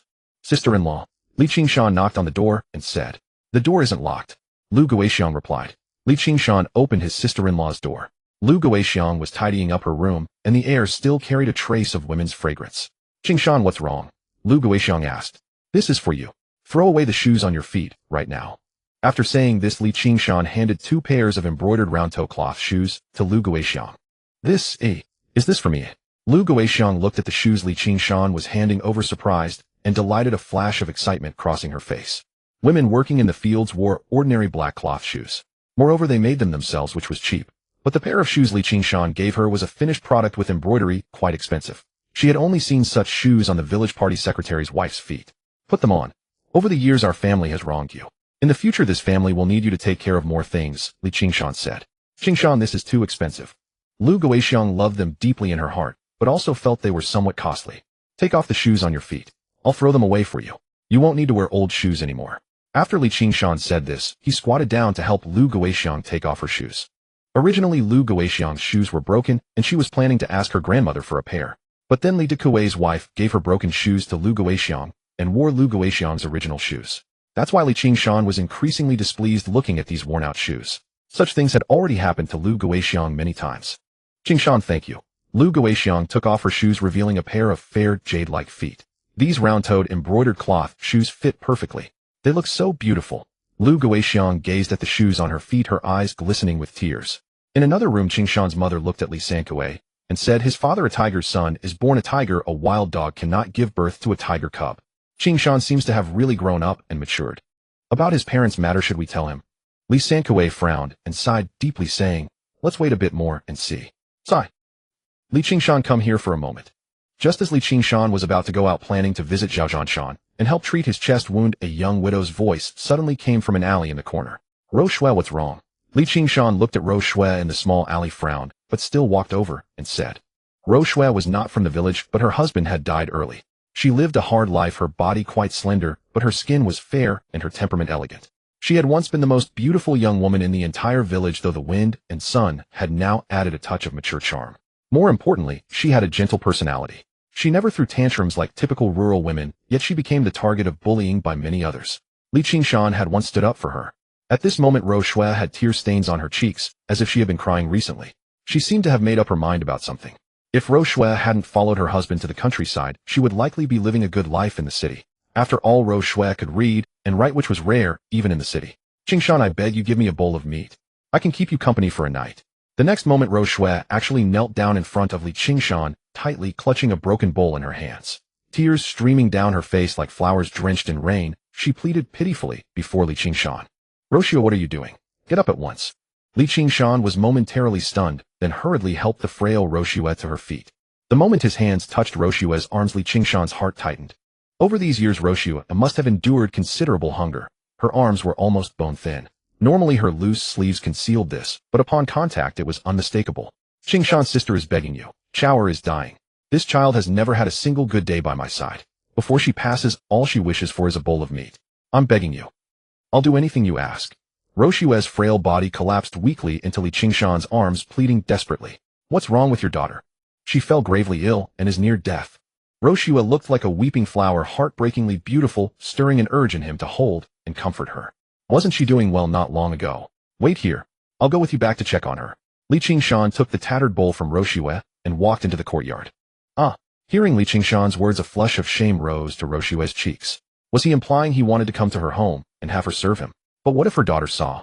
Never mind. She would have to ask Qingshan to be quiet later so as not to disturb her daughter.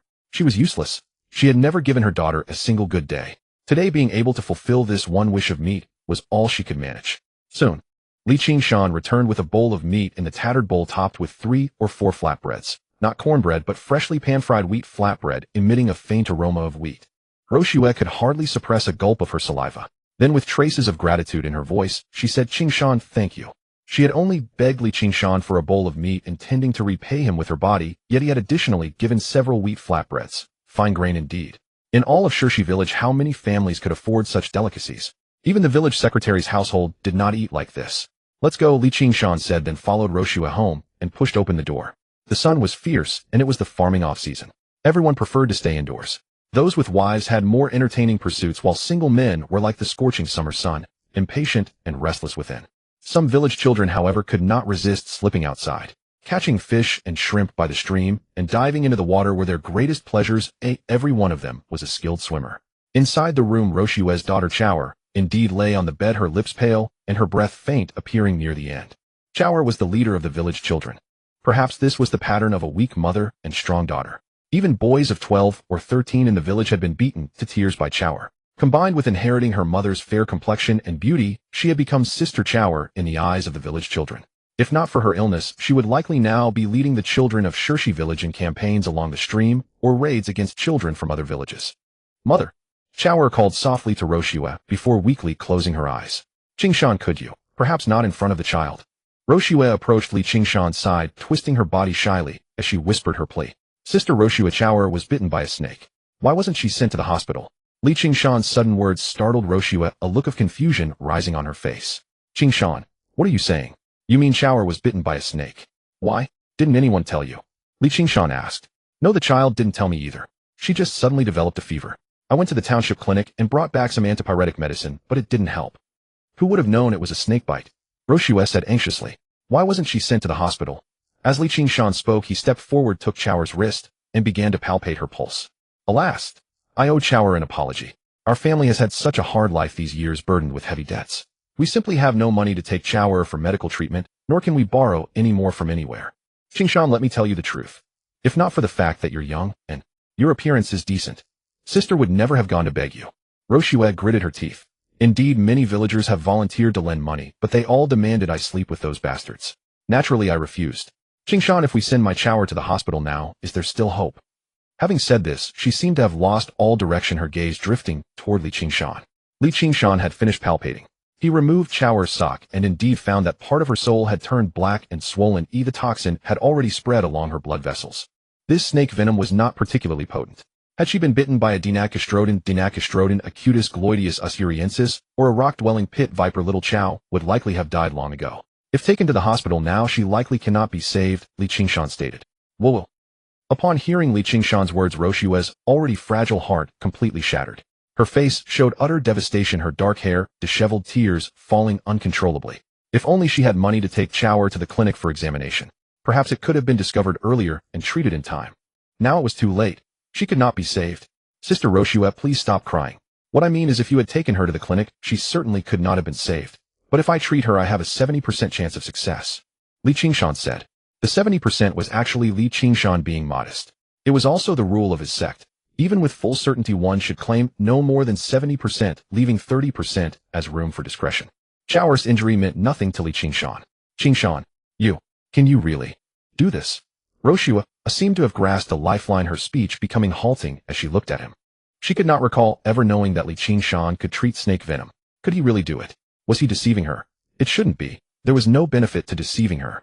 Please step outside first, and come back in half an hour, Li Qingshan said to Roshua. All right, Qingshan, I believe you. As long as you can cure Chao.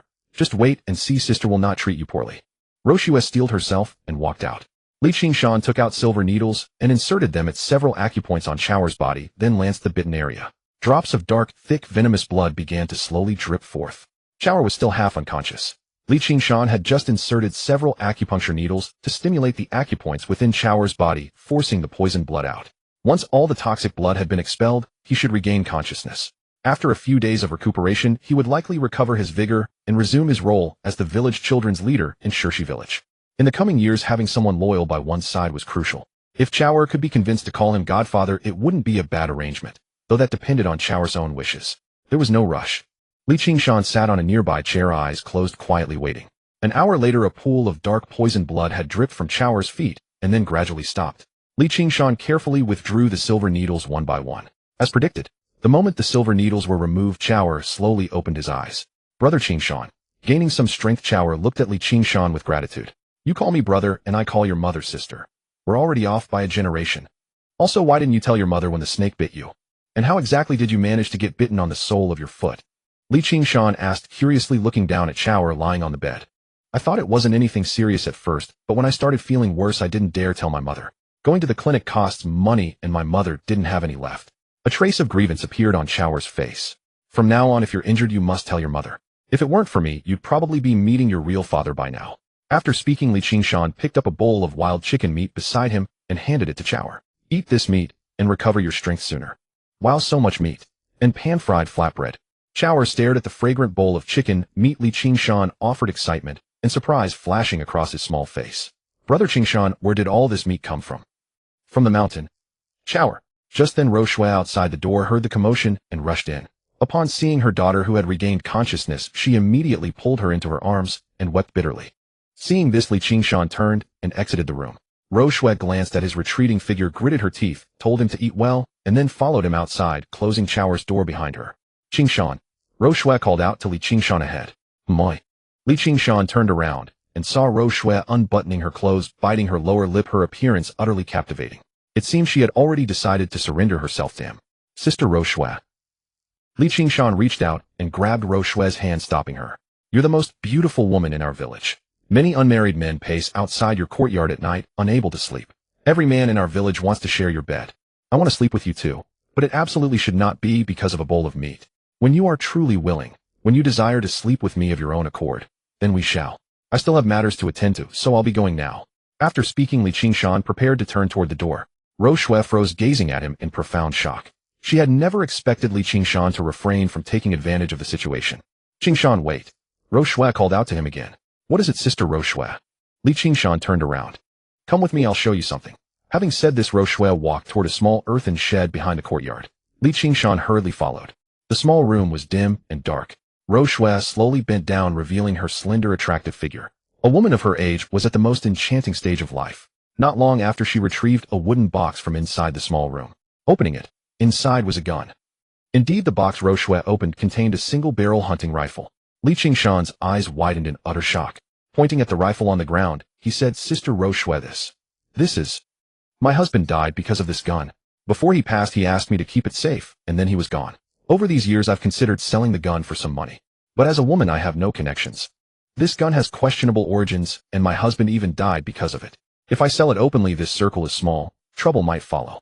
At that point, both Chao and I might not survive. So I kept it hidden here. Aren't you hunting in the old forest? I heard you still use a bow. How can a hunter manage without a gun? This gun may carry some complications.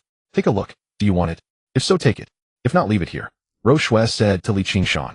Complications? What nonsense. Did Li Qingshan care about such things? What he lacked most right now was precisely this. With this weapon, his hunting efficiency and speed would increase dramatically. Most importantly, he would feel confident enough to test the large game in the old forest, such as wild boars. The bow he currently carried was 60 pounds. Hunting rabbits, pheasants, and taking down close-range roe deer was no problem, but if he truly encountered a wild boar, he would be at a loss. But with this single-barrel hunting rifle, everything changed. This rifle could fire 2 types of ammunition: buckshot and solo slugs. The effective range of buckshot was about 30 meters.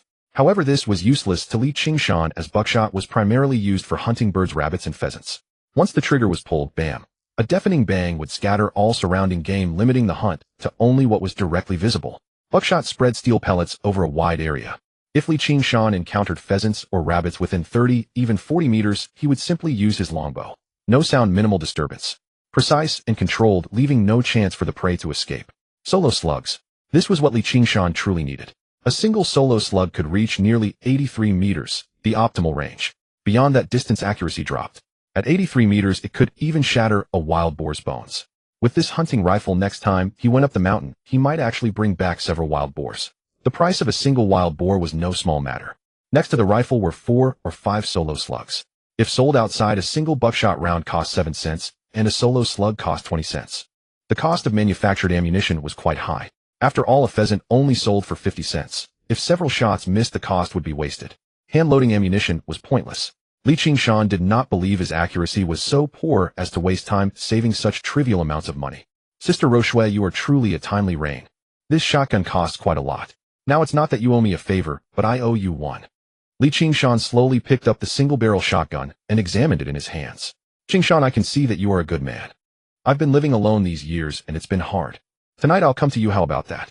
Don't worry, I won't ask you to take responsibility. If you find a wife later, I won't come to you anymore. Roshue gritted her teeth and finally poured out her heart in the dim little room. Sister Roshue, are you serious? Li Qingshan was slightly startled, not expecting Roshue to say such a thing at this moment. I'll be going now. Take the shotgun, it's yours. Roshue blushed. Having just said all that, she had used up all her courage. For a conservative girl of this era, being able to take such a step was already extraordinary. She hurriedly left the small house and went to see her daughter. Li Qingshan watched Roshue's retreating figure, feeling an itch in his heart. He looked up at the sky. What a pity that it would still be a while before dark.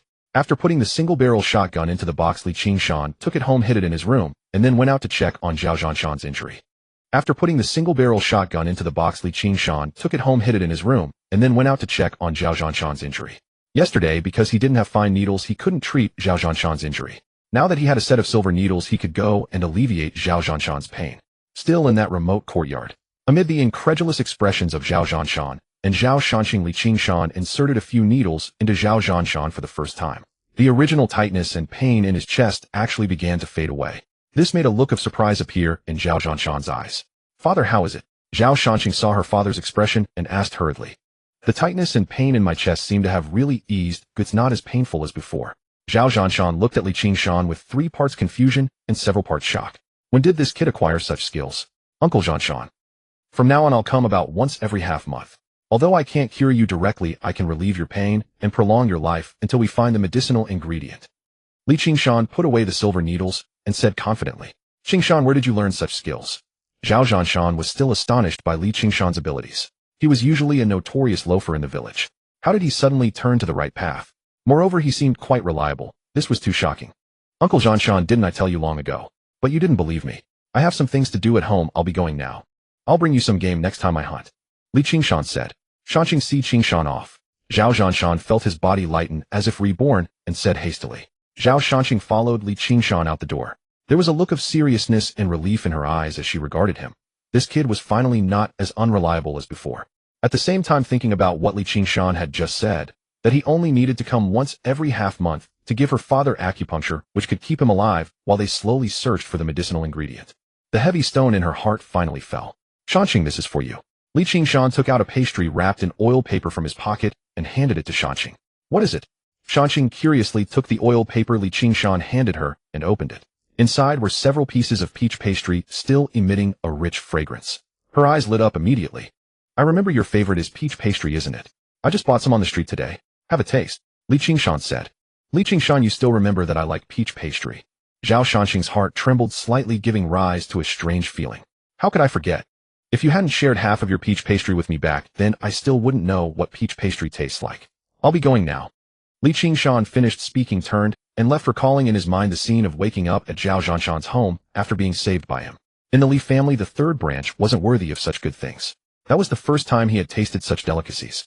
Zhao Shanxing watched Li Qingshan's back, and somehow a vague and indescribable feeling grew in her heart. This damned Qingshan. After Li Qingshan left Zhao Shanxing's house, he hadn't walked far before he ran into the village chief Li Shengli. He hurriedly called out to Li Shengli, "Village chief, wait a moment, I have something to discuss with you." "Oh, Qingshan, what's up?" Seeing Li Qingshan, Li Shengli was especially happy. Because with Li Qingshan around, his leg ailment could be treated, otherwise it would torment him for the rest of his life. "Village chief, didn't our village have a clinic before? The health worker left, and it's been empty ever since. Do you think I could take on the role of the village health worker?" Li Qingshan went straight to the point. "Sure," Li Shengli said firmly. "In our village no one is more suitable than you. This is great. I'll find the keys later, and the village clinic is yours." Li Qingshan hadn't expected it to go so smoothly, and quickly said, "Thank you, village chief. Qingshan, with your abilities, working in our village clinic is a waste of talent. By the way, when are you going up the mountain next time?" Li Shengli asked as he walked toward his home. "Tomorrow. I'll set out tomorrow." Li Qingshan replied, "The house needs renovation, which costs a lot of money, and I also have debts to repay. I need to go up the mountain to hunt more game. You are the treasure of our village. You must not have an accident on the mountain. Be careful when hunting." When Li Shengli got home, he took the keys to the village clinic and gave them to Li Qingshan. "Village chief, rest assured, I know what I'm doing." Li Qingshan nodded, feeling elated after getting the keys. Next, he would deliver the glutinous rice sticks and mung bean cakes to Wang Naixiang and check on her. After that, he could wait for nightfall, when the young widow Rose Shui would come to him. After a pleasant night, he would take the shotgun and go hunting the next day. This time he must bag more game. His sister-in-law and mother's clothes were all old rags, and they needed new ones. He had seen a nice dress at the supply cooperative that would suit his sister-in-law Lu Guoxiang perfectly. The house also needed to be rebuilt, altering the structure above the underground palace, so that he could descend into it later. Then he would find a way to apply for a few more building plots to build 2 more houses for his sister-in-law and father. Besides that, he would also inquire about hunting dogs in the area and buy more of them. While thinking about the good life ahead, he carried the mung bean cakes and glutinous rice sticks and walked toward Wang Naixiang's current home. Oh right, and Wang Naixiang, this poor young widow, also needed a helping hand. At the village entrance, the sun began to slowly set in the west. The rice seedlings in the fields, their drooping leaves gradually straightening and lifting, dispelled the day's lingering heat. "You Jinx, why haven't you made the meal yet? Don't you check what time it is?" Zhao Gui's wife walked to Wang Naixiang's dog kennel and began cursing loudly. Wang Naixiang hurriedly climbed out from her small dog kennel, her face etched with exhaustion. Having just moved here, everything needed to be set up from scratch. Pots, pans, and cooking utensils. Plus a temporary stove had to be built, which was considerable labor. Meanwhile, the elderly Zhao couple had long been resting in the thatched cottage, and Zhao Chang, that lazy brother-in-law, couldn't care less. All household chores fell upon Wang Naixiang alone. She had just finished her tasks, about to lie down in her small kennel for a brief rest, when Zhao Gui's wife called her up again to prepare a meal. Zhao Chang was gluttonous and lazy. The meager harvest at home was simply insufficient, so they could only eat the cheapest food, dried sweet potato slices. This was a staple of the poorest families, for its yield was high. Adding firewood, kindling the flame, boiling water. She tossed the dried sweet potato slices into the pot and let them simmer. Before long, the pot began to bubble and gurgle, and the earthy fragrance of sweet potatoes wafted through the air. "Mother, the meal is ready." After ladling the sweet potato porridge into bowls, Wang Naixiang called out to the Zhao couple and Zhao Chang. "So slow, why is it taking you this long?" Zhao Gui's wife stomped out, muttering curses, and sat down at the table to eat. Since there weren't enough chairs, Lu Guoxiang could only squat beside the table. "Not this stuff again." Zhao Chang gazed at the sweet potato porridge in his bowl, a flicker of displeasure crossing his face as he cursed. "The house. There's only dried sweet potatoes left." Wang Naixiang spoke softly. "If there's only dried sweet potatoes at home, can't you think of a way to get something else? Who can stand eating this every single day?" Zhao Chang, seeing Wang Naixiang actually dared to talk back, felt even more enraged. "And may I remind you, does a jinx like you have any right to speak in this house? When we say something, you listen obediently and do as you're told." Wang Naixiang lowered her head and fell silent. "Mother, I've been thinking. What do you think about old man Zhao the blind in our village?"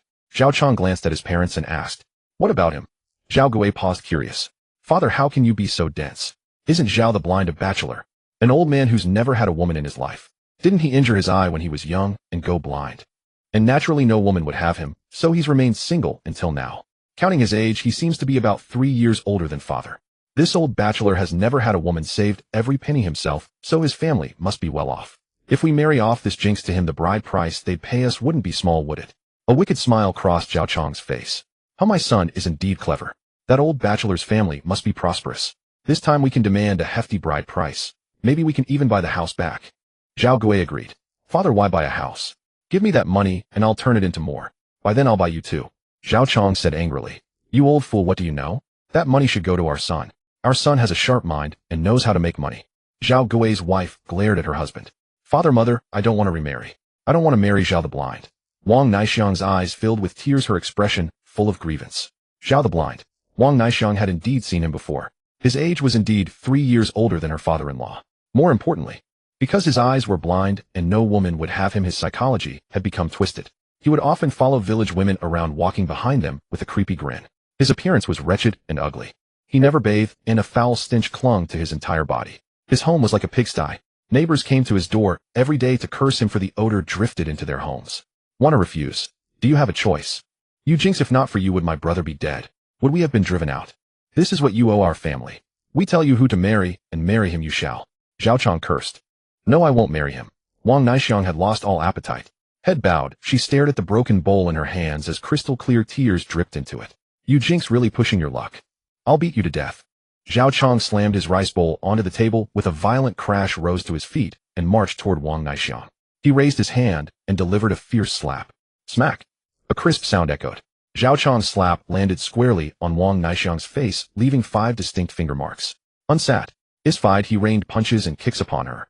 Wang Naixiang curled up on the ground, enduring the storm of blows, able only to weep and cry. Hey! Zhao Chong, what are you doing? Why are you hitting a woman? That's right, stop it right now. Several villagers passing by stepped forward to intervene. Damn it, this is our family matter. Mind your own business, or I'll beat you too. You jinx, giving you face and you take it, don't you? If you won't remarry, I'll beat you every day, you jinx. No wonder I lose money every day. It's all your fault. If not for you, I'd be rich by now, eating well and drinking fine. It's all your fault. Zhao Chong roared at the crowd, trying to intervene, then continued pummeling Wang Naixiang. The villagers exchanged glances and decided not to interfere. After all, Wang Naixiang was an outsider. Lying on the ground, Wang Naixiang had lost the will to live. In this family, she was already emotionally drained. If she was truly a jinx, what purpose did she serve by staying alive? Perhaps she should just end it all. These days were far too bitter. The great river outside the village ran deep. If she jumped in, she would surely die quickly, for that river was known to claim lives. Yes, tonight she would go to the river and end her suffering. Perhaps the next life would not be so cruel. As these thoughts crossed her mind, Wang Naixiang actually felt a strange sense of relief. Let him beat. She was going to die anyway. Wang Naixiang recalled that since childhood, she had grown up in a family that valued boys over girls. She had been beaten by her younger brother many times and was never allowed to fight back. If she had resisted, her mother would have slapped her immediately. She was always the last to eat, and all the household chores fell on her. She had once believed that marrying would free her from this suffering, but she never expected. Her life remained unchanged, with no hope in sight. At that moment, Qingshan, carrying glutinous rice strips and mung bean cakes, saw Wang Naixiang being beaten. His teeth ground together so hard they nearly shattered. In a frenzy, he charged forward. Zhao Chong, I'll beat your grandfather to death. A furious curse rang out from behind. Zhao Chong turned around and saw Qingshan charging at him like a fierce tiger, his eyes blazing with rage. Qingshan, what do you think you're doing? Don't lay a hand on me. Zhao Chong was shaken to his core. Having experienced Qingshan's ferocious fighting prowess before, his voice trembled with fear. Bang! In the next instant, Qingshan surged forward and delivered a devastating kick to Zhao Chong's chest, sending him hurtling through the air. True enough, he was launched into the air. The burly man, weighing over 100 kg, flew backward with incredible force. To the villagers watching, it seemed almost unbelievable, yet there it was, unfolding right before their eyes. Zhao Chong felt as though a bull had slammed into him. His ribs threatened to shatter, his face contorted in agony, and his body crashed heavily to the ground, kicking up clouds of dust. Before Zhao Chong could even scream, Qingshan charged again, raining down fists and kicks upon him like a relentless downpour. It hurts. Help! Someone's murdering me. Dad, save me, please save me. Overwhelmed by the torment, Zhao Chong screamed for his father. Qingshan, what do you think you're doing, you worthless ne'er-do-well? Don't touch my son. I swear I'll fight you to the death. Zhao Gui, distraught at seeing his cherished son struck, rushed forward to intervene. But the moment he reached out, a thunderous voice blasted. You old man, how dare you strike me? What? When did I? Before Zhao Gui could mount a defense, a fist connected with his eye socket. His vision plunged into darkness, and without the chance to even cry out, an unrelenting barrage of punches hammered into him like a violent storm. Ow! Ow! It hurts. Qingshan, you filthy vagrant, you dare strike me. Help! Someone's murdering me. Hurry and fetch the village chief. That mad dog Qingshan has lost his mind. Zhao Gui writhed on the ground in agony, every inch of his body battered and bruised. Qingshan, you dare lay hands on my husband and son, I'll tear you apart. Zhao Gui's wife, emboldened by the presumption that he wouldn't strike a woman, lunged forward with clawed hands bared. Surely he wouldn't dare strike a woman. Woman, what do you think you're doing? Qingshan seized her wrist with one hand, while his other arm drew back for a violent blow. Smack! A sharp crack echoed through the air, leaving 5 distinct finger marks across Zhao Gui's wife's face. She stood frozen in shock. She never anticipated he would actually strike a woman. But what awaited her was even more unthinkable. Unsatisfied, Qingshan reversed his grip and delivered another vicious slap, the sound cracking through the air as 5 red hand marks bloomed across her other cheek. You slapped me. Stars dancing before her eyes, she gazed at him in a daze. And what of it if I did? His words barely left his lips before another slap landed with brutal force. You dare strike me again, she stammered in utter disbelief. Smack! Another backhand cracked across her face. The onlookers kept their silence. Zhao Chang's arrogance had been unacceptable. He had threatened violence against anyone who dared intervene. Now he was getting his comeuppance. Deserved it. Besides, everyone in the village had long resented how Zhao Chang had brutalized Wang Naixiang, a defenseless woman. It was high time someone taught him a lesson. Still, Qingshan fought with terrifying ferocity. Not even the entire Zhao household could match Qingshan alone. Each time his fist or palm swung, the watching villagers shuddered. This kid won't stay beneath notice in the village. He's destined for greatness. Probably no one here can keep him in check. Wang Naixiang, lying on the ground, watched the scene unfold. A flicker of bewilderment crossed her eyes, quickly replaced by profound warmth. Here was a man willing to stand up for her. Why had she even considered ending her life moments ago? You actually hit a woman. Zhao Gui's wife, her face swollen and bruised from Qingshan's blows, pointed a trembling finger at him in daze. A woman? Call yourself a woman. You're no better than an animal standing by while your gambler son beats his own daughter-in-law. Do you still have any humanity left? Bullying an outsider. I'll beat you to death. You filthy woman, you damn whore. Qingshan cursed viciously as he rained down blows. Zhao Gui's wife's face was a mask of bruises and swelling blood trickling from her mouth, a brutal sight. Seeing this, Zhao Gui and Zhao Chang cowered silently at the sidelines. They dared not intervene. Having struck his own mother meant Qingshan would show them no mercy. You two bastards, watching your wife get beaten and your mother get beaten, hiding like cowards. Qingshan shook out his hand and grabbed Zhao Chang by the collar. Wait. Qingshan, stop. Stop fighting. Feeling Qingshan's iron grip on his collar, Zhao Chang's face drained of color, and he frantically begged for mercy. Apologize to Wang Naixiang. Qingshan declared firmly. What? Apologize to that jinx? Zhao Chang hesitated, reluctance plain on his face. That would ruin my luck. Jinx? Your whole family's a bunch of jinxes. Anger flared across Qingshan's face as another slap cracked across Zhao Chang's cheek. Qingshan, what are you doing? Let go of him at once. Just then Li Shengli hurried over and shouted in reprimand.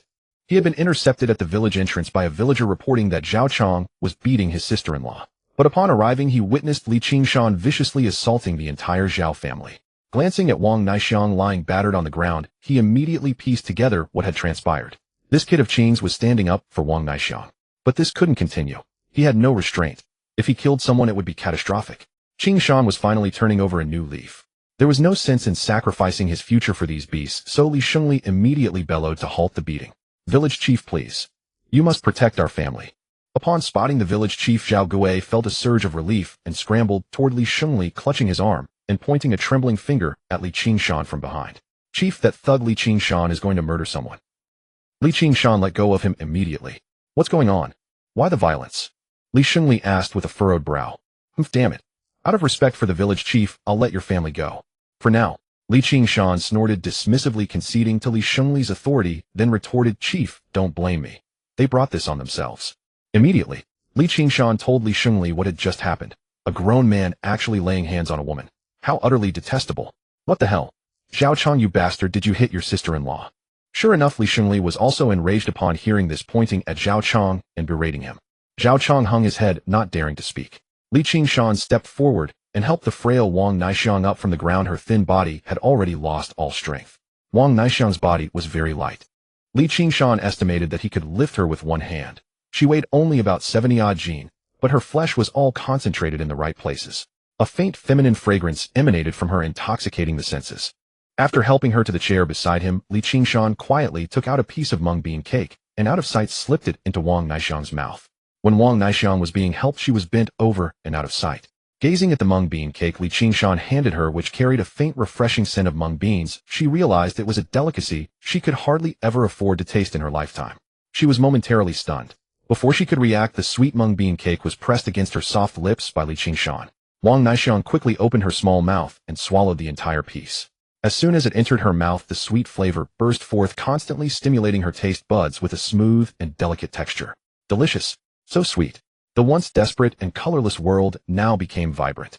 She slowly sat down on the chair beside her, gripping the wrist of the man before her, feeling an overwhelming sense of security. Li Qingshan also felt a pair of soft little hands clutching him. He quietly moved his hands behind his back, then turned to clasp Wang Naixiang's small hand, holding it within his rough, broad palm, allowing it to be caressed. Wang Naixiang's heart fluttered wildly.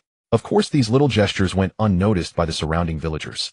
These two at such a moment were still deepening their bond. Village chief, you can't blame my son either. It's that jinx Wang Naixiang who killed my eldest son, brought bad luck to my younger son, so he loses at every card game, and even got us kicked out of our home, losing our house. Our family doesn't want this jinx anymore, we want to remarry her off. But the jinx stubbornly refuses and insists on staying in our family. Village chief, how can this be allowed? We've already suffered enough because of this jinx. If we let her stay in our house, our whole family, young and old, will probably be killed by her. My son couldn't stand it, so he hit her a couple of times, but he didn't really use force. He was just trying to scare her into agreeing to remarry. Our family means well, after all, our family is in such a state now, as staying with us would only make her suffer. But then this kid Li Qingshan came out of nowhere, and without a word started beating and kicking our whole family. Look at the beating we got. And my wife, she's almost beaten into a pig's head. Zhao Gui twisted the truth to explain. Is that really true? Li Shengli frowned, looking around at the villagers and asking. Village chief, we don't know either.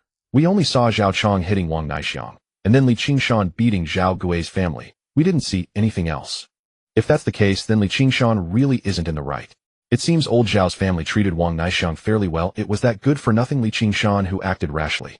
Look at how he beat up that family, all bruised and swollen. Li Qingshan was just impulsive. The surrounding villagers chimed in. Qingshan, they want me to marry blind Zhao, and I refused, so they beat me. From behind Li Qingshan came Wang Naixiang's frail voice, which made his heart tighten. Blind Zhao? What kind of person was he? Didn't Li Qingshan know? They were all from the same village. He had a rough idea of what the Zhao family was plotting. A dog can't change its habit of eating shit. Zhao Gui, who do you plan to have Wang Naixiang remarry? Li Qingshan's eyes turned cold as he asked. None of your business. I'll decide who she marries. Zhao Gui snorted coldly, refusing to answer. You were planning to have Wang Naixiang marry blind Zhao from the village, weren't you? Blind Zhao has never had a woman in his life, and has saved up quite a bit over the years. You want a hefty bride price, don't you? Li Qingshan continued. In Wang Naixiang's situation, if she remarried, the bride price should have gone to her parents or herself, not to her in-laws. But times were different. There weren't many rules back then. If you didn't give me the bride price, my daughter-in-law couldn't remarry. If you dared to remarry, I would make a scene, I would beat you. The key was that the common folk at that time accepted this, since the concept of legal rights had never even entered their minds. Unless you return the bride price I paid when I married my son off. Hey, if you return that bride price, then you could remarry. Come full circle, wouldn't that close the loop? That was Zhao Gui's plan. What, marry blind Zhao? Good heavens, those two actually thought of that. Is he even human? Even the village dogs would run away from him. If this young wife marries blind Zhao, her life will be ruined. A flower planted on a pile of cow dung. Zhao Gui and his wife are heartless. How can they force their daughter-in-law to marry blind Zhao? What else could it be besides wanting more bride price? The surrounding villagers murmured among themselves. So what? She's my daughter-in-law. Who I have her marry is our own family's business. What's it to you? Mind your own business. Zhao Gui could only brazen it out. You forced Wang Naixiang to marry blind Zhao, and when she refused, you beat her. Li Qingshan couldn't stand by, and did the right thing by teaching you a lesson. What wrong did I do? As for causing your son's death, getting you into debt, and being kicked out of your home, that's your own doing. What does it have to do with a woman like Wang Naixiang? If you think Wang Naixiang is unlucky, that's easy to fix. Separate the household. Let Wang Naixiang split her household registration, and from now on she'll have nothing to do with you. How about that? Li Qingshan said firmly. No way. Wang Naixiang is my daughter-in-law, why should we split the household? Zhao Gui quickly retorted. Didn't you say Wang Naixiang was a jinx? Then why are you unwilling to split the household? As Li Qingshan spoke, Zhao Gui fell silent. And you bunch of animals, you let Wang Naixiang live in this doghouse. Are you even human? Look, everyone, is this a place for a person to live? Li Qingshan pointed to the dog shed where Wang Naixiang lived. In his heart, he had already made up his mind. Today, no matter what, he would take Wang Naixiang away from Zhao Gui's house, no matter who came. Whoever disagreed would be beaten into submission. After all, with personal freedom, now the government would support him. If Wang Naixiang stayed here, she would only be beaten and scolded again sooner or later. The villagers of Shirshi village turned their gaze toward Wang Naixiang's dwelling. Upon seeing her living conditions, they furrowed their brows, their faces etched with sighs of pity. Everyone knew about these few thatched cottages at the edge of the village. They had been built as temporary lookout posts to guard against bandits. Apart from this visible post, there were several hidden ones. 2 larger thatched huts were for people to live in, while a smaller one was a doghouse, meant for dogs. Were the old couple actually making a delicate woman like Wang Naixiang live in a doghouse? That was indeed beastly. Normally Zhao Gui and Zhao Chong should have shared a room, while Zhao Gui's wife and her daughter-in-law lived together. It seemed the old couple were truly despicable. Getting beaten just now was no more than they deserved. This daughter-in-law was bought with our betrothal gifts. If she wants to separate her household, she must return the gifts. We gave 20 jin of rice and 30 eggs back then. If those eggs had hatched into chicks, that would be 30 chicks. The chicks grow into chickens which lay more eggs. Calculated over the years. At the very least, she must pay us 50 yuan. Zhao Gui opened his mouth wide, extending 5 fingers. 50 yuan. At Zhao Gui's words, the villagers of Shirshi village couldn't help but gasp. Good heavens. Zhao Gui sure had nerve. 50 yuan could buy a whole courtyard, and in these times who could afford that much? 50 yuan. Not a single cent will be given. Today I'm taking Wang Naixiang away. Whether you agree to separate the household or not, if I see you bully her again, don't blame me for being rude. If it comes to it, we'll go to the government. Village chief, you're a cadre here and often attend township meetings. You must know what the township means by freedom of marriage and protecting women's rights.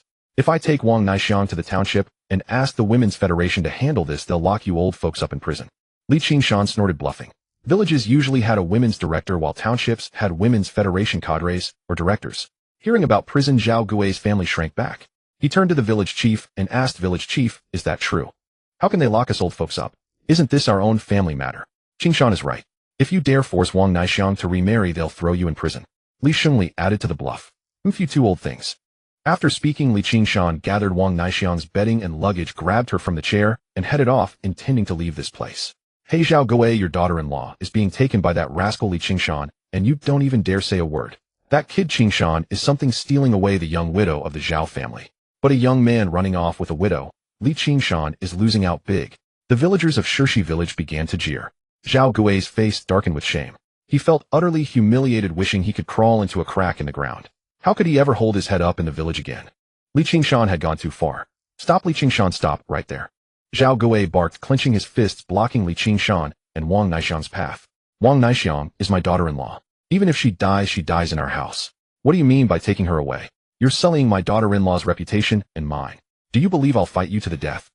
Qingshan, forget it. Wang Naixiang quickly pulled free from Li Qingshan's grip. She had heard the villagers' remarks. An unmarried young man taking a widow from her father-in-law's house. No one knew the real story. But rumors could be spun easily. Tales of trysts in rainy nights, dalliances in haystacks rolling in cornfields.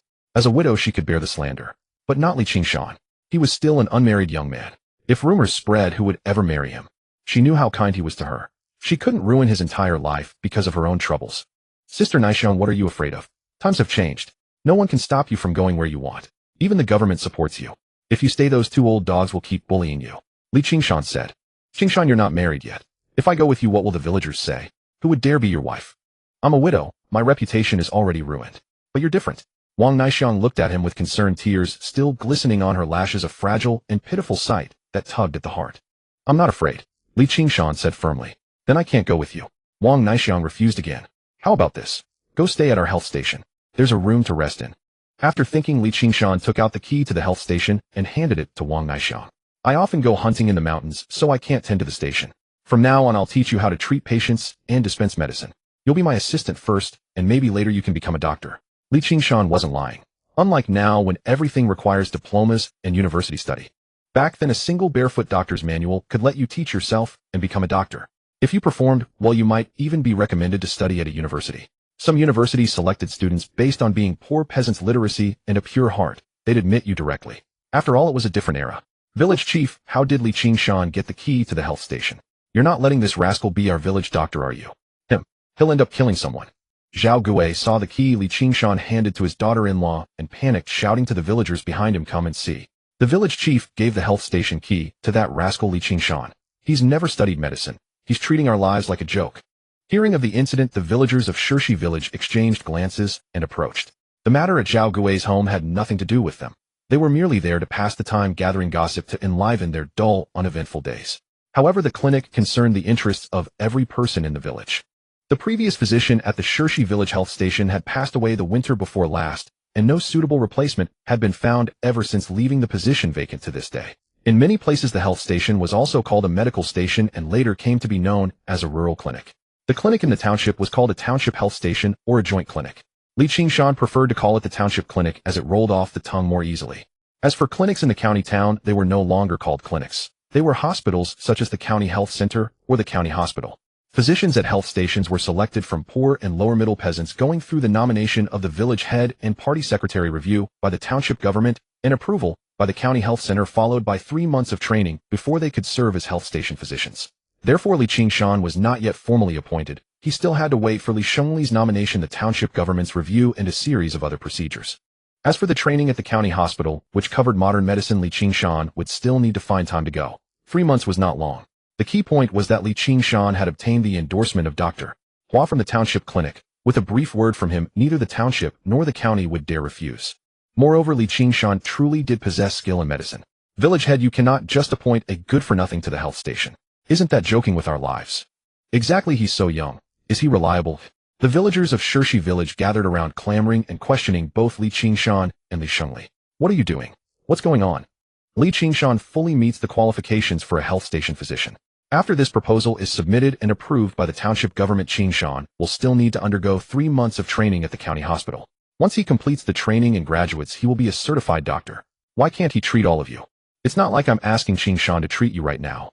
I'm merely handing over the keys to Qingshan for now. After all, the health station cannot be left untended. There are also some books that Qingshan can read and study in his spare time, so he can improve his medical skills and better serve everyone in the future. What's wrong with that? Village head Li Shengli stared at the villagers who were causing trouble. As for Wang Naixiang, don't you know what situation she's in? This child is already in such a desperate situation, and you still want to kick her when she's down. What harm is there in staying at the health station for a while? We are all fellow villagers, we should help each other. Li Shengli's words left the villagers of Shirshi village speechless. Oh, so I still need to train at the county hospital. I thought I'd just start working right away. Village head, why won't you let me go? I can do it too. Exactly, why didn't they choose us? The villagers in the village directed their dissatisfaction in a new direction. After all, being a health station doctor at the village level was quite prestigious at this time. I can read and write. Can you even do that? Li Dali, you can't even write your own name. What would we choose you for?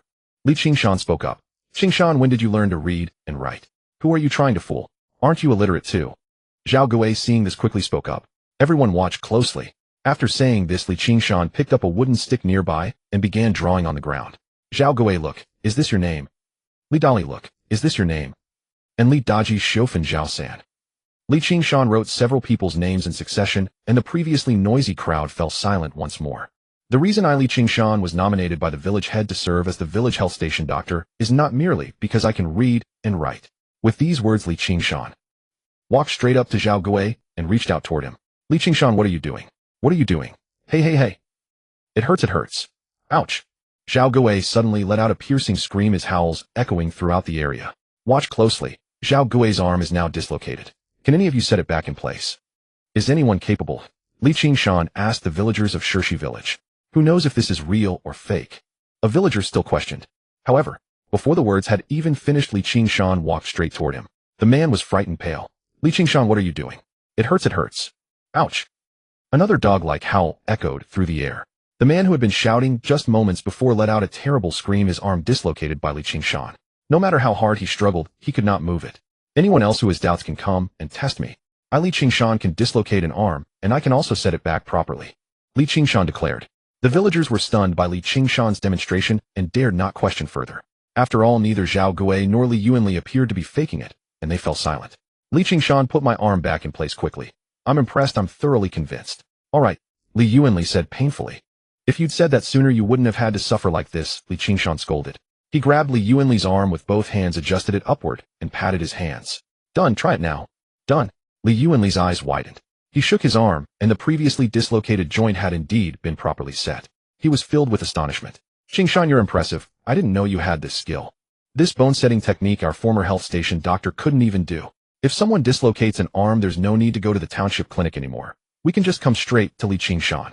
Li Qingshan, when did you learn this skill? Exactly how did you become literate too?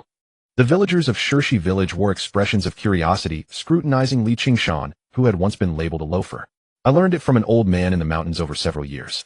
However, last winter he left on a wandering journey. Besides bone setting, I can also treat various ailments, such as rheumatism, joint pain, headaches, and other difficult conditions. Although I haven't yet completed training at the county hospital, I've learned much about treating illnesses from that old man.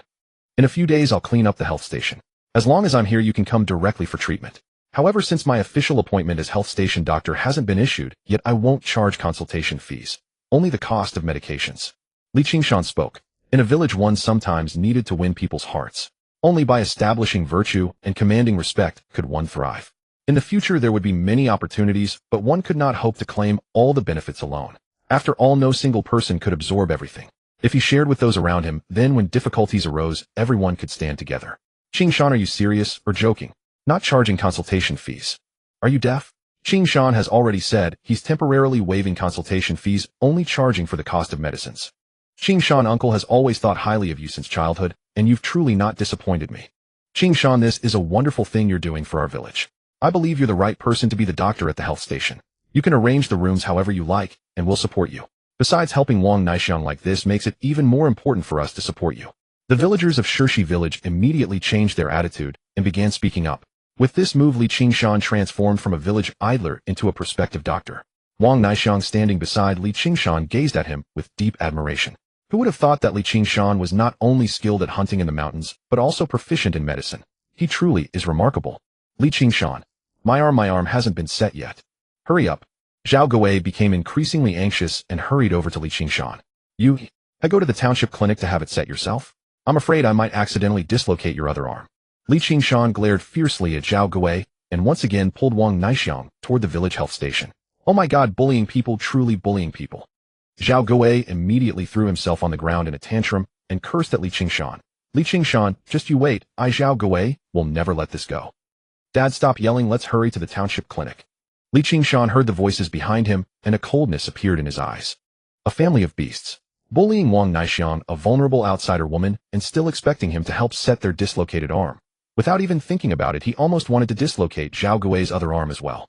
Zhao Guo, do you really think this is over so simply? That would truly be underestimating me, Qingshan. Tomorrow he would take De Zhuang back up the mountain again, and this time he didn't know how long it would take. Before that he had to teach Zhao Guo's family a lesson, make them remember their place, and vent some of his frustration. Alright, your family has bullied Wang Naixiang to such an extent that you deserve what's coming to you. Hurry to the township clinic before the doctor finishes work for the day. The villagers of Shirshi village, seeing there was no more excitement, dispersed one by one, leaving only the Zhao Guo family behind. Bullying people, truly bullying people. Husband, if we don't get revenge for this, we'll never be able to hold our heads high in the village again. Zhao Guo's wife slapped her thigh and sat on the dark earth saying, Dad, Li Shengli is from the Li family and will definitely side with Qingshan.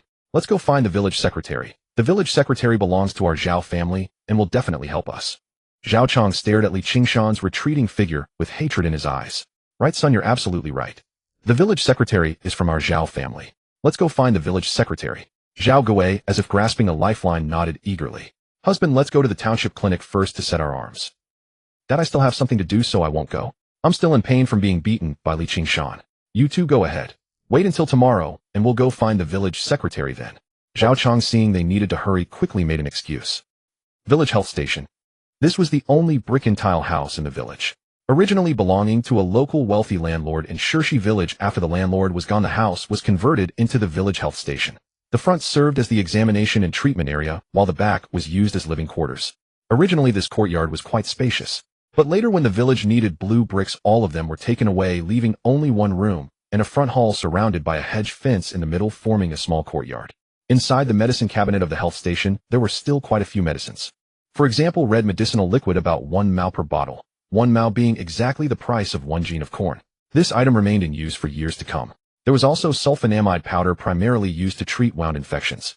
The previous doctor had already pre-packaged it into small triangular wrappers made of yellow paper, each containing the powdered medication. If someone didn't know better, they might think the previous doctor was a Taoist priest. Additionally, there was aspirin, which was even more affordable at just 2 fun per tablet, mainly used for headaches. There were also common items like Analgin coptis extract and licorice tablets. These medicines could almost meet the villagers' daily needs. Qingshan didn't see penicillin or glucose injection, items that village health stations typically wouldn't stock. Penicillin was mainly reserved for the township clinic since ordinary villagers rarely needed it. Glucose injection would almost certainly be available there as well. However, Qingshan had the qualifications to order supplies. He just needed to make up a reasonable excuse. In the days ahead, when hunting in the mountains, these medicines would be essential, especially glucose. A single dose could quickly restore his strength. Besides the medicines, there were a couple of books, not many, just two, but with curled edges from frequent reading by the previous doctor. Qingshan quickly browsed through them before putting everything back. The health station wasn't far from the village headquarters, with neighboring households nearby. If any danger arose at night, shouting for help would surely get a response. He didn't need to worry too much about Wang Naishang's safety, and if necessary, he could ask his sister-in-law and mother to come stay with her for a while. Qingshan pushed open the back door of the consultation room and entered the courtyard. Bamboo fences about 2 meters high lined both sides. After a few steps, he reached the rear quarters, a smaller building compared to the front, consisting of just one main room and one bedroom. If they wanted to cook regularly, they'd probably need to build a new stove in the courtyard, since the previous doctor never ate here, always returning home for meals. The room had been simply tidied up by Wang Naishang, with the bed neatly made. They could make do for the night and wash things properly tomorrow. Sister Naishang, come eat at my house these next few days. I'm heading up the mountain tomorrow and won't be back for a couple of days. Once I return, I'll build you a stove in the courtyard. Tonight, I'll have my mother and sister-in-law come over to keep you company. Qingshan said this after reaching the room. Wang Naishang had been through so much today and was likely feeling overwhelmed and uncertain. Having his mother and sister-in-law stay with her for a couple of days would help her feel more at ease.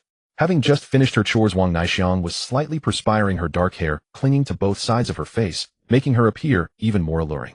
Her slender figure and delicate waist were beautifully contrasted by her full chest, creating a captivating sight. A milky fragrance filled the room. Qingshan, thank you so much for today. Wang Naishang gazed at Qingshan with gentle eyes, her expression carrying something beyond mere gratitude. Unknowingly, the room had grown somewhat warm and stuffy. Sister Naishang, how are you planning to thank me?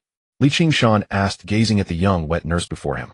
Wang Naishang was suddenly at a loss, unsure how to express her gratitude. She possessed nothing. How could she possibly thank him? Looking at the handsome young man renowned across the surrounding villages, Wang Naishang gritted her teeth, shut her eyes, and rose on her tiptoes. Qingshan immediately felt a fragrant breeze wash over him.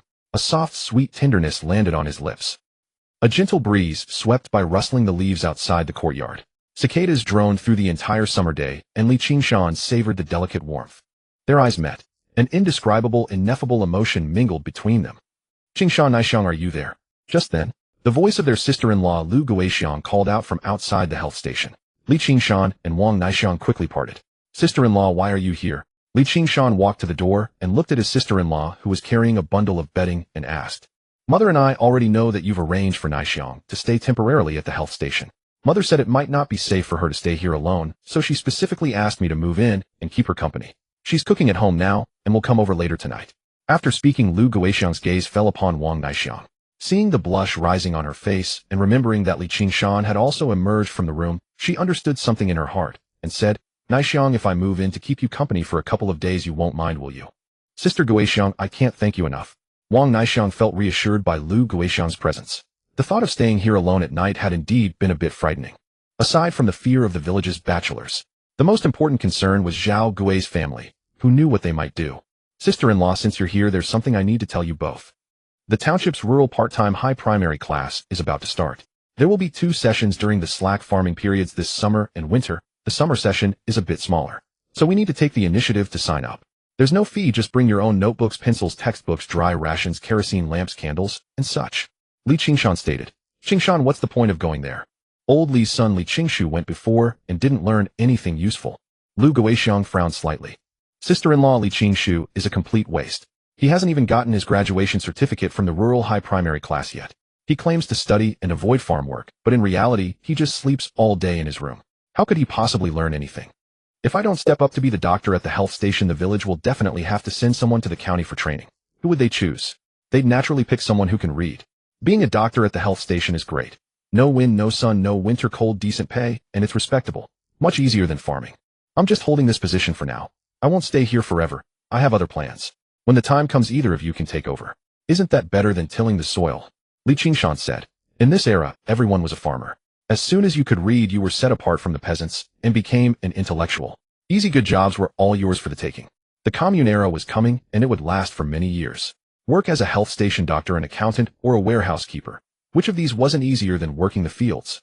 If they couldn't read, Li Qingshan could already picture Wang Naixiang and Lu Guixiang toiling in the fields, returning home each day exhausted with tanned rough skin and an aged appearance. It was better to do lighter work and take good care of themselves. Qingshan, could we really become doctors? Wang Naixiang asked eagerly. Of course. Li Qingshan nodded solemnly. But if I go to study, there'll be no one to handle the chores at home. Lu Guixiang frowned, revealing a look of hesitation. Aren't father and mother still at home? Besides, it's not like you have to study forever. From this summer until the end of next year, work hard to learn more characters. Aim to master 4,000 characters by next summer, enough to read official documents, newspapers, and letters. And learn the 4 basic arithmetic operations. Then you'll get your graduation certificate from the rural high primary class, which is equivalent to an elementary school diploma. That will open up a lot of opportunities. Li Qingshan explained. The current rural part-time high primary class issued 2 certificates, one for illiteracy elimination and one for graduation. After learning 1500 characters and passing the exam, you'd receive the illiteracy elimination certificate. After learning another 2500 characters plus mastering the 4 arithmetic operations and basic math, you'd qualify for the graduation certificate. Oh, and you also needed to complete 400 class hours. If you attended every day, the summer study period ran from July 16th to September 16th, exactly 2 months. The winter session was longer, 4 months. In 1 year, you could study for half a year, or 180 days, with 3 hours of class each day. That fully met the requirement of over 400 class hours. As for the exams, they were administered by the county's education department. And if you performed exceptionally well, you could even earn an excellent graduation certificate. Qingshan, I'll follow your lead. Wang Naixiang gazed at him with her beautiful eyes, speaking softly. All right, I'll give it a try too. Lu Guixiang nodded in agreement. There's so much to do every day. I almost forgot something important. You two go ahead. Sister Naixiang, from now on, come to our house for meals. Don't be shy. With that, Li Qingshan hurried out the door. Half an hour later. The sky was growing dim. Li Qingshan knocked on Wang Chuanxiao's door. Her father answered, wearing a white undershirt. He looked Li Qingshan up and down with wary eyes and asked, Li Qingshan, what are you doing at my house? Wang Shui had heard about what happened at Zhao Gui's place during the day. How Li Qingshan had beaten the whole family so badly they couldn't lift their heads. So when he saw Li Qingshan, he grew cautious, afraid the young man might suddenly throw a punch at him. But on second thought, he hadn't done anything to offend Li Qingshan. Is Chunxiao home? I need to talk to her, Li Qingshan said. Looking for his daughter. Wang Shui's heart skipped a beat.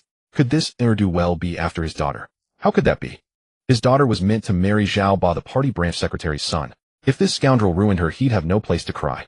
What business does a single man like you have with my daughter at this hour? Wang Shui asked. Dad, who is it? Just then Wang Chunxiao also emerged from the courtyard. No longer disheveled as she had been during those days in the old forest, she had simply freshened herself up and revealed a pure, innocent face. However, the prominent curves of her chest could never be concealed. Wang Chunxiao was far more endowed than Wang Naixiang. Moreover, she carried a distinctive charm, a pure, delicate kind of fierce beauty. Li Qingshan. Wang Chunxiao glanced between her wary father and Li Qingshan standing outside, then spoke immediately. Li Qingshan, I only owe you 2 yuan. Do you really need to come all the way here to collect it? 2 yuan. Wang Shui's pupils contracted sharply, his eyes widening in disbelief. What do you mean? How did we end up owing him 2 yuan? When did we borrow it? 2 yuan was no small sum at all. Rice cost merely 13 cents per jean. Even households struggling to afford meat would still hoard their rice. Those 2 yuan could purchase over 10 jean of rice, enough to sustain a family for quite some time. Dad, go back first. I'll talk to you later. Wang Chunxiao shot her father Wang Shui a meaningful glance. All right. If you need anything, just call out, Wang Shui said as he walked toward the house with his hands behind his back. He couldn't quite decipher what his daughter meant by that look, but stepping aside seemed the right move. Qingshan, what brings you here? Wang Chuanxiao's face lit up with surprise once her father had retreated to his room, and she gazed at Li Qingshan before her. Here, take these and keep them safe. Li Qingshan reached into his chest and pulled out several pencils along with a few exercise books. Qingshan, why are you giving me this? Wang Chunxiao was momentarily taken aback, quickly accepting the notebooks and pencils from Li Qingshan's outstretched hand, her expression filled with confusion. The rural advanced class in the township is about to begin. In a couple of days, I'll take you along with my sister-in-law and the others to register. As long as you graduate successfully this summer, and next winter you'll earn your primary school diploma. I'll find a way to get you placed as a supplier at our township's supply and marketing cooperative. By then, could your father still force you to marry Zhao Ba? Zhao Ba? He's nobody, Li Qingshan said firmly. The position at the township supply and marketing cooperative was highly coveted. Others would struggle to secure it through connections, but Li Qingshan had plenty of ways to make it happen. What? Qingshan, can you just become a supply coordinator whenever you want? Wang Chunxiao frowned, slightly skeptical of Li Qingshan's claim. Here's another yuan for you to use on textbooks and the like. As long as you obtain your graduation certificate, I'll arrange for you to work as a supply coordinator. Li Qingshan assured her. If Wang Chunxiao were to join the supply and marketing cooperative as a coordinator, it would greatly benefit him, as future procurement of scarce goods would become considerably easier. There was also a person he knew within the supply and marketing cooperative named Su Wanyin.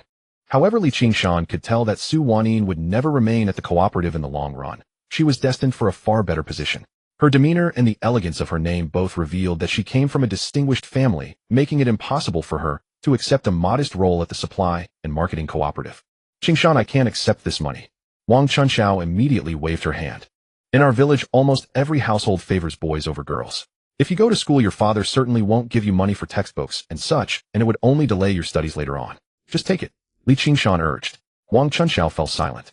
Though harsh, his words held truth. Her father would never fund her education, yet Li Qingshan, a complete stranger, offered not only money but also exercise books and pencils, even arranging for her to work at the supply and marketing cooperative.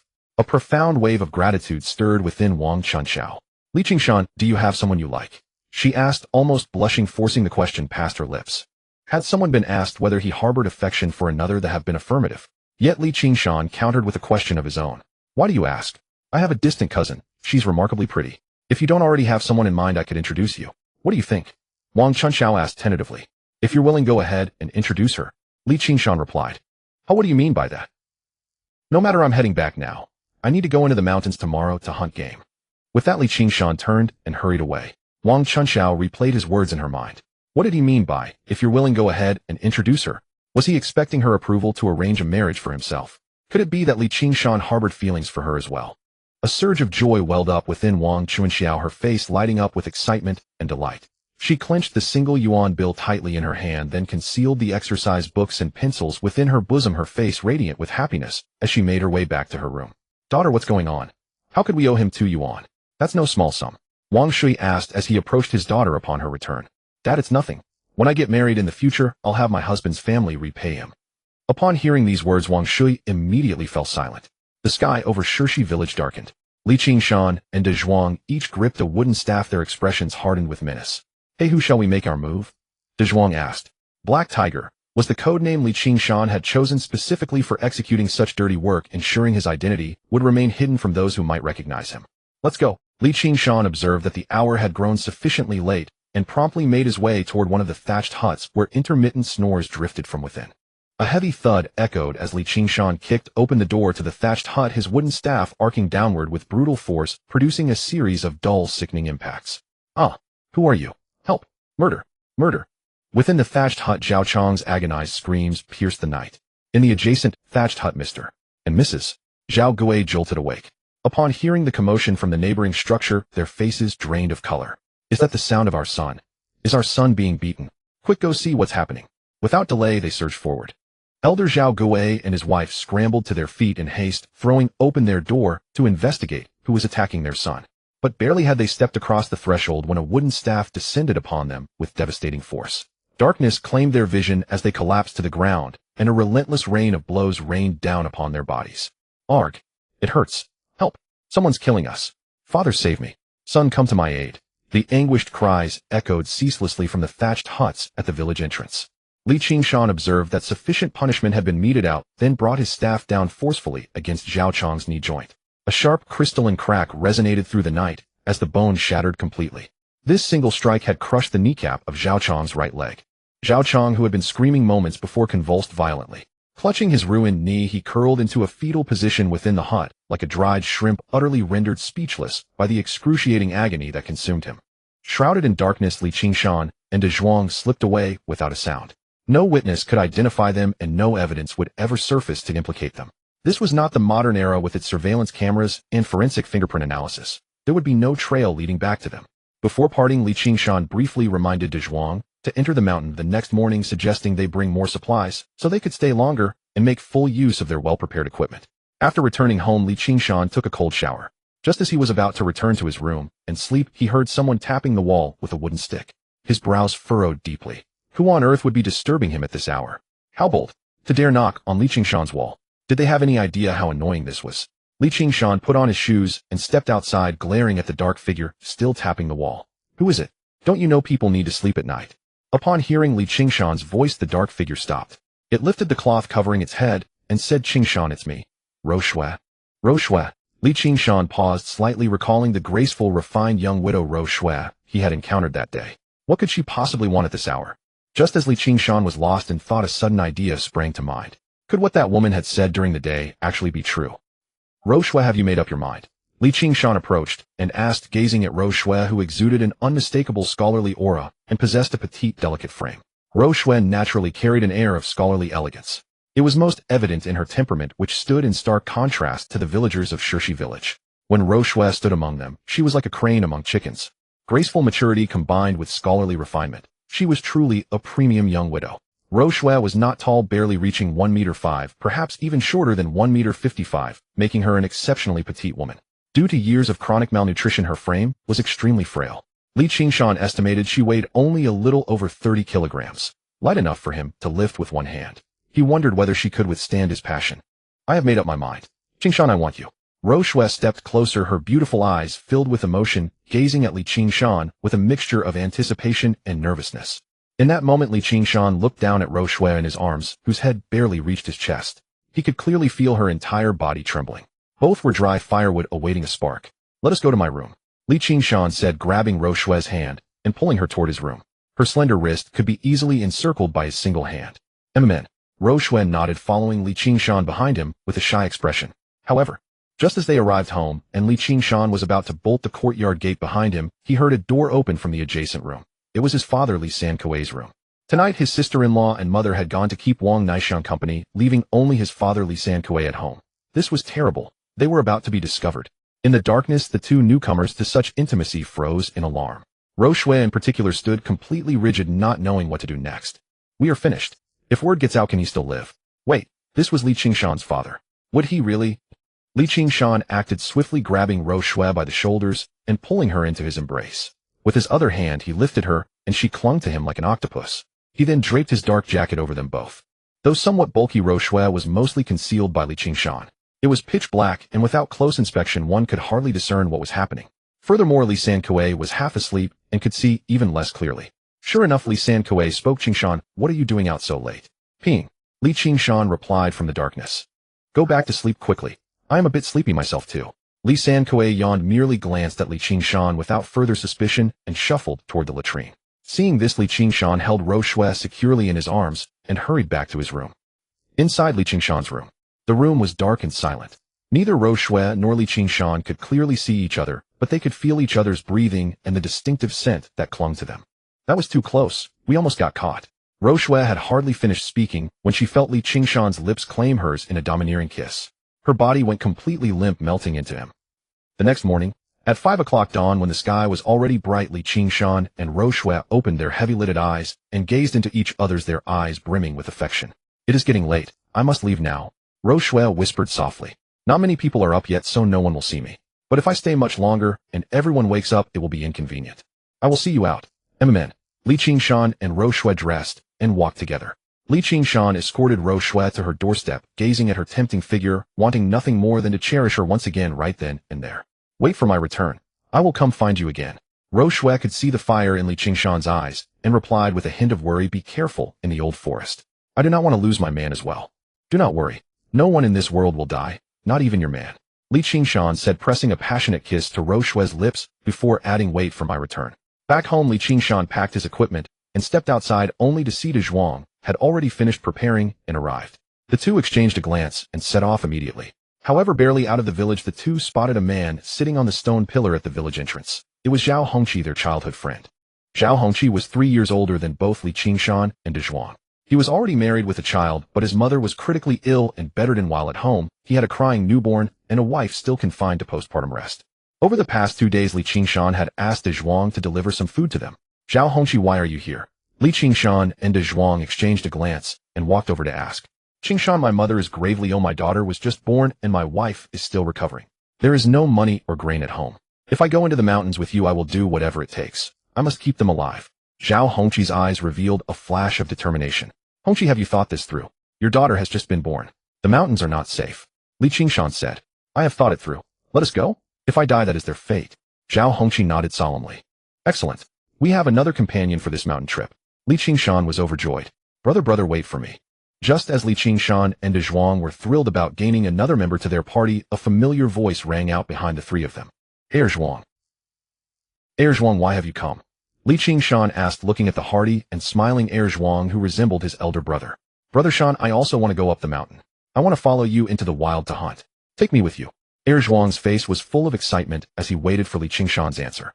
No way. Hurry home and stop causing trouble. Your father didn't allow you to enter the old forest. If he finds out, he'll be furious. Li Qingshan said. Brother Shan, why can my elder brother go, but I can't? I'm strong too. If I follow you up the mountain, I won't cause any trouble. And I don't need any money, just feed me. My brother has already gone up the mountain, so please take me with you too. Brother Shan, I'm begging you. Heir Zhuang looked at Li Qingshan with a pleading expression. Sigh. Fine, I'll take you along. After thinking it over, Li Qingshan ultimately decided to bring Heir Zhuang along.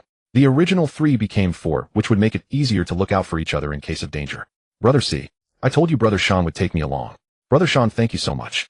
I'll behave well in the old forest and won't cause any trouble for you. Heir Zhuang was overjoyed and quickly assured Li Qingshan. Li Qingshan patted Heir Zhuang's shoulder. If Uncle Li Kai found out, he'd probably explode with anger at home. For people, 1 dog, 1 hunting rifle, 1 hunting bow, 3 machetes, 1 red-tasseled spear, plus a large amount of rope, 1 iron pot, water bottles, and other supplies. This was all of Li Qingshan's equipment for this mountain trip. Li Qingshan's goal was to improve the family's living conditions, replacing all the clothes for his parents' sister-in-law himself, Wang Naixiang, and Rou Shui, with new ones which would cost quite a bit of money. In the past, the family was so poor they barely had any clothes to wear.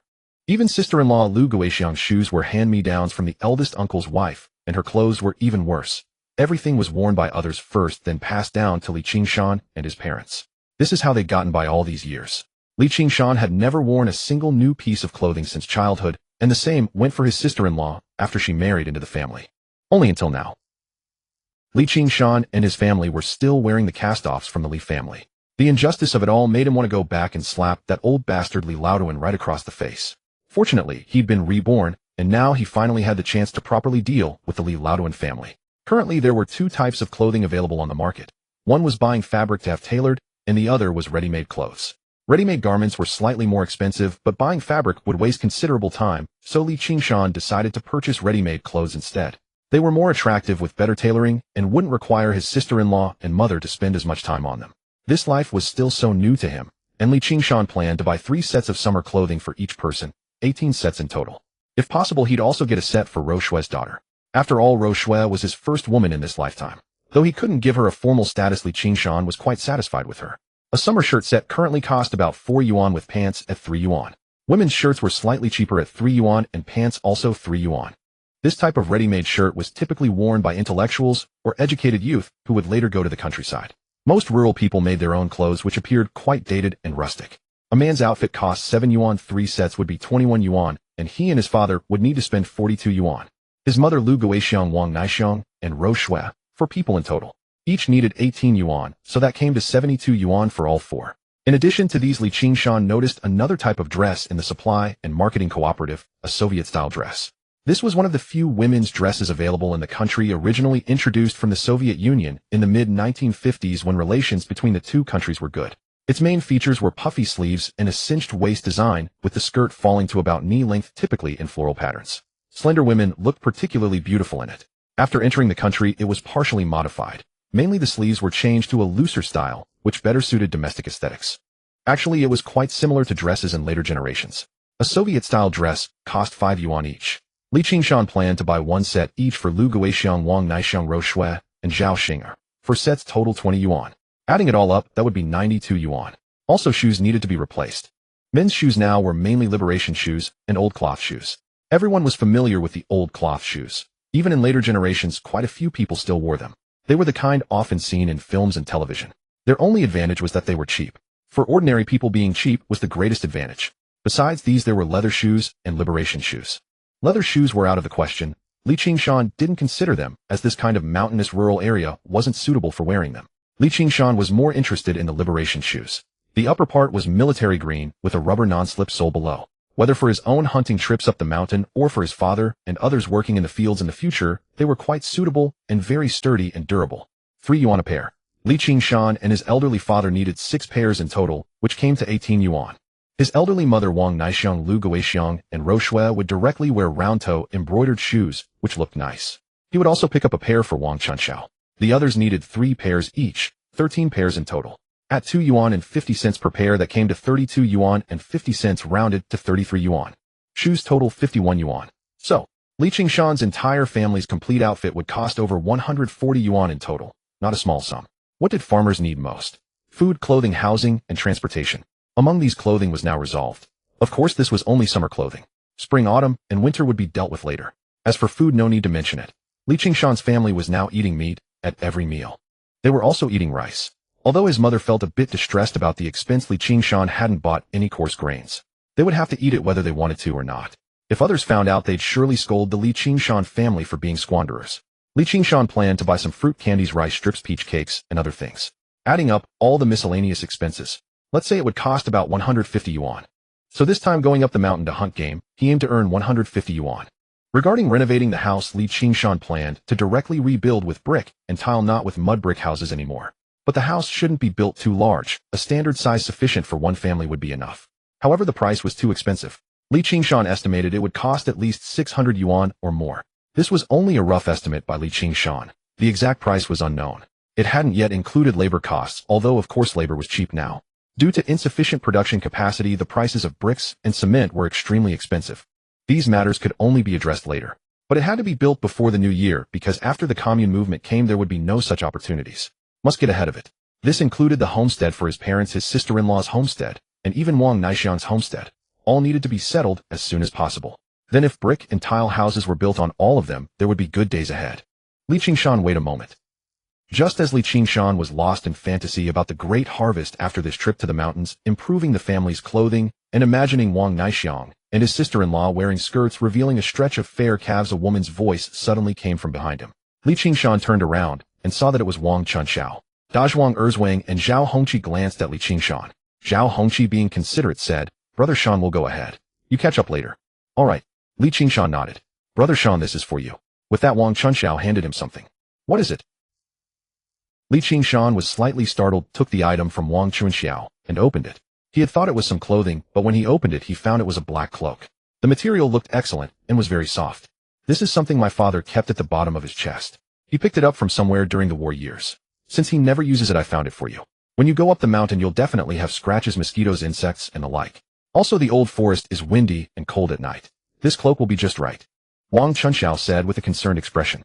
Li Qingshan looked at the black cloak in his hand and thought to himself, this is really a case of the little cotton jacket leaking air. If Chunxiao's father finds out, he'll be furious. But the cloak's material was indeed excellent, and it seemed unavailable in the market. After returning from the hunt in a few days, he would give Chunxiao's father some money or meat as if he had bought it.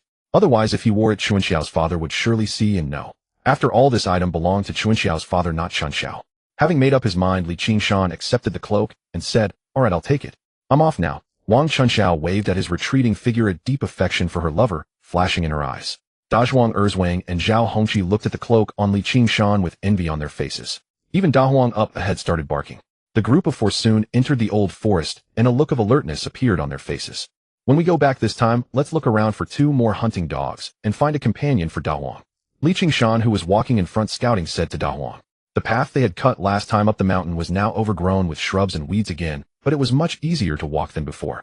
Dazhuang, holding a machete, cleared the way as he walked. When he got tired, he would let Erzwang and Zhao Hongqi take turns. As for Li Qingshan, he needed to conserve his strength in case they encountered wild game on the way. In the early morning, old forest dew clung to the leaves of grass, not yet dissipated. The morning light fell through the gaps of dense foliage onto the ground below, dappled and scattered, as if a mysterious world were gradually awakening, with spirits and wild creatures beginning to flit through the old forest. The old forest and the outside were completely 2 different worlds. Here it was filled with more nature, all things mystery, antiquity, and possibility. "Brother Shan, when the time comes, find 2 female dogs for Dahuang. Let him have a good time." As Dazhuang's words fell, the old forest echoed with the laughter of the 4 men. Each of their faces showed anticipation and excitement for the upcoming hunt. Only Zhao Hongqi still had a frown of worry, as if he was concerned about what to do if they failed to catch any game. His children, wife, and mother back home would suffer, and they would have wasted several days for nothing. "Zhao Hongqi, who is taking care of your wife, children, and mother, have you arranged everything?" Li Qingshan asked. "I asked my mother-in-law to come and look after them for 2 days. But if we don't catch any game this time, it will be hard to explain. After all, a married daughter is like spilled water, and my mother-in-law has her own grandchildren to take care of at home." Zhao Hongqi suddenly felt the pressure increase even more.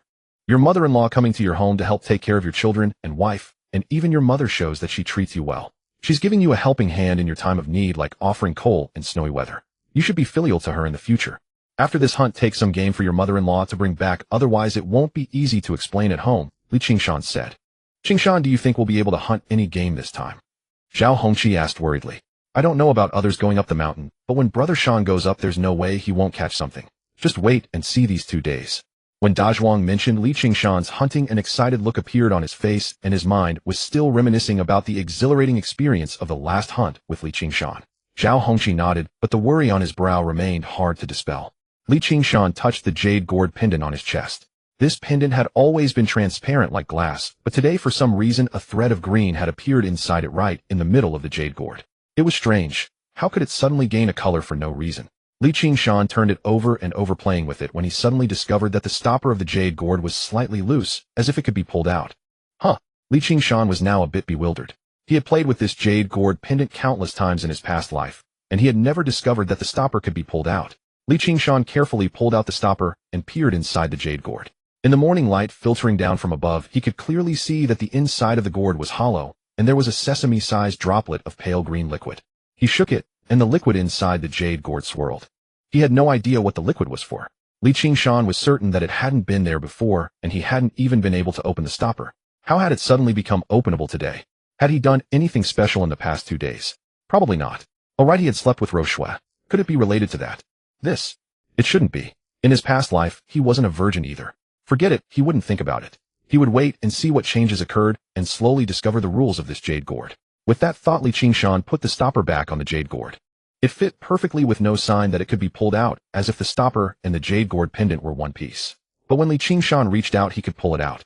Dazhuang, try to pull out the stopper of my jade gourd pendant, Qingshan said, looking at Dazhuang. Dazhuang tried, and said he couldn't pull it out. The stopper and the pendant were one piece, how could it be pulled out? Erzwang and Zhao Hongqi also tried and shook their heads. So it seemed that only he could open the stopper of the jade gourd. That was good news for him. Buzz! At that moment, the jade gourd in Qingshan's hand vibrated slightly and grew warm, making him suddenly alert. There was wild game. Shushu. Qingshan hushed Dazhuang, Erzwang, and Zhao Hongqi, slowly bending down as he moved forward cautiously. Zhao Hongqi and Erzwang looked utterly bewildered. What was going on? Had he spotted some game? But where? They hadn't seen anything. Just as Zhao Hongqi and Erzwang were still baffled, Qingshan put down his shotgun and instead drew his hunting bow. 40 meters ahead was a wild rabbit. There was no need to waste a slug from the shotgun. He only had 5 rounds left, and they couldn't be squandered. The bow would suffice. He drew the bowstring to its full moon. Whooshed! A sharp tearing sound cut through the air as the arrow pierced the rabbit's neck, pinning it to the ground.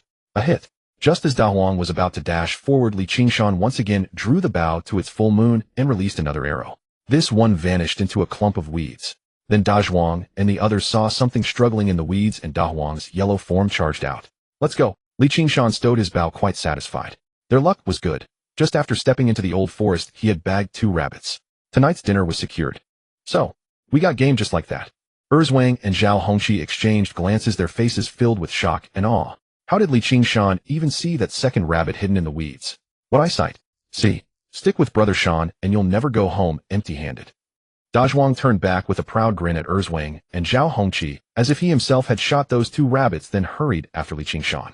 On the grass, the 2 rabbits lay still. Dazhuang dressed them. And teach Erzwang and Zhao Hongqi how it's done, Qingshan said, then sat down to rest. Erzwang, Zhao Hongqi, come learn how to handle the rabbits we just caught. You'll have to do this from now on. Dazhuang finished speaking, and the 2 came over, watching intently as he dressed the rabbits. He buried the entrails underground to avoid attracting predators. In the mountains, hunters dreaded encountering carnivores like wolves. Wolf meat was tough and sour. Only the pelt was worth something, maybe a dozen or so yuan. The bones could be used for medicine, but killing a wolf was risky as they traveled in packs. Better to run into a roe deer, a musk deer, or a muntjac. If they were really lucky and stumbled upon a male musk deer, they'd be set. Due to government control from 1957 to 1979, musk was priced at 134 yuan per gram. That was the official purchase price fixed. But on the black market, it was far more expensive, as valuable as gold. At least 5 yuan per gram, and that was the minimum. A single musk deer could yield 10 to 20 grams of musk. At 15 grams, that would sell for 75 yuan. A rural farmer working his hardest all year might not even save 10 yuan after daily expenses. And hunting these animals posed little danger. After the two rabbits were dressed, the four continued on. Da Huang happily led the way ahead. Throughout the journey, Qingshan's jade gourd pendant pulsed with warmth several times. By afternoon, they reached the shelter cabin. But Da Zhuang Erzwang and Zhao Hongqi were already laden with game. 6 rabbits, 5 pheasants, 1 masked palm civet, and a magpie Qingshan had shot down. The 3 of them grinned like fools, their faces full of excitement. Even Zhao Hongqi's earlier gloom had vanished. Haha, Brother Shan, we're really lucky today. So much game. Da Zhuang said, looking at the 3 rabbits and 1 magpie hanging from his own body. Oh, we've got too much. In this weather it'll spoil if we don't eat it soon. Da Zhuang, take Erzwang and Zhao Hongqi to patch up the shelter cabin. Then dig a cellar beneath the small shelter. Take down the hides that were drying in the trees and soften them. Light a fire, set up the iron pot, fetch some water to boil, stew 3 pheasants, and roast the rest of the rabbits and pheasants. We'll have a good dinner tonight. Before dark we'll take a stroll by the creek, then come back to rest. Tomorrow we start the real hunt. Qingshan gave the orders. All right, no problem. Da Zhuang nodded solemnly and began leading Erzwang and Zhao Hongqi into action. Qingshan returned to the shelter cabin to rest. He woke up from a nap. The shelter had been repaired, the cellar was half dug, and the iron pot was set up. The skinned pheasants were simmering in the pot, filling the air with a rich meaty aroma enhanced with star anise, cinnamon, and white pepper to remove the gamey smell and add fragrance. On another fire, several rabbits and pheasants were roasting. The outdoor stove was simple, a hole dug in the ground with 2 vents on the sides, one for feeding firewood. On top, they stacked logs of equal height. Since there were no bricks, they used wood and plastered it with mud from the creek. After the fire dried it, the structure became hard and sturdy. They set the iron pot on top, ready for cooking or stewing. Brother Shan, you're awake. The meat's almost ready, Dashan said. Yeah, Erzwang, Zhao Hongqi, stop digging. Come eat. Afterward we'll take a walk and see how our luck is before nightfall. Qingshan called out to Erzwang and Zhao Hongqi, who were still digging the cellar under the small shelter. They scrambled out, already tantalized by the aroma of meat. The 4 of them each grabbed a roasted rabbit and started devouring it. The freshly roasted rabbit meat was firm but lean, lacking fat. No matter, they had the stewed pheasants too. In the end, Qingshan alone ate 3 rabbits and 1 pheasant, leaving Da Zhuang Erzwang and Zhao Hongqi staring in disbelief. Where did all that food go? How could Brother Shan eat so much? Let's go take a walk. After they were full, Qingshan had Da Zhuang store the leftovers in the shelter, then headed toward his usual patrol spot, the creek. It was just before dusk, the time when all kinds of game came out to drink, the easiest time to hunt. They had barely taken 2 steps by the creek when Qingshan felt the jade gourd pendant on his chest warm slightly. A dark yellow figure appeared ahead, drinking from the stream. A musk deer. Yes, there was a musk deer ahead. Qingshan discovered that when rabbits or pheasants appeared, the jade gourd emitted only a mild warmth, but when a cheetah appeared, the heat intensified, and upon encountering a roe deer, the gourd's warmth had been even greater. It seemed the jade gourd's warning function varied according to the size of the prey. Should a tiger or black bear appear in the future, he supposed he could make judgments based on the gourd's response. Not quite. When wild wolves had appeared, Qingshan recalled the jade gourd growing cold. He would study the gourd further the next time he encountered dangerous prey like wolves or black bears. This small jade gourd held many mysteries he had yet to explore. Qingshan immediately signaled his companions to stay low, then drew the long bow from his back. Da Zhuang, standing nearby, also spotted the cheetah by the stream and whispered, Brother Shan, we're lucky. Another roe deer. Roe deer? That's no roe deer. Qingshan smiled and said. People like Da Zhuang and Zhao Hongqi, though living beside the old forest, could identify common game. But when it came to distinguishing between roe deer cheetal and musk deer, they often struggled. Take the palm civet, for example, the most well-known among them. Even some elderly people could not tell it apart from the badgers and tangs, for these creatures were not common enough, far less widespread than various pheasants and wild rabbits. Among roe deer cheetal and musk deer, the roe deer is the largest, the musk deer second, and the cheetah the smallest. The roe deer is the easiest to identify, marked by its white rump. But cheetah and musk deer are difficult to distinguish, and they are not even the same species. The cheetah belongs to the deer family, while the musk deer belongs to the musk deer family. Male musk deer are relatively easy to identify by their musk glands, which cheetah lack. Females are far harder to tell apart, differing only in 2 ways: color, with cheetah being yellowish-brown, and musk deer a deeper reddish-brown, and pale markings on the neck of the musk deer that cheetah do not possess. A cheetah typically weighs about 30 gene. The one before them was slightly smaller, but not by much. Brother Shan, what is this, then, if not a roe deer? Da Zhuang paused, confusion and surprise flashing across his face. A cheetal, Qingshan replied. A cheetah. I've heard cheetah carry musk, and that stuff is worth a fortune comparable to gold. Zhao Hongqi said, delight rising to his face. This is a cheetah. What you're thinking of is a musk deer. All 3 of you get ready. This time I won't aim for the neck. If one arrow doesn't kill it, you charge forward and grab it. Qingshan drew his long bow and took aim. What? At this distance, could he truly shoot wherever he wanted? Zhao Hongqi stared in astonishment. Hey, you still underestimate Brother Shan. If you'd accompanied him last time, you'd know his skill. Not only can he hit wherever he aims, but he's also capable of shooting 2 pheasants with a single release. De Zhuang's face flushed with pride as he spoke with the authority of a veteran. What? When did Brother Shan become so formidable? Zhuang and Zhao Hongqi exchanged glances, both faces filled with shock. They had grown up together, yet neither had ever seen Qingshan display such prowess. Whoosh! Even as he spoke, Qingshan's arrow had already left the bow. De Zhuang and Zhao Hongqi held their breath, watching the arrow intently. Just as Qingshan had said, the arrow did not strike the cheetah's neck, but rather its leg with tremendous force, piercing clean through. Woof! In the next instant, De Huang charged ahead first. De Zhuang and Zhao Hongqi followed like unleashed hounds, sprinting toward the cheetah. The wounded cheetah fled in panic. But hampered by its injury, it could not run far before De Huang caught up, barking ferociously. Having never encountered such a scene, the cheetah changed direction, and by then De Zhuang and the others had already closed in. Still, catching the cheetah would not be quick. Qingshan walked over with a smile, rifle slung over his back and bow in hand, watching the 3 men and 1 dog pursue the animal. De Zhuang, hurry, run faster. Zhao Hongqi, reach out. Qingshan directed from behind, finding the whole affair amusing. He had finally discovered the joy of hunting. A group of brothers, a pack of dogs chasing game across the mountains. All of this was a man's bliss. Returning home to hot meat soup, slices of pork, and his second wife waiting on a warm kong. That was peak enjoyment. White flour buns, thick slices of meat, meeting the widow's sister in the alley. Haha, that was the pursuit of life itself. Frightened and wounded, with De Huang pursuing and cutting it off, De Zhuang and the others spent fully 5 or 6 minutes before finally capturing the cheetah alive and binding it with rope. Brother Shan, why do you want to keep it alive? Zhao Hongqi asked curiously. We don't know how many days we'll be on the mountain. Rabbits and pheasants can be salted and smoked for long-term storage and easier selling, but cheetah and roe deer, smoked, they won't sell well. Everyone prefers fresh game meat.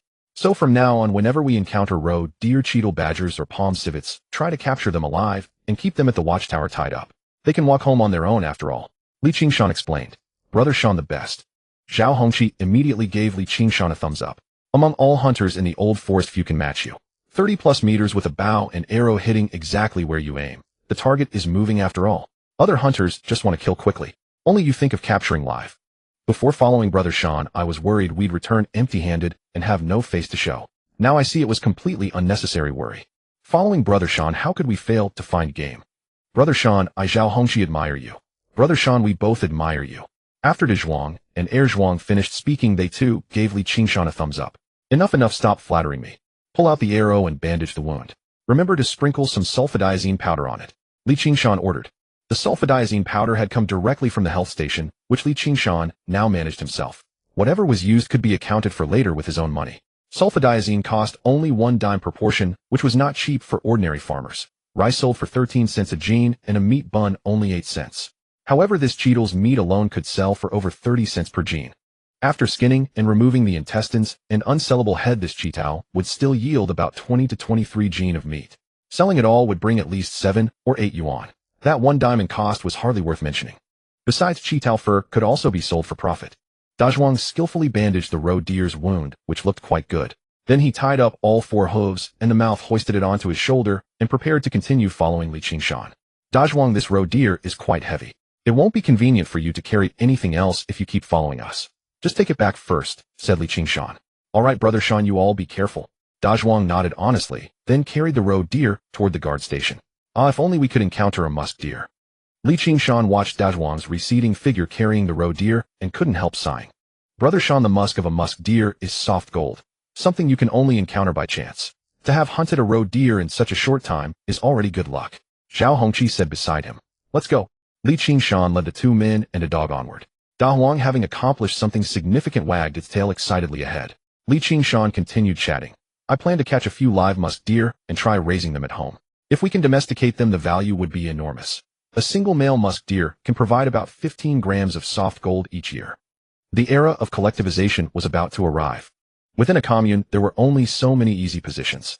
Qingshan couldn't place all his close ones, such as Wang Naixiang Ro Shui, and even Wang Chunxiao, the wet nurse he had his eye on, into such jobs. He would have to create positions himself. At present, there was no precedent for domesticating musk deer, but later someone succeeded in raising them and formed an entire industry chain. He had visited such places before. The old Taoist had been a consultant for many zoos and breeding farms. Taoist medicine not only treated humans, but also worked on animals. Because the old Taoist medical skills differed from ordinary Chinese medicine. Ordinary Chinese medicine practitioners took the pulse by feeling the artery, but the Taoist medicine of Qingshan's lineage used pure yang, true qi, to travel through the other's body, seeking the root cause of illness. Thus it was also applicable to animals and wild creatures. Years ago there was a Siberian tiger rescued from the wild. Still in its growth stage, it already bore the regal aura of a tiger king.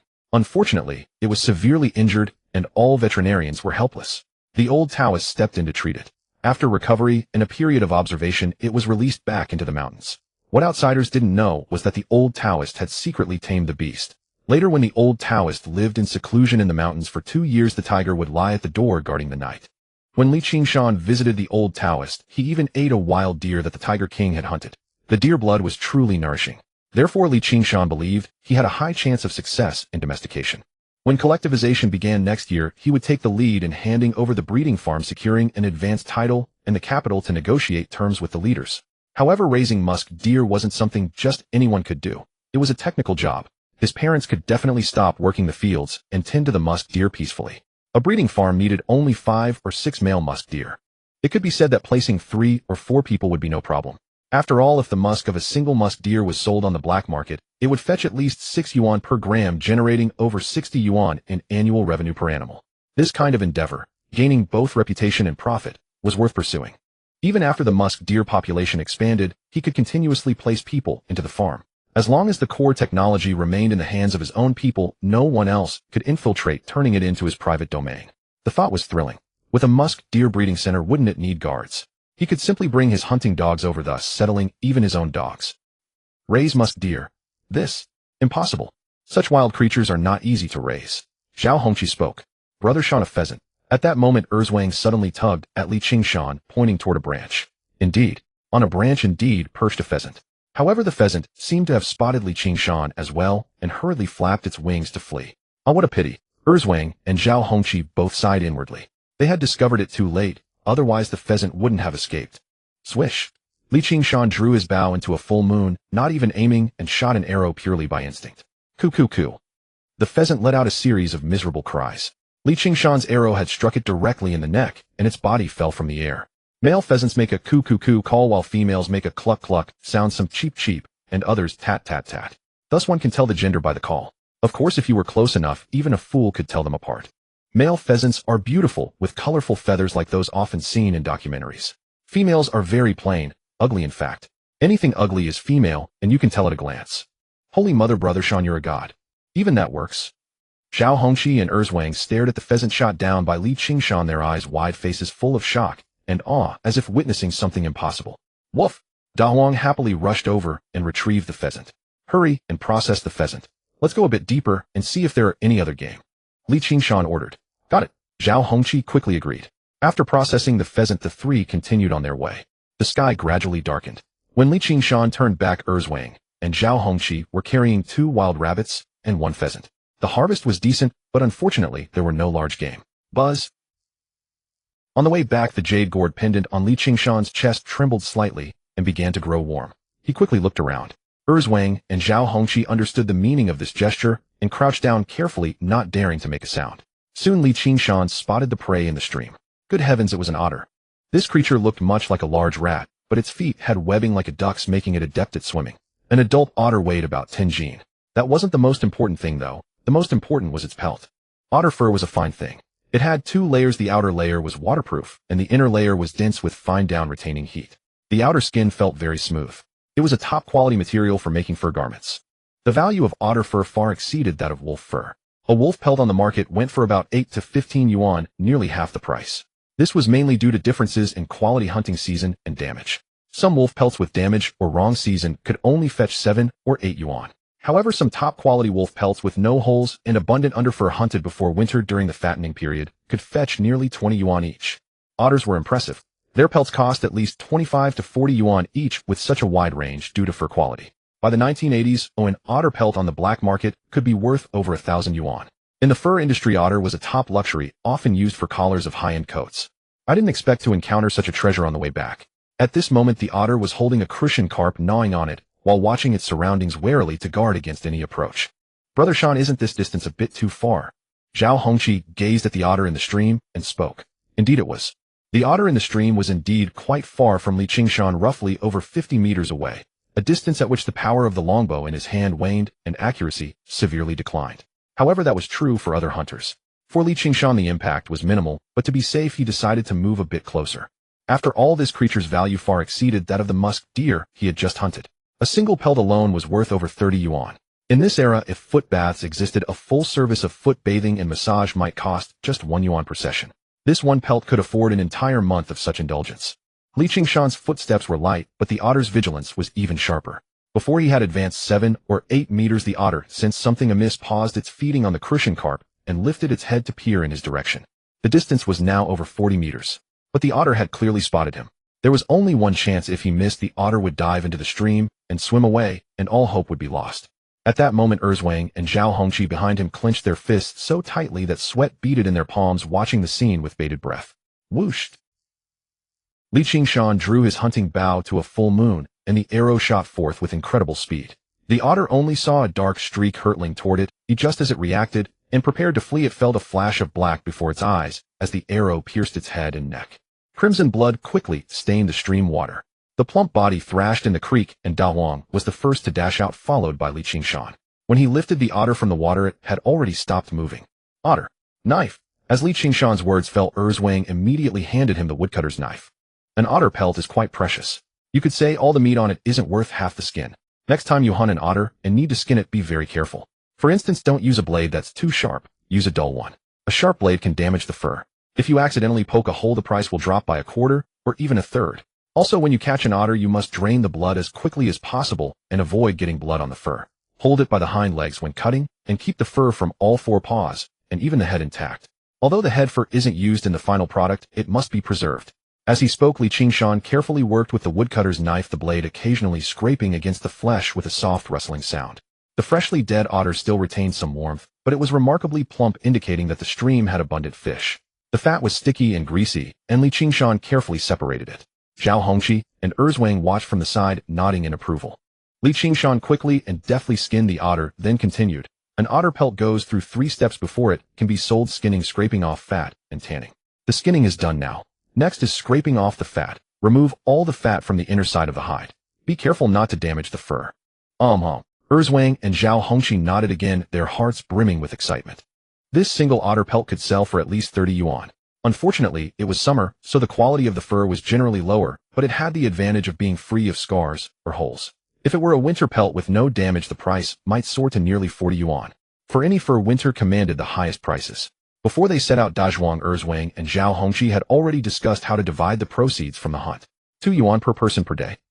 For example, on this trip, with Qingshan lasting 3 days, Zhao Hongqi, Dazhuang, and Erzwang would each get 6 yuan, totaling 18 yuan. But this 18 yuan could not exceed 30% of the total value of the hunt. That meant 60 yuan was a threshold. If Qingshan's hunt yielded only 50 yuan worth of game, then 30%, 15 yuan, would be split among the 3. If Qingshan hunted 200 yuan worth of game, then 18 yuan would be divided among the 3. That was the current arrangement. In the future, if their hunting skills improved and they could work independently, Qingshan wouldn't mind raising the price or the share. But don't think 6 yuan per person for 3 days was too little. In the countryside, a strong laborer could toil all month for just 4 or 5 yuan. Even the glamorous factory workers in the cities earned only 30-odd yuan a month. Dazhuang and the others were already nearing a monthly salary of 60 yuan.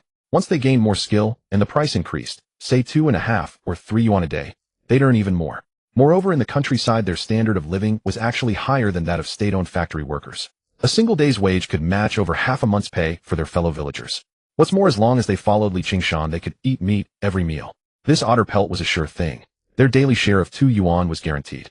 Zhao Hongqi was so excited he could barely contain himself. His wife was in postpartum confinement, his daughter was newborn, his mother was gravely ill, and his own life was on the verge of collapse. These past 2 days he had been so depressed he'd thought of drowning himself in the river. Who would have thought that after following Qingshan, better days would come? How exhilarating. Following Brother Shan meant a good life. So Zhao Hongqi studied the most diligently, repeating Qingshan's words over and over in his mind. After scraping off the fat, the next step is preservation. Sprinkle salt on the flesh side of the pelt, about 1/3 the weight of the hide. Then use a branch or something to stretch the otter pelt and leave it in a cool, ventilated place. Avoid direct sunlight at all costs. Remember that. This process takes about 7 days. After 7 days, soak the pelt in a solution of alum and salt water to remove any remaining fat and impurities. Finally, apply castor oil, flatten it, and trim the edges. For now, we'll just handle the preservation step. Follow me through the entire process later, and if we hunt another otter, you'll do it yourselves.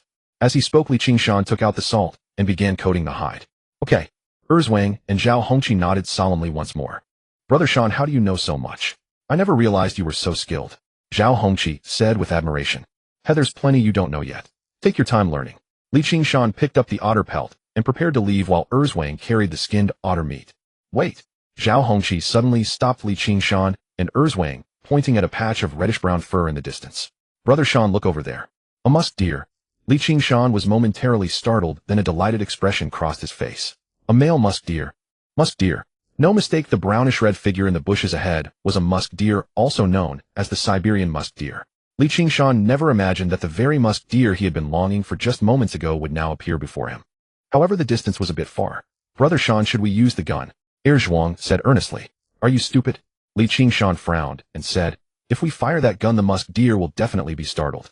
These creatures are extremely timid. Even if it's not killed by the bullet, it would die of fright. Even a bow and arrow should be avoided if possible. To capture this little thing alive, we need to use some brains and skill. As the saying goes, capturing 100 musk deer is not as good as capturing one alive. Many hunters can capture musk deer alive, but the mortality rate before reaching the destination is still 70%. Of the remaining 30% that reach the destination, most also die except for a very small number kept in parks for display. Brother Shan, if we can't use arrows or guns, how do we capture it alive? Do we have to chase it down and catch it? We can't even catch up, and even De Huang might not be able to keep up. Zhao Hongqi looked at the musk deer in the forest and said, to capture this little thing alive, we can use snares, nets, anesthesia, or luring with its young. Among these, anesthesia is the most troublesome and the most technically demanding. For some hunters, it's the hardest method, but for a very few, it's the most efficient. As long as we can find 2 herbs, mandrake and aconite, in the old forest, we can prepare a decoction and apply it to the rose plants that musk deer love to eat. Once the musk deer eats it, it will faint, and then we can just go over and pick it up. The reason it's said to be the hardest. The difficulty lies in the preparation of these 2 herbs. But I happen to know how to prepare them. Let's not startle this musk deer. Since we found it here, its activity range is likely nearby. In the next couple of days, we'll prepare properly and try to find these 2 herbs. If that doesn't work, we'll use snares. We must capture this musk deer alive. Qingshan said. This was crucial to his grand plan for the farm, and also one of the important plans before the new year. Besides that, the urgent need now was to get a proper set of clothes for the whole family. After all the food issue had been resolved. Next, build 3 large tiled houses, but the area of these 3 houses would definitely be larger than what most people built. It was now 1957, and the state had no strict regulations on homestead area. As long as you got approval, as long as it wasn't too excessive, you could build as big as you wanted. Of course, to guard against the potential accusations in a few years. The standard layout for 3 large tiled houses was to face south, lined up in a row. The middle one was the main hall, and the 2 sides were bedrooms. In the northeast region, the 3 large tiled houses faced south, arranged in a line, with the central one being the main hall and the 2 sides being bedrooms. Length 6 meters, width 4 meters. 1 room of 24 square meters. Normally, the area of 3 large tiled houses was between 60 and 70 square meters. For households with slightly better conditions, the area could reach 80 square meters. Facing south with the yard to the south. The yard was very large. Some households had yards totaling 200 to 300 square meters. On both sides were wing rooms, which could be used for living, storing farm tools as latrines or as pigsties and donkey sheds. The northeast region was very cold in winter, so the walls had to be thick, causing construction costs to rise sharply, much higher than in other areas. Qingshan estimated the cost at 600 yuan, but if actually built with the wing rooms included, 600 yuan might not be enough. For the 3 tiled houses on the left side of the main hall, the east bedroom, Qingshan planned to build a room 12 meters long and 5 meters wide with a screen or something to separate the inner and outer sections. The outer section would be smaller, and the inner section could have a table becoming an inner seat. In ancient times, this was the kind of house a wealthy gentleman lived in. The outer room was for the maid to sleep in. Usually, when the mistress was on her period and inconvenient, she would call the maid to attend the master. Of course, this couldn't be done in this era. But that didn't mean he couldn't represent it. He could take in some pitiful little widows who came to him for refuge. As long as no one caught them in bed, and there was no marriage certificate, who dared to say a word? He would go to their house and accuse them of defiling the widow's reputation, claiming they slept in separate rooms, so why allege adultery? In this era, many households had too few rooms, and people would just put up a curtain to separate spaces. So it was no problem. Then the west room could be smaller, 6 meters long and 5 meters wide, that's 30 square meters. Adding Qingshan's main room, that's 90 square meters. The main hall also needed to be large as the family would grow. 6 meters long and 5 meters wide would be enough, another 30 square meters. A total of 120 square meters. This was the actual indoor area, not including the outer wing rooms and kitchen. The price. Qingshan estimated that even 1,000 yuan wouldn't be enough. But he had to hurry. After the commune system was implemented, it would be difficult to build such a large house. And after 1962, it would be impossible, as the per-person homestead area would be fixed. Qingshan planned to build several such houses. Of course, his parents Lu Guoxiang and even Wang Naixiang, including Rou Shui's family, could have smaller homesteads, but still larger than ordinary people. That would be another 4 houses. He would try to build all of them in a row with his own so they could look after each other. Rou Shui, the little widow, was not originally in his plans. But now that he had taken her body and she had indicated that she would only have him as a man in the future and didn't ask for any responsibility, where in the world could you find such an obedient, gentle, and understanding woman? Her husband died, she was lonely and helpless with a child. If he didn't take care of her, who would? Now that he thought about it, the gap in his money was really huge. Brother Shan will do whatever you say, just tell us what to do. Zhuang said earnestly. Go around, try not to startle it. After saying that, Qingshan led to Zhuang and Zhao Hongqi around the area and returned to the guard hut. Brother Shan, you caught so many again. Zhuang looked at the prey on Zhuang and Zhao Hongqi's shoulders, excited. The musk deer had been arranged by Zhuang with a rope around its neck and some fresh grass placed in front of it. The campfire burned brightly, surrounded by bricks to prevent the firewood from scattering and to concentrate the flames and to prevent igniting the surrounding branches. The sky was already dark, but the campfire illuminated the surroundings brightly like a big sun. Dazhuang Iruzwang Zhao Hongqi, work overtime tonight to build some cages. From now on, when hunting wild game, we should try to capture them alive, keep them in cages for a couple of days, and then slaughter them once we return home. Qingshan gave his instructions. Animals like Chinese water deer, roe deer, badgers, muntjacs, and wild goats can all be caught alive. Upon returning from this trip, Qingshan planned to purchase several hunting dogs to form a pack. When coming back from the old forest, they would tether the live game with ropes and drive them along the correct path. One person could lead multiple animals at once. Otherwise, Dazhuang could only carry one deer on his shoulder at most, along with some tools. It would be quite difficult to transport additional hares. It was summer now, not winter. If it were winter, they could craft a sled to drag across the snow, eliminating concerns about the meat spoiling. Hunting in summer was simply too limited. Moreover, the dense foliage made spotting prey nearly impossible. Most hunters preferred not to venture into the mountains during summer. It was only because he urgently needed money to improve his family's circumstances that he undertook this task. Otherwise, he would have waited until winter, when hunting in the snow was far more comfortable. Brother Shan, what should the cages look like? Zhao Hongqi asked. Elevate them 2 fists off the ground, leaving gaps so the animals can relieve themselves, and we can clean up easily. The cages should be 1.5 meters tall, 2 meters long, and 1.5 meters wide. Use thicker timber wherever possible, and keep the gaps narrow to prevent wild wolves and other predators from getting close. This won't be finished in a day or two. Take your time. When you have free time, clear out the surrounding area. It takes 6 or 7 hours to walk from our village to here. In the future, if anything happens and you need to hide, no one will find you here. This is our first camp. Once this camp is established and the surrounding game is mostly hunted down, we'll push another 10 kilometers deeper and build a second camp, Qingshan instructed. Understood. The 3 men nodded and set to work. Qingshan squatted by the fire, ate 2 roasted hares, and then practiced several sets of his health-preserving exercises. Pure yang energy surged within his body, making him grow ever stronger. Around 9 that evening, the weary group collapsed onto their cots inside the camp and fell asleep. The next morning, at 4 o'clock in the dawn, the sky above the old forest had already turned crystal clear, ready to welcome the first day of hunting. Qingshan and the others were well prepared. After a night's rest, they were full of energy and excitement, as if electrified. The otter meat was already simmering in the pot. The complex aroma of star anise, cinnamon bark, and ginger slices cutting through the gaminess wafted continuously into Qingshan's nostrils, simply irresistible. Early that morning, a bowl of rich meat broth filled his empty stomach with exquisite flavor, instantly revitalizing his frail body and brimming him with energy. This taste is truly exceptional. If it were winter, adding extra white pepper would make a bowl of broth in the freezing cold truly satisfying, Qingshan remarked. Brother Shan, our family could barely afford meat soup even during festivals, yet now we're treating it as an ordinary breakfast. My brother and I are already content. White pepper or not, as long as it's meat soup, that's all that matters. A look of simple honesty appeared on Dazhuang's face. Sigh. Zhao Hongqi gazed at the meat soup in his hands, his brows slightly furrowed, a trace of sorrow playing across his face. Hongqi, what's wrong? Qingshan asked, noticing something amiss. Brother Shan, my heart feels so heavy. My wife, children, and elderly mother are all back home, surviving on bran and vegetables, starving and suffering, while I'm out here drinking meat soup and eating roast Suddenly this guilt is crushing me. Zhao Hongqi gazed at the meat soup in his bowl, his eyes growing red. It's fine. By the day after tomorrow at the latest we'll be able to return, and your wife, children, and mother won't have to suffer anymore, Li Qingshan said, patting Zhao Hongqi's shoulder. Yeah, Zhao Hongqi nodded. Hongqi, doesn't your father care about you at all? Dazhuang asked with a straightforward expression. Don't mention that old bastard.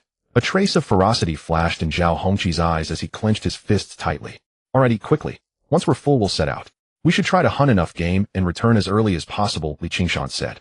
Zhao Hongqi was different from Li Qingshan. His father had married another young widow and kicked him and his mother out. He hadn't divided the family property fairly, only leaving them 2 dilapidated rooms and a few poor acres of land. That place was hard to farm because the terrain was too high and water couldn't reach it. They had to carry water by hand to irrigate the crops. In all of Shirshi village, that was the only patch of broken land. Throughout this period his wife had given birth and his mother had fallen ill, yet his father never offered a helping hand. Instead, he cared deeply for the children of the young widow he had married. This was why Zhao Hongqi now harbored such strong resentment toward his own father. Let's move. Li Qingshan finished his last sip of broth, slung his bow over his shoulder, carried his rifle, and set off into the old forest. Their first destination. Unsurprisingly, it was that same creek, the place where animals gathered at dawn to drink, making it the most likely spot to encounter game. A faint hum resonated. As expected, the moment they arrived at the creek, Li Qingshan noticed his jade gourd pendant growing slightly warm against his chest. Judging by the intensity of the warmth, it must be small game. Sure enough, near a flock of shabanji was gathering to feed, fully 20 or more birds. To describe these creatures' technical terms wouldn't mean much to most people. Simply put, they had a russet patch on their chests, gray speckled feathers, all over their compact bodies round as eggs. These creatures were not flying dragons. Some people like to confuse them with flying dragons. They were also called sanbanji, meaning that 3 birds made exactly 1 gene after plucking and gutting. Of course, that referred to 3 birds after removing feathers and entrails. Just over a gene. The 20-some birds before them would only yield 8 or 9 gene of meat. If you say shoot them, it wouldn't even be enough to scratch the appetite. If you don't shoot them, what a waste. Deshaun, why don't you practice your aim? These things have too little meat, shooting them isn't very satisfying. If you get the chance, a net would be more effective. Li Qingshan handed the hunting bow to Deshaun. Indeed, he himself could barely shoot down 2 at most at one time, yielding less than a gene of meat plus the trouble of processing them. If there were children at home, catching one alive to play with would be an option. Alright. Deshaun quickly took the hunting bow, crept forward silently, aimed at one of the shabanji, and adjusted his breathing. Whoosh. The next moment the long arrow whistled through the air and struck the ground right before a shabanji, sending soil flying. The flock of shabanji paused for a moment, then scattered in all directions. Missed. Dazhuang scratched his head, a trace of embarrassment crossing his face. Brother, you're only less than 20 meters away, yet your aim is still far behind Brother Shan's, wasn't it? Zhuang teased from behind. Dazhuang scratched his head, a hint of embarrassment on his face.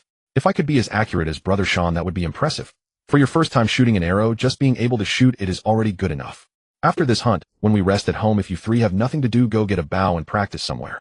We don't have enough money to waste bullets, but if you become accurate with a bow, you'll be accurate with a gun later. If that's not possible, just practice with a slingshot. Li Qingshan took the hunting bow, walked ahead to pull out the arrow stuck in the ground, inspected the arrowhead, and then placed it back into the quiver. Dazhuang Erzwang and Zhao Hongqi nodded solemnly. The morning passed quickly.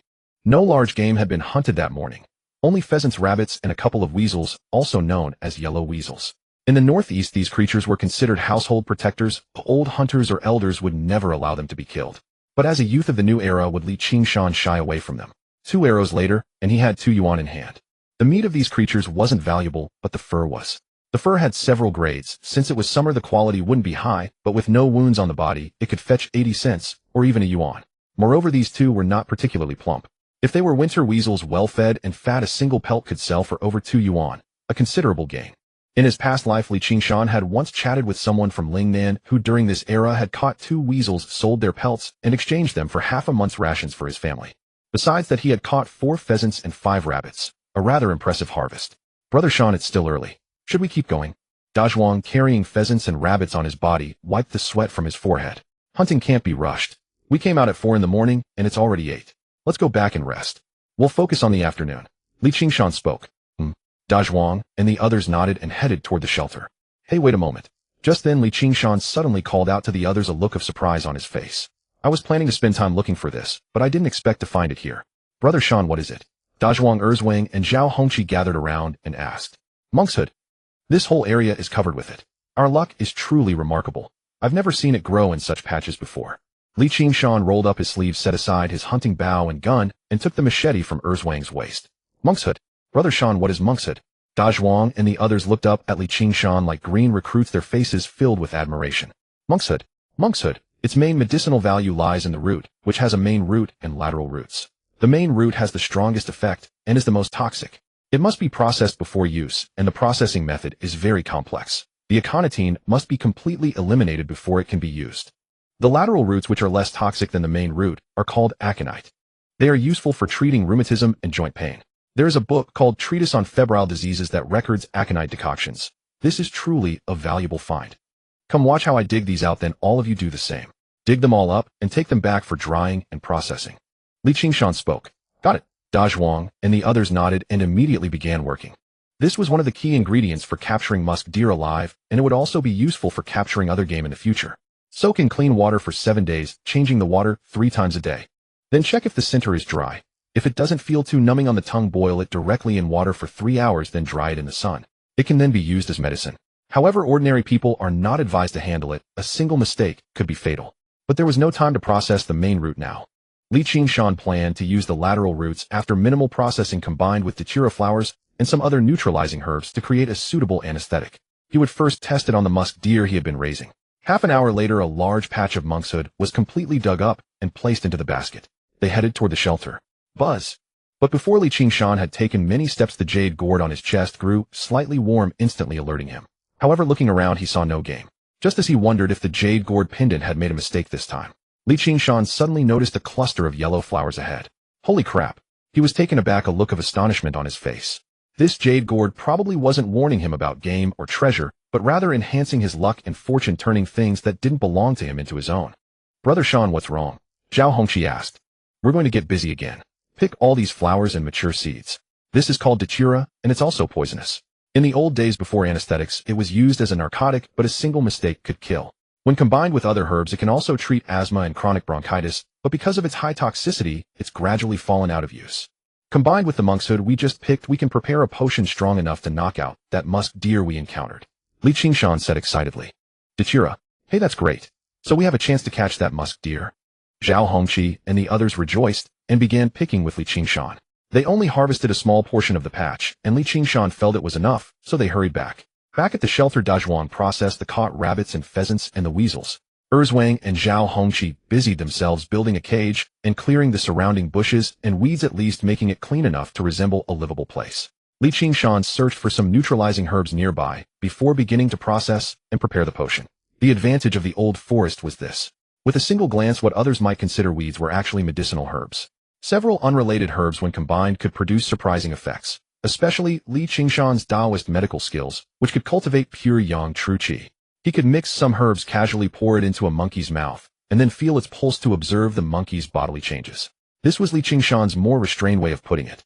In ancient times, there were plenty of cheap human test subjects. This medical art could be so extraordinary precisely because predecessors had researched various medicinal properties.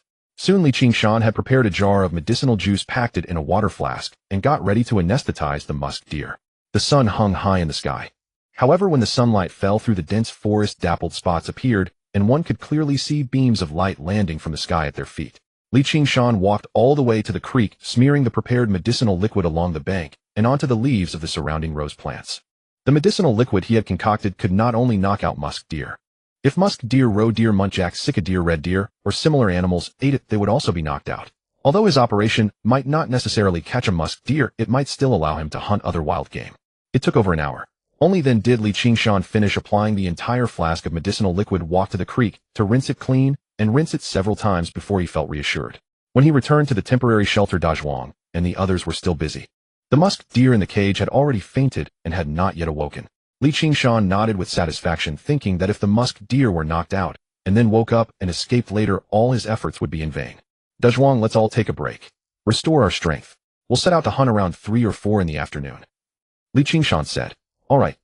Wang and the others nodded. One after another went to the creek to take a quick shower and then hurried back for a midday nap. Wang yawned beside him. After following Li Qingshan, he ate meat at every meal and his body fat gradually recovered. Shirshi village. Zhao Gui's family had been very unlucky these past 2 days. First they were kicked out of their home, then their daughter-in-law left, and at night they were beaten by someone. Although they could guess that it was definitely Li Qingshan's doing, there was no evidence. Their son's leg had been broken, but they had no money to see a doctor. Now they could only give it temporary treatment, and he lay in the thatched hut wailing. If this continued, the leg would surely become crippled. The village already had a blind Zhao, and now there would be a lame Zhao. Once he became crippled, he would never be able to marry a wife, let alone have grandchildren. This was a matter that would cause the Zhao family to have no descendants. Alas, what could be done? Zhao Guo and his wife planned to seek the village party secretary from their own clan to seek justice. As for the village head, he was unreliable and belonged to the Li family. How could he side with them? Secretary Wang Naixiang is after all our Zhao family's daughter-in-law, yet she left with the Li family. And that good-for-nothing Li Qingshan even said that anyone from the Zhao family who meddles will have their legs broken. Isn't this looking down on our Zhao family? In the future, what will the other surnames in the village think of our Zhao family? And the village head, abusing his power, actually gave the health station doctor position to Li Qingshan. On what grounds? Shouldn't the village head have discussed such a matter with you, secretary? The Li family is powerful, now dominating Shirshi village. They didn't even consult you about such an important matter. Is it that our Zhao family has no one left? Village head, the Li family is becoming more and more arrogant in the village. We must make them know the power of our Zhao family. That means we need to deal with the troublemaker Li Qingshan first. Village party secretary Zhao listened to Zhao Guo and his wife's exaggerated words, took a deep drag on his cigarette, and said, I've been out for training these past 2 days and wasn't in the village. I didn't know such things had happened. As he spoke, he took another fierce drag. A surge of anger welled up in his heart. That old fool Li Shengli is really going too far, whether it's bullying the Zhao family or giving away the health station doctor job. The village party secretary had originally planned to give that job to his own daughter.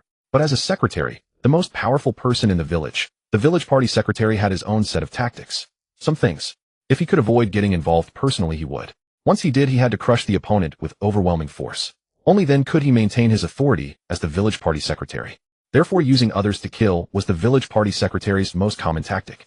In this regard, the village party secretary was confident that the useless village head Li Shengli could never match him in 100 lifetimes. So what if he had made contributions in the army? Wasn't the secretary position still his? He had never seen that good-for-nothing Li Qingshan would have a day when he would show his teeth. No matter. Such a small troublemaker could be directly crushed. Were you planning to marry Wang Naixiang to blind Zhao? And that kid Li Qingshan disagreed. The village party secretary took another deep drag and asked, Yes, blind Zhao is such a good person. He's been frugal all his life. Apart from being a bit old, there's nothing wrong with him. That Li Qingshan is really too much meddling in other people's affairs. Zhao Guo quickly nodded. Come, I'll tell you what to do.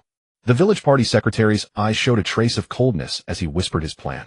Half an hour later, Zhao Guo's family appeared at blind Zhao's home. The place was filled with various junk and rotten food accumulated over the years, and the air was full of a foul stench, nauseating. At a glance, everything was filthy. In the dilapidated mud house, there wasn't even a wardrobe or table. Blind Zhao had long sold them for liquor, representative of the rural lazybones. People like blind Zhao could be considered typical. On a bed in the corner, blind Zhao was snoring loudly. Zhao Guo frowned and woke him up. What for? Blind Zhao asked with a look of impatience. Blind Zhao, do you want a wife?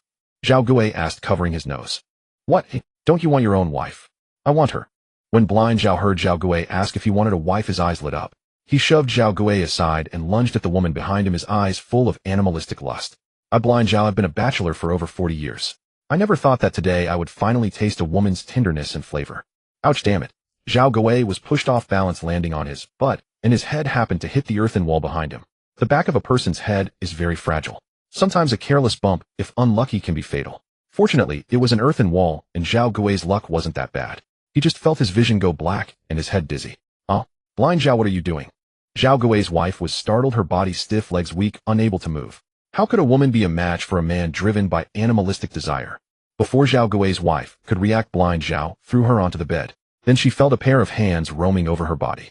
Her clothes, already washed to a pale color and of poor quality, were instantly torn apart. Woman.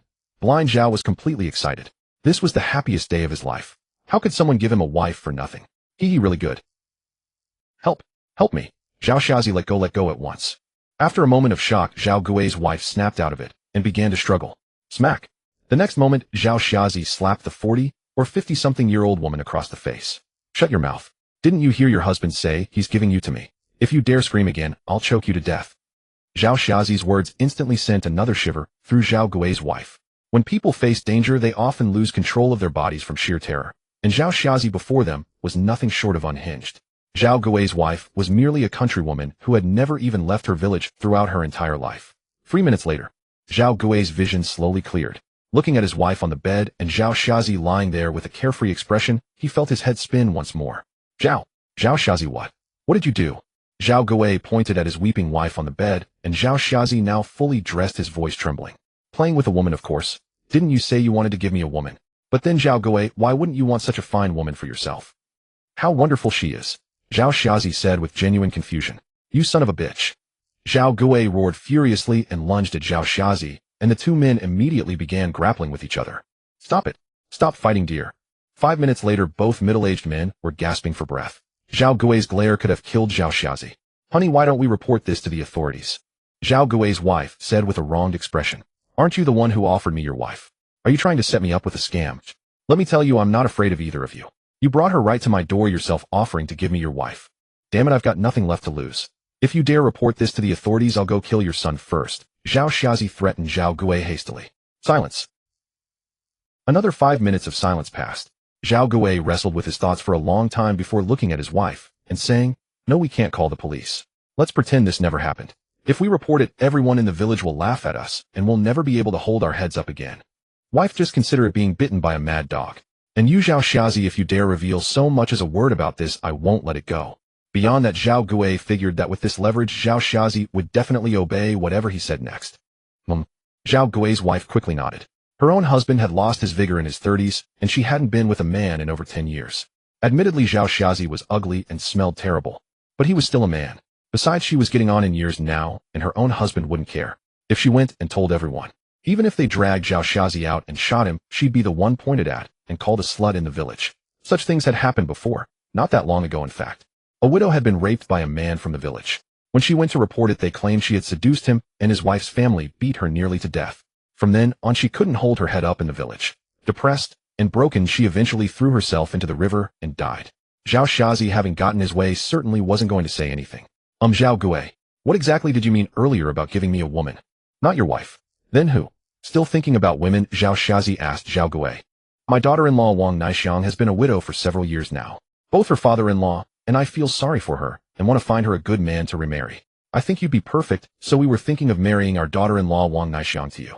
As soon as Zhao Gui finished speaking, Zhao Shazi's pupils contracted sharply. Surprise and excitement flashed across his eyes. Zhao Gui, are you telling the truth? Wang Naixiang, your daughter-in-law marrying me. Zhao Shazi had seen Wang Naixiang before. She was truly the most exquisite young widow in the village, of beauty second to none, even in the surrounding towns and villages. If he could spend even one night with a woman like that, he'd do absolutely anything. He never expected Zhao Gui to actually plan on giving his daughter-in-law to him. Was this really a windfall from the sky? Of course it's true. Everyone in the village knows about it. Zhao Gui nodded. Oh dear, I haven't left home these past few days. Why didn't you tell me sooner? I could have prepared the house. Where's my daughter-in-law, and when will she be delivered? Zhao Shazi looked impatient as he asked.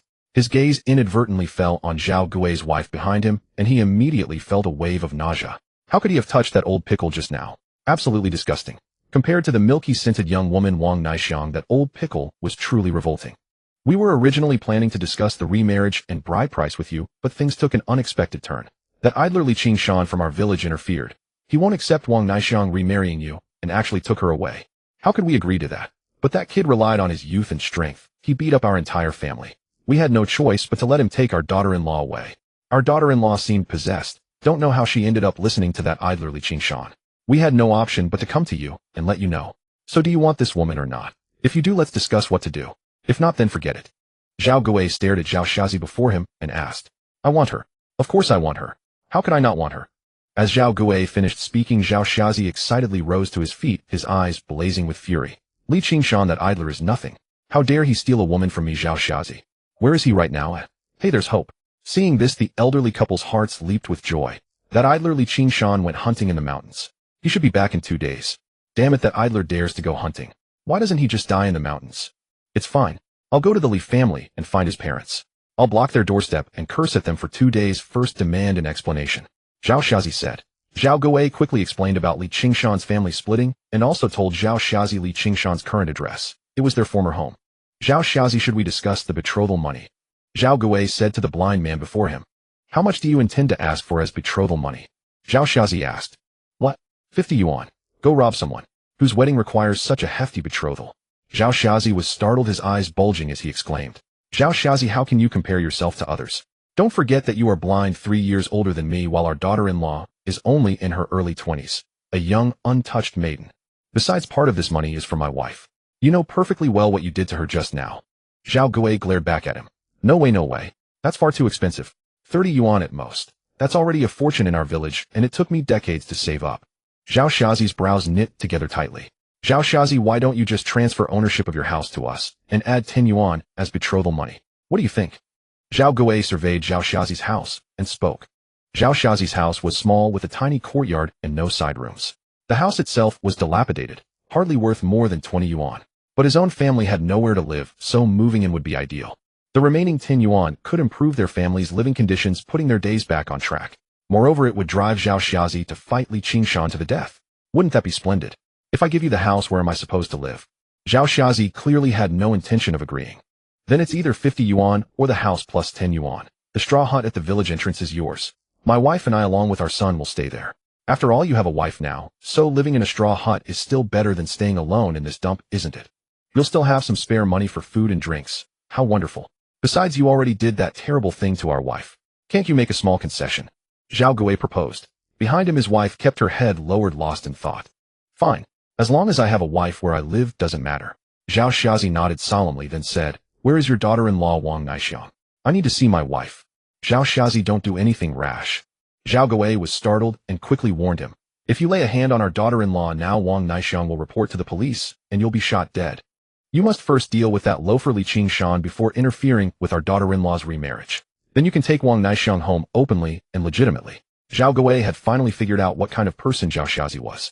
If Zhao Shazi were arrested and executed for raping Wang Naixiang before settling things with Qingshan, Zhao Gui would suffer enormous losses, gaining nothing at all. His enemy Qingshan was still alive. The betrothal money hadn't been collected, and his daughter-in-law had been ruined. So he absolutely could not let Zhao Shazi act recklessly. Right, brother Zhao Gui, thank you for the reminder. Alright, I understand. I won't touch Wang Naixiang before the wedding. Zhao Shazi nodded solemnly. Deep within the old forest. When Qingshan and his companions woke up, it was already past 3 in the afternoon. Looking at the time, it was suitable to set out. For people one dog, they began their afternoon hunting expedition. Qingshan touched the jade gourd pendant on his chest, hoping it would bring him good fortune today. He first circled the area where he had applied the drug, but found no prey that had been knocked down. So he decided to follow the stream and then search other areas for opportunities. The old forest was no longer so hot in the afternoon. The air was filled with the scent of grass and various trees, while the leaves and weeds beneath their feet rustled with every step. From time to time, something unknown darted through the bushes in the distance. Birds chirped overhead, and from afar came the calls of roe deer, muntjac, and Sika deer echoing throughout the old forest. The mystery of the old forest was far more profound than what met the eye. Most hunters only operated on the outskirts. Even experienced hunters rarely ventured deep into the old forest, let alone its core region. It was said that many formidable wild beasts lurked in the depths, creatures unknown to outsiders. Qingshan hoped to explore them someday. Buzz. The jade gourd on his chest grew slightly warm. Qingshan immediately became alert and gestured for the 3 behind him to stay quiet. De Zhuang and the others quickly understood, minimizing their movements so as not to disturb the wildlife around them. Our luck is really good. It's 2 otters. Qingshan's eyes lit up as he gazed at the otters in the stream. It made sense. How could a place like this have only 1 otter? Sure enough, 2 more appeared. Brother Shan, these 2 otters should be worth at least 60 yuan, right? Zhao Hongqi said, looking at the otters in the stream. 2 otters might be worth 60 yuan, but there's only 1 brother Shan, and he can't shoot both. One will surely escape, leaving us with only 30 yuan. Zhuang sighed from behind. True. If any of us 3 could shoot as well as brother Shan, those 60 yuan would be ours today. Such a pity. Zhao Hongqi's face showed regret. Our family doesn't even have 30 yuan to our name. Zhuang continued sighing. Indeed, in this era, many families did not have 30 yuan in savings. Primarily, families had many children to feed and raise, which required money. In contrast, Zhao Shazi, who ate his fill and left the rest to hunger, had sold off all the furniture at home and lived carefree, saving 30 or 40 yuan over the decades. At that time, many families struggled to even put food on the table. 30 yuan could buy 300 jin of corn, and with some wild vegetables added, it was enough to feed an entire family for half a year. Qingshan remained silent. He carefully advanced with his longbow, stopping at about 40 meters. At this distance, if he shot 2 arrows at once, he couldn't guarantee hitting both otters in the neck or head area. If he hit their bodies instead, the loss would be significant given the otters' swift movements. Qingshan drew his longbow to full draw and waited quietly for the right moment. Seconds ticked by. 3 minutes passed. What was Brother Shan doing? Zhuang gazed at Qingshan, who was drawing his bow to full draw, and asked with a simple, honest expression, "You've been at it for so long. Must be tiring, right?" "Chill. Keep it down. Don't disturb Brother Shan.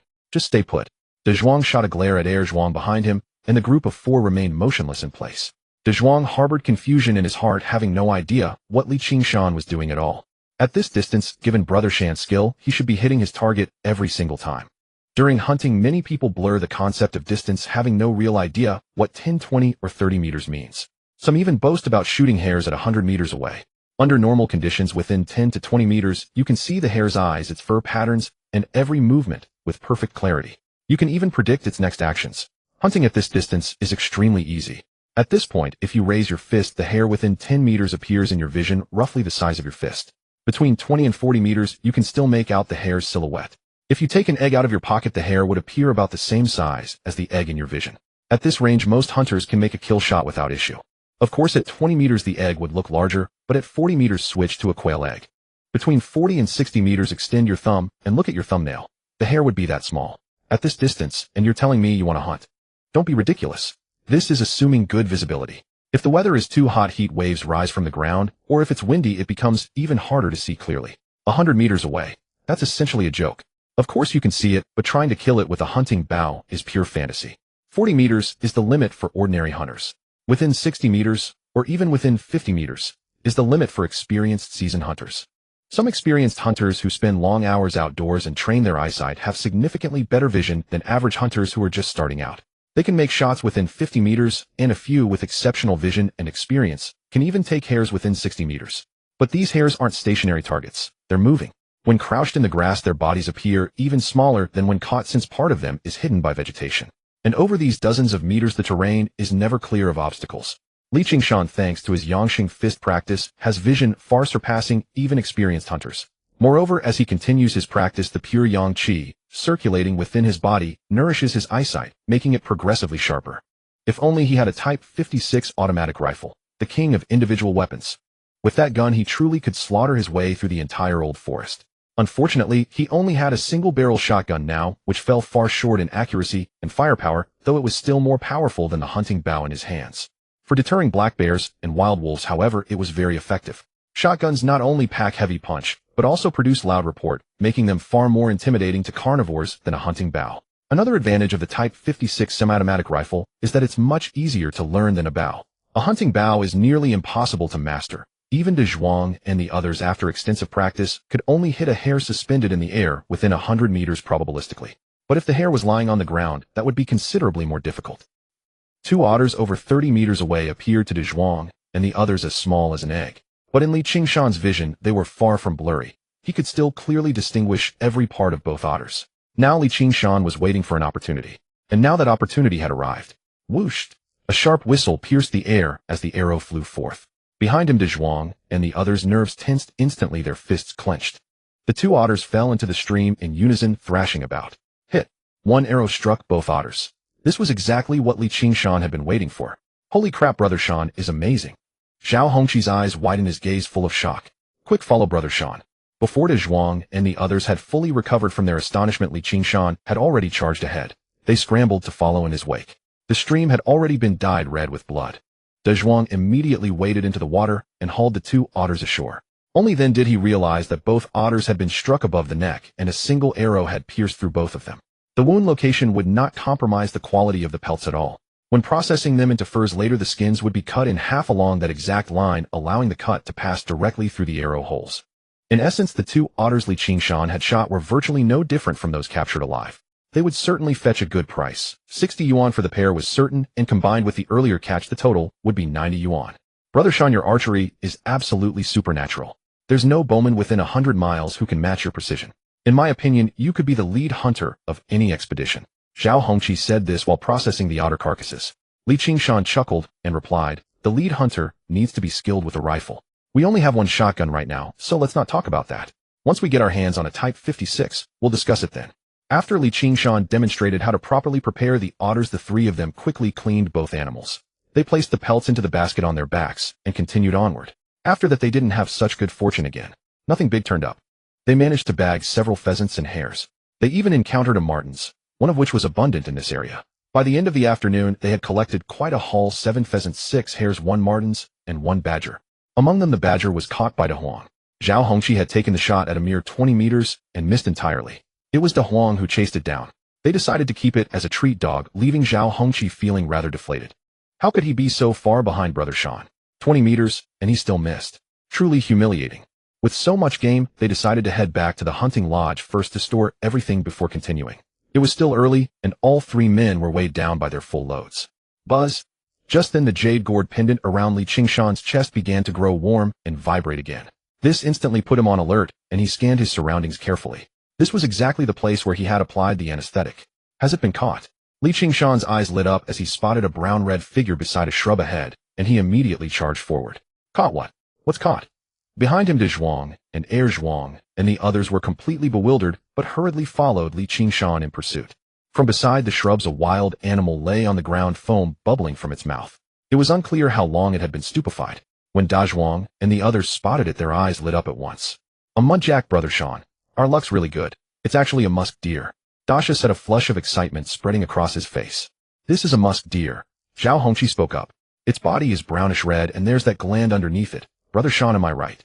Exactly right. This is a musk deer, far more valuable than a regular muntjac. I was just hoping for a lucky break, never expected to actually find one. Qingshan gazed at the downed musk deer and said, Da Zhuang, clear out your basket and line the bottom with some grass. Among the 3 companions, Da Zhuang's basket was the largest and widest, making it the best option for temporarily holding the musk deer. Wait, I remember now. Isn't this the musk deer we spotted yesterday? Can you believe our luck? We caught it so easily. Da Zhuang suddenly recalled, as well setting down his basket to line it with grass, while speaking with delight. The musk deer we saw yesterday was slightly larger than this one. This one is a bit smaller. There are definitely more musk deer in this area besides this one. At minimum, if we found a male, there should be a female nearby too. If we're lucky, we might catch 2 or 3 pairs in the vicinity. Then our musk deer farming operation will finally have a solid foundation. Qingshan's face was alight with excitement as he carefully lifted the musk deer from the ground and placed it into Da Zhuang's basket. Its legs were bound, and its eyes covered while fresh grass filled the basket. The familiar scent should help keep it calm and prevent stress. The musk deer is considerably smaller than a roe deer. This particular one weighed just over 20 jin, with a body length under a meter, curling up perfectly in the basket. Da Zhuang, Heir Zhuang, Hongqi. I was originally planning to return the day after tomorrow, but since we've captured a live musk deer, I think we should head back tonight without delay. Getting it handled as soon as possible is crucial. It could change our future. Qingshan spoke with visible excitement. All right, Brother Shan, will follow your lead. Zhao Hongqi and Da Zhuang said in unison, nodding firmly. After gathering everything, Qingshan hurried back toward the hunting cabin. They had brought down quite a few game animals on this trip. Combined, they would easily make 100 yuan, at least from those 3 otters alone, plus the muntjac. However, barely 2 minutes after Qingshan and the others set off, a grunting sound echoed from ahead. At the same time, the pendant around Qingshan's chest grew hot and began vibrating urgently. Wild boar. The distant sound instantly snapped Qingshan and his companions to full awareness. Brother Shan, is that a wild boar? Heir Zhuang asked in his simple way. It's definitely a wild boar. It won't get far. A wild boar once ran into the village before, right behind our house. That's the same sound. It's trapped now. Zhao Hongqi nodded firmly. Meanwhile, De Huang, Qingshan's dog, grew excited too, circling around him constantly and tugging at his pant legs. Let's go check it out. Da Zhuang, stay at the rear and keep an eye on the musk deer. After giving his instructions, Qingshan led the group forward carefully, and soon a herd of wild boars came into view before them. Brother Shan, look. There's one lying on the ground. Da Zhuang pointed to a wild boar near the bushes ahead. Hey, why is it drooling from its mouth? Brother Shan, has this wild boar been drugged? Zhao Hongqi quickly noticed the boar was foaming at the mouth with its tongue lolling out. Brother Shan, we're incredibly lucky today. We just stupefied a musk deer and now another wild boar. Heir Zhuang said with a simple, honest expression. Ahead, a herd of about 8 or 9 adult wild boars appeared. Besides them, a litter of 13 or 14 piglets followed close by, all freshly born. Wild boars typically mate in winter, gestate for over 3 months, and give birth between April and June of the following year. These piglets were likely over a month old. Each one was roughly the size of a puppy, full of energy, though it remained uncertain how many would survive to maturity. In spring, wild boars feed on tender grasses, ground insects, and even dandelion roots. But come summer, trees bear fruit, and they switch to eating wild berries and small animals. Being omnivorous, wild boars will consume grass leaves as well. This drugged boar likely ingested toxic foliage while foraging for fruit. This boar was substantial in size, around 300 jin. Wild boars vary in weight depending on their region. Take males as an example. In South China, males typically weigh just over 200 jin. In North China, they usually reach around 250 jin. But in Northeast China, males generally exceed 300 jin, with the largest reaching nearly 500 jin. This drugged boar wasn't the biggest in the herd, just an average one. But compared to the musk deer, this one was much larger. The drug's effects would wear off soon, so they needed to act immediately. Qingshan handed his hunting bow to Zhao Hongqi, drew the single-barreled rifle from his back, loaded it, and took aim at the wild boar herd ahead. Wild boars rarely attack humans on their own initiative. They're not carnivores that need meat to attack. Only when defending their young, cornered or panicked and fleeing would they charge at people, let alone face a hunting rifle. Even the sound of barking dogs would send them sprinting into the distance. Some folks love to boast turning wild boars into mythical beasts that hunt humans for sport. They claim that once a person encounters a wild boar, it relentlessly pursues them. That's pure exaggeration. Others brag about the ranking: first the boar, second the bear, third the tiger, insisting the wild boar reigns supreme. That's complete nonsense. In the ancient forest, if humans don't interfere, most wild boars fall to the Siberian tiger. At least a third of a Siberian tiger's lifetime diet consists of wild boars, with Sika deer coming in second. They kill dozens each year. Particularly the young piglets. Many become tiger prey. When winter arrives, Siberian tigers hunt wild boars even more frequently. A tiger can stretch over 3 meters and weigh more than 700 jin. One swipe of its paw, one bite of its jaws, and no wild boar can survive it. In his past life, Qingshan had witnessed a tiger enter the village. After hearing its roar, the family's guard dogs frantically scrambled into the house, terrified out of their wits. In reality, the true threats in the ancient forest are wolves, tigers, bears, venomous snakes, poisonous insects, disease, and humans themselves. Once Qingshan fired, the boar herd would scatter in panic, meaning they could only harvest one animal. He aimed at the largest boar in the group. This boar weighed nearly 400 jin, a substantial catch. It was a shame it hadn't reached 500 jin. If it had, Qingshan could have used it to treat Zhao Zhanshan's internal injuries, and he wondered how Zhao Zhanshan would react. This wild boar, nearing 400 jin in weight, was covered in filth and grime, a phenomenon commonly known as hanging armor. Adult boars have a habit of scraping the bark off pine trees to let the resin coat their bodies, then rolling on the sandy ground to forge an even tougher, more resilient armor. Back and forth over and over again. The armor on their bodies grows heavier and thicker with each cycle. Wild boars do this partly to ward off the biting mosquitoes of the old forest, and partly to mask their scent from hunters. After all, a wild boar is still a pig. Pig skin is remarkably tough, some areas reaching up to 2 centimeters thick, and the body secretes a callus-like layer that, combined with the pine resin, makes the hide even more formidable. Moreover, beneath the hide lies 3 to 4 centimeters of fat, giving it the impact resistance of a heavy tank when charging. When startled or defending their young, wild boars may charge blindly at anything nearby. The impact is devastating enough to imagine. Some hunters raise hunting dogs to track wild boars. The lead dogs rush in first, then the rest swarm around to hold it down. They latch onto the boar's neck and ears, pinning it to the ground, while the hunter lunges forward and drives his knife into the heart. A once formidable boar suddenly loses all strength. If the hunter had enough dogs, he could take down all 8 or 9 in sight. Unfortunately, only one lead dog remains at his side, and relying on the old yellow hound won't be enough. He'll need to take another shot and leave one for later. Bang! A sharp report echoes through the forest. The single round flies straight into the 400 jin boar's ear, burrowing deep into its skull. Bang! The nearly 400 jin beast crashes to the ground, kicking up a cloud of dust. Squeak, squeak. The herd lets out piercing cries and scatters into the distance. Qingshan and his companions exchange knowing smiles. Hit. Only after the rest of the boars have vanished does Qingshan approach. 2 massive beasts lie motionless, one weighing 300 jin, the other nearly 400. Blood still warm as it seeps from their ear canals. Knife.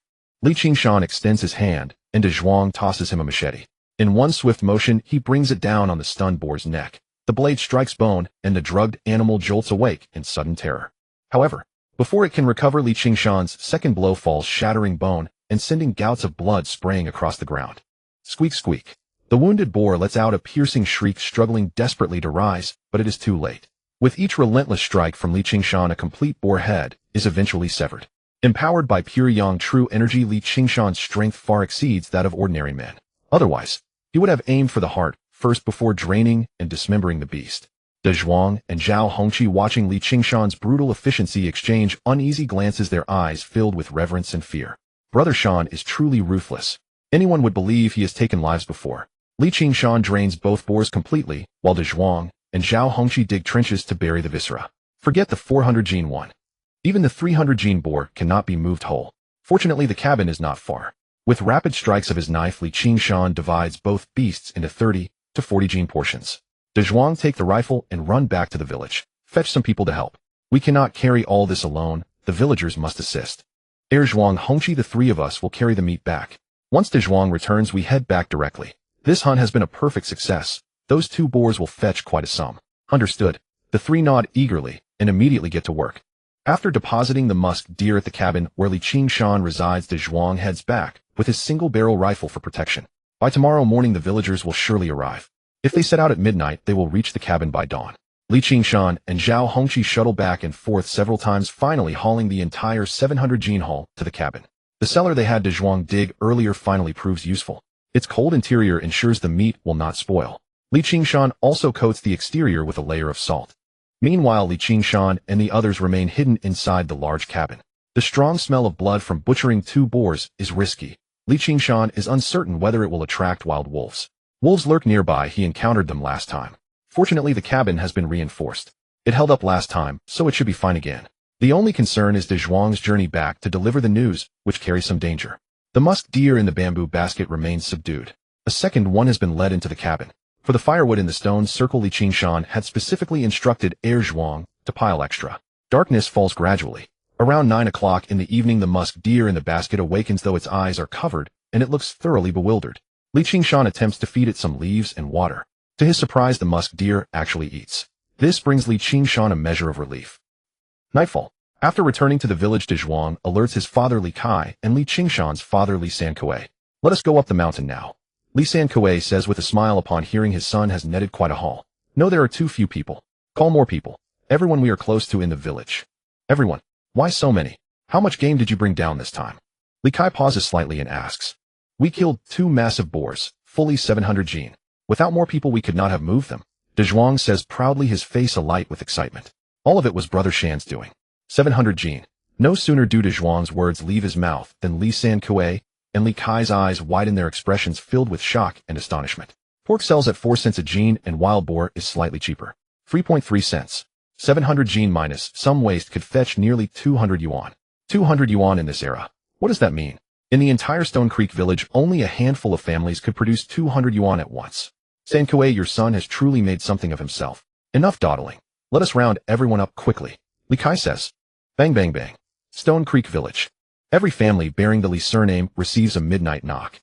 They share the same surname and are all one extended family, closely related and easy to coordinate. Additionally, some close friends are included. Sankuei, what is going on at this hour? Lu Monsong asks, looking at Li Sankuei through the doorway. Monsong, my son brought down quite a bit of game from the mountain, but we lack enough hands. Please help us carry it down. Sorry for the trouble this late at night. Li Sankuei says. All right. Lu Monsong nods, closes his door, and prepares to step out with Li Sankuei, only to find a crowd waiting outside his home. Ayo Sankuei, why so many people? Lu Monsong is visibly surprised. Monsong, let us go quickly. Qingshan has done remarkably well this time. 2 boars over 700 gene. We cannot manage without more hands. And not just that, there are also plenty of wild rabbits, pheasants, maidens, and musk deer. Zhuang adds from the side. What? Is it true? You are not joking, are you? Lu Monsong draws in a sharp breath, mentally calculating the value. Yet no matter how long he ponders, the numbers refuse to add up clearly. That night, 30 strong villagers from the village head up the mountain, each armed with whatever tools they could grab. With such a force, even wolves would think twice. Shirshi village, the Li family's household. The uproar outside the village was so raucous that many households were roused from their slumber. Doors creaked open and neighbors peered into the darkness. Naturally, the Li family was awakened as well. When Li Laotuan emerged draped in a threadbare jacket, Li Daquan, Li Erkuei, and Li Qingshu were already waiting in the courtyard. What on earth is happening? Why such a clamor? Li Laotuan asked, his eyes heavy with sleep. Father, it appears Sankuei and Li Kai have headed up the mountain. Li Sankuei spoke up. Up the mountain at this hour. For what? Li Laotuan knit his brows. Who knows? Over 20 of them went. I even saw them carrying a stretcher. Li Sankuei said. What? 20 or 30 people carrying a stretcher? Such a large party heading up the mountain this late, with a stretcher. Tell me, could that kid Li Qingshan have met with an accident on the mountain and perished? Li Laotuan surmised. In Li Laotuan's heart, he harbored a deep-seated hatred for Li Qingshan and had long wished for the boy's demise. Upon hearing his son's words, it immediately occurred to him that Li Qingshan had died on the mountain. Third uncle, did you see who returned to bring the news? Li Qingshu's face brightened with excitement as he asked. Zhuang came back. I spotted De Zhuang in the crowd pushing to the very front, urging everyone along the entire way. Li Sankuei said. And Li Kai. Did Li Kai cry? Li Qingshu pressed urgently. No, he didn't cry. Li Sankuei shook his head. What about third uncle? Did third uncle cry? Li Qingshu asked once more. I didn't catch sight of the third brother. He must be somewhere in the crowd. We passed in haste. I only glanced. The din was overwhelming. It seemed. There seemed to be the sound of weeping, didn't it? Under the psychological influence of both Li Qingshu and Li Laotuan, Li Erkui, too, found himself uncertain, yet, as he strained to recall, he convinced himself that there had indeed been sounds of crying. Good heavens. Grandfather, look at this. A whole group of Li clan members heading up the mountain in the dead of night carrying a stretcher, and third uncle was weeping. It has to be that Li Qingshan died on the mountain. Otherwise, what on earth would so many people be doing on the mountain at this hour? Could it be? They bagged an extraordinary amount of game. Don't be absurd. Do you think Li Qingshan hunted over 1,000 jin of game with 20 or 30 men accompanying him? It has to be that Li Qingshan is dead. Li Qingshu clapped his hands together, a flicker of triumph flashing across his face. Li Qingshan was dead, and he had died upon the mountain. The moment Li Qingshu pronounced this verdict, a spark of surprise and jubilation ignited in the clouded eyes of both Li Daquan and Li Laotuan. This was precisely what the Li family had long coveted. With Li Qingshan dead, Li Sankuei's household possessed not a single mu of land. When the family was partitioned, Li Qingshan had willingly relinquished his share of the fields, requesting only 5 yuan from Li Laotuan and drawing up an IOU. Even if those 5 yuan were handed to Li Sankuei, how long could his family endure? Yet Li Sankuei remained oblivious to the fact that with the advent of collectivization, 5 yuan proved far more valuable than a parcel of allotted land. Grandfather, if Li Qingshan perished on the mountain, third uncle's family will surely collapse before winter. They will come begging us for shelter. We must not accept them so readily. We need to press our advantage. When the family was divided, they showed us not an ounce of respect. Li Qingshu declared with the smug air of a petty victor. Father, make the third brother kneel at our doorstep for 2 days. From then on he shall do whatever we command. They shall receive but a single bowl of rice per day and lay claim to none of the family property. All of this must be committed to paper. And what of Lu Guoxiang, your granddaughter-in-law? While she remains young, swiftly find her a suitable family to marry into. Our household can still reap some bride price. Li Daquan was likewise abuzz with enthusiasm, beginning to deliberate upon how best to handle Li Sankuei's household. Lu Guoxiang is not our daughter. Should she remarry according to old custom, the bride price would fall to her natal family. And her family is no pushover. Li Laotuan furrowed his brow, a trace of worry coloring his voice. Father, why fear? Our family did pay them a bride price back then. Lu Guoxiang is our family's woman. As long as we remain silent, she cannot unilaterally decide to remarry. We shall simply make arrangements with the receiving family privately. A hidden sum, no formal bride price on record. With Li Qingshan dead, and the third brother a spineless fellow, they will depend on us for survival henceforth. He will undoubtedly assist us. Lu Guoxiang will be at our mercy. We shall amass a considerable sum, use it to secure a position for our Qingshu in the township. What a splendid prospect. Before the money from Lu Guoxiang's remarriage had so much as touched their hands, Li Daquan was already scheming how to spend it. Very well. We shall secure a fine position for our eldest grandson. If he can obtain employment in the township, our family will hold some stature in Shirshi village. Even the village chief would stand a head shorter before us, wouldn't he? Li Laotuan remarked, thoroughly satisfied. Father, might we retain some of this money to establish a workshop for Qingyu and Xingyu? Then we would have a steady income, surely enough to supplement the household. Just at that moment, Li Erkui steeled his courage and spoke. Ere second, whence would our family find such surplus funds? Let Qingyu and Xingyu apprentice at Carpenter Zhao's for now. We shall discuss the workshop later. What is this haste? Master the craft first. Li Laotuan said, his patience wearing thin. Upon hearing his father's words, Li Erkui fell silent, yet a reservoir of grievance accumulated within his heart. Qingshu, go fetch the firecrackers we saved from the New Year celebrations. When the third brother returns bearing his son's corpse, we shall set off fireworks at the village entrance in celebration. Li Laotuan suppressed the thrill and glee bubbling within his chest as he spoke. Father, if we act thus, will the villagers not consider us excessively cruel? They will surely gossip about our household. Li Erkui, still retaining his reason, cautioned. Gossip? Who dares gossip? This is our Li family's private affair. By what right do they presume to judge? Set them off? We must set them off and make a grand spectacle of it. Have you forgotten how Li Qingshan treated us when he divided the family estate? He had the audacity to call father old dog. Did he ever extend an ounce of respect to our household? Between you and me, not hiring a Swana band to play for a full day is already showing the third brother considerable leniency. Li Daquan interjected. Grandfather, I found them. Li Qingshu emerged from the inner room, a string of firecrackers dangling from his hand, still numbering over a dozen. These had been purchased at a considerable premium by Li Laotuan, intended to be set off upon his eldest grandson, Li Qingshu's successful acquisition of his literacy certificate. But Li Qingshu had never obtained it had he. Dark night. Dazhuang led a group of able-bodied men from Shirshi village hurrying through the mountain forest. At this pace, they would reach the Tangzifang by dawn. Traveling through the old forest at night was no easy task. These uncles and elders from the village only came because they shared the same hometown and surname. Everyone was bound by kinship, and in ordinary times they helped one another freely. But once matters settled, the villagers would never again be so united. The following day, Li Qingshan woke at 4 in the morning. In the old forest during summer, dawn broke early. He first went to the creek for a wash, then abandoned any further thoughts of hunting. The 2 large wild boars he had already caught far exceeded his expectations for this hunt. If he had brought down too many, it would have been difficult to carry them back. Moreover, he did not know how many men Dazhuang had brought up the mountain. If there were too few, it would become troublesome. Li Qingshan stroked the jade gourd at his chest. After some thought, he let out the muntjac from the Tianjizia. The beast had not yet recovered from its leg wound, and dared not put that leg to the ground. Li Qingshan wondered whether he could use this muntjac to test the effects of the green liquid inside the jade gourd. He pried open the muntjac's mouth and dripped the green liquid into it. The beast merely licked its tongue. Li Qingshan observed it intently for half an hour, but nothing changed. Well, at least this stuff wasn't poisonous. But its true effect remained unclear. Never mind. Let's get something to eat first. Taking advantage of the remaining warmth from the bonfire, Li Qingshan shoveled all the charcoal beneath the stove. He filled the iron pot with water and dropped 4 pheasants inside. All that remained was to wait for the water to boil and cook them through. Of course, he also added ginger slices and salt. As for white pepper powder, that would go in last. Then he began practicing his health-preserving boxing. Beneath the morning light, Li Qingshan's once frail and thin body had begun to show muscle. With another 2 or 3 months of proper protein intake and consistent training, his physique should recover to a lean athletic condition. Pure young true qi coursed through his body as his movements flowed like water and clouds. With one punch thrown, his sleeves snapped in the wind. Only when he could generate a sonic boom with a single strike, only when he could see ripples of air forming around his fist, would he reach the legendary outer strength realm. Brother Shan, Brother Shan. Just then Dazhuang's voice echoed from nearby. Dahuang, who had been resting beside him, shot up and darted toward Dazhuang. Over the past 2 days, Dahuang had grown acquainted with Dazhuang, heir Zhuang, Zhao Hongqi, and the others. Li Qingshan had not expected Dazhuang to arrive so quickly, nor had he anticipated these fellow villagers. They must have traveled through the night.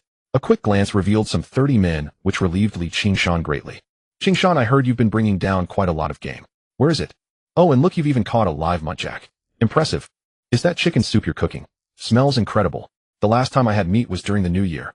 Accompanying Dazhuang, the uncles and elders caught the aroma of chicken soup drifting through the air. Their eyes all turned toward the iron pot, gleaming with desire. Every one of them was terribly thin, the result of years of malnutrition. Their daily diet consisted almost entirely of carbohydrate staples, with scarcely any protein or meat. Even their wives complained about the food at night. There was no remedy for it, all thanks to poverty. Now, smelling the 4 whole pheasants simmering in the iron pot, they could barely keep their mouths from watering. This kid Li Qingshan sure knows how to eat well. His wife's maiden family apparently has a niece. If she could marry him, wouldn't they have a good life from then on? Some who were not of the Li clan were thinking about their own daughters whose ages seemed about right. Others were considering daughters who would be of marriageable age in another couple of years. Perhaps they should make arrangements now. No bride price needed. Before, Li Qingshan had been an idle rascal in the village, and everyone looked at him with contempt and disdain. But something had changed. For some reason, this little rascal now looked handsome and upright. He was far more handsome than Li Sankuei had been in his youth. Could it be that Li Sankuei's wife had been unfaithful? Honored uncles and elders, thank you for taking time out of your busy schedules to help. As your nephew, I cannot let you come here on empty stomachs. Who would work on an empty stomach? Dazhuang, the pheasants in the pot are done. Divide them among the uncles and elders. Throw the 2 otters we hunted yesterday into the pot in 2 batches, and roast 7 wild rabbits and 2 more pheasants over the bonfire. Afterwards, we'll make sure everyone is well fed before they put their strength to work right. Li Qingshan waved his hand magnanimously. 27 men had arrived. Between the 4 pheasants in the pot, the 2 more to come, the 7 rabbits, and the 2 otters, there were 13 birds and 2 otters in total. On average, each man would get half a bird plus some otter meat, about half a jin apiece. Having trekked all night through mountain trails, everyone was ravenous. This food would certainly fill their bellies. Only when their bellies were full would they give their all for the work. In the days ahead, he would surely hunt more game, and would still need these uncles and elders to help. If he was stingy now, they might not come next time. Over 1,000 jin of game left in the mountains without being transported down in time would spoil and rot. Moreover, these were all clansmen bound by the same ancestral register. If he cultivated good relationships now, when troubles arose in the future, they would shoulder hose and follow him without hesitation. This was the power of clan influence. At least for the next 2 or 30 years, this clan force would remain exceedingly powerful. Qingshan, you're generous. Much more so than your father. See how your path has widened. Haha, I haven't tasted meat in over half a year. Today I'll share in my nephew's bounty. Qingshan, are you not yet married? My father-in-law has a niece who just turned 19. Enough. Does your family always have a niece? Qingshan, my brother-in-law has twin girls looking for husbands. Well, you want to pay double the bride price. Near the Tangzafang, the atmosphere instantly grew lively. Everyone came from the same village, belonged to the same clan, and had watched Li Qingshan grow up. Jokes flew freely among them. Qingshan, where's my second son? Li Kai asked. Sleeping. Li Qingshan pointed toward the Tianji's. That little brat at a time like this, and still asleep. Anger flashed across Li Kai's face. Snatching up a tree branch, he strode into the Tianji's. Inside the watch hut, a piercing scream soon echoed. Oh, father, why are you striking me? Father, daddy, stop hitting me, it hurts. Ouch. It hurts so much, brother Shan, save me. Zhuang rushed out, clutching his bottom, face twisted in pain, while the furious Li Kai chased behind him, cursing. You bastard. Qingshan is out there working hard while you sleep inside. I'll beat you to death. Father, stop beating me, stop. Second uncle, third uncle, help.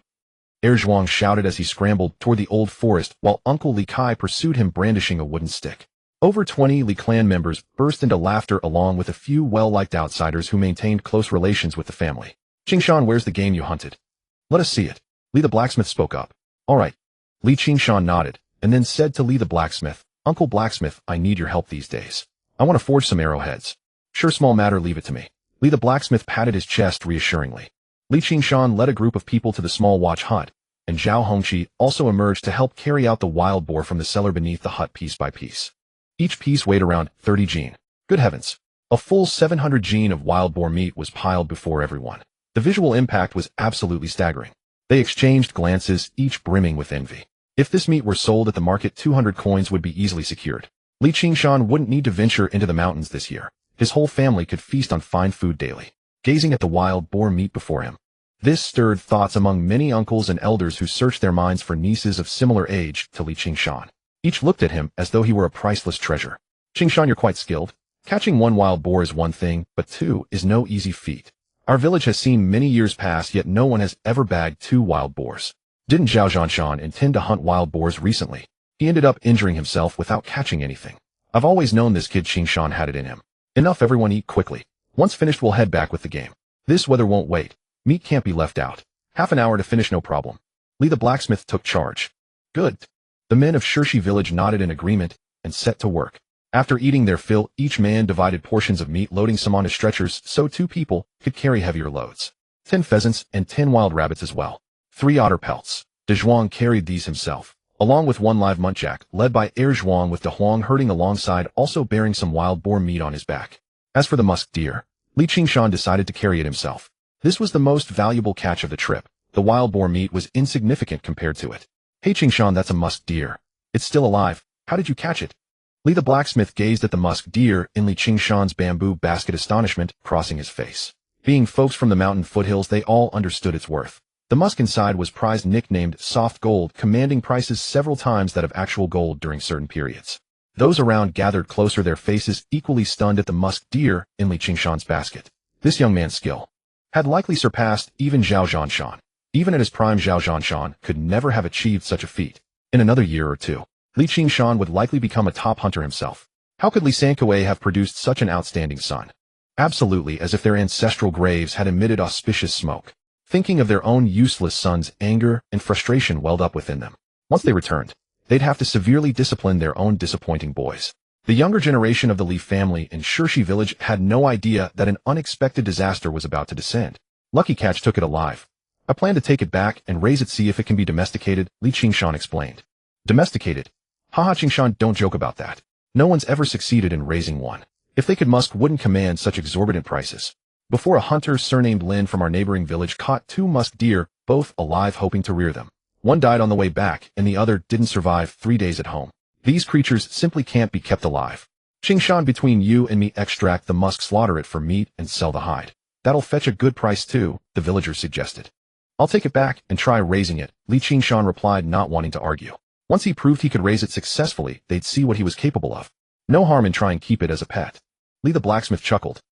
The group set off toward Shirshi village. Having eaten meat and drunk broth early that morning, everyone felt a surge of energy lifting the game. Though their farmer builds were lean, they possessed considerable strength. Li Qingshan walked behind, frowning slightly as he watched Zhuang lead the deer. Had that leg injury healed? Previously, it couldn't bear weight on its wounded leg, but now it walked on all fours without difficulty. Moreover, Li Qingshan noticed the creature's spirit had visibly improved. It seemed far more alert and active than before. So it appeared. That sesame seed-sized drop of liquid from his jade gourd pendant possessed healing properties for animals, boosting their vitality and constitution, much like a potent tonic. He wondered whether it would benefit plants or humans as well. Unfortunately, only that single drop remained in the jade gourd pendant. He'd have to wait and see when the second drop would form. As for this deer, he'd spare it for now. Let's see what changes would come about in the future. Shirshi village. The Li family elders, led by Li Laoduan, had already gathered at the village entrance, holding firecrackers, waiting anxiously. The moment Li Qingshan's body was carried back, they would light the firecrackers immediately. Li Laoduan, why are you holding firecrackers? Zhao Yotian, Li Laoduan's lifelong rival, approached the village entrance and demanded. Not your damn business. Li Laoduan shot back. You old bastard, say that again, and I'll beat you to death with this.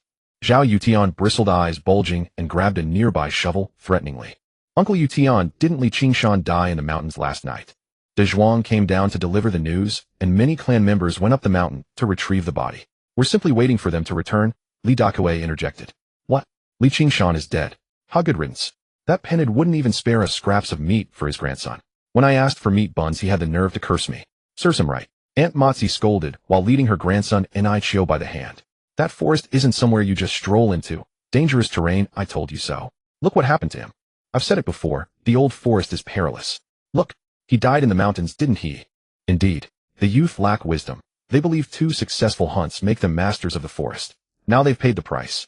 With that pillar gone, the Li household is devastated. But Lu Guoxiang remains widowed all these years despite her beauty. Perhaps she'd consider remarriage. As Li Qingshan, the family's main support, perished, numerous villagers began harboring designs upon his young widow. Dead. Good riddance. That dog Li Qingshan deserved it. Truly satisfying. Ha ha ha. Just then, Zhao Chong, hearing the commotion, drifted over. Upon learning of Li Qingshan's death in the mountains, his entire demeanor brightened, releasing a heavy sigh of relief. It felt as though dawn had finally broken. Hope rekindled within him. With Li Qingshan dead, how could his daughter-in-law, Wang Naixiang, possibly cause further trouble? And that wretched fellow had troubled his family enough. Death was precisely what he deserved. You all stay and chat. I'm off to share this blessed news with my son and wife. Zhao Gui declared, hurrying toward the thatched cottage at the village entrance. Li Laoduan, your grandson is dead. Why do you carry firecrackers? The village's renowned beauty, known as Tofu West wife, furrowed her brow. Though somewhat saddened by Li Qingshan's passing, she voiced her inquiry. After the tofu vendor's words fell, all the villagers' gazes at the village entrance shifted simultaneously toward the firecrackers in Li Laoduan's hands. Had it not been for her reminder, they likely would not have noticed the string of firecrackers he held. What's the matter? Can't I celebrate that Li Qingshan, this young wolf, has perished in the old forest? Li Laoduan sniffed coldly. The villagers at the village entrance exchanged glances and fell silent, unwilling to offend the elder Li's family. But the tofu vendor could no longer contain herself and spoke out. Li Laoduan, do you still have any humanity left? After all, he is your own grandson. How can your heart be so vicious? What business is it of a stinking tofu seller like you to meddle in our affairs? Back when the family divided their property, that little wolf pup Li Qingshan didn't leave a shred of face for my aging dignity. He is dead. Why can't I celebrate? Li Laoduan's voice rang out loud and clear, full of vigor. Li Laoduan, well done. I support you. That wretch Li Qingshan was nothing but a scoundrel. His death is entirely deserved. Auntie Motzi, holding her grandson, Niuqiu, cheered from the sidelines. Precisely. If he's dead, he's dead. Are we not allowed to set off firecrackers? Li Qingshan was disrespectful since childhood, always up to no good, stealing and sneaking about. Dying in the old forest serves him right, sparing us the trouble of his causing harm later. Among the crowd, a young man named Zhao Taiden spoke. His clothes were somewhat tattered, and he carried a foul stench all over his body, resembling Li Qingshan in appearance. He was the infamous loafer of Shirshi village. His parents had died early, leaving him unrestrained. The last time he had seen Li Qingshan bring in so much game, his eyes had turned red with envy, and he had nearly longed to strangle the boy. Why should Li Qingshan be able to hunt so much game? Why couldn't it be himself? Damn it. So he had long harbored intense jealousy toward Li Qingshan. Now that an opportunity had presented itself, he naturally seized the chance to heap insult upon misfortune and cursed him relentlessly. Every village always had such people. Zhao Tietan, what nonsense are you spouting? Just then, a woman's sharp and fierce voice suddenly rang out behind him. Zhao Taidan turned his head and saw Wang Chunxiao wielding a switch, swinging it hard at him. Smack! Caught off guard, the switch struck Zhao Taidan squarely, making him cry out in pain and bounce right off the ground. Glaring at the fierce Wang Chunxiao, he retorted, Wang Chunxiao, what are you doing? What am I doing? I'm beating you to death. Let's see if you'll spread such nonsense again. You don't do any real work, you just stand at the village entrance cursing people to die. Wang Chunxiao showed no mercy toward Zhao Taidan. As she spoke, she kept swinging the switch at him. Zhao Taidan had intended to fight back. But remembering that Wang Chunxiao seemed to have promised herself to Zhao Ba, the village party secretary's son, he bit his tongue and endured it, passively dodging her strikes. He didn't care about Qingshan, that scoundrel who was now dead in the old forest anyway. But Zhao Ba was someone he could not afford to provoke. Watching Zhao Tiedan's disheveled state, the villagers at the village entrance could not help but burst into laughter. It had been a long time since such excitement had stirred the village, and none of them had expected old Wang's daughter to have such a fiery temper. Don't just hit me, it wasn't me who said it. It was Li Laotuan, he said it too. He's the one who claimed Li Qingshan died in the old forest. What does that have to do with me? Zhao Taidan said with a grievous expression. Li Qingshan had died in the old forest. And it was Li Laotuan himself, Li Qingshan's own grandfather, who had said it with his own mouth. For some reason, Wang Chunxiao suddenly felt her eyes grow moist. She looked at Li Laotuan with her beautiful eyes and asked, "How do you know?" Li Laotuan's body instinctively trembled slightly. He also seemed afraid that Wang Chunxiao might swing her switch at him, and he did not quite know how to answer. If that switch came at him, how could he ever hold his head up in the village again? After all, he was already an old man by now. "Chuanxiao, you little brazen girl, are you rebelling against heaven? In this state of yours, how will you ever find a husband? Oi, go home at once." Just then Wang Chuanxiao's father Wang Shui stormed over in anger and grabbed the somewhat dazed Wang Chuanxiao, dragging her toward home. Wang Chunxiao did not even know how she had gotten home. When Zhao Taidan had said that Li Qingshan died in the old forest, she had thought it was his attempt to curse Li Qingshan.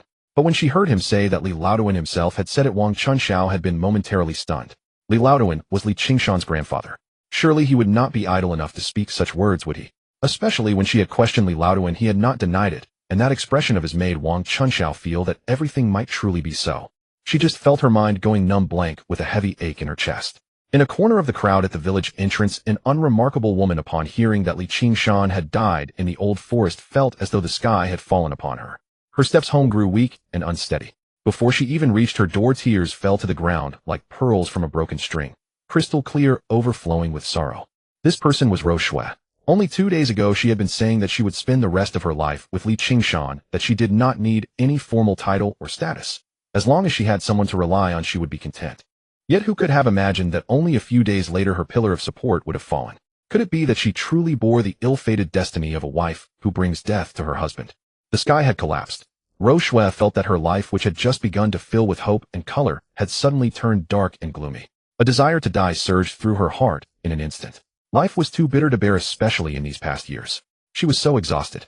Due to chronic fatigue and malnutrition, Rou Shui's body was exceedingly thin and frail. A strong gust of wind could easily knock her down.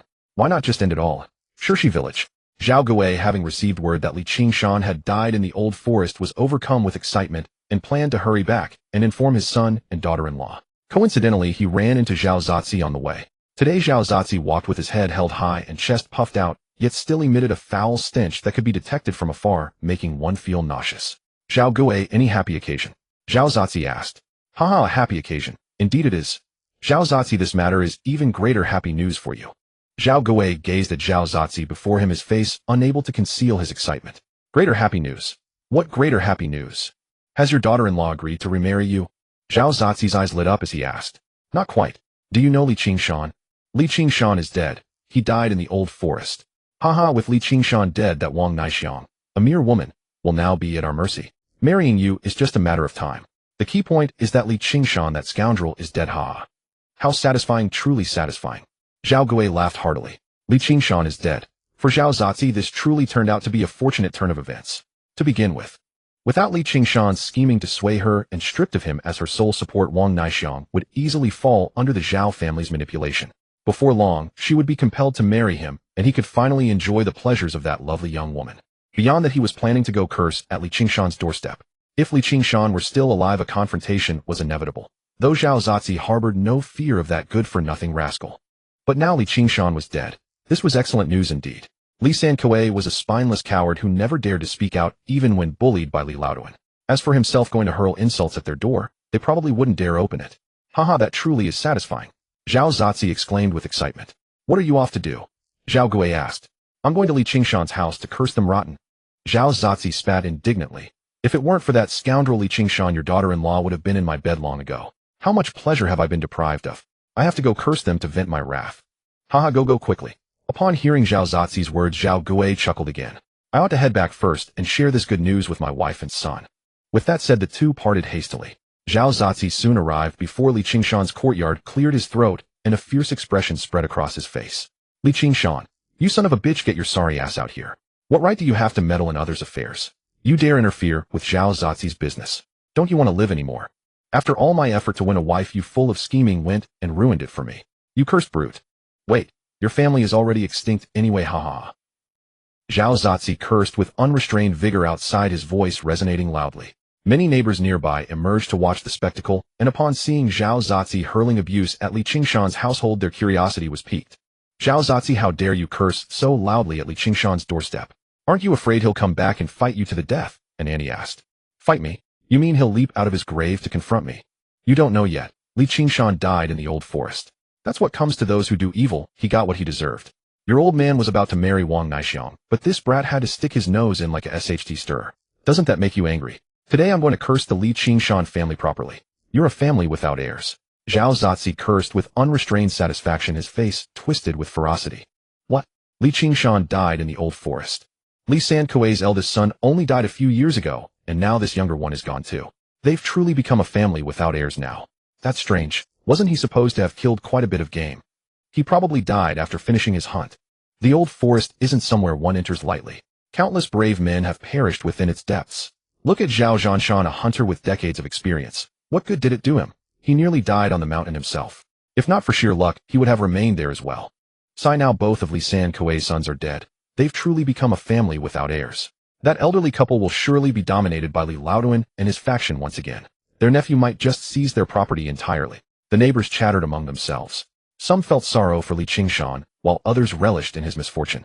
Inside Li Qingshan's mud-walled room, Li Qingshan's mother along with Lu Guixiang and Wang Naixiang were kneading dough inside the room, preparing to steam buns. The air was thick with the fragrance of flour and the warmth of daily life. Gazing at the mound of white dough before them, the three women felt hopeful about the future. But unexpectedly, a voice of cursing suddenly rang out from outside. Lu Guixiang glanced through the window and saw it was Zhao Zazi. All three women in the room had also heard the rumors about Li Qingshan dying in the old forest. Splash! The next moment, the basin in Wang Naixiang's hands crashed heavily to the ground. Flour scattered into the air, and her eyes grew dazed. Realizing she had lost composure, she lowered her head and quickly retrieved the basin, doing her best to keep her tears from falling before Lu Guixiang and Li Qingshan's mother. Mother, that Zhao Zazi is certainly talking nonsense. I'm going out for a moment. Lu Guixiang helped her mother sit down, then hurried outside to confront Zhao Zazi. As soon as she stepped out, she scolded, Zhao Zazi, what nonsense are you spouting? When did Qingshan die in the old forest? Believe it or not, when he returns he'll settle this with you. Zhao Zazi saw only Lu Guixiang, a woman, come out, and his face remained stubborn. Haha, you're still waiting for Li Qingshan to deal with me. Don't you know Li Qingshan is already dead in the old forest? How could he come here to punish me? Bullshit. Lu Guixiang shot back. Dezhuang only came last night, saying Qingshan had shot quite a bit of game and asked everyone to help carry it down the mountain. When did he die in the old forest? What game he caught I don't know. At the village entrance, Li Laoduan and the folks are all saying Li Qingshan died in the old forest. That must mean he died there. Otherwise, why would everyone say so? I reckon he probably just died not long ago, which is why you haven't heard yet. In a bit, they'll likely be carrying Li Qingshan's body down from the mountain, and then you'll see. Zhao Zazi said confidently. Yes, I heard too. Li Qingshan died in the old forest, and some villagers are bringing stretchers to collect the body. Indeed, I heard that as well. Some villagers who had returned from the village entrance chimed in. Sometimes rumors spread exactly like this. What? For a moment, Lu Guixiang wavered in her certainty. Why was everyone saying this? Could it be that Qingshan truly had died in the old forest? With Li Qingshan dead, I wonder what makes your family so arrogant anymore. You even dared to ruin my plans. Look, karmic retribution has arrived, hasn't it? Your family's line ends here. Huh? Zhao Zazi mocked again. But at that very moment, Li Qingshan was currently making his way down the mountain alongside fellow villagers carrying wild boar meat, pheasants, rabbits, and muntjac deer. They chatted and laughed throughout the journey, completely unaware that in the eyes of the village residents he was already dead. Some were even beginning to spread rumors that he had been gored to death by a wild boar. By mid-morning around 10 o'clock, Li Qingshan's group finally appeared outside the village. A crowd of 30-odd people moved densely toward the village entrance, and far in the distance, one could see quite a few folks gathered at the village gate, all come to watch the spectacle. Dezhuang and Li Kai led the way at the front, waving to the villagers at the village entrance. Quick, quick, quick. Li Qingshan's body is coming. Qingshan set off the firecrackers. Li Laoduan said excitedly, watching the 30 or so figures approaching from afar. All right. Li Qingshan hastily took the firecracker, lit it, and tossed it to the roadside. The sparks raced along the fuse, and in the summer heat a dozen firecrackers burst with a deafening sound. The old Li family's faces beamed with smiles. Li Laoduan was in high spirits today. He stood at the forefront of the village, chest puffed out, and head held high, much like a general who had just won a battle.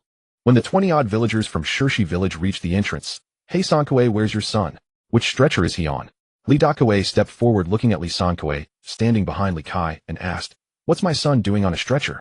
Li Sankue was momentarily stunned, a look of bewilderment flashing across his face. What is the old Li family up to? Didn't they have a falling out? Why are they back and setting off firecrackers? Oh, they must have seen how much game my son bagged, and won him in fences, then asked for some meat, right? Impossible. How could I, Li Sankue, jump back into that fire? If you have something to say it to me. My son is busy. Li Sankue cut in before Li Dakue could speak. Haha, old third, you must accept your loss. And besides, you two old folks are now, without any support, a childless couple. But that's all right, you still have your nephews, don't you? Find some time to transfer the deed of your house to Qingshan. No problem, right? Li Dakue laughed heartily. What a feeling it is to seize the property of a childless family. Li Sankue and the men who had come down the mountain to help were all dumbfounded, staring at Li Dakue in astonishment. What has this guy gone mad? Childless. Transfer the deed to Li Qingshan. Li Dakue, who gave you the nerve? How dare you be so arrogant? Does your father Li Laoduan know about this? Just then, Li Qingshan suddenly pushed through the crowd, handing the basket containing the musk deer to Dazhuang. A dark, murderous aura flickered between his brows. Li Dakue felt as if a fierce tiger was staring at him, his body trembling uncontrollably, his face turning pale. Li Qingshan, wasn't this ne'er-do-well dead? What's going on? Off.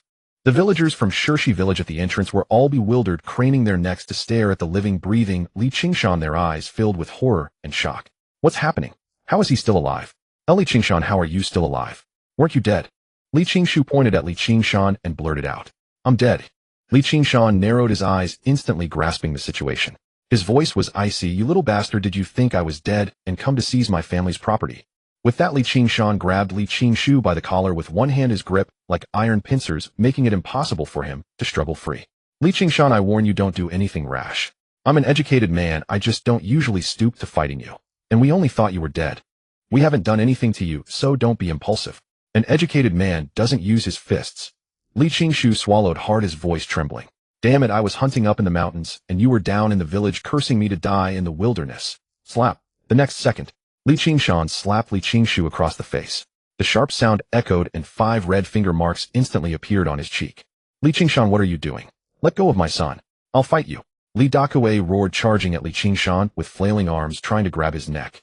You old dog. I've been too nice to you. Li Qingshan saw Li Dakue rushing at him and kicked him square in the groin. Oh. Li Dakue's eyes bulged as if they would pop out.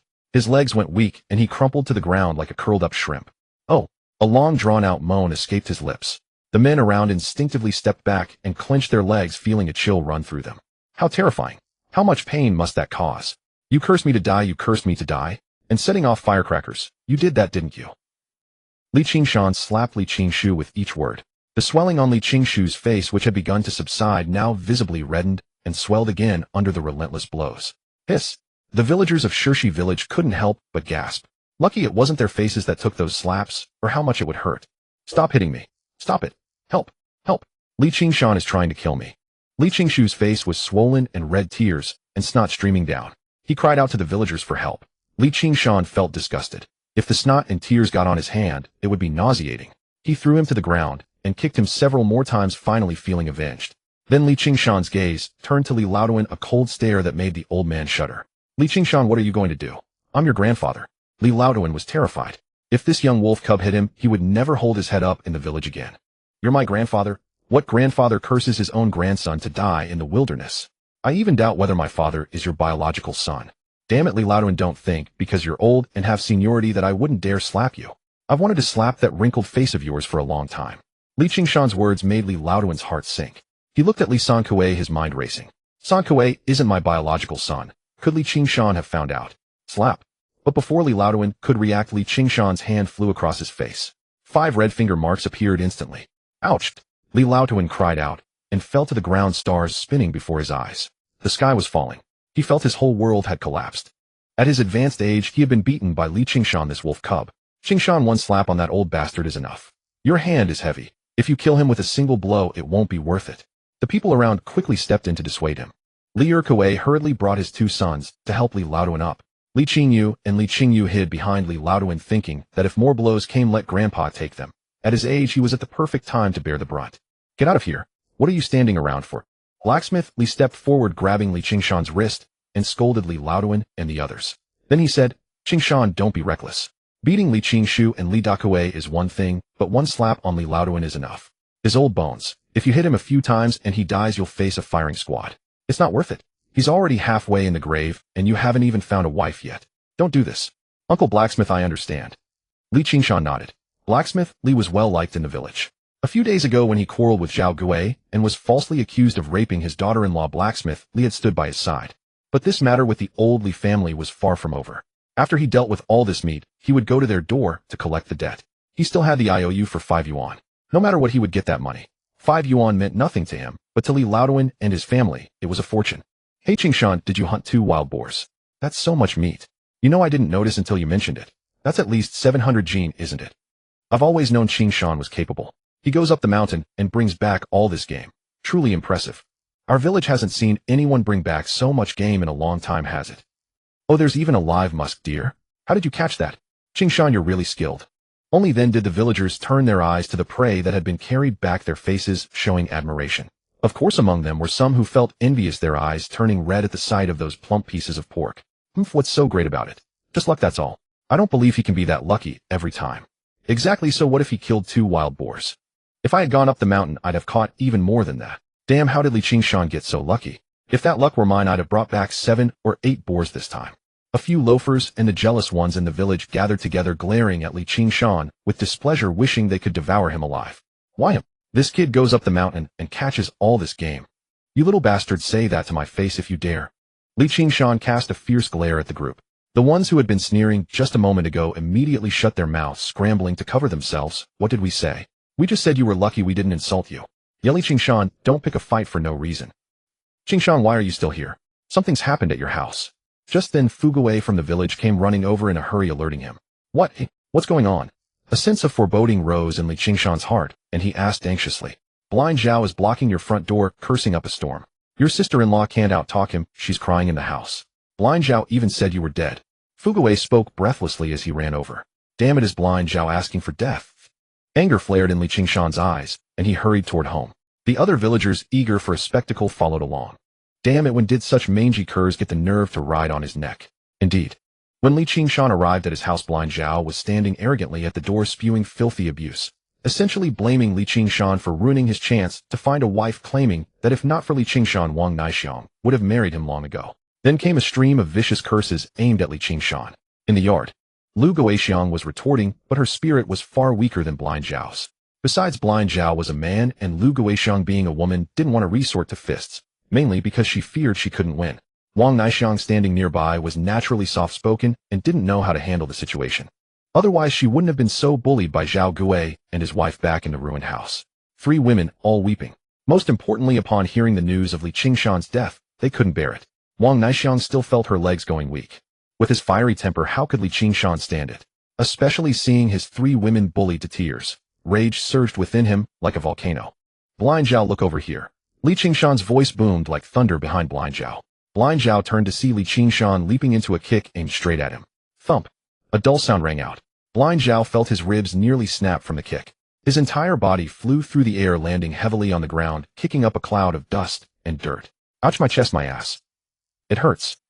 Blind Zhao lay on the ground, letting out cries of agony. But before he could scream, Li Qingshan's fists were already raining down on him again. Using both hands and feet, Li Qingshan pummeled Blind Zhao with blows like falling raindrops. At that moment, Blind Zhao was nothing more than Li Qingshan's punching bag. He could only curl up on the ground, clutching his head, letting out pained wails with no chance or ability to fight back. Damn it, I'll teach you to curse. I'll teach you to run your mouth. Come here, let me slap that filthy mouth of yours, you piece of garbage. Li Qingshan furiously slapped Blind Zhao across the mouth. The sharp sounds of slaps and agonized screams echoed at the front door. Blind Zhao was suffering the worst beating of his life. Li Qingshan let go. Oh, let me go. You dare hit me. I'll fight you. It hurts. Ow. Help. He's killing me. Li Qingshan, you're going to kill me. Blind Zhao had completely lost his earlier arrogance and bluster. Under Li Qingshan's fists and feet, he was like a beaten dog. Is that Li Qingshan? Wasn't he said to have died in the deep woods? How is he back? Oh my god, are we seeing a ghost? Nonsense. When did Qingshan die? That's just a rumor. Look, he's perfectly fine. Oh my god, did Li Qingshan hunt all these animals? So much. That's 600 or 700 jin of meat.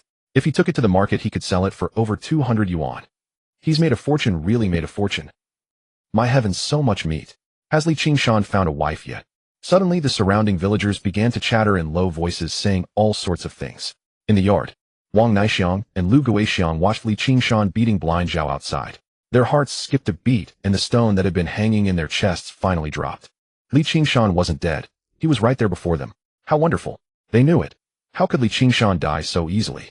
Wang Naixiang's heart surged with boundless joy. She wanted to rush out and speak to Li Qingshan, but seeing so many villagers around, as well as Li Qingshan's mother and sister-in-law, she held herself back. Lu Guixiang looked on with relief, tears glistening in her eyes. That little rascal. He had worried her half to death. Hey, if he keeps beating him like this, something bad will happen. Li Qingshan's mother saw that her son had no sense of restraint. A good thrashing to teach a lesson was fine, but if he beat the man to death, it wouldn't be worth it. She hurried out and said, Qingshan, let off some steam, but don't go too far. Mom, if I don't teach this bastard a lesson, he won't learn his lesson. How dare he come to our house to curse? Who gave you the nerve? Li Qingshan said, then delivered another fierce slap to blind Zhao's face. Instantly, his already swollen and reddened mouth suffered another heavy blow, drawing out a painful and agonized cry. Qingshan, stop hitting him. If you keep going, something bad will happen. Li Sankuei also stepped out from the crowd, and together with his wife, pulled Li Qingshan back, leaving blind Zhao lying on the ground moaning in pain. Uncle Li Kai, I need your help with this. Lend me the handcart from your home, and we'll hurry to the town to process all the meat. Li Qingshan said. All right, no problem. Dazhuang, go home, and bring the handcart over. Li Kai nodded. Uncles and elders, you've worked hard helping us up the mountain. Li Qingshan may not have much, but I do have plenty of wild boar meat at home. Come, anyone who helped today.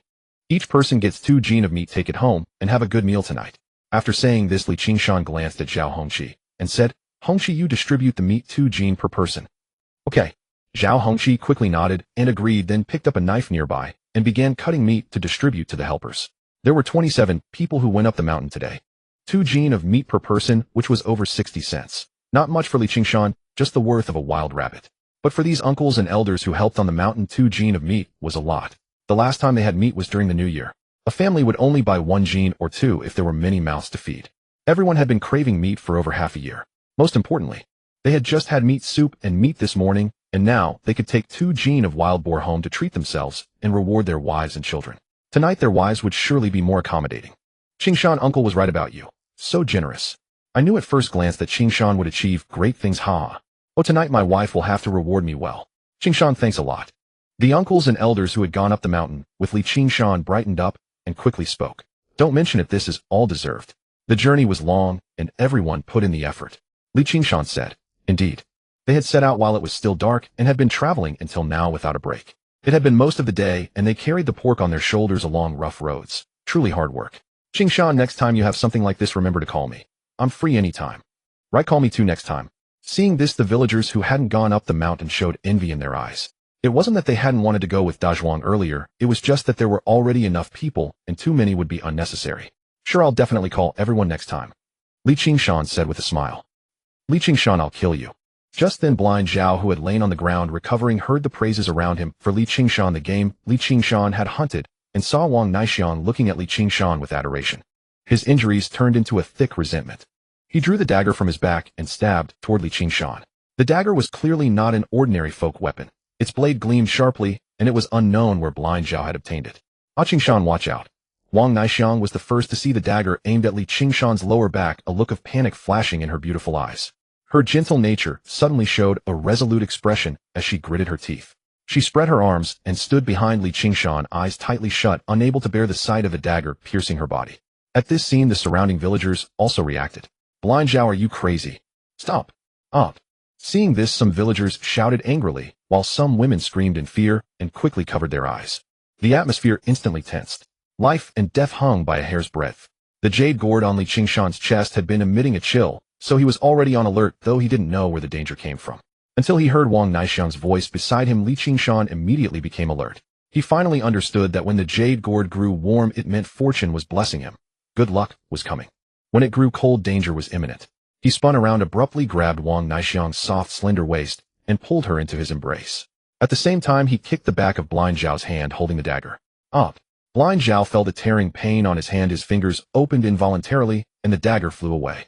But Blind Zhao's body was still charging toward Li Qingshan. Li Qingshan swung his other hand and delivered a fierce slap to Blind Zhao's face, and another crisp sound rang out. Blind Zhao felt a sharp pain on his face.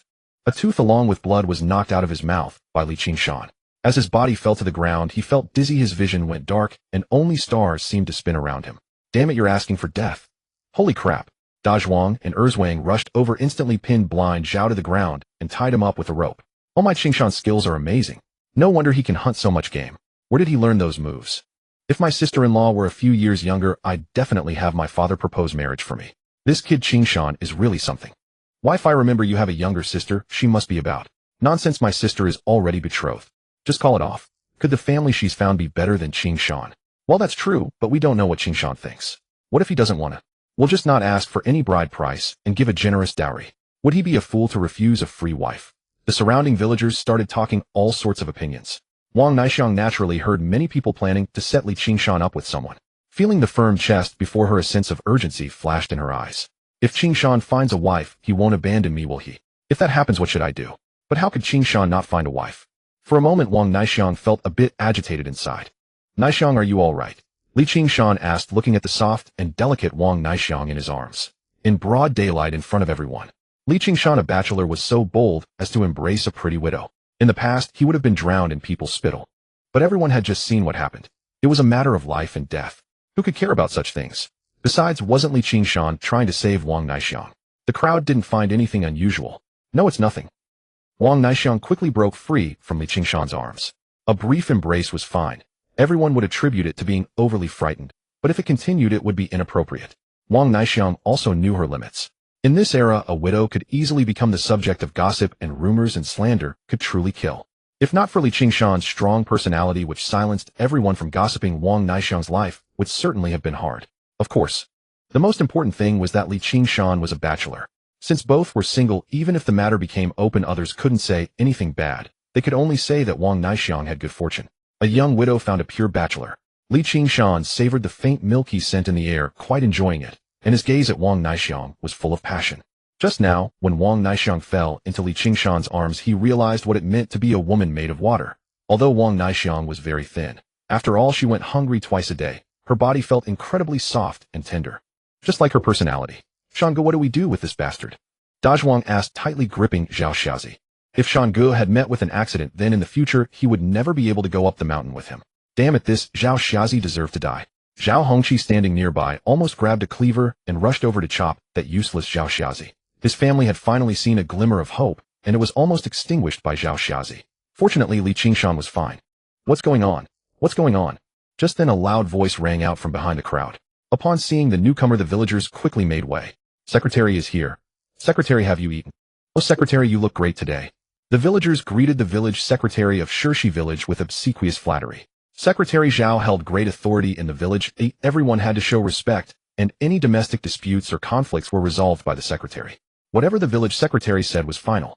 It could be said that Secretary Zhao was like a towering mountain in Shirshi village with immense prestige. Even if Li Shengli returned, he would have to defer to Secretary Zhao and merely serve as the village chief. Both in terms of power and tactics, Secretary Zhao was extremely shrewd. He had glanced at the scene from afar and roughly understood what had happened. Let go. Secretary Zhao glanced at Dazhuang and Erzwang. The authority accumulated over the years made the two brothers who had grown up in the village somewhat afraid of him, so they released their grip on Zhao Xiazi. Zhao Xiazi apologized to Qingshan. Secretary Zhao's tone was stern and his face exuded an innate authority. Secretary, that bastard Li Qingshan stole my wife, Zhao Xiazi said with a look of defiance. Moi. Secretary Zhao cast a stern gaze at Zhao Xiazi, causing him to tremble with fear. In this era, in such a village, a person like Secretary Zhao was like a local emperor, who wouldn't be afraid. Li Qingshan, I'm sorry about today. It's my fault, Zhao Xiazi. I apologize here. Zhao Xiazi gritted his teeth and reluctantly apologized to Li Qingshan. Qingshan, do me a favor and let this go. Secretary Zhao looked at Li Qingshan and asked, Secretary Zhao, today I, Li Qingshan, give you face. You have gained face. Then what about my face? What, you bastard, are you trying to climb up by stepping on my face? Give you face? Who do you think you are in front of me? If you had mediated fairly today, Li Qingshan wouldn't have said a word against you. I might even have thanked you and given you 2 caddies of pork. But today that bastard Zhao Xiazi stabbed at me with a knife. If I had been a second slower, I would have fallen dead here. Can that bastard just apologize, and that's it? Secretary Zhao, aren't you being too biased? What, seeing that I'm on a roll, you want to use your secretary's title to suppress me and elevate your own status and authority in everyone's eyes? Damn it, do you think I can't see through your petty scheme? What kind of trash are you? Get the hell out of here. Li Qingshan snorted coldly, showing no respect for Secretary Zhao, his heart burning with anger. Today, if Secretary Zhao had handled the matter fairly, Li Qingshan would have kept his mouth shut. But what kind of mediation was that? He had almost been killed, and this old dog told Zhao Xiazi to just apologize. What nonsense. Others might swallow the insult, but he couldn't. This matter must be settled properly. Zhao Xiazi's fate today would definitely not be so easy. As Li Qingshan finished speaking, he saw the surrounding villagers all showing expressions of shock and horror.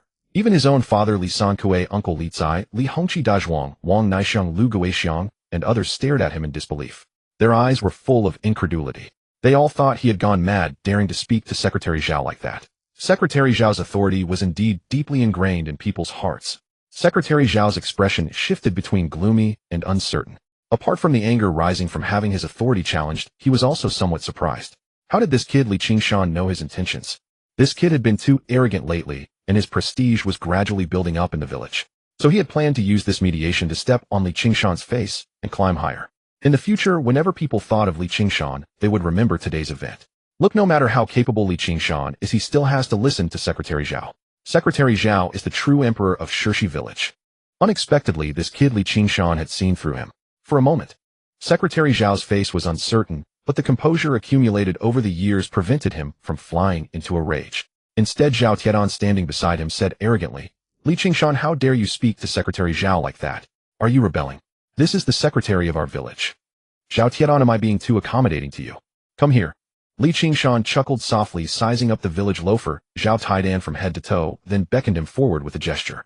Zhao Taidan had just witnessed Li Qingshan brutally beating Zhao Xiazi, and he dared not provoke such trouble. He shrank his neck, retreated behind the village secretary, and dared not utter another word.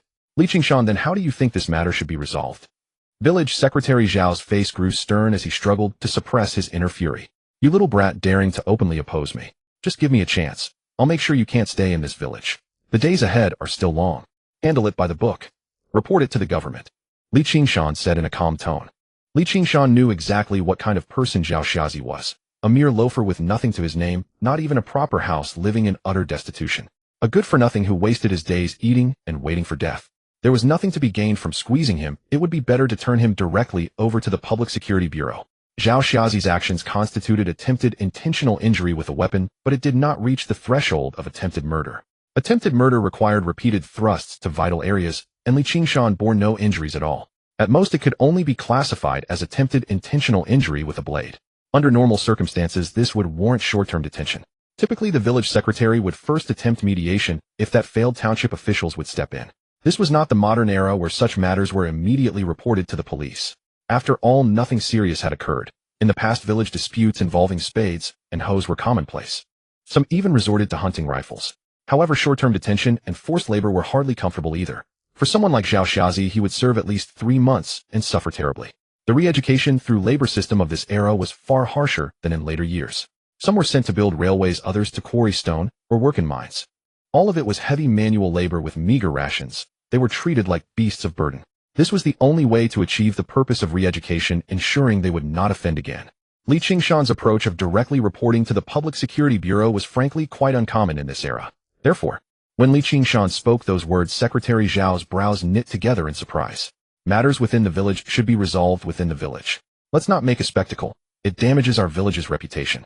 When outsiders hear about us, they'll think our village is nothing but violence and chaos. Our young men's chances of finding wives will suffer. Li Qingshan, one must not be so selfish. In the next moment, Secretary Zhao slapped a label of damaging the village's reputation onto Li Qingshan. Observing this, the surrounding villagers exchanged glances, finding some merit in his words. Qingshan, perhaps we should just let this go. Exactly, it's hardly a major matter. Zhao Xiazi didn't even manage to stab you to death, did he? Qingshan, you must consider the bigger picture. Conflicts between neighbors are inevitable. Are you really trying to drive him to destruction? How can you act this way? Led by Zhao Tietan, the surrounding villagers began voicing their opinions one after another. Not far away, the entire Li family had their eyes fixed on the scene. Seeing Li Qingshan facing opposition, they each displayed expressions of delight. You little wolf cub daring to challenge the village secretary, truly courting death. Upon seeing Li Qingshan in trouble, a flicker of pleasure crossed Zhao Laoduan's face. But the moment his expression brightened, a sharp pain shot across one side of his cheek, the very face that had been swollen by Li Qingshan's slap. Grandpa the secretary has plenty of ways to deal with this kid.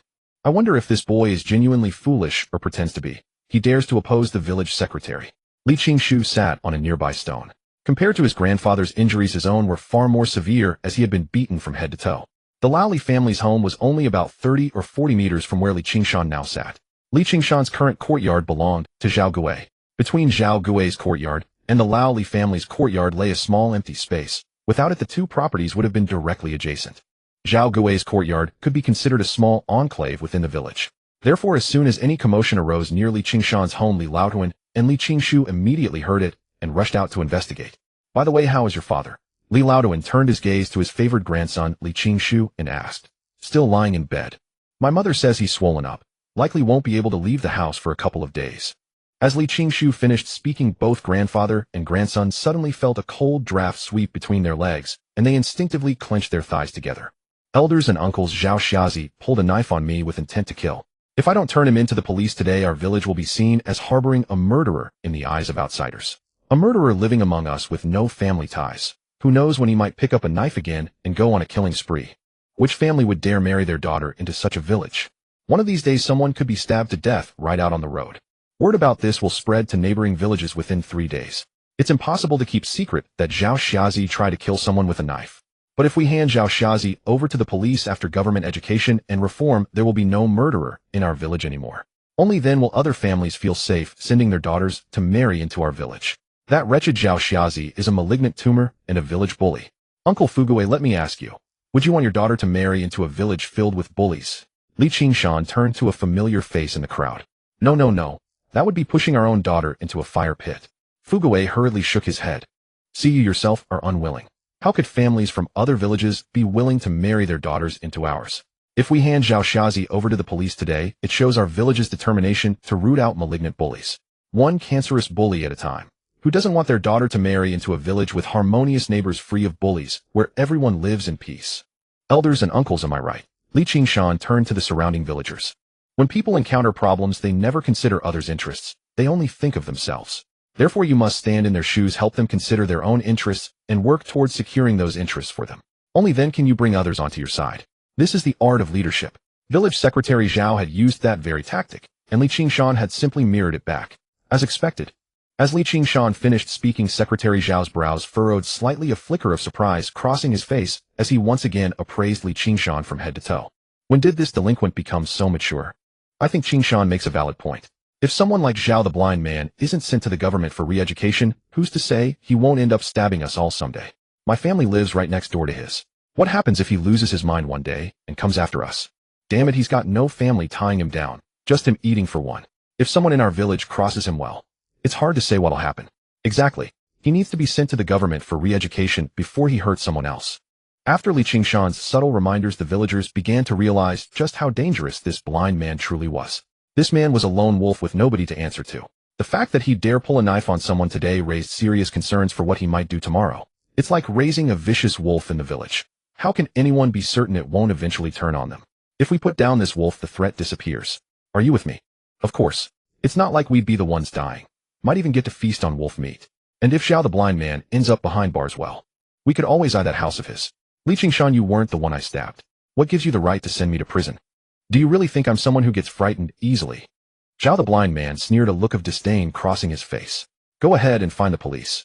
Let's see what they can do to me, or what the government can do. What exactly would they do? They'd lock you up. Just then, a commanding voice suddenly echoed from behind the crowd. The villagers of Shirshi village turned around to see a young policeman from the township, probably in his late 20s, with sharp, resolute features and the bearing of someone who had served in the military. He wore the Type 55 police uniform, which entered service in 1955 and would be replaced the following year by the Type 58 design, a style quite different from what came later. The jacket was white, resembling a dress shirt, but more structured. Simply think of it as a white shirt. The white jacket symbolized serving the people with an honest and transparent heart. The trousers were dark blue. The Type 55 uniform had no collar insignia. That feature would appear on the Type 58. Instead, the Type 55 displayed identifiers on the chest, such as unit designations. On his head sat a white peaked cap bordered with red trim. At its center, the national emblem. Wheat ears and gears interwoven into a unified design. This officer clearly arrived on foot. It was still 1957, and bicycles wouldn't be issued to police until the early 1970s. Motorcycles came around 1975, and vans appeared in the 1980s. Police officers at this time covered their jurisdictions on foot. The areas were vast, and there were no surveillance cameras anywhere. Arrests and investigations were extremely difficult. Nevertheless, the people still held the police in the highest regard. "Oh, Officer Zhou, what brings you here?" The village party secretary, clearly familiar with the officer, hurried forward with ingratiating charm. "Here, have a cigarette." He said this, and pulled a pack of Putao brand cigarettes from his pocket. At 24 fen per pack, these were far beyond what most people could afford. Even the village secretary would only offer one when trying to curry favor. Compared to Putao, the economical brand offered far better value at just 8 fen per pack. Then there was the Wushu brand at 15 fen. A pack Zhao the secretary smoked regularly, followed by Putao when he wanted to impress someone. A slightly pricier option was the Qingshan brand, but those were reserved for cadres. Zhao simply didn't qualify for that tier. Much like the affordable Qianmin brand from later years, which cost 35 fen a pack back then and required ration coupons to purchase. Nothing available in villages or townships, strictly reserved for cadre consumption. "I don't smoke." Zhou Zheng declined with a wave of his hand, then asked sharply, "What's going on? Who's trying to hurt someone?" "Government official, let me explain what happened." Upon hearing this, Li the blacksmith stepped forward and laid out the full account for Officer Zhou. When he learned Zhao the blind man had wielded a knife, his brow furrowed deeply.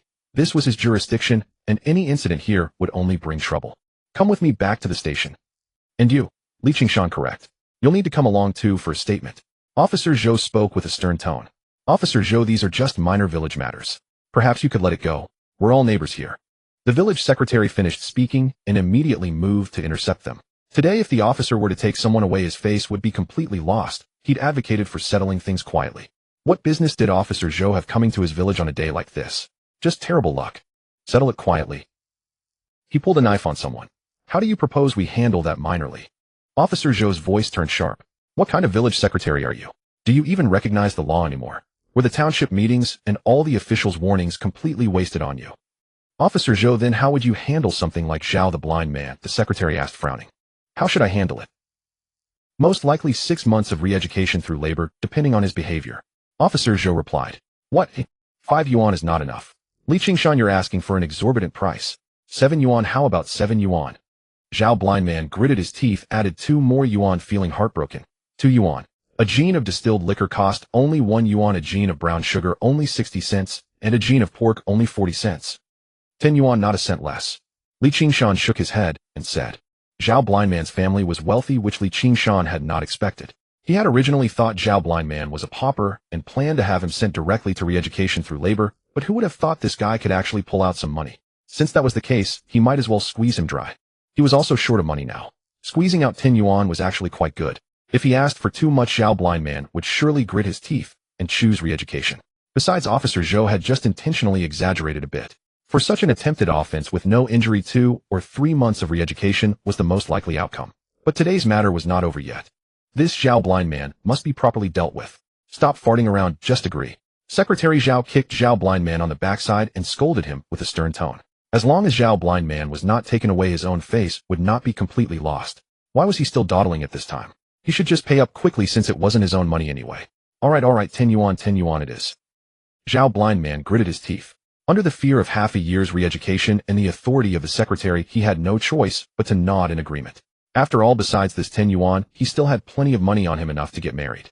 However, Zhao blind man felt his heart bleeding. This was 10 yuan. The surrounding villagers, upon seeing this, showed expressions of envy, even wishing they could go up and let Zhao blind man stab them too for the money. That was 10 yuan. If they bought cornmeal, they could get over 100 jin, which combined with some wild vegetables could feed a family for 2 months. If they bought 1 jin of pork per month for a treat, they could enjoy it for 2.5 years. People of Shirshi village, please wait here for a moment. I have something to tell you later. Now I'll take him to get the money. Officer Zhou said to the villagers, then took Zhao blind man home to get the money, preventing him from running away. The surrounding villagers looked puzzled. Was there something to announce? Soon Officer Zhou returned, wrote a compensation voucher and some statements. They signed and affixed their fingerprints. Some witnesses also gave statements and signed. At that time, taking statements did not necessarily require returning to the station unless it was a major incident. Simple handling sufficed, as there was no major dispute or injury. Officer Zhou carried all the necessary documents in his satchel and could handle matters on the spot. Officer Zhou, is there something to announce? Secretary Zhao looked at Officer Zhou with some displeasure and asked, "Damn it, a lousy cop, who does he think he is? One day when I go to the township and talk to my sworn brother, I'll have you stripped of your uniform." Suddenly, the villagers of Shirshi village all turned their gazes toward Officer Zhou. The county has issued an order. A desperado involved in serial murder and robbery is on the loose near our township, exact whereabouts unknown. The criminal's alias is Dahe Wuzi, Big Black Mole. Pass this portrait around and look at it. If anyone finds a suspicious person, report to the police immediately. Whoever captures the criminal will receive a 5 yuan reward. As Zhou Zheng spoke, he handed the criminal's portrait to the villagers of Shirshi village. They passed it around. Qingshan also glanced at it. The man had a big black mole on his chin, making him easy to identify. No wonder his alias was Dahe Wuzi. Next, Zhou Zheng began to give the villagers a legal education.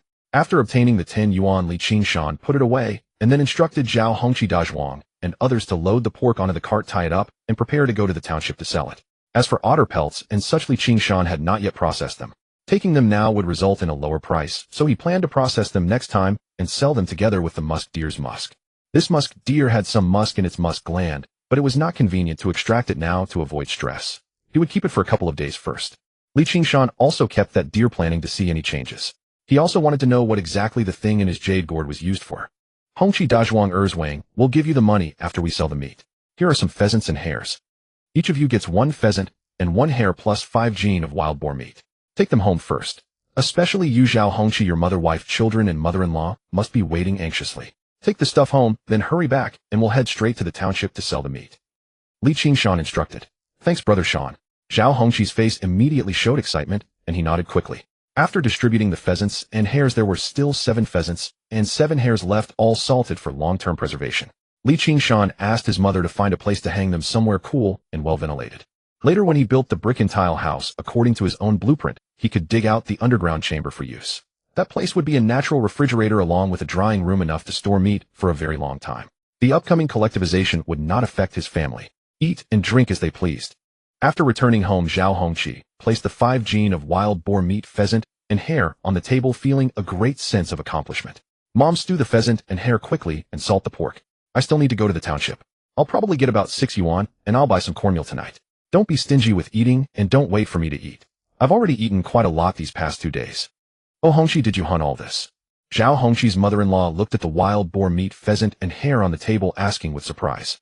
This son-in-law of hers was impressive. Mom, all this was hunted by Qingshan from our village. I just followed him up the mountain to help with odd jobs. I have to go now. I need to help Qingshan sell the meat. After saying that, Zhao Hongqi didn't have time to go inside and talk to his wife and mother. He hurried toward Qingshan's house to get the meat to the township for sale as soon as possible. Qingshan, this is wild boar meat, meaning he hunted a wild boar. I wonder if Qingshan has a wife. My own little daughter is still unmarried. Well, never mind. I'll ask Hongqi when he comes back tonight. At least this family can finally have a bit of meat. Noon. Qingshan covered the pork with lotus leaves and grass, then hurried toward the township to sell the meat. Qingshan followed behind, while Dazhuang Erzwang and Zhao Hongqi took turns pulling the cart. The journey might not be safe, as this cart of meat would surely attract covetous eyes. Qingshan specially brought his hunting rifle. It was only when Officer Zhou caught up from behind that he felt somewhat relieved. Officer Zhou, thank you for today, Qingshan said as he walked. Did you shoot both of these wild boars with your hunting rifle? Officer Zhou waved his hand and asked curiously, looking at the pork on the cart. Yes. Qingshan nodded. Not bad, you've got courage. Zhou Zheng nodded, then continued. If you head to the old forest recently, keep your guard up. The wanted criminal we discussed today, Dahe Wuzi, is likely hiding in those woods. If he were unarmed, it wouldn't be much of a concern, but the trouble is he's carrying a gun. If you encounter him, don't provoke him. Just come find me at the township police station when you return. A gun? Long or short? Qingshan's eyes brightened as he asked. Short, Zhou Zheng replied. That could be dangerous. Don't worry, Officer Zhou. If we run into him on the mountain, we'll report it to you immediately, Qingshan said. They currently had a severe shortage of firearms. Among the whole group, only Qingshan possessed a single-barrel shotgun. Dazhuang Erzwang and Zhao Hongqi were all armed with machetes. If they encountered a wild boar herd again, they could at best take down one with a single shot. But if all 4 of them had guns and fired simultaneously, under ideal conditions they could take down 4 at once. A double-barreled shotgun would be even better, allowing 2 consecutive shots and the ability to bring down even more wild boars. As for handguns, their stopping power was insufficient. The most common handguns nowadays were the Type 54 and Type 52 pistols, both widely used by the military. The handguns more prevalent among civilians were relics from the previous era, such as the Mazito and various Browning models, the Ma brand pistol, the compact version, and the Chong brand. Some were homemade handguns that people referred to as juabaizi. However, since these were crudely manufactured, they were far from refined. They could only fire one bullet at a time, using homemade gunpowder rounds with an effective range of only about 20 meters. To be honest, they weren't even as effective as Qingshan's longbow. However, if aiming precisely a single shot to a wild boar's head could still be fatal. Take this instance. The bullet passed straight through the ear canal, splattering brain matter. Here, let me give you a hand. Zhou Zheng rolled up his sleeves and stepped forward to help push the cart. The group chatted and laughed as they quickly arrived at the market to begin selling meat, while Zhou Zheng returned to his unit. Qingshan deliberately found a shady spot conveniently close to the breakfast stall where they had eaten previously. Wild boar meat. Wild boar meat. 35 cents per jean. Today only 33 cents. Buy 2 jean and get an extra liang free. After setting up his cart, Qingshan began shouting at the top of his lungs. At this time, regular pork was priced higher at 40 cents per jean, while wild boar meat was cheaper at 34 cents. Selling at 33 cents gave Qingshan some competitive edge. With the promotion of buying 2 jean and receiving an extra liang free, the effective price dropped by over 10 cents, bringing the final cost to approximately 31 cents per jean. Such a price was rare throughout the entire town, so after just a few calls, customers immediately gathered around him. "Young man, can you go a bit cheaper?" a middle-aged man asked, looking at the wild boar meat on Qingshan's cart. "Brother, buy 2 jean and get an extra liang free. But if you buy 5 jean today, I'll throw in 3 liang free. Buy 10 jean and I'll give you a full jean extra. How about that?" Qingshan made a significant concession. This pork needed to be sold as soon as possible. The longer it sat, the lighter it would become, mainly due to moisture loss, which was related to the day's temperature, humidity, and ventilation. The higher the temperature, the drier the air, and the stronger the ventilation, the more the meat would dry out. His cart still held a full 650 jean of pork, down from the original 700 jean after giving some away. He might not necessarily finish selling it all in one day. After all, it was already noon, and most people had finished their grocery shopping in the morning. If he didn't run some promotions to sell the pork quickly, he would lose not only the meat, but also his time cost. 10 jean. That's far too much. I can't finish it all, nor can I afford it. The man frowned deeply, a trace of worry crossing his face. Buy 10 jean and get 1 jean free. That worked out to 30 cents per jean. That was a full 10 cents cheaper than regular pork and 4 cents less than other wild boar vendors. It was indeed a good deal. But 10 jean. Brother, you can't finish it alone. Why not pool your money with your neighbors? And all the uncles and grandpas around here. You could chip in together. I'm selling at 33 cents per jean anyway, so divide it however you like. Qingshan said. Hey, that actually works. The man who had asked about the price was immediately tempted and hurriedly began organizing others to pool their money. Everyone would contribute 3 liang, half a jean, 8 liang, at most around 1 jean each. At 33 cents per jean, it would take over a dozen people to buy in bulk. But there weren't enough people on site. Since everyone wanted to buy, they went back to find their neighbors and coaxed them into joining in. In no time, Qingshan's stall became quite bustling. Brother Shan, you're incredibly capable. Look how quickly the pork is disappearing. De Zhuang gazed at the dwindling wild boar meat, his face alight with excitement. Looks like we'll finish selling everything by 4 or 5 this afternoon. Well, if it isn't the handsome young man. Just then a clear voice rang out behind Qingshan. He turned around to see the breakfast shop owner, a slender figure with long straight legs, 2 strands of hair framing her face, exuding timeless charm. Especially those almond-shaped eyes glistening with a captivating allure. Behind her trailed her husband, the breakfast shop owner, his clothes stained with grease and food residue from the morning rush. "Madam, buying meat. I'll give you a discount," Qingshan said. "Oh, does this young fellow have eyes for me?" Huayan, the breakfast shop owner, teased. "Hey, even if I had the heart, I certainly wouldn't have the gall." Qingshan glanced at the breakfast stall owner behind her. He's useless anyway. "How much is this wild boar meat per jean?" Huayan asked. "Regular price is 33 cents. Buy 10 jean, get 1 jean free. If you'd like to buy, madam, I'll do it at 30 cents flat. What do you say?" Qingshan stated. He couldn't offer too low a price. At most 30 cents. If he went to 29, other customers would feel cheated, even though he knew this madam. He could give her extra meat, but not a lower price than his standard rate. "All right, give me 5 jean. Though this wild boar meat isn't great for dumpling filling. It's best eaten on its own." Huayan stepped closer, her glistening eyes scanning Qingshan up and down. Inhaling his youthful scent, she felt an inexplicable tingling sensation spread through her body. This handsome young man was truly delightful. Qingshan naturally sensed Huayan's gesture and spoke up. "Madam, your complexion doesn't look well. Would you let me take your pulse?" This was no boasting on Qingshan's part. The madam's complexion was indeed somewhat off. "What? You know how to take pulses? Young man, full of tricks, aren't you?" Hua Yun assumed Li Qingshan was merely trying to take advantage of her, yet she obediently extended her hand. Her fingers slender, her wrist fair as snow, with veins clearly visible beneath. Li Qingshan didn't hesitate, placing his fingers upon her wrist to feel her pulse. Then his brow twitched slightly, and he glanced curiously from the madam to the man standing behind her. Hiss. Well, this is...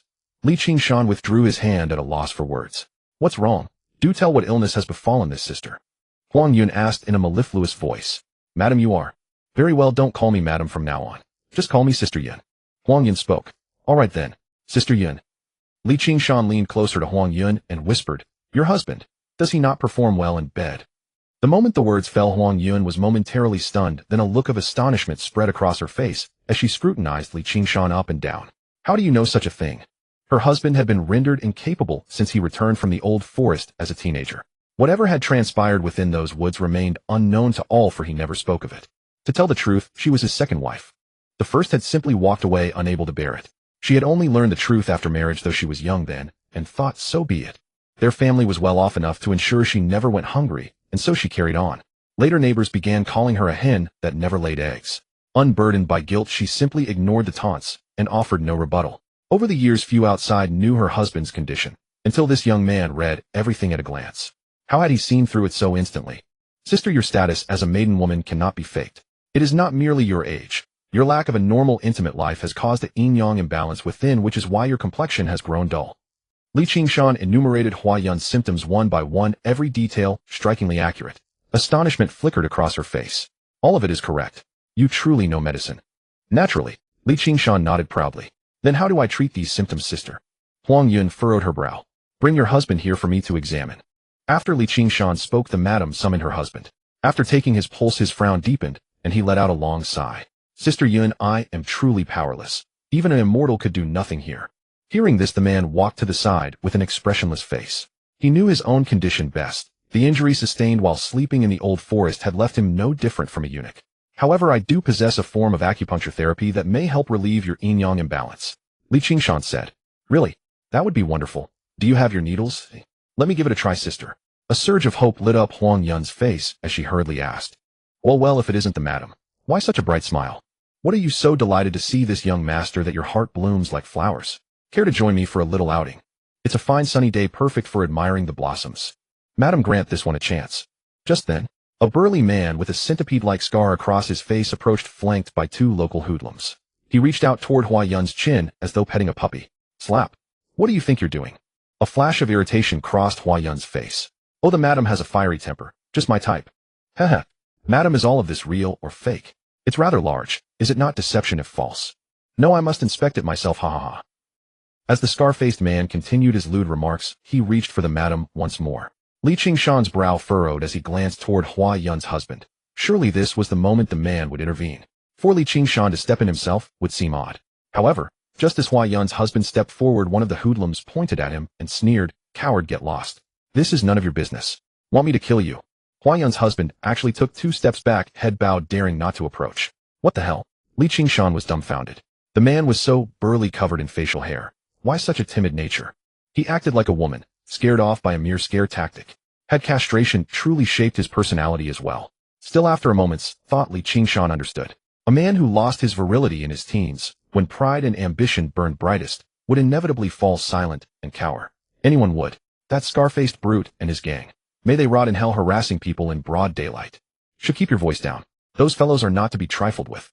Why is that breakfast stall owner such a waste? Watching his wife being harassed and doing nothing. If anyone ever touched my wife, I'd kick them straight away. Give it a rest. Your wife. Nobody's going to bother touching her. What are you talking about? Hey, old Lou, you don't know, do you? Guess what I saw at your dormitory entrance last month? The customers selling meat nearby chattered among themselves, all criticizing the breakfast stall owner, yet no one dared intervene. The ringleader, Scarface, was a notorious local thug, and everyone knew better than to cross him. Seeing Hua Yun's husband act so pathetically, Scarface's audacity only grew. The fire in his heart roared higher. Damn you, you ungrateful bitch. You think you're too good for me. Today I'm dragging you into the cornfield and making you mine. The countryside of those days differed vastly from later eras. Many streets were flanked by farmland still planted with crops. Not far from where Li Qingshan stood lay a cornfield nearly ripe and growing luxuriantly. Those were the days before surveillance cameras existed. Under cover of darkness, any woman walking alone could be dragged into the fields and assaulted. If not caught red-handed, nearly impossible to pursue. Hence women rarely ventured out after nightfall. Some women, too ashamed to speak of it, only fueled this rampant arrogance. Scarface had harmed many women before, dragged into cornfields in the dead of night, forcibly taken. No less than 7 or 8, some said 10 or more. Now gazing at the lovely face before him, he could barely contain himself. Get away! Get away! Huang Yun's face was filled with anger and helplessness as she repeatedly struck the scarred man's hand, trying to prevent his groping. Bang! Just as Scarface was enjoying himself, he suddenly felt sharp pain in his waist, and his entire body was kicked away by tremendous force. His body crashed heavily onto the ground, kicking up clouds of dust. Immediately after, cries of agony echoed around. Kid you dare? Seeing this, the other 2 hoodlums pointed at Qingshan and prepared to attack. But they hadn't expected Qingshan to strike first. He delivered a direct kick that sent one of the degenerates flying from his chest. Grabbing another degenerate's arm, he executed a shoulder throw. Bang! Another heavy thud sounded and 3 agonized cries rang out throughout the area. Qingshan simply patted his hands and said, so much talk for a fight. The 3 hoodlums lying on the ground clutched their painful areas, struggled to their feet, and pointed at Qingshan with vicious expressions. Kid you dare to sneak attack? Come on. Qingshan gestured toward Scarface. The nearby customers buying pork all opened their mouths wide, their faces filled with shock and astonishment. Who would have expected this young man to be so skilled? These 3 hoodlums were notorious for fighting in the area, yet this young man had kicked 2 of them flying and took down another with a single shoulder throw. So fierce. No wonder he could hunt wild boars. Huang Yun, the breakfast shop owner standing behind Qingshan, watched the scene with a dazed expression. For some reason, her previously troubled and fearful heart suddenly felt grounded, as if she had found someone to rely on. She hid tightly behind Qingshan, and for the first time experienced the sense of security that a man could bring. Damn it, I'll stab you to death. Scarface roared in fury, brandishing a knife in his hand and lunging straight at Qingshan. He had lost his mind in rage. Ah! The surrounding customers screamed. Some women quickly closed their eyes. Huang Yun, hiding behind Qingshan, could also see the knife and turned pale with fright. This was a life and death struggle. In these days, human life was as worthless as rotten leaves on the ground. Things only improved after several subsequent crackdowns. Damn it, you're the second person today to pull a knife on me. A wave of nameless anger rose within Qingshan's heart. Looking at the knife stabbing toward him, he didn't take it seriously at all, for Scarface's speed was far too slow. He darted to the side to dodge, then grabbed the knife with one hand. Next, he closed in instantly and thrust his knee upward. Bang! A dull sound echoed. The knife clattered to the ground, and then everyone saw Scarface, who had a bowed leg stance, suddenly clamp his legs tightly together, his eyes bulging out. Oh! The one who had been so arrogant moments ago now collapsed like a weak-kneed shrimp. All the fury in his eyes vanished, replaced only by concern and fear for his own body. It's over. This time. Could he be crippled? Brother Scar, Brother Scar. Feeling a cold breeze pass beneath them, the other 2 hoodlums couldn't help but clench their legs tightly. They hurriedly rushed forward to help their boss Scarface up from the ground. No. Don't move, wait. Let me recover. Damn it. I can't move. I can't move at all. Scarface curled up on the ground, tears in his eyes. If he were truly crippled, he would wish for death itself. No honor in combat. That kid has no martial ethics at all. If he cut himself, he wouldn't say anything but attacking somewhere like that. Was that even allowed? Uncles and grandpas, this is nothing serious. Don't let it delay your pork shopping. Wild boar meat is now 10 cents cheaper per unit for half an hour only. Qingshan waved his hand generously. Price reduced. Young man, I like your style. Those hoodlums deserved a beating long ago. Give me some. Quick. 10 gene for us with 1 gene free. The surrounding customers rejoiced internally. Who cared about Scarface and the others lying on the ground? Such things were common. Wasn't there a fight every day? Murder cases happened too. Qingshan picked up the knife from the ground and tossed it onto the cart. This knife was quite expensive. He would keep it for his own use. Besides that, Zhao Zhaozi's knife was also still his. That blade was truly fine, exceptionally sharp with a blood groove. Qingshan had tested it by slicing a piece of pork, and it cut through effortlessly. It was somewhat longer than an ordinary dagger, perfect for thrusting directly into a wild boar's heart, and suitable for future use deep in the old forest. Damn it, kid, do you dare to reveal your name?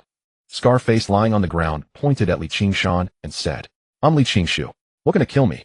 Qingshan snorted coldly. As soon as the words fell to Zhuang and Zhao Hongqi, all shuttered, their mouths twitching involuntarily. Brother Shan was truly impressive. Qingshu. Just wait for me. I will never let this go. Remember, my name is Scarface. While speaking, Scarface allowed the 2 hoodlums to help him stand, his face bristling with murderous intent as he glared at Qingshan. What's wrong? Want to arrange a showdown? Qingshan chuckled. Damn it, 2 days from now by the big river at the old locust tree. Dare to meet me there. Scarface gritted his teeth.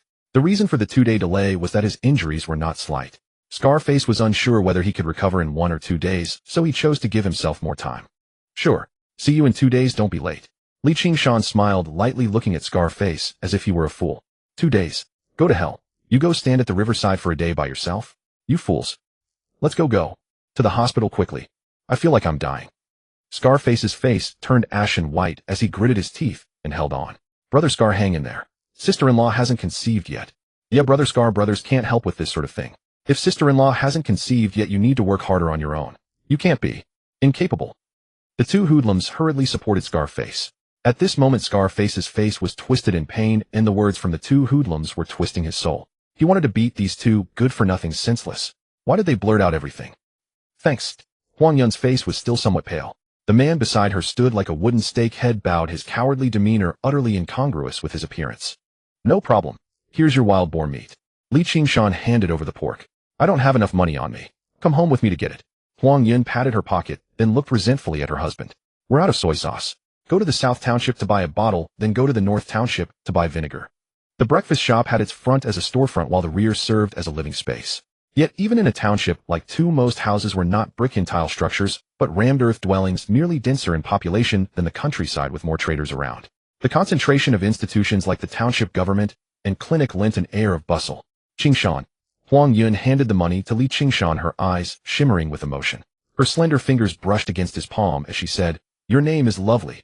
Far better than those Dogshing Iron Egg or Airmao names. Sister Yin, where did you get this battery? At that moment, Qingshan suddenly noticed a battery in the corner of the room, a glint of sharpness flashing in his eyes. My younger brother works in an auto repair team. He brought it back, said it's no longer useful, and just left it here for now. What's up? Huang Yin asked. Sister Yin, if you don't really need this battery, could you sell it to me? Qingshan looked at her with eager expectation. What do you mean sell? That's so distant. How about this, you give me a child, and I'll give you the battery for free. Huang Yun suddenly leaned and bending down to look up at the Qingshan, who was inches away, her voice dripping with seduction. What? Qingshan was startled, a look of surprise spreading across his face. Was this moving so fast? This little woman, was she too bold? Just kidding. Seeing Qingshan's astonished expression, Huang Yun chuckled lightly. I don't know the price of this battery. You name a figure. This battery is probably domestic. A new one costs about 80 to 100 yuan, while a used one should be between 20 and 40. It mainly depends on the condition. This one looks fairly new. How about 40 yuan? Qingshan fiddled with the relatively new battery in the corner and spoke. At that time, domestic batteries were cheap, while imported ones were twice as expensive. Is it that expensive, eh? Huang Yun was slightly taken aback, not expecting such a high price. 40 yuan was a small fortune. Sister Yin, can you decide on this? Or should we ask your brother first? Qingshan pressed. No need. He said it's useless to him. When he comes, I'll just give him the money. Huang Yun replied. All right, Sister Yin. I'll go get the money for you. Qingshan felt a surge of joy and said. In that era, batteries were a prized commodity, especially hard to come by through normal channels. He never expected to find one here. In the Northeast, there was no shortage of wild game. Abundant, in fact. In every small creek and big river, fish were plentiful. The saying went that you could scoop out fish with a ladle.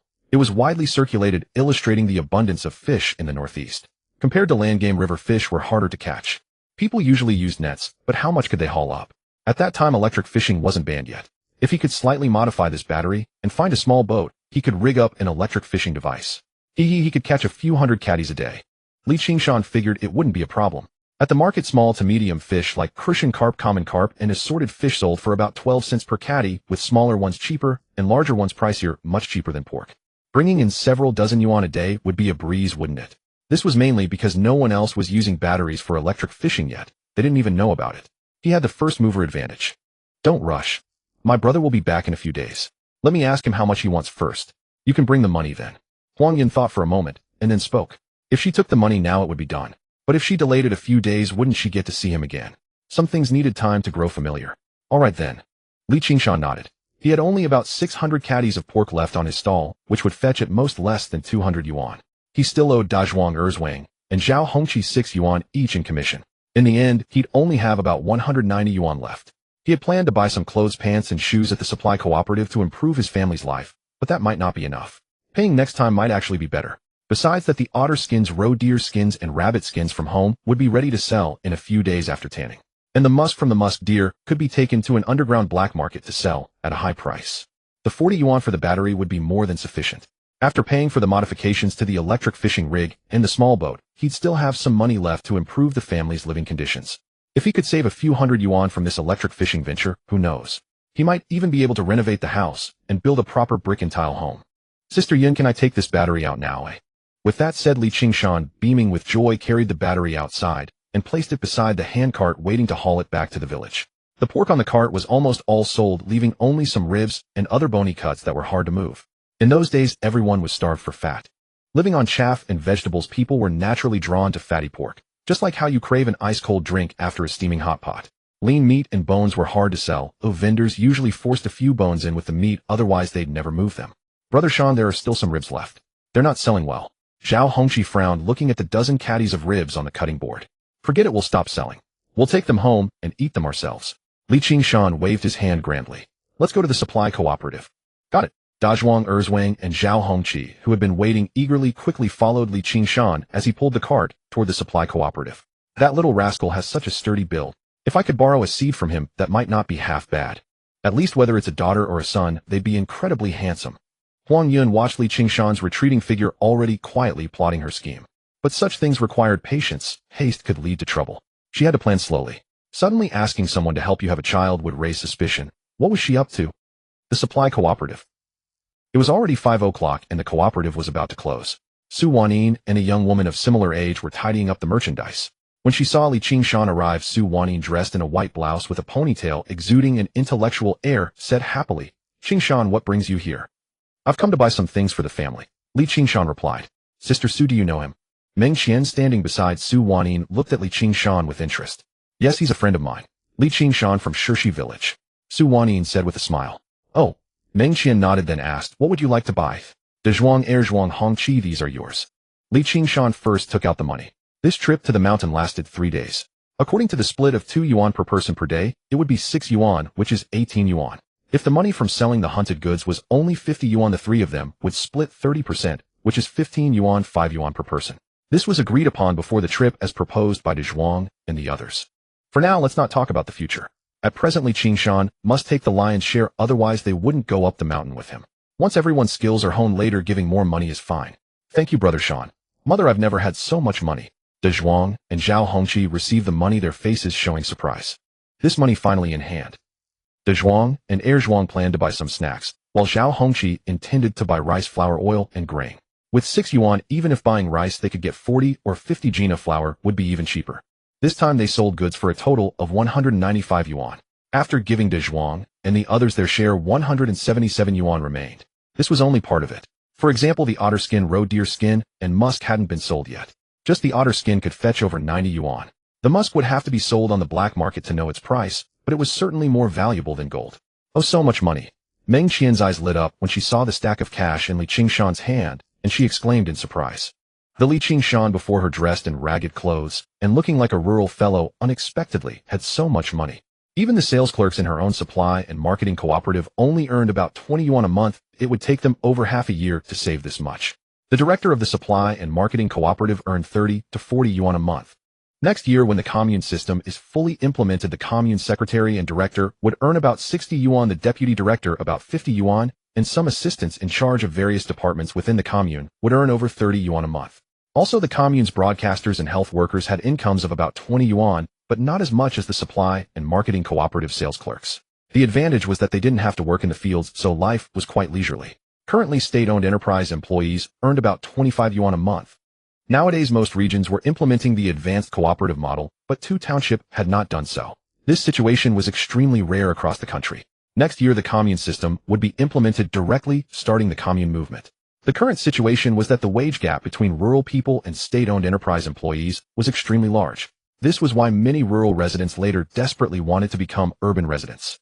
At that time, many urban residents only considered marrying rural women when they couldn't find a wife in the city, while rural women also desperately wanted to marry city men. Of course, the city men referred to those working in state-owned enterprises, men with jobs. Not that much.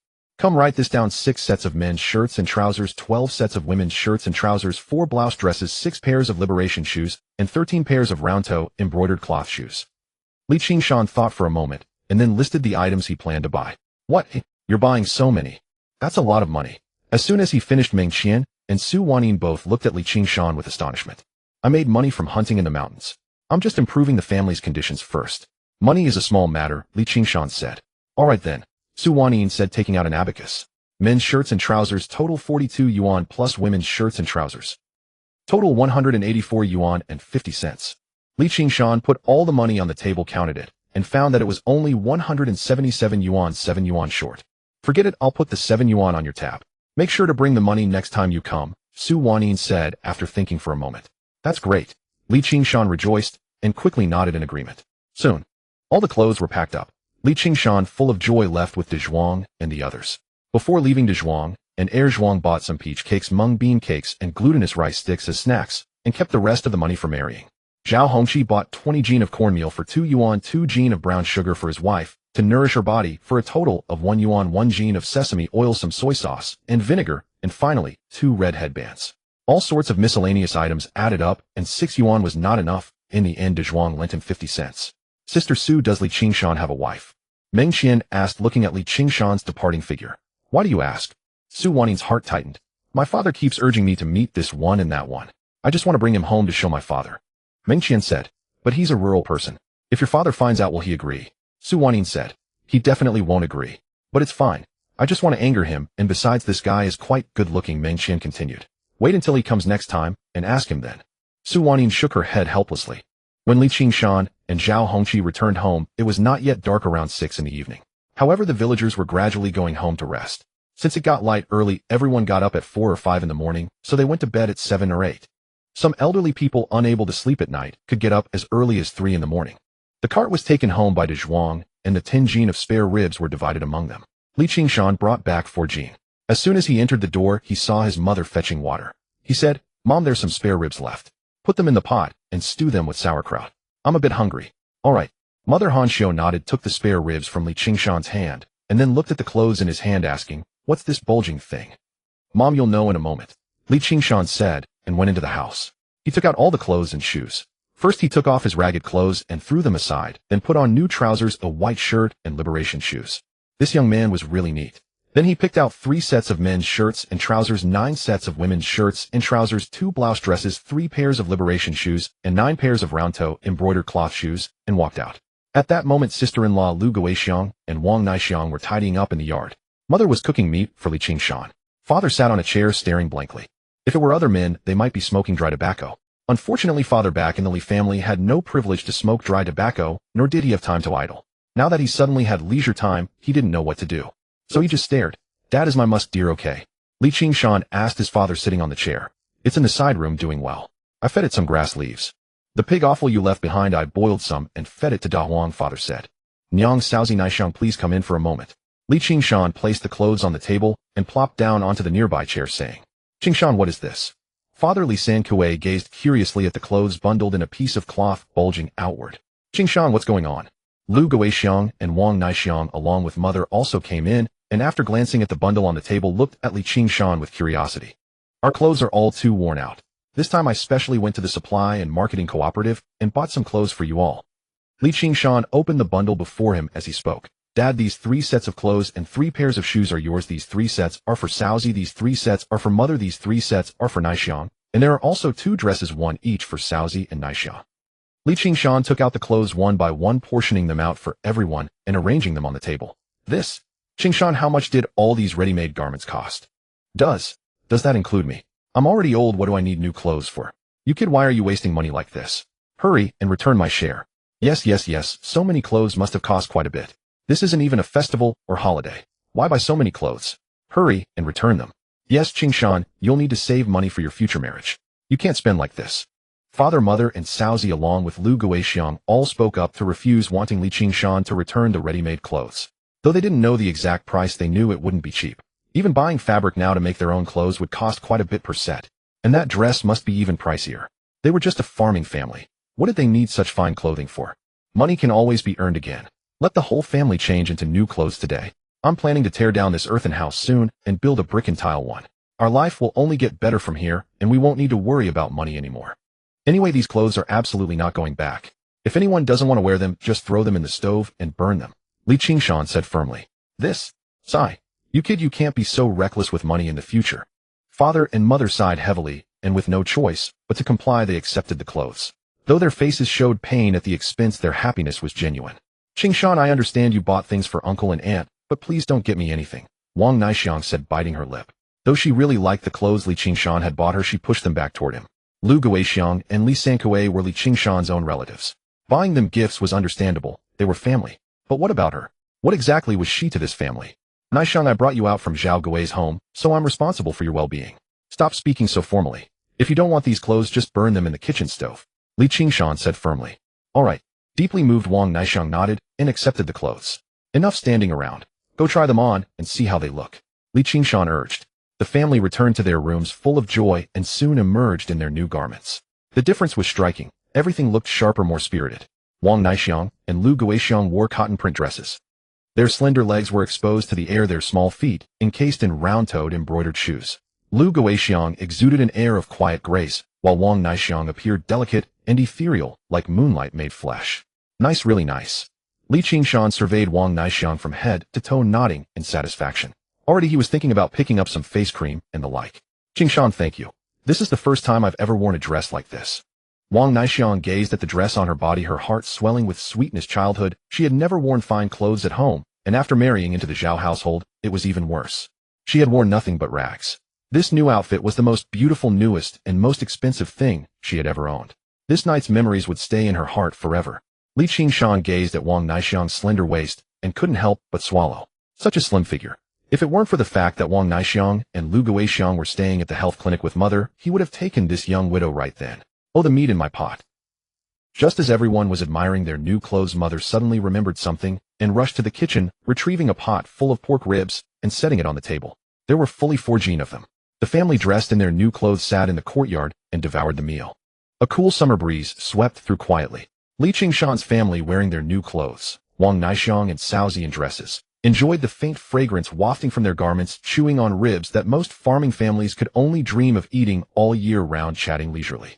Life was truly comfortable. Li Qingshan's gaze drifted toward Wang Naixiang's figure and her bare legs. It was truly appetizing. Meanwhile, some rejoiced while others suffered. In the Li household nearest to Li Qingshan's home, Li Dekue lay in bed, unable to stop wailing, his face contorted with pain. It hurt. It still hurt to this very moment. Worse, Li Dekue was beginning to fear the worst, that he might be permanently damaged, castrated. His wife was still in her prime. If he had lost his potency, what would become of them? Inside the room, Li Laotun sighed heavily, and Li Dekue's wife mirrored his despair. Each time Li Qingshu saw his father, a chill would sweep through him, and he would instinctively clamp his legs together. What's that wonderful smell outside? At that moment, Li Erkue sniffed the fragrant air. Someone must be cooking meat. Who has the means to boil meat at night? Could it be that kid Li Qingshan? His place isn't far from ours. The scent seems to be coming from that direction. Father, it really smells delicious. I want to eat meat too, Li Qingyu said, his face full of envy. Oomph. That family is feasting day after day. They'll squander their entire fortune sooner or later. Li Laotun felt a surge of anger. Remembering that Li Qingshan had slapped him earlier, one side of his face still throbbed. But Grandpa, the meat really does smell incredible. Li Qingyu gazed longingly toward Li Qingshan's house. Indeed, it is tempting, Li Dekue's wife Sunlan chimed in. Pa, it's just boiled meat. Wild boar has such a strong gamey odor anyway. What's there to enjoy?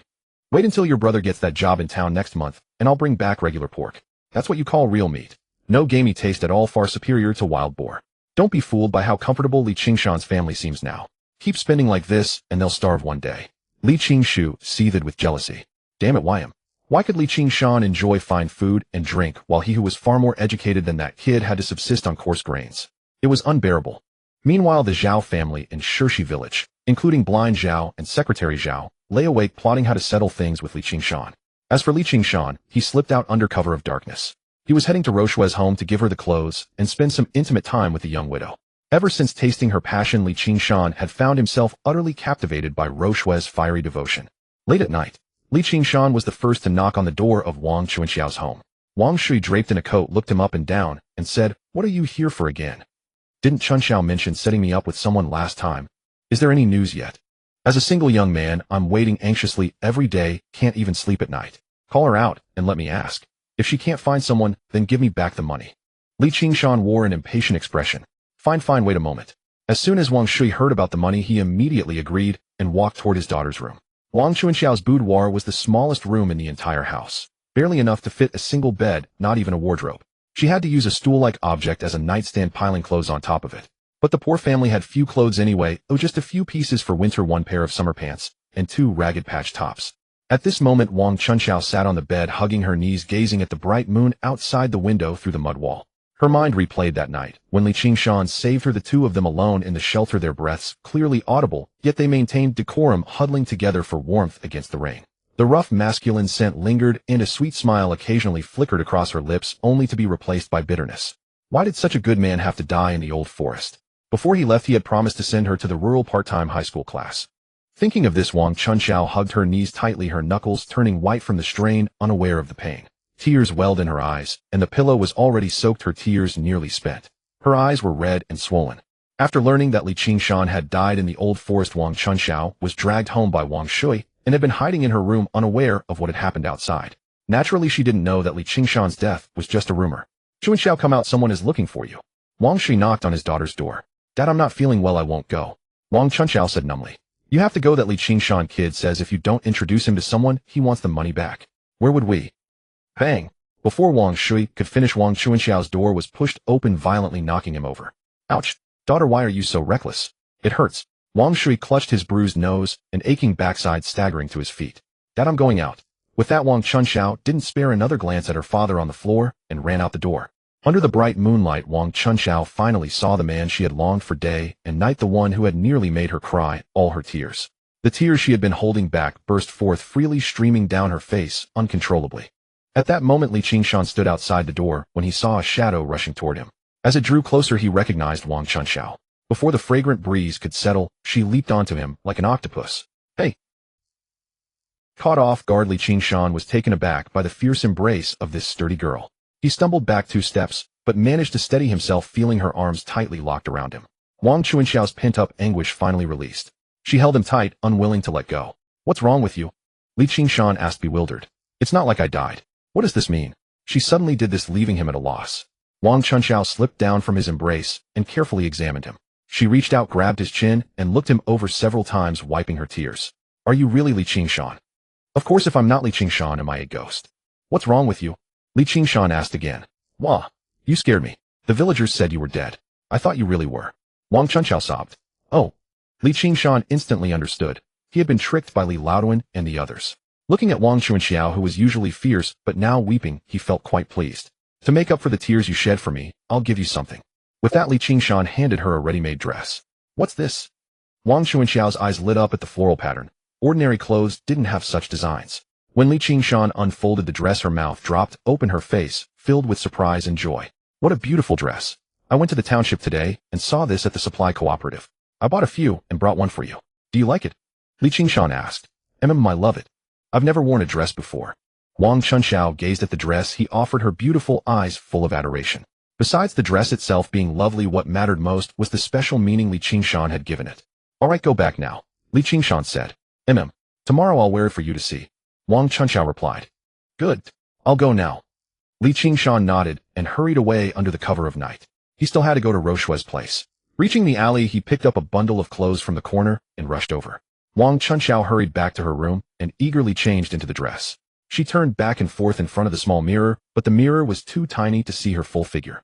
Still, she could tell the top fit her quite well. Qingshan jogged to the yard outside Rochue's house. It was already very dark. He looked at the low wall, took a leap, and vaulted over, trying to make as little noise as possible. After all, Rochue's home wasn't just hers. There was also Chower. Chower's snake venom had eased, and she was now asleep. Rochue sat alone in the courtyard, staring blankly at the open door.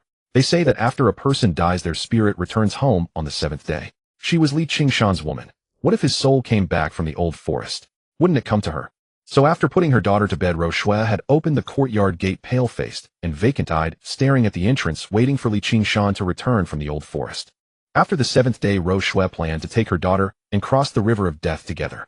Life was too bitter, it was crushing her. For years, Rochue had gritted her teeth and endured hardship after hardship, humiliation after humiliation from the villagers.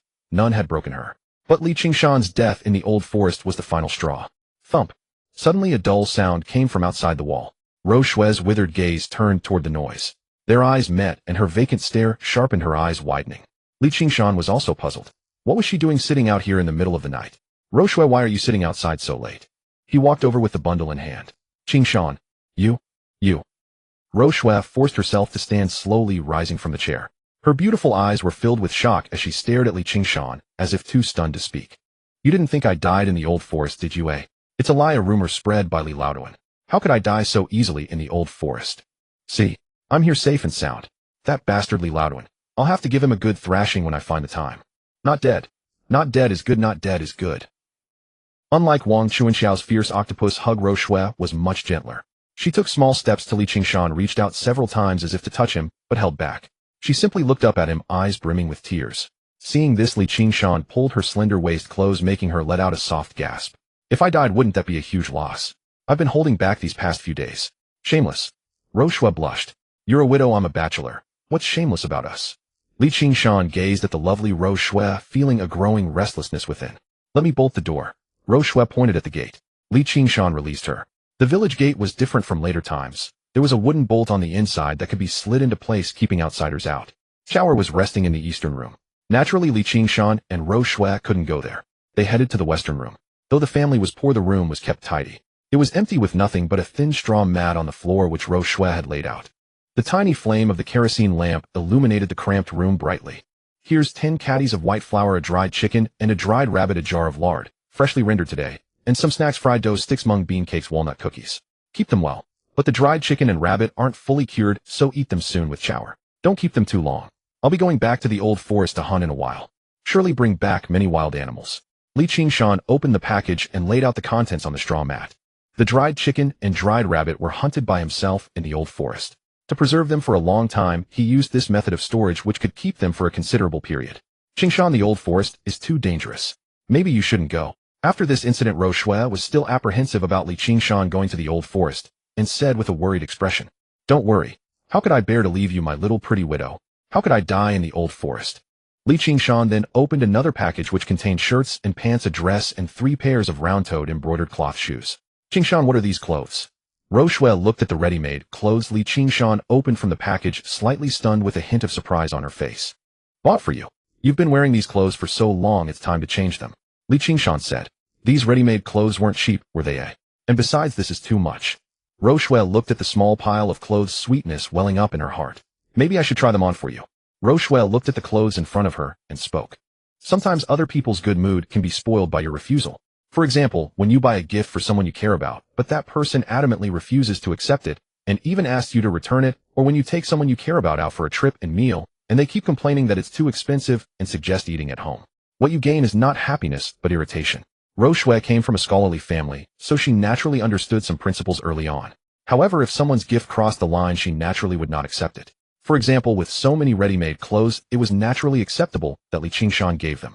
After all, their relationship was so close that they were like one. But if it were someone else, like a neighbor sending clothes, it would naturally be unacceptable. No, I've been suffocating these days. I'll wear them tomorrow. Li Qingshan's eyes gleamed as he looked at Roshua. Why are you so impatient? The next morning, Li Qingshan left Roshua's home, quite satisfied. The sky was already bright, but it was the slack season for farming, so there was no work in the fields. People gathered to chat and boast while those with skills took on side jobs. Dad, we can't keep this musk deer locked in the room forever. We need to find a place for it. Li Qingshan said. All right, but where do you plan to put it? Li Sankue, who was just worrying about having nothing to do, immediately came over and asked. Don't we have a private plot in the backyard? Now it's all ours. Let's find some wood and make a temporary enclosure to raise the musk deer. By next year we can expand. Li Qingshan said. We can expand next year. Why? Li Sankue was slightly stunned, a look of curiosity on his face. Dad, you'll know next year. Li Qingshan smiled and didn't say more. By next August the commune system would be implemented, and then everything would be collectively owned by the commune. The commune is equivalent to the current township. Some small townships would merge into a commune, while some large townships would not need to merge. Under the commune, there are brigades, which are the current villages. Under the brigade there are small teams. Each small team has about a dozen households. Some teams have more people, some less, depending on the village's population. For example, in a village like Shirshi village, if divided into 7 small teams, each team would have about 20 households with about 5 people per household, since families rarely split up unless there are too many sons. Each small team has roughly over 100 people. Shirshi village now has nearly 1,000 people, which is not a small village. Actually, the current Shirshi village is only half. It should be called East Shirshi village, and there is also West Shirshi village. Originally, there was a river in between with a bridge, and the 2 villages were one. Later, the bridge was destroyed. Gradually, after several changes by a twist of fate, they became 2 separate villages. Otherwise, the current Shirshi village would definitely be larger. At that time, his own breeding farm would definitely be turned over to the village collective, which is his own brigade. As brigade property expansion would be very easy. Once the farm expands, the number of breeders must also expand. Then the positions would be decided by him, since only he could raise these animals. Musk deer are different from other animals. If you raise chickens, ducks, pigs, and sheep, there is no competitiveness, and you will be restricted in raising them. Raising these animals is a sideline with income generation as secondary. The main focus is to farm the land and produce grain. You must understand your position. But the difference with musk deer lies in foreign exchange. That's right, this is the most explosive thing in the future. This animal can be traded for foreign exchange. The country's current need for high-end foreign goods can only be bought after obtaining foreign exchange. The musk of the musk deer is a good item for foreign exchange. It can even be said to be in short supply. As long as he succeeds in raising musk deer, this place could get a special approval, and the local leaders would certainly benefit from it. In the future, as the head of the breeding farm, if he could provide large amounts of musk for foreign exchange, he would have a loud voice. "You kid, you're so mysterious." Li Sankue followed Li Qingshan to the back of the house. After measuring the distance, they started working. The main task was to enclose the area with wood, which required a lot of timber. Behind Li Qingshan's current house is a small hill, so getting materials was very simple. They could just go to the hill and cut down trees. About 20 meters from the house, trees began to appear. Then they would directly enclose part of the trees so that the enclosure would have shady spots where the musk deer could cool off. However, logging was not an easy task. Li Sankue went to borrow a saw from Zhao the carpenter. Zhao, knowing Li Qingshan's current popularity, immediately agreed, and even sent Li Qingyu and Li Qingyu, those two unlucky guys, to help. He also said that next time Li Qingshan went hunting, if he got too much game and needed help, he should call on his family. Li Sankue readily agreed. Last time, when meat was distributed to those who helped, it made Zhao the carpenter very envious. Although his family knew carpentry, they hadn't had meat for a long time. Dazhuang and Erzwang and Zhao Hongqi, upon hearing the news, also came from home to help. "Hongqi, how is your wife? When will your mother-in-law go back?" Li Qingshan asked. "After my wife finishes her postpartum confinement," Zhao Hongqi replied. "When your wife finishes her confinement, that's about 10 days from now. By then your mother is still bedridden, and your wife can't help take care of her, because she has to take care of the baby." Li Qingshan thought for a moment, and said, "Yeah, alas." Zhao Hongqi sighed helplessly and said, "But if my mother-in-law stays too long at my place, my brothers-in-law will have objections." "That's true. How about this? Within 10 days we'll go up the mountain again. Take some of the game you get to your father-in-law's house. Times are hard for everyone. Bring a bag of cornmeal, about 10 pounds of meat, and some money. That way you can ask your mother-in-law to stay a while longer. It'll definitely work." Li Qingshan said, "Brother Shan, thank you. As long as I get through this difficulty, whatever you say goes. Whatever you tell me to do, I'll do it." Zhao Hongqi looked at Li Qingshan with gratitude and determination in his heart. "It's enough that you have this heart. In a few days I'll take you guys to do something fun," Li Qingshan said. "Brother Shan, what fun?" Hearing there was fun, Dazhuang and Erzwang immediately became interested and gathered around. "Catch fish," Li Qingshan said. "Catch fish? Brother Shan, just us can we do it? We don't even have a net. Although there are many fish in the river, they are not easy to catch. It's not like rabbits that can be killed with bows or guns. Besides, fish aren't valuable now." Dazhuang and the others expressed concern. "Don't worry, you'll know in a few days. Our goal then is to catch 1,000 caddies of fish a day." Li Qingshan waved his hand. "What? 1,000 caddies? Brother Shan, are you joking? 1,000 caddies, Brother Shan, you'll scare the old fishermen to death. Those old fishermen can't even catch 10 caddies a day, and it mostly depends on luck." Dazhuang and the others were startled and said, "Haha, you'll find out then." Li Qingshan smiled, his face full of confidence. The fish resources in the river were so abundant now. When he put his electric net into the river, 1,000 caddies of fish was no problem. "Dad, why did you bring these two guys?" Li Qingshan looked at Li Sankue and the two behind him, Li Qingyu and Li Qingyu. "Their master Zhao the carpenter sent them to help," Li Sankue said. "Oh, I see. Qingyu, are you ready?" Li Qingshan smiled at the two. These two were brothers. In the past they had bullied him a lot, but they were also bullied by Li Qingshu, and he himself was at the bottom. "Li Qingshan, our master sent us to help. Don't go too far," Li Qingyu said with forced courage. "Work." Li Qingshan suddenly shouted, his voice full of energy and loud, startling the two. The group quickly got busy, cutting timber, felling trees, sawing suitable wood, and starting to build the enclosure. Throughout the morning, a total of 7 people, Li Qingshan, Li Sankue, Dazhuang, Erzwang, Zhao Hongqi, Li Qingyu, and Li Qingyu, were busily felling trees and sawing timber drenched in sweat. Yet the wood they had felled was far from sufficient, and the work would undoubtedly continue into the afternoon. "Time to eat." Wang Naixiang approached, carrying a basket, calling out to Li Qingshan and the others. The group immediately gathered around. That midday the meal consisted of 1 rabbit and 1 wild chicken. But if they continued eating at this rate, the household stock would barely last 2 or 3 more meals. The main reason was that Qingshan desperately needed meat to practice his health-nourishing fist. If Qingshan ate to his heart's content, the remaining rabbit and wild chicken would be gone in a day or two. This simply could not go on. He had to find a way to get more meat. Electric fishing was the best option, but having only the battery was not enough. The battery was a mere 12V model, utterly incapable of electrocuting fish. The process required boosting the voltage to 300V and using high-voltage pulses to stun the fish. Once stunned, the fish would float belly up to the surface, but if the current was applied too long, they would sink back down. Besides the battery, a transformer was needed. Such components could be salvaged from a radio. Several other parts were also necessary. In later times, electric fishing would be banned. The final setup involved 2 metal rods attached to a net. When the net was dipped into the water, the fish would flip up and be scooped into the boat. Thus, aside from the battery, Qingshan needed additional parts. These could be found at scrap yards or repair stations, but he had no money. He still owed the supply cooperative a small sum, and Li Hu was owed 30 yuan. Once the wooden enclosure was built, he would obtain musk and trade it for money. Brother, meat, it's meat.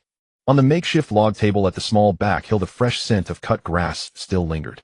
Several plates sat atop it, filled with fragrant chicken and rabbit meat seasoned generously with oil star anise and Sichuan pepper. The aroma was mouth-watering, and a layer of glistening oil floated on the surface. Just looking at it was enough to whet one's appetite. The group sat on the ground. Li Qingyu's hands trembled as he slowly picked up a piece of meat, his entire being exhilarated. How long had it been? How long? It had been an eternity since he last tasted meat. He never expected to eat it here at Li Qingshan's place, that little brat. What a delight. Seeing this, Li Qingyu also eagerly grabbed his chopsticks and reached for the meat on the plate, his face brimming with excitement. That Li Qingshan, though a scoundrel, was incredibly lucky. He had caught so much game. Today was truly a blessing. Smack, smack. But just as Li Qingyu were about to bring the meat to their mouths, Li Qingshan's chopsticks knocked theirs away, sending the meat back into the plate. Li Qingshan, what the hell are you doing? Itching for a beating again, are you? Seeing their meat fall, Li Qingyu glared at Li Qingshan with fury. Oh, want to spar? Li Qingshan, intrigued, put down his bowl and chopsticks and rolled up his sleeves. No. Li Qingyu shuddered inwardly, realizing they had forgotten that Li Qingshan was no longer the weakling they used to bully. Awkwardly, they muttered. It's mealtime. Why are you two hanging around here instead of going home to eat? Li Qingshan said. Hey Li Qingshan, we're working for you. Don't you feed us. You have to feed us. Exactly, we're not working for free. We're not even asking for wages. What's the harm in eating a bit of your meat? Li Qingyu erupted, their eyes fixed on the chicken and rabbit in the plate, swallowing hard as they spoke. Does Master Zhao feed you too when you're at his place? Li Qingshan asked with a light laugh. Li Qingyu exchanged a glance and fell silent. At their master's house, they were indeed not fed. Normally, apprentices should be provided meals, but when they first started learning the trade, they had explicitly agreed not to be fed, returning home to eat instead. 2 extra mouths were a burden, and Master Zhao's family could barely support themselves. So why should I feed you here? This logging is part of learning the craft, isn't it? Besides, Master Zhao sent you here as a favor.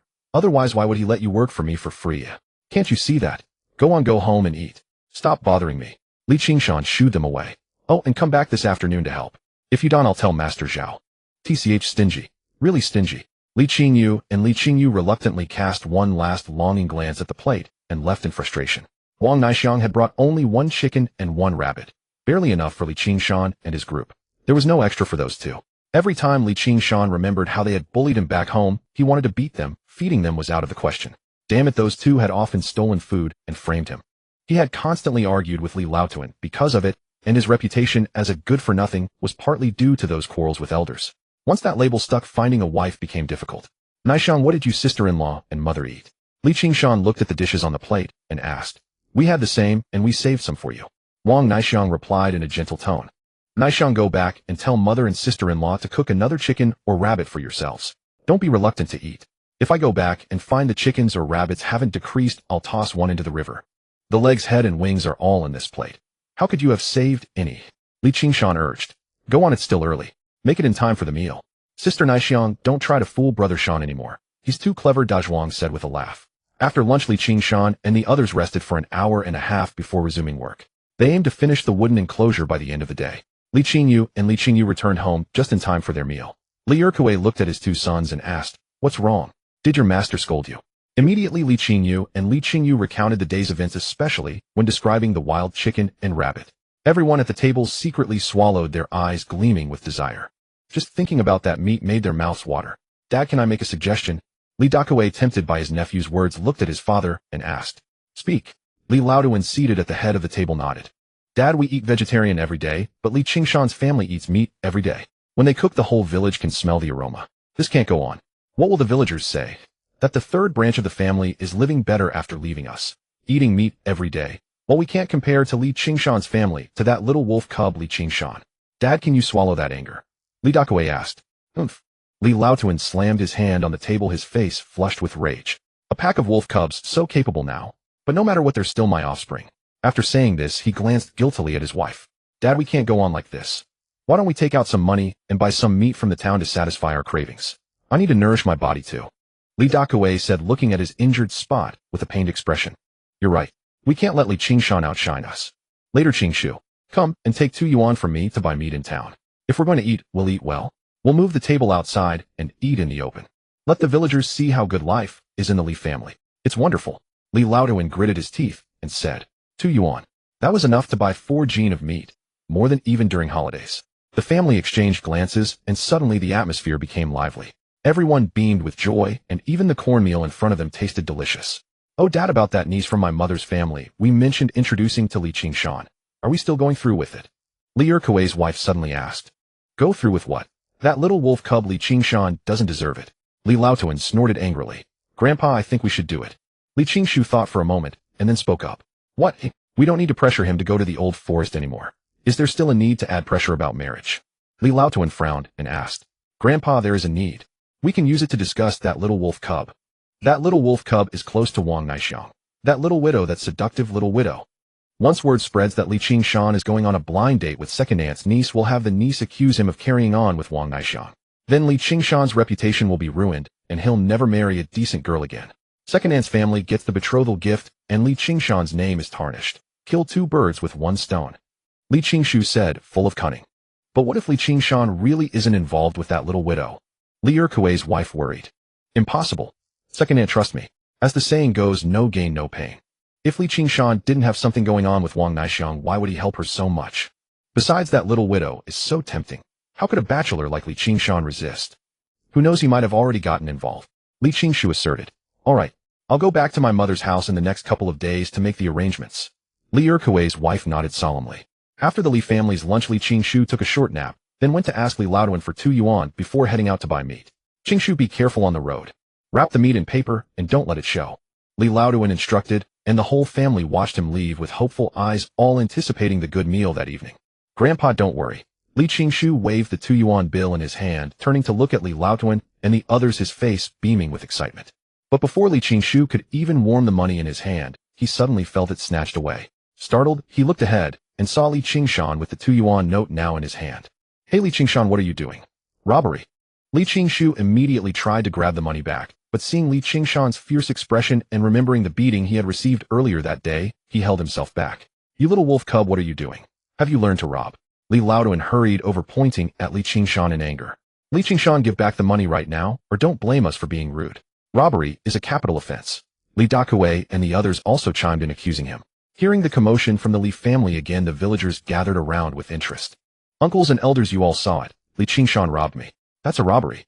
If we report it to the police, he'll be arrested and executed. You'll all have to testify for me. Li Qingshu thought to himself, turning to the neighbors.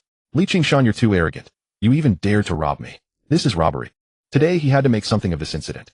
Qingshan, why did you take Qingshu's money? Give it back, or things will get ugly. Oh, this could be a death sentence. Of course, robbery is a serious crime. Li Qingshan is done for. Hey, that shirt Li Qingshan is wearing. It's ready-made clothes, isn't it? He looks really handsome in it. I never noticed before, but Li Qingshan is such a good-looking young man. Hard to find in these parts. If I weren't already married, I'd have my father propose to him. Ready-made clothes are expensive, aren't they? Li Qingshan must be rich. What good is being handsome if he's done for today? If Li Qingshu pursues this, it'll be serious. The neighbors whispered among themselves, some surprised by Li Qingshan's appearance and demeanor in the white shirt. Li Qingshan had always been a handsome lad, and now with the white shirt and new trousers, he looked even more striking. Li Qingshan, you know what the penalty for robbery is, don't you? But it's punishable by execution. Today, unless you compensate my family with 50 yuan, 100 caddies of meat, and also give us your house, I'll report you to the authorities and have you arrested. Li Qingshu said, patting Li Qingshan's shoulder arrogantly. Opportunity had arrived. Li Qingshan's eyes lit up. Seizing the moment, he suddenly grabbed Li Qingshu's wrist and threw him over his shoulder in a swift hip toss. Bang! A dull thud echoed as dust rose. Li Qingshu's body crashed heavily onto the ground. Ouch! Then came Li Qingshu's miserable wails. Li Qingshan, what are you doing? Robbery and assault. This time your crime is huge. Li Laoduan, seeing his precious grandson fall to the ground, as if his own heart had been struck, pointed at Li Qingshan and scolded. The Li family swarmed in surrounding Li Qingshan. What's going on here? Can't you be quiet at noon? Just then a majestic voice suddenly sounded behind the crowd. The surrounding villagers quickly made way, their faces showing a trace of fear. It was Secretary Zhao who had arrived. Secretary Zhao strode briskly until he stood before Li Qingshan, glancing at the scene and understanding roughly what had happened. Robbery and assault. Such matters could be big or small. But today this incident had to be blown out of proportion. Secretary, it's Li Qingshan who is the robber. You must give us justice. My eldest grandson was about to take money to buy meat, but that wolf cub Li Qingshan couldn't stand seeing our family well off, so he came to rob us and even beat my grandson. If our whole family hadn't rushed out to stop him, he would have gotten away with the money. When Li Laoduan saw Secretary Zhao, he quickly approached and recounted what had just happened, embellishing the story to exaggerate Li Qingshan's malicious deeds. That can't be right. How could Li Qingshan rob for just 2 yuan? The village's tofu beauty said. Li Laoduan, Li Qingshan can bring back hundreds of yuan from just one trip into the old forest. Why would he rob for 2 yuan? Don't joke. Besides, this is your own grandson, why take it so seriously? Li Taijiang also spoke up for Li Qingshan. Haha, Li Laoduan, you old fox, even your grandson looks down on you and comes to bully you, ha. Li Laoduan's old rival, Zhao Youtian, taunted him. Secretary, that Li Qingshan is no good. Last time my grandson Mudfish wanted some meat, he wouldn't give any. He's malicious. He probably can't stand seeing the Li family doing well. Such a person should be reported to the authorities and executed. Aunt Pockmark, holding her grandson's hand, added fuel to the fire. Yes, Secretary, you can't let him off lightly. Secretary, last time Zhao the Blind lost dozens of yuan to him, you can't just let him go. Zhao Guai, who had come to watch the fun, wished he could set off firecrackers in the street, seeing Li Qingshan in trouble. The surrounding villagers murmured among themselves. Li Qingshan, do you have anything to say? Secretary Zhao looked down at him contemptuously. Robbery is a serious crime. Either you're sent to the station and might face the firing squad, or you compensate the Li family with 100 caddies of meat, 50 yuan, and give them your house. Choose one. Secretary Zhao took out a cigarette and lit it, a look of enjoyment and smugness on his face. After all, the kid was still young. How could he dare to commit robbery? Today the kid had fallen into his hands. All past grudges would be settled now, making an example of him. You old fool, you really think you're something. Li Qingshan chuckled, his face full of disdain for Secretary Zhao. Li Qingshan, what did you say? Who's an old fool? Secretary Zhao nearly choked on his cigarette, smoke suppressing his rage and staring at Li Qingshan with authority. No one in the village had ever dared speak to him like that. The villagers were shocked by Li Qingshan's words. Li Qingshan dared to offend anyone. Oomph. Li Qingshan snorted coldly, pulling a piece of paper from his pocket. Take a look, everyone. This is the deed from when we divided the family property. Our family didn't take land, we took 5 yuan instead. It says here that Li Laoduan had no money at the time and promised to pay back as soon as the family had it. It's clearly written, 5 yuan with Li Laoduan's thumbprint. I came to call Li Qingyu and Li Qingyu to work and happened to see Li Qingshu holding 2 yuan. Since Li Laoduan and Li Qingshu haven't split the household, yet that money belongs to the Li family. They owe me money, so I simply collected it. What's wrong with that? It's perfectly legitimate. Reasonable. By the way, Li Laoduan, besides those 2 yuan, you still owe 3 more. See if you have any more at home and hand it over. An IOU. When Li Qingshan produced the IOU, Li Laoduan and Li Qingshu's faces instantly changed. Damn, how could they have forgotten about that? The kid had been waiting for this all along. Secretary Zhao's face also turned ugly. He shot Li Laoduan a displeased look. This was making him lose face in public. Secretary Zhao, do you recognize this IOU? Li Qingshan asked. If it's truly the IOU from the family division, I naturally support it. Secretary Zhao nodded. Secretary Zhao, next time don't speak until you know the facts. Otherwise you'll look foolish. And you're supposed to be the secretary. Oomph. Li Qingshan cast a contemptuous glance at Secretary Zhao and walked straight into Li Laoduan's house. The feud between him and Secretary Zhao was now set. Ever since he saved Wang Chunxiao that night, her father wanted her to marry Zhao Ba, who was Secretary Zhao's son. Li Qingshan had helped Wang Chunxiao escape that arranged marriage. Conflict was inevitable. Since that was the case, he might as well openly offend them. They couldn't do anything to him anyway. Li Qingshan strode into Li Laoduan's courtyard. He knew exactly where the Li family stored their grain. Since he had already gotten 2 yuan, he might as well take more today. Some cornmeal would also offset the debt. Outside the door, Secretary Zhao watched Li Qingshan's retreating figure, a vicious gleam in his eyes. Li Qingshan, what are you doing? You're stealing from my house. Put it down, put it down. The Li family rushed to stop him, but they were too late. Li Qingshan walked out carrying a sack of cornmeal. Li Laoduan, this sack is about 10 caddies. Cornmeal is 10 cents a caddy, so let's say it's worth 1 yuan. Plus the 2 yuan today, everyone be my witness. Li Laoduan still owes me 2 yuan. That's it. I'm going home. With that, Qingshan headed home carrying the cornmeal and the 2 yuan. After a few steps, he seemed to remember something. Li Qingyu, come with me to work.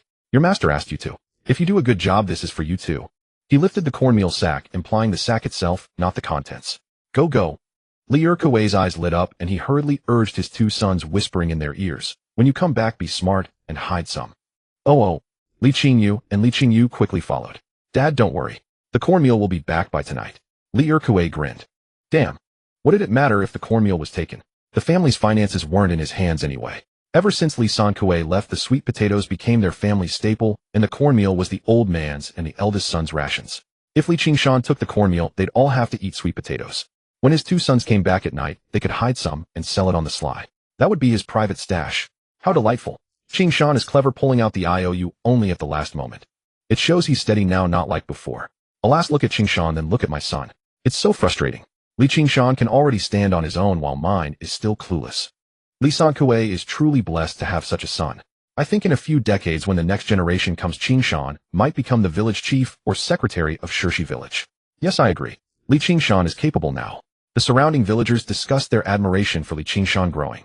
Now Li Qingshan had gained some reputation in Shirshi village, standing out from the ordinary villagers and becoming a notable figure. Such reputation was beneficial. In future elections, or for certain opportunities, people like Li Qingshan would be considered first. Reliable and capable, that was Li Qingshan.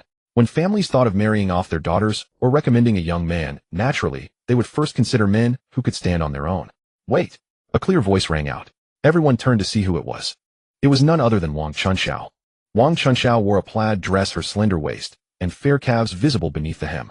Her chest was full, giving her a gentle maternal air. Coupled with her innocent girl's face, she truly deserved the title of Little Milk Mother. The contrast was striking. Beautiful, truly beautiful. Ordinarily, the villagers didn't dress up wearing dirty clothes with unwashed faces and hair looking like beggars. But now Wang Chunxiao was all dressed up. She instantly became a bright flower in the village. Oh, my Chunxiao is getting prettier every day. That dress is so nice, just like city folks. Must be expensive, right? I saw it at the supply cooperative last time. It cost 5 yuan. 5 yuan. Good heavens, that's enough to feed a family for a long time. A hen costs only 2 yuan, so this dress could buy 2 hens and still leave a yuan for a few eggs. Would Wang Kuan, that stingy old man, be willing to buy such an expensive ready-made dress for his daughter? I remember Chunxiao was supposed to be betrothed to the secretary's son. Could it be that Secretary Zhao's son, Zhao Ba, bought it? Yes, only the secretary's family can afford that. Whoever becomes the secretary's daughter-in-law will enjoy a life of luxury. The villagers of Shirshi looked at Wang Chunxiao, who was trotting over, and at Secretary Zhao. At that moment, Secretary Zhao felt a surge of pride. The earlier frustration vanished. He hadn't expected his son to buy Wang Chunxiao a ready-made dress. See, this is the power of the Zhao family. A 5 yuan dress bought without hesitation. Qingshan, do I look good? While everyone was praising her, Wang Chunxiao ran right up to Li Qingshan, twirled her slender waist, and asked with delight. Her graceful figure was accentuated perfectly by the dress. Truly beautiful. Li Qingshan looked at Wang Chunxiao, and she looked back at him. When she saw him in his white shirt and new trousers, the young girl's heartstrings tightened, her heart pounding like a startled deer. Brother Qingshan's so handsome. But the villagers' expressions shifted slightly, surprise flickering across their faces as they turned to Secretary Zhao. Secretary Zhao's face was dark and gloomy. His own daughter-in-law was flaunting herself in front of Li Qingshan, another man, and right in front of him her father-in-law. A stifling rage surged in his heart, almost uncontrollable. His son was about to be cuckolded. The fury was so intense that he tasted a metallic bitterness in his throat, nearly coughing up blood. Wang Chunxiao, what are you doing? Secretary Zhao barked, walking toward her, and Li Qingshan. Secretary Zhao, what are you doing here? Wang Chunxiao was startled by his shout. What am I doing here? If I weren't, our Zhao family would be wearing a green hat. As our family's future daughter-in-law wearing that new dress my son bought, you flaunt yourself in front of another man. Are all the women of the Wang family so lacking in virtue? Secretary Zhao suppressed his rage, his voice low. The surrounding villagers exchanged glances and dared not speak, all eyes fixed on Wang Chunxiao and Li Qingshan. Now the secretary was going to explode. Secretary, since when did I become your daughter-in-law? Since when did I act coquettishly? How dare you spread rumors and slander my reputation? Wang Chunxiao's eyes instantly reddened. In this era, being falsely accused of such impropriety could have grave consequences, not only affecting the girl herself, but also bringing shame upon her entire family. Me? Spread rumors? Slander? What were you doing just now? Weren't you being flirtatious in front of another man? Didn't your parents teach you that men and women should keep their distance? Shameless. Secretary Zhao, enraged that Wang Chunxiao dared to talk back, felt his anger surge. Caught red-handed, and still she had the nerve to retort. Today was truly a disgrace. A cuckold, a real cuckold. The whole village had seen it. Secretary Zhao now longed to tear Qingshan apart, but his position as secretary forced him to suppress his rage. He must not lose composure. He must stay calm. Old bastard, what the hell are you talking about? Qingshan was immediately displeased. He pulled Wang Chunxiao behind him, protectively glaring fiercely at Secretary Zhao. When did Wang Chunxiao marry your son? When did they get a marriage certificate? Answer me. The final roar was amplified by the pure yang true qi circulating within his body, resounding like a tiger's howl, his eyes burning with ferocity. The villagers of Shirshi village standing behind Secretary Zhao felt a tremor run through them, a chill sweeping from head to toe, their scalps tingling. For some reason they found themselves shrinking back when looking at Qingshan. How could Qingshan be so fierce? Even if there's no certificate, it's only a matter of time. Our families have already agreed, and no one can say otherwise. Secretary Zhao retorted. Wang Chunxiao didn't agree. You and her father just decided for her, forcing her to comply. What are you doing? Arranged marriage. Oppressing women. Secretary Zhao, the villagers heard everything you said today. If I report this to the Women's Affairs Director or the township government, you can forget about being secretary.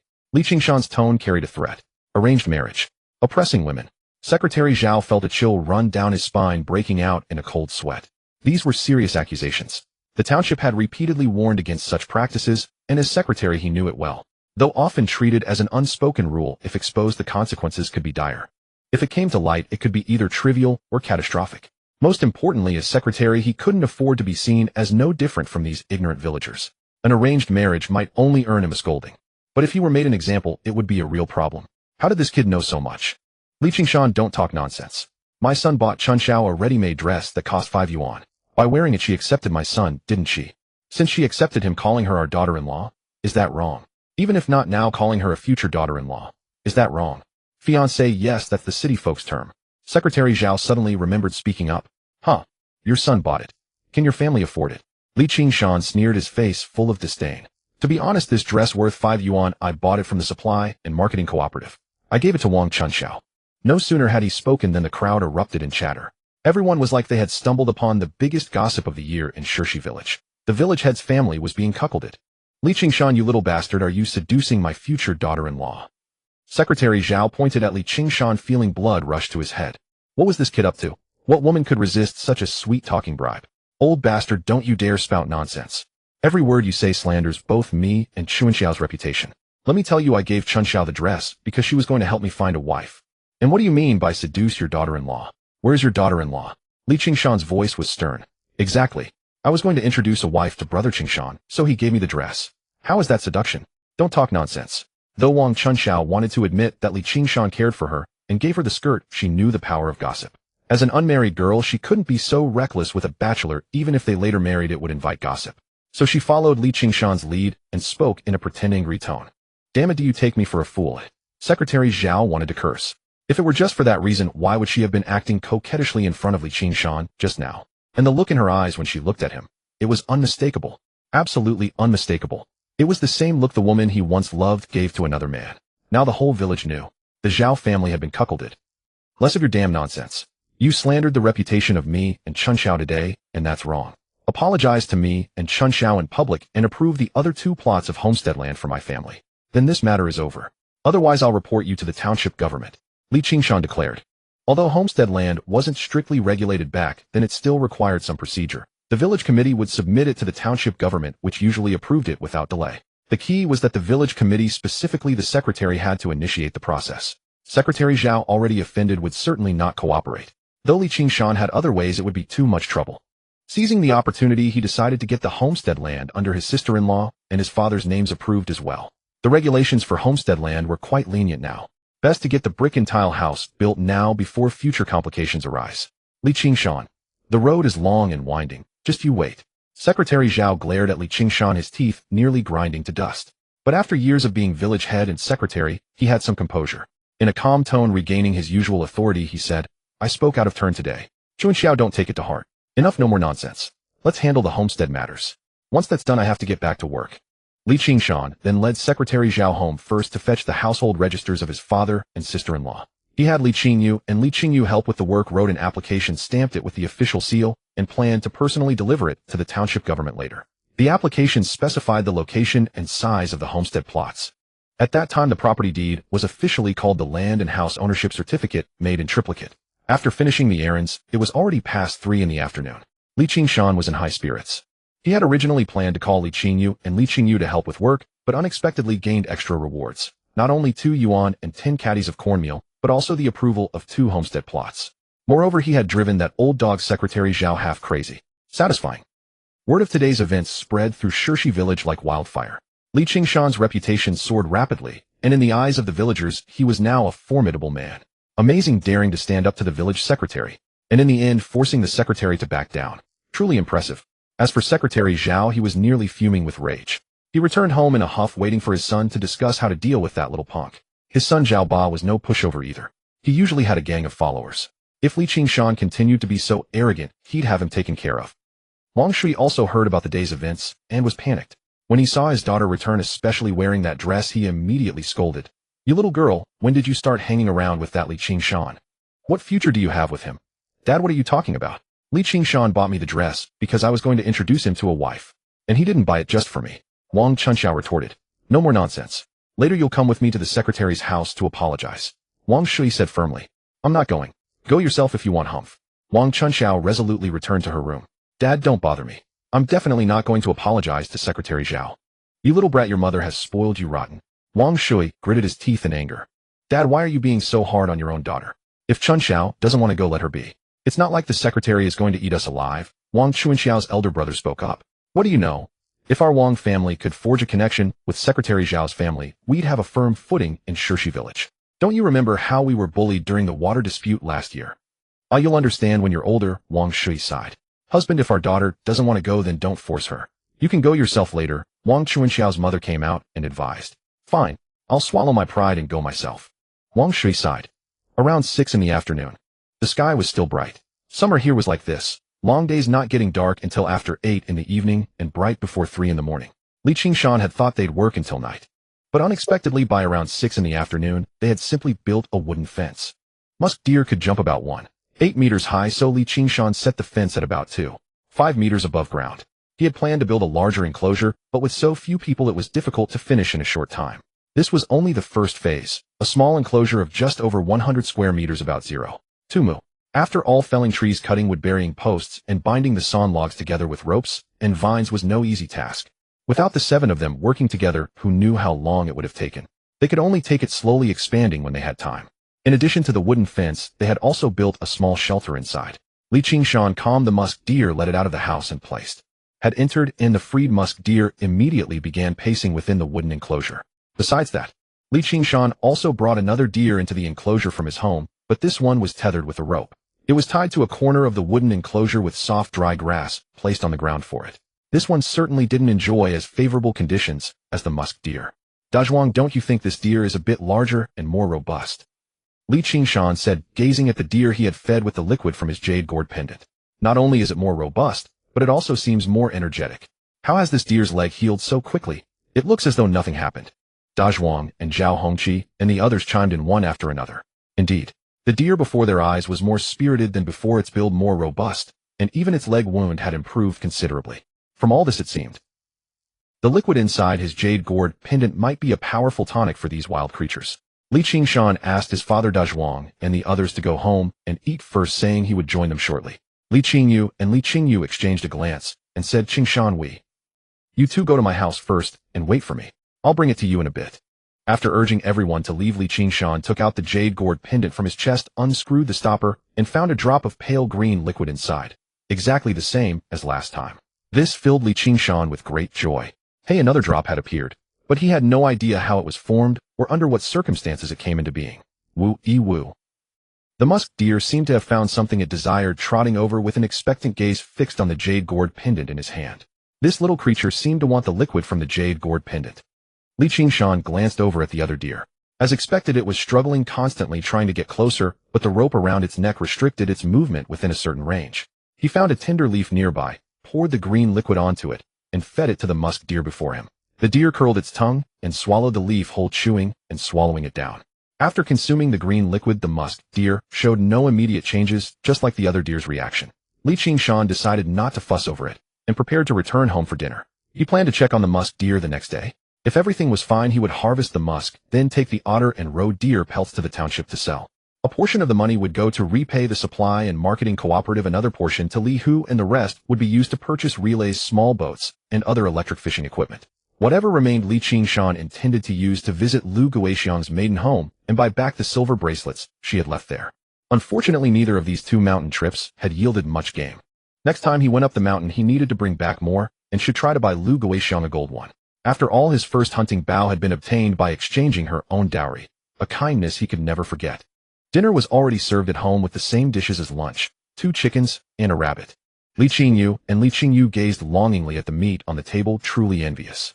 Alas, if they hadn't falsely accused and bullied Li Qingshan back, then they wouldn't have ended up unable to even taste a single piece of meat. Here, take this and go. After returning, Li Qingshan went to the kitchen and handed them a cloth bag that had once held cornmeal. As for the cornmeal itself, it had long been stored away. A cloth bag? Li Qingshan, where's the cornmeal inside? Li Qingyu and Li Qingyu stared at the empty cloth bag in their hands, completely bewildered. What cornmeal? I told you it was a cloth bag back then. When did I ever mention cornmeal? You two incompetents worked a single day, and now you're expecting 10 jin of cornmeal. What are you thinking? Hurry back, or you'll miss the Li family dinner and go hungry. Li Qingshan waved them off impatiently. Li Qingyu and Li Qingyu finally realized they had been tricked by Li Qingshan again. They could only return home, seething with anger, powerless to do anything. If they tried to fight, setting aside whether they could even defeat Li Qingshan himself, Dazhuang and Erzhuang were both so tall and imposing. They couldn't match them either. Today, Wang Naixiang and Lu Guoxiang were both dressed in white shirts and new pants. Their dresses had been too precious to wear out, likely reserved for some important occasion. But even in these new outfits, they carried themselves with a different vitality. Especially Wang Naixiang. With her gentle and delicate nature, she possessed a pitifully lovely temperament that drew people's affection. On the table sat a stir-fried wild pheasant, a wild pheasant stew, and a rabbit stew, all enriched with sauerkraut potatoes and vermicelli noodles. Stir-fried in lard until fragrant, the dishes looked deeply appetizing. As Li Qingshan stepped through the door, the savory aroma drifting from within welcomed him. He slurped a mouthful of vermicelli first. The noodles were saturated with rich broth, the intense meaty fragrance enveloping each strand and exploding across his taste buds. The mellow richness of lard, the umami of chicken, and the tender-textured noodles, truly exquisite. This is truly delicious. Li Qingshan remarked. Brother Shan, when are we heading up the mountain next? I can hardly wait. Dazhuang asked between bites of flatbread and pieces of rabbit meat. In a few days? Tomorrow I need to go to the township to sell the otter pelts and other things, then buy some supplies and come back. The day after tomorrow, or perhaps 2 days from now, I'll take you all for something fun. Li Qingshan said. All right, we'll follow your lead, Brother Shan. Dazhuang nodded. Hongqi, how's things at your place now? Li Qingshan turned his gaze toward Zhao Hongqi and asked. We have food at home now. After my wife ate meat for 2 meals, her complexion has noticeably improved. We're just waiting to go up the mountain with Brother Shan again to earn more money and improve our family situation. Zhao Hongqi thought, filled with admiration for Li Qingshan. Li Qingshan's 3 companions, Dazhuang, Erzhuang, and Zhao Hongqi, genuinely revered and admired him from the bottom of their hearts, forming a tight-knit group. At this moment, the village was far from peaceful. At the village entrance, a group of idle villagers stood together gossiping. When discussing today's sensational news, they all grew wildly excited. I never imagined our party secretary's family would face something like this. One day his son was wearing a green hat. Don't speak nonsense like that. Speaking ill of someone's virtue like this. You won't even have a proper anus when your son is born, the tofu beauty interjected. What nonsense. I've noticed something off about this since the beginning. Haven't any of you seen it? Li Xuanzhu struck a pose as though he had seen through everything all along, beckoning to the villagers around him. They quickly gathered close, eager to hear Li Xuanzhu's analysis. Do you all remember when Li Qingshan came back from hunting last time? I mean his very first hunting trip, remember? Li Xuanzhu asked. I remember, I was there at the time. What's up? Yeah, what is it? Was there something special about his first return? The surrounding villagers wore puzzled expressions, watching Li Xuanzhu with curiosity. When Li Qingshan first returned from hunting, Chun Xiao came back with him. Chun Xiao was right behind him at the time. The Wang Shui family had been searching everywhere for her those 2 days. Who would have thought Wang Chun Xiao would emerge from the old forest? But she came out following Li Qingshan. If I recall correctly, on that first mountain trip, it was only Li Qingshan and Dazhuang. Li Kai himself confirmed this when we were chatting a couple days ago. Later, after Li Qingshan hunted quite a bit of game, he sent Dazhuang back in the dead of night to fetch Li Kai and Erzhuang to help carry the spoils. I'm not mistaken, am I? So that means one night Li Qingshan and Wang Chunxiao were alone together in the old forest. That night there was a heavy rainstorm, and they must have taken shelter in the hunter's cabin. Think about it. A dark, windy night, a pouring rainstorm, a lone man and woman trapped in a small cabin. Li Qingshan may be a bastard, but you have to admit he's the most handsome young man around. I wonder how Li Sankuei managed to produce such a son. Could two people resist such a situation? Absolutely not. Who knows, they might have already gone too far, become temporary husband and wife in that old forest. Li Xuanzhu wore a wicked smile. Hiss. That makes sense. So Wang Shui's daughter might really have been ruined by this Li Qingshan fellow. Tut tut tut, Chun Xiao is one of the 3 golden flowers of our village. Li Qingshan really has good fortune. Wait, didn't Wang Shui notice anything at the time? Are you silly? Even if Wang Shui found out, he wouldn't make a sound about it. Who would risk their daughter's reputation like that? He'd just pretend nothing happened. Right? Wang Shui claimed his daughter got lost chasing a wild rabbit on the mountain and happened to run into Li Qingshan coming down. Do you believe that? Impossible. Most likely they'd arranged to go up the mountain together. Exactly, that's probably it. It's all cover-up. And this time Li Qingshan bought Wang Chunxiao a finished garment. That wasn't cheap. After sleeping with her, wouldn't he feel compelled to offer some compensation? The village chief's house has gone completely green, hasn't it? After exchanging glances at the village entrance, the villagers couldn't help but burst into laughter. Within just a few guesses, they had already declared Wang Chunxiao had given herself to Li Qingshan. This is precisely how rumors spread. Xuanzhu, is what you're saying true? Just as everyone was snickering, a serious, deep voice suddenly cut through the crowd. Everyone was startled, and Xuanzhu, whose name had just been called, froze completely, a dark premonition washing over him instantly. This was bad. That familiar voice belonged to only one person in the entire village, Zhao Ba, the village party secretary's son. Since his teens, he had kept the whole village in line, nobody daring to speak loudly around him. Beyond his own gang, he had the backing of his father's position as party secretary plus connections in the township. He hadn't been hanging around the village these past few years, nobody knew what he had been up to in the township. But he frequently brought a group of people to the village to eat and drink. He was definitely not someone to mess with. And all those things they had just been saying had somehow fallen on Zhao Ba's ears. This was going to be troublesome. Zhao Ba, as his name suggested, was truly a tyrant in the village. It could be said that this guy was a bad seed, evil from childhood to adulthood. Since he was young, he would beat his peers until they cried, kick down widows' doors, and bully young wives. When Baoshan's family's sheep ate Zhao Ba's rice seedlings, Zhao Ba went straight to Baoshan's house, not only beat Baoshan severely, but also slaughtered the sheep and took it home for meat. He said, your sheep ate my crops, so I have to eat your sheep. This sheep was meant to be sold by Baoshan's family to fund his marriage. The money to buy the lamb was half borrowed. His father could not do anything about Zhao Ba and was so angered that he died. His mother, then in her 30s, was coaxed by Zhao Ba's father into remarrying and must have received a considerable bride price. Baoshan was only 16 or 17 at the time. Fortunately, he was a male, otherwise he would have been tricked into marriage and sold off. To this day, Baoshan was terrified of Zhao Ba and always hid from him. And last year in the old forest, he violated a young woman who had gone to pick hazelnuts. She had been married for only a month. When her husband discovered it, she was already violated. But there was no evidence. Zhao Ba had accomplices providing an alibi. The case had to be dropped. Who knew that the violated woman became pregnant and was cast out by her in-laws? It was dark, the road was slippery, and it was raining as she fell into a ditch, resulting in the death of both mother and child. Now there was no witness. Zhao Ba had committed many evil deeds over the years, but no one could do anything about him. A few years ago, he set his sights on Wang Chunxiao and declared in the village that she was his wife, anyone who dared to propose to her would be beaten to death. Indeed, no one dared to pursue Wang Chunxiao. Wang Shui had no choice but to consider marrying into Secretary Zhao's family, at least to have some protection. As for Zhao Ba himself, he was no more than 1.6 meters tall, but he was all muscle, fierce and tyrannical, with a vicious look in his eyes. Since childhood, he had been able to eat well and eat good food, which allowed him to grow so sturdy. Ordinarily, everyone else could not get enough to eat, so they were malnourished and skinny. Although Zhao Ba was short, he was burly, and no one could beat him. Besides, his father was Secretary Zhao, and they had connections in the township. Along with Li Hu from the village, they were known as the twin bullies of Shirshi village. Just as everyone had finished speaking ill of Secretary Zhao's family, they heard Zhao Ba's voice beside them, and they all turned pale with fear, their eyes filled with terror. Especially Xuanzhu, a chill ran down his spine. Zhao Ba is here. How can he walk without making a sound? Xuanzhu swallowed his saliva. Seeing Zhao Ba still staring at him, he had to say, we were just gossiping and analyzing. It's not reliable, not reliable. Slap. Before Xuanzhu could finish, Zhao Ba's palm landed on his face. The slap was so heavy that Xuanzhu immediately felt dizzy, saw stars, and fell to the ground with a thud. If checked, he would probably have a mild concussion. The surrounding villagers were terrified at the sight. Zhao Ba, satisfied with the reaction, bent down, grabbed Xuanzhu by the collar, and yanked him up from the ground. His eyes blazing with anger, he said, everything that happened just now is true. Which parts did you make up? Speak.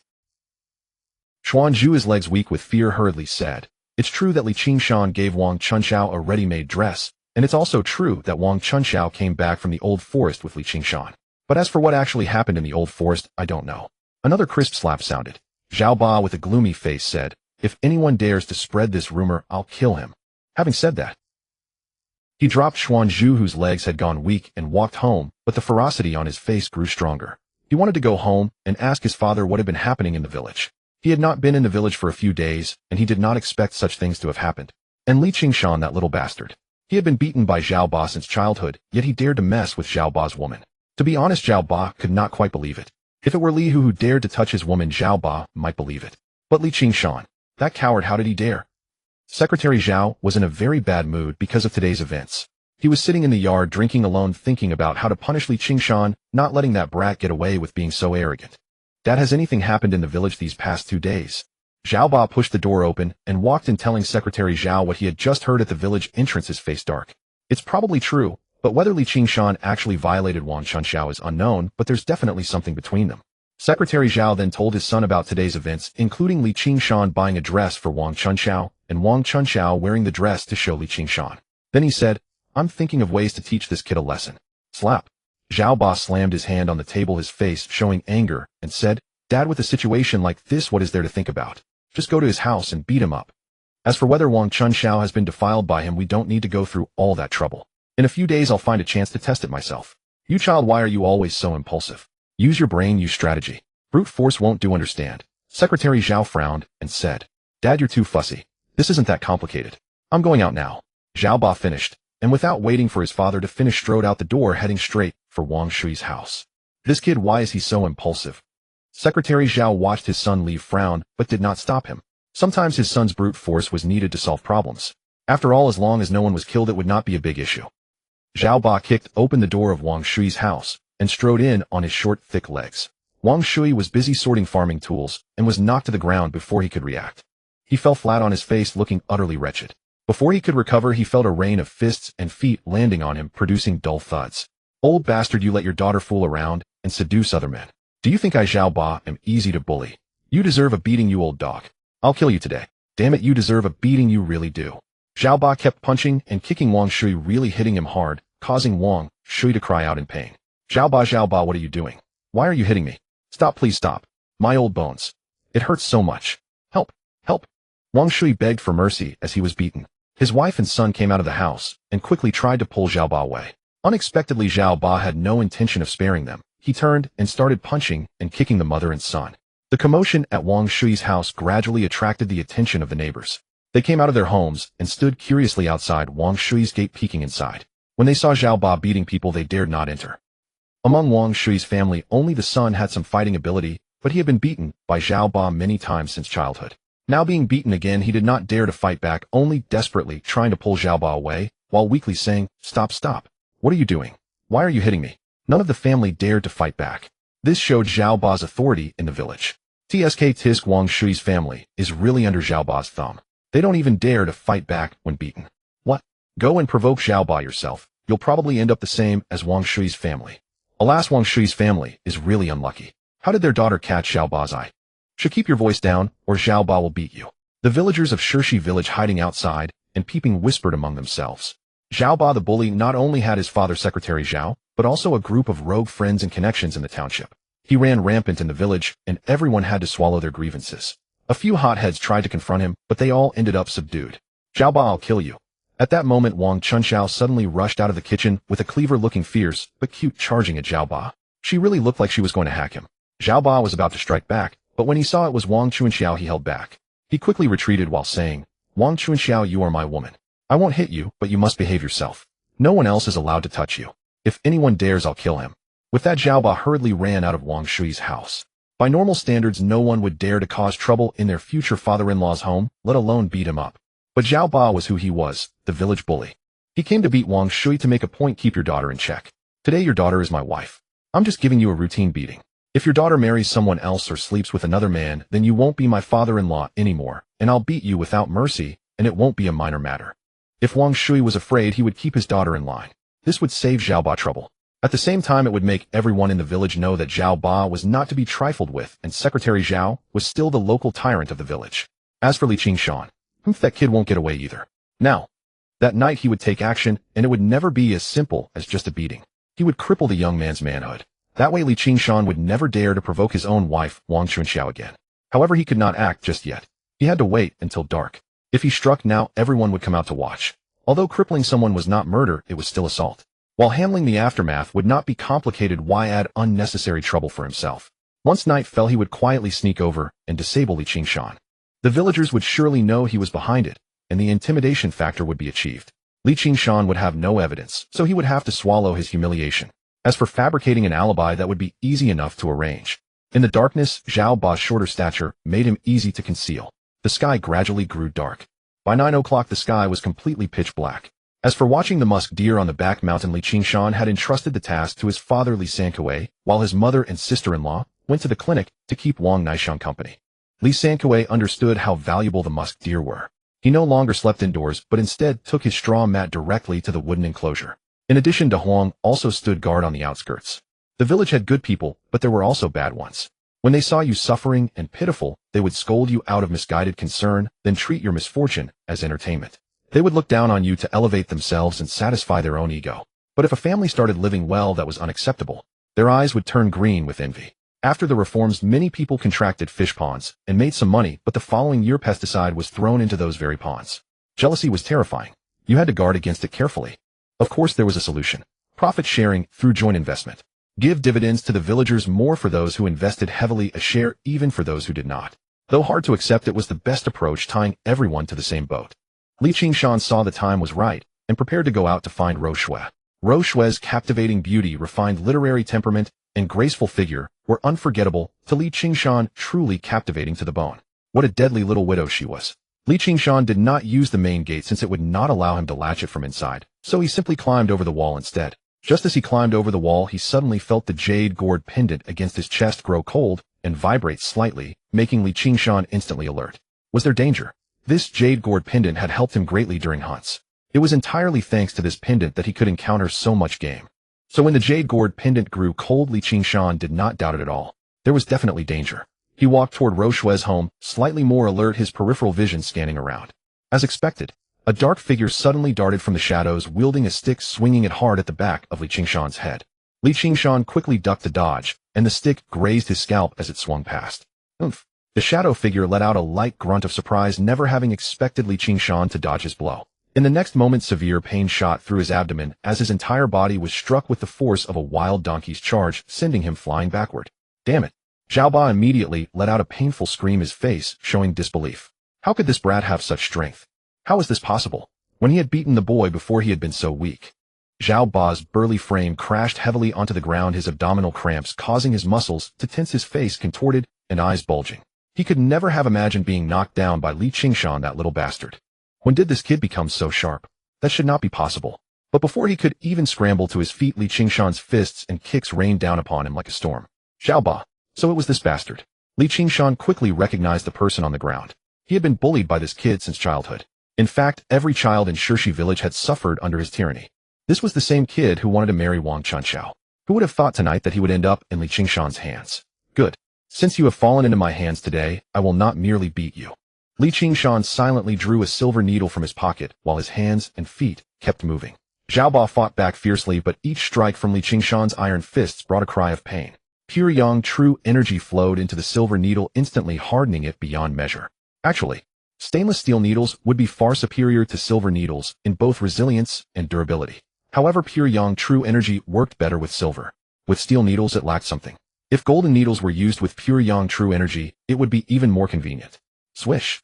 Li Qingshan's silver needle instantly struck Zhao Ba's bladder, driving deep into it. Zhao Ba, overwhelmed by pain from Li Qingshan's relentless strikes, had no idea his bladder had also been pierced. The silver needle was withdrawn.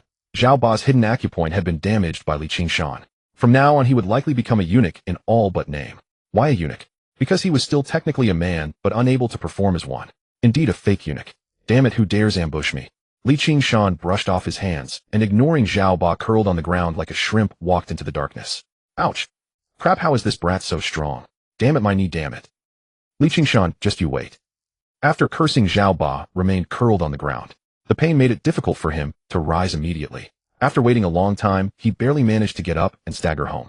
However, the fact that he had lost to Li Qingshan today must never be revealed, especially not to his father. He would pretend nothing had happened. Fortunately, Li Qingshan had not struck his face. Otherwise, there would be nowhere to hide the evidence. Li Qingshan had simply gotten lucky dodging that stick blow and capitalized on the moment. Otherwise, the one taking the beating would have been Li Qingshan, not him. He had been careless, truly careless. But it did not matter. Tomorrow he would bring a few trusted men to deal with this kid. Even if Li Qingshan was lucky again, it would be useless then. Damn, it hurts like hell. Did this kid wear iron gloves or something? Why does it hurt so much?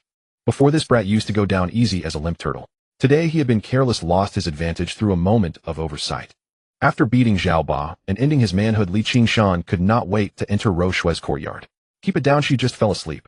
Rou Shue stepped out of the room and gestured for silence before leading Li Qingshan to the western room. The formerly bare western room had been freshly arranged by Rou Shue. A worn sheet covered the straw mat along with a pillow that was a vast improvement from yesterday. Beside it sat a small stool holding a bowl of water. There was also a dish of chicken and cornbread. As Li Qingshan stepped inside, the aroma of chicken hit him. It smelled far better than what his own mother could make. Have you eaten? Rou Shue asked softly.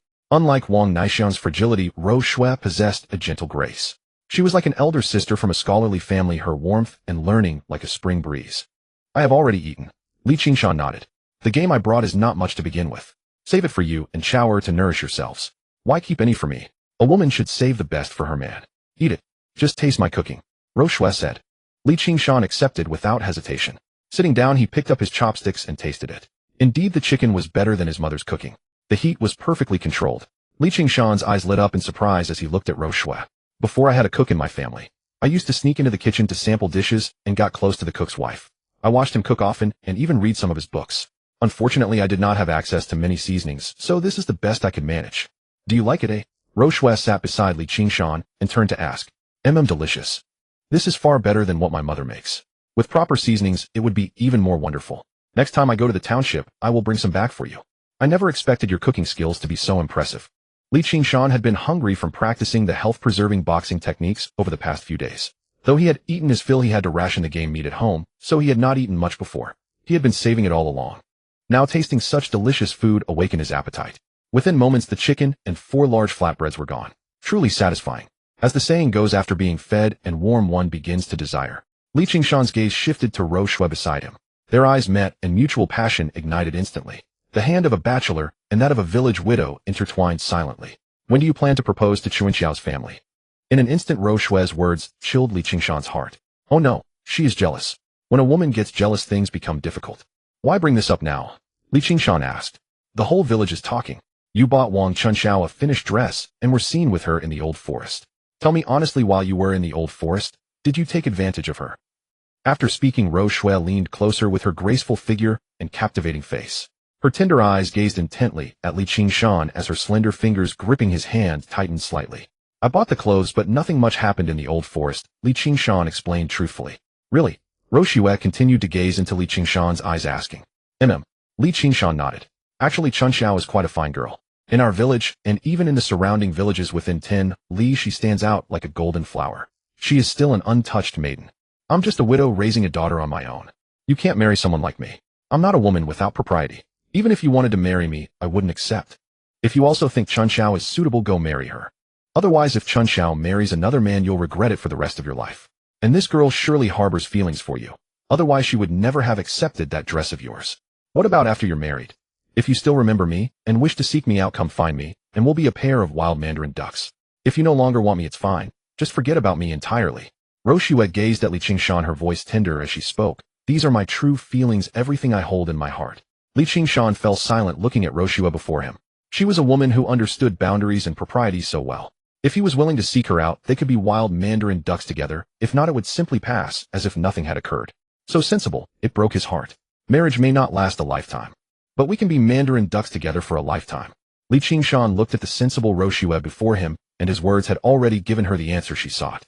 Late that night, a pair of wild mandarin ducks played together in the water. The next morning, when Li Qingshan left, daylight had already broken. Leaning against the wall, he opened the door, and the aroma of breakfast wafted from within. Qingshan, time to eat, his mother said, placing the dishes on the table. I've already eaten. Li Qingshan waved his hand. He had eaten at Rou Shue's place that morning. Had to admit, even for breakfast, Rou Shue's cooking far surpassed his mother's. Her skills were truly exceptional. Already eaten. Where did you eat? His mother Lu Guixiang, Wang Naixiang, and Li San Kuei all paused slightly, their gazes turning toward Li Qingshan. Oh no. Oh, I just went for a stroll by the river, caught a fish, and grilled it to eat. Never mind. I need to head to the backyard and extract the musk as soon as possible. Qingshan, what happened to your waist? Are you alright? Lu Guixiang asked. Oh, it's nothing. I sprained my back catching fish. It's fine really. You all eat first. Li Qingshan wiped a bead of cold sweat from his forehead. Why does Qingshan seem so strange? Lu Guixiang furrowed her brow slightly. Wang Naixiang and Li Qingshan's mother shared the same suspicion. After returning to his room, Li Qingshan first took out the herbal liquid he had prepared on the mountain. This substance was made from datura. While it might not sound familiar in their region, it was actually quite common in the old forest. In the future, if they encountered it on the mountain, it would be wise to cultivate some and bring it back. In the backyard inside the wooden enclosure, the muntjac was tethered by a rope lying on the ground, dozing off, likely bored out of its mind. As for the musk deer, it was far more lively, constantly pacing within the wooden enclosure. With temperatures rising day by day, there were no trees planted inside the fence for shade. The musk deer struggled to find a cool spot, and staying cooped up in their shelter all day wasn't ideal either. So the enclosure needed to expand further, ideally enclosing the entire small hillside behind the house. Since this was their private backyard, once enclosed, this area would essentially become theirs. By next summer, once turned over to the government, become completely legitimate. This musk deer breeding farm was really more like a sanctuary for his family. As long as relatives had their names registered there, they could avoid getting dragged into any trouble. Of course, expanding to cover the entire hillside behind the house was clearly unrealistic right now. He would start by expanding by one mo. That way, more than half the area would be enclosed and trees could be planted within. The musk deer would then have a shaded area to escape the summer heat. For managing the musk deer breeding operation, Li Qingshan planned to hand it over to his elderly father. He didn't have the time himself, but he could gradually teach him the precautions and techniques, then transition responsibility to his mother or even his sister-in-law. As for Wang Naixiang, she was keeping a close watch on the health clinic. Li Qingshan took out his jade gourd pendant, and to his surprise, another drop of liquid had formed inside. A faint smile of delight appeared on his face. He had barely uncorked the bottle. A subtle fragrance drifted through the air. The scent was so faint that Li Qingshan could barely detect it unless he leaned close, but the muntjac and musk deer in the wooden enclosure picked up on it immediately. They hurried toward him, though the tethered muntjac couldn't reach him. Li Qingshan poured the liquid from the jade gourd onto a tender leaf and offered it to the musk deer. It curled its tongue around the leaf and began chewing. The musk deer looked considerably healthier after just one night apart. Its spirits had improved markedly. His theory proved correct. The liquid from the jade gourd genuinely benefited these animals and promoted their growth. Keeping a single musk deer in the wooden enclosure would be sufficient. As for the other muntjac, he could consider slaughtering and skinning it today. They were running low on meat at home and needed to replenish supplies. This muntjac's usefulness was coming to an end anyway. Next, Li Qingshan took out his prepared datura medicinal liquid, applied it to a tender leaf, and fed it to the musk deer before him. Not long after consuming it, the animal collapsed to the ground and fell unconscious. He found a clean wooden board and placed the musk deer on top. Reaching out, he gently patted the musk deer's face and confirmed it was deeply unconscious, nodding in satisfaction. There were 3 methods for extracting musk from the deer: the canal insertion method, the surgical method, and the method. The surgical method was the most brutal and definitely not something Li Qingshan would ever use. It involved making an incision and then stitching it back up with an extremely high mortality rate. After all, neither the sanitation standards nor the equipment available met the requirements for such a procedure. The second method, pressure extraction, was decent but yielded less musk, only about 40%, and the collection was incomplete. The third method, canal insertion, was what Li Qingshan intended to use. Li Qingshan prepared a bamboo strip that had been carefully shaped to size with the tips specially polished to a smooth finish. This method could extract roughly 90 of the musk, the remaining 10% left for the deer's survival. However, he had to avoid damaging the walls surrounding the musk sac, any injury could lead to infection and death. A novice would likely harm the animal and wouldn't even know how much musk they had actually removed or how much remained. Li Qingshan had no such concerns. Placing one hand on the musk deer, he channeled his pure yang qi inward to protect the musk sac walls, then carefully used the bamboo strip to extract the musk. Small amounts of something resembling dark soil were extracted, though it differed from actual soil, merely bearing a similar appearance. This was his first musk deer, so he had to be especially careful. Half an instant sticks time later, Li Qingshan finished collecting the musk, transferring it all onto a piece of paper before pouring it into a small glass vial. He estimated roughly 80% yield with 20% remaining. Since it was his first attempt, he hadn't pushed too hard to avoid risking the animal. This amounted to approximately 15 or 16 grams. Had to admit, this musk deer was in its prime and the yield was quite substantial. Normally, a single musk deer produces about 15 to 20 grams, though sometimes more. 80% yielding 15 grams indicated this deer was in peak condition. This was fresh musk. If dried, it would yield approximately 8 grams. Of course, dried musk naturally commanded a significantly higher price. After placing the musk deer back in its enclosure, Qingshan left the wooden pen. De Huang's food bowl had long been emptied of meat, but upon seeing Qingshan approach, the dog still excitedly bounded over, wagging its tail. Such a good dog. We'll have meat tonight. Squatting down, he patted De Huang's head. Brother Shan, are we ready to set out? As soon as Qingshan returned to the front courtyard, he found De Zhuang and Zhao Hongqi waiting eagerly, having pulled a cart behind them. Their faces were alight with excitement. Though they didn't know what lay ahead, they knew it would be something interesting. Load the hides onto the cart, and we'll set out. After Qingshan spoke to Zhuang, and the others began loading all the hides from the courtyard onto the cart, then headed toward the rural market. Before leaving, Lu Guixiang had slipped 2 boiled eggs into Qingshan's pocket, still warm. The hides could be sold at the black market or taken directly to the purchasing station. But for something as valuable as musk, Qingshan had no intention of selling to the station. The station had a fixed price of 134 yuan per gram. But at the black market, Qingshan estimated he could sell it for at least 5 yuan per gram. Gold was trading at about 3 yuan per gram currently. This substance was worth more than gold. The exact price would only be known when he sold it at the black market. His 15 grams of musk would certainly fetch no less than 70 yuan. The rural market wasn't particularly bustling today. It wasn't market day. The dirt road was rough and uneven, but De Zhuang and the others were in high spirits, pulling the cart without any difficulty. In some places, the purchasing station was actually part of the supply and marketing cooperative. Of course, in other places they were separate. The rural market's purchasing station was located right next to the supply and marketing cooperative, though considerably smaller. When Qingshan and the others arrived, an elderly man in his 50s was inspecting furs along with Meng Qian, the same girl Qingshan had spotted at the cooperative last time. This girl's eyes were long, and it was quite impressive, so Qingshan still remembered it.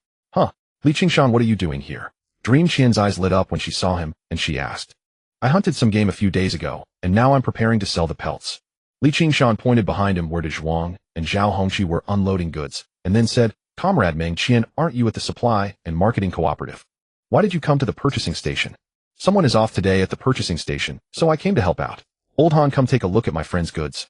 Dream Qian urged. My friend's goods look quite good. You'd better give a high price. Oh, so it's a friend of Miss Meng Qian. Then certainly we will offer a high price. Let me see.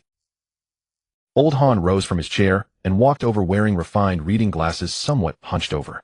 He carefully examined the otter fur, robe fur, and wild rabbit fur that Qingshan handed him, scrutinizing the pelts for any scars or damage. Huh.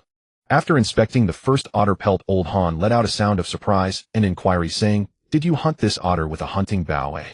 That's right. All of these were shot by my mountain brother using a hunting bow. What do you think? De Zhuang immediately spoke up to show off. Let me take another look. Old Han continued to examine the next otter pelt, while Qingshan was not in a hurry and simply sat nearby waiting. Finally, after going through all the pelts one by one, Old Han looked at Qingshan with increased curiosity and said, Young man, how long have you been hunting in the mountains?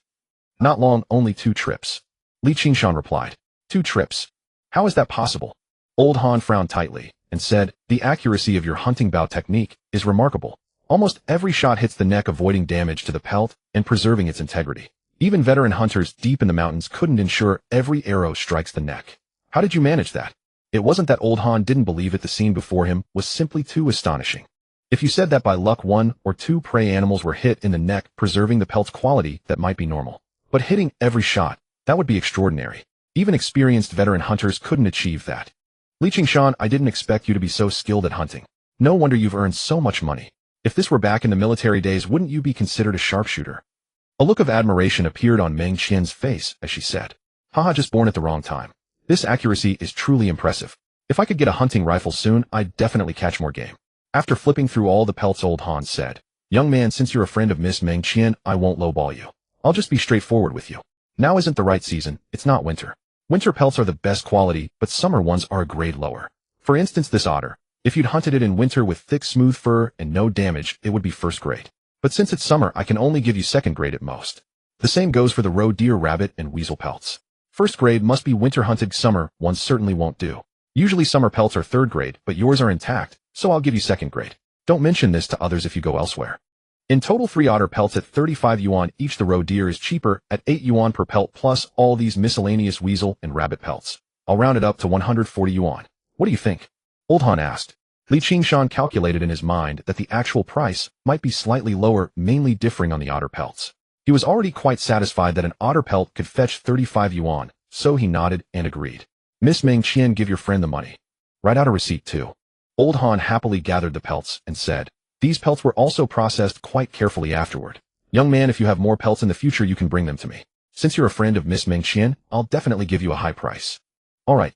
Li Qingshan nodded, took the 140 yuan from Mengqian without counting it, and put it away directly, saying, Comrade Mengqian, thank you.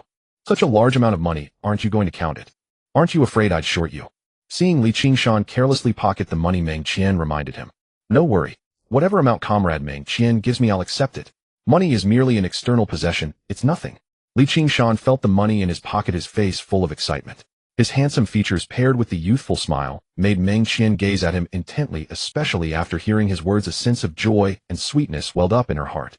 This feeling of being unconditionally trusted was something difficult for other things to bring. If I had known this earlier, I would have just given you the 40 yuan remainder and kept the 100 for myself, Mengqian teased. Comrade Mengqian, this money is saved for my future wife. If you deduct 100 yuan from it, you could just give me a wife instead. Li Qingshan responded. Want a wife for just 100 yuan? Keep dreaming. Mengqian covered her mouth and laughed. Comrade Mengqian, let me ask you something. Do you know where I can sell musk? After thinking for a moment, Li Qingshan asked Mengqian. Huh? Mengqian was slightly startled. She looked Li Qingshan up and down and immediately understood. After a moment's thought, she said, originally I shouldn't tell you, but since you're my friend, the intersection of Xinyu Road and Tuxiang has a red gate with a husky dog guarding the entrance nicknamed Buddha's Hand. Go find him. If anyone asks, say I sent you. All right. Li Qingshan nodded and then asked, by the way, what kind of person is he? Is it convenient to say? What's inconvenient between us? Just an underground smuggler. However, don't get too close to someone like that. Mengqian warned. All right, got it. Li Qingshan nodded. The fact that Mengqian let him mention her name made him realize this girl was quite remarkable herself. After leaving the purchasing station, Li Qingshan went to the neighboring supply and marketing cooperative and bought 2 portions of mung bean cakes. Fortunately, Su Wanyin was there too. Li Qingshan repaid the previous tab and gave 1 portion of mung bean cake to Su Wanyin. Is this one for Mengqian? Su Wanyin, being clever, looked at the other portion in Li Qingshan's hands and asked. Yes. Li Qingshan nodded. All right, go ahead. Though slightly displeased inside, Su Wanyin urged Li Qingshan to leave. Miss Su, would you like me to treat you to a meal at noon? Li Qingshan thought for a moment and said, a meal at? Sure, where shall we go? Hearing Li Qingshan's invitation, Su Wanyin was delighted inside and asked. Tuanjia restaurant. Li Qingshan replied after a moment's thought. At this time, most private restaurants had undergone public-private joint ownership, but a few township private eateries remained independent without joining the cooperative. This was relatively rare, and Tuxiang's Tuanjia restaurant was one of them, though purchases had to be unified and registered. It mainly served simple dishes. This was considered quite a decent restaurant in Tuxiang. All right. Su Wanyin's bad mood from earlier completely vanished, and she smiled. All right, I'll wait for you then.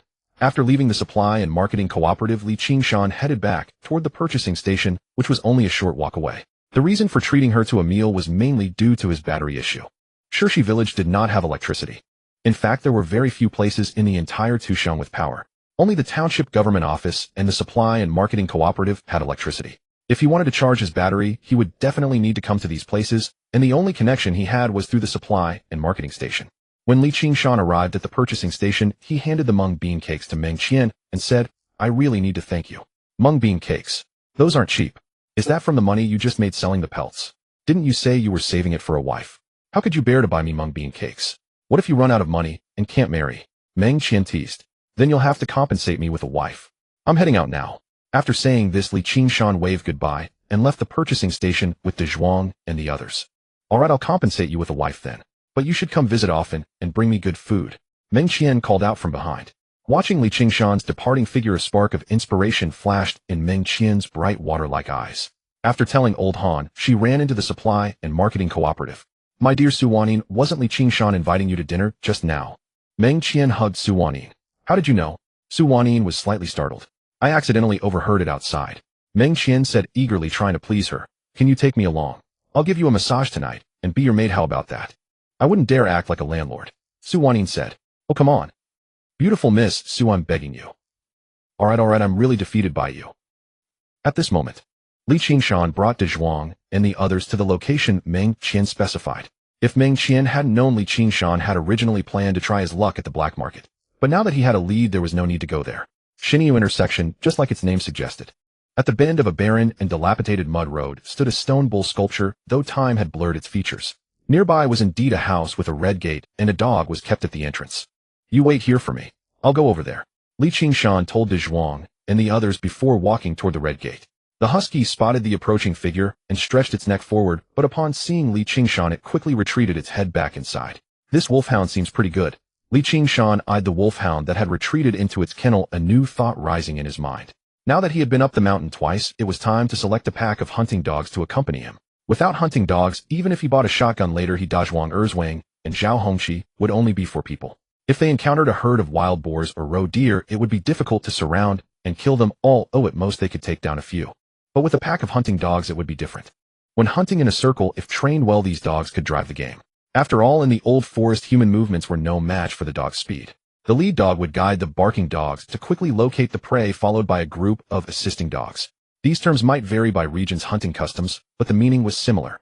After the lead dog located the prey, it led the barking dogs to the spot, forming a three-sided encirclement and barking fiercely at the prey, driving it toward one direction like a pocket where the hunters lay in ambush. Once the prey charged, the shotgun in hand would spew hot bullets, bringing the prey down. Any prey that scattered would be tackled and subdued by the assisting dogs. Even if some escaped, the lead dog could follow the tracks left on the ground swiftly, leading the barking and assisting dogs in pursuit, striving to ensure no prey slipped through the net. Without the help of hunting dogs, encircling prey would be exhausting.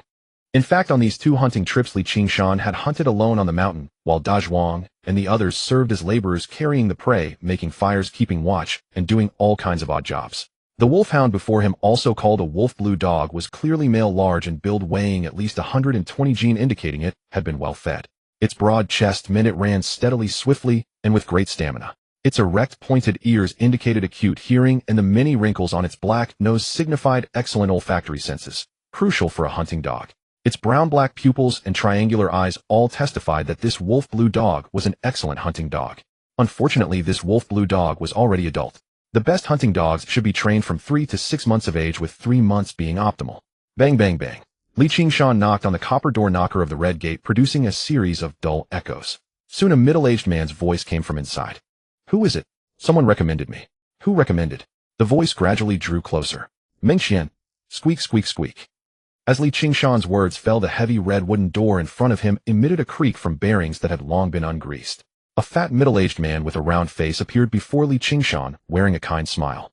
In these times it was rare to see someone so rotund. Although the commune system would begin next year, Li Qingshan believed that for someone as resourceful as this it wouldn't have much impact. "What brings you to me, young man?" Foshan, dressed in an uncommon yellow loose garment, looked Li Qingshan up and down with a smile. "Do you buy this?" Without idle talk, Li Qingshan took out a small glass bottle from his pocket and handed it to Foshan. Foshan was slightly startled when he saw the contents of Li Qingshan's bottle. Clearly he had seen good things before and was familiar with what was inside. He took the bottle, opened the stopper, and waved his other hand toward his nose. "Good stuff. Please come in." With that, Foshan walked into the room with the bottle, and Li Qingshan followed closely. As soon as they entered, a man in his 30s standing by the door closed it. His eyes were fierce, his body muscular and rugged, unkempt with triangular eyes. Clearly someone not to be trifled with. One hand was always kept in his coat pocket, which was probably torn, allowing him to directly draw a dagger tucked into his waistband. Of course, this move wasn't simple. A novice or a slow-witted person might take forever to pull it out. This fellow had been waiting in the back all along. Foshan was a man who walked on the edge. If he got caught, he'd be sent straight to execution. So it was normal for him to be cautious and ruthless, otherwise he wouldn't even wait for the police to collar him. He'd have been taken out by rivals. Li Qingshan didn't think this grinning fellow was a good person. Inside the room, the scent of sandalwood filled the air, no doubt from burning incense. The furniture was all antique, appearing understated, but to a discerning eye it was anything but. Foshan placed Li Qingshan's bottle on the table, then fetched a 16-ounce steelyard scale, laid an extremely thin sheet of paper on it, and weighed the musk. The man who had closed the door didn't enter. Instead, a woman in her mid-20s came out, wearing a white shirt and even some makeup. Her lips bright red, a rare sight in this era. She carried 2 cups of water, placing one in front of Li Qingshan, then looked him up and down and said, "Tisk, tisk, tisk, young brother, you're quite handsome. Do you have a sweetheart?" "Do you have a sweetheart, miss?" Li Qingshan glanced at Foshan, who was still weighing the musk, then turned to the woman. "No, I don't. Young brother, would you like to consider me?" Jinlian reached out to touch Li Qingshan.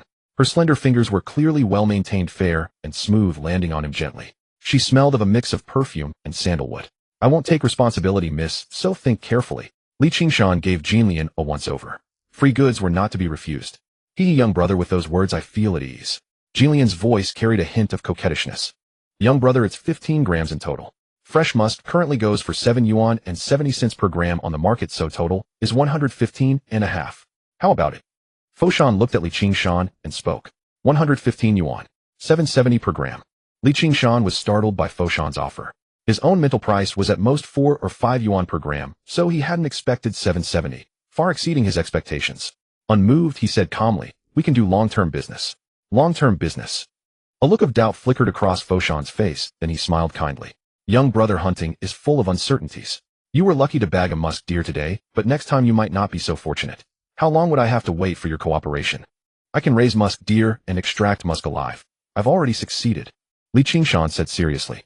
This? Young brother, is that true?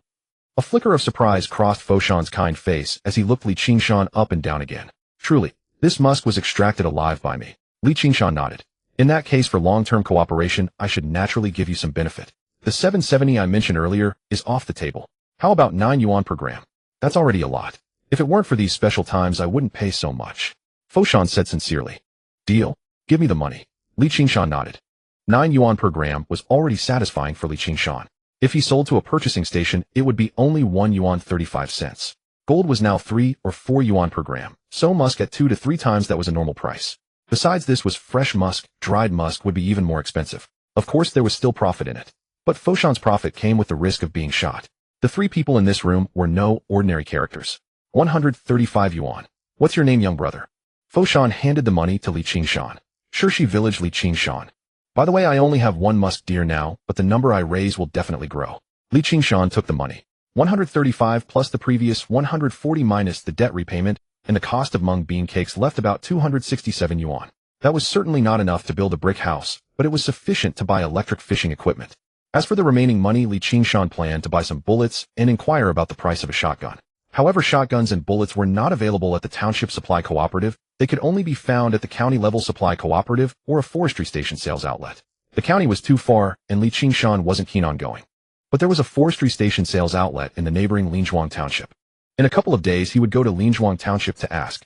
Based on his memory, a single-barrel shotgun cost about 200 yuan, and a double-barrel one would be around 300. After calculating his funds, he was still a bit short. He still needed to make money. He should quickly go electric fishing. Although fish prices weren't high, if he caught a lot, it would be worthwhile. I'm not worried about that. I believe you have the ability, and I trust Miss Minchin's judgment. Foshan nodded. He considered this as an investment. He was just giving up a portion of profit now. If the investment succeeded, there would be bigger opportunities to make money later. No need to rush. Foshan, the barking from your backyard sounds like puppies, doesn't it? Li Qingshan asked. He hadn't heard it outside earlier, but now inside the room he could hear it. There was a backyard, and the barking came from there. Yes, a few. They're all pups of the one at the door. Want to take a look? Foshan immediately understood Li Qingshan's intention, and Li Qingshan followed him to the backyard. Sure enough, 8 little wolf pups were frolicking in the backyard. They were extremely robust, having been well fed daily. Given Foshan's circumstances, he himself had eaten himself into a pig. There was no reason the dog's food would be poor. Each had pointed ears, many wrinkles on their noses, triangular eyes, broad chests, and forelimbs, and tails like knives. Even at only 3 months old, they already showed the promise of becoming excellent hunting dogs. To be honest with you, the wolf dog at my doorstep is also a hunting dog, but not from our local area. I brought it from somewhere else, and it cost quite a bit. By the way, they might even be Qingshan. Buddha hand pointed at the 8 little wolf dogs before him, and said, Young brother Qingshan, what do you think? Qingshan. If that's the case, these wolf dogs in front of us have great potential. For hunting dogs, genes and lineage are especially important, like father like son. As for Qingshan, that's the top-tier lead dog. It's a pity that the one outside my door was injured. It can't exert force with its hind legs, otherwise it would still be a fine hunting dog in the mountains. Buddha Hand's words instantly made Li Qingshan give up on the wolf blue dog outside the door, and he turned his gaze to the 8 little wolf blue dogs before him. Each one is a promising hunting dog prospect. The price for wolf blue dog pups ranges from 3 to 7 yuan, but those with hunting talent fetch between 10 and 15 yuan. These 8 wolf blue dogs all possess hunting talent. Even at the lowest rate of 10 yuan each, that's 80 yuan total. At 15 yuan apiece, that comes to 120 yuan. With these 8 wolf blue dogs, a bit of training would yield returns far exceeding 120 yuan, possibly more than 10 times that amount. I've taken a fancy to these 8 puppies. Will you sell them to me? Li Qingshan got straight to the point, glancing toward Buddha Hand at his side. Young brother Qingshan really is straightforward. By market price, these 8 wolf pups would fetch over 100 yuan, but if you want them, I'll reluctantly let them go. However, I do have another option that wouldn't cost you anything. Gift these 8 wolf blue dogs to you for free. Would you like to hear it, young brother? Buddha Hand spoke. Tell me. A hint of vigilance rose in Li Qingshan's heart as he responded. Viper. After Buddha Hand called out, the man who had just closed the door stepped forward, hands in his pockets, eyes sly and cunning, and nodded to Buddha Hand. Young brother, if you can defeat my companion here, I'll give you all 8 black wolf dogs. What do you say? Buddha Hand's gaze fixed intently on Qingshan as he spoke. A test. Precisely. Buddha Hand was testing Qingshan, and Qingshan understood immediately. Thud. The next moment, a heavy sound rang out, and Viper, just moments ago appearing formidable, was sent flying backward like a cannonball, arms raised defensively, nearly crushed by Qingshan's kick. His body felt as though struck by an unstoppable force, like a green ox charging through. Thud. Another heavy thud reverberated as Viper's body crashed into the mud wall behind him, sending clouds of yellow dust drifting down. He felt as though his body were being torn apart, and after falling heavily to the ground, he could not rise again. Still, the man was tough. He didn't cry out or wail. Qingshan slowly withdrew his foot and looked at the dazed Buddha Hand. Help me out. Carry him to the door, will you? My brothers are waiting outside. Gulp. Buddha Hand swallowed hard, clearly stunned by what he'd just witnessed. He knew exactly who Viper was. He'd crawled out of piles of corpses once, killing an entire band of enemy invaders with just a knife, and grew even more reckless once he got his hands on a gun. At 33, in the prime of life, he couldn't even handle a single kick from Qingshan. This hunter was no ordinary man. Brother Qingshan, I'm making a friend of him today. From now on, bring me anything hard to move, and I'll pay you top price. Buddha Hand said sincerely. Then he tethered the 8 wolf blue dogs, led them to the door, and handed Qingshan a cage that fit perfectly on his cart. Watching Qingshan's retreating figure, Buddha Hand's face softened. Well, impressive. I've never met anyone like him. In a head-on fight, I couldn't match him, but if given a gun, I'm confident I could kill him. Viper's triangular eyes flashed with viciousness. Huh? Buddha Hand burst out laughing and slapped Viper's shoulder.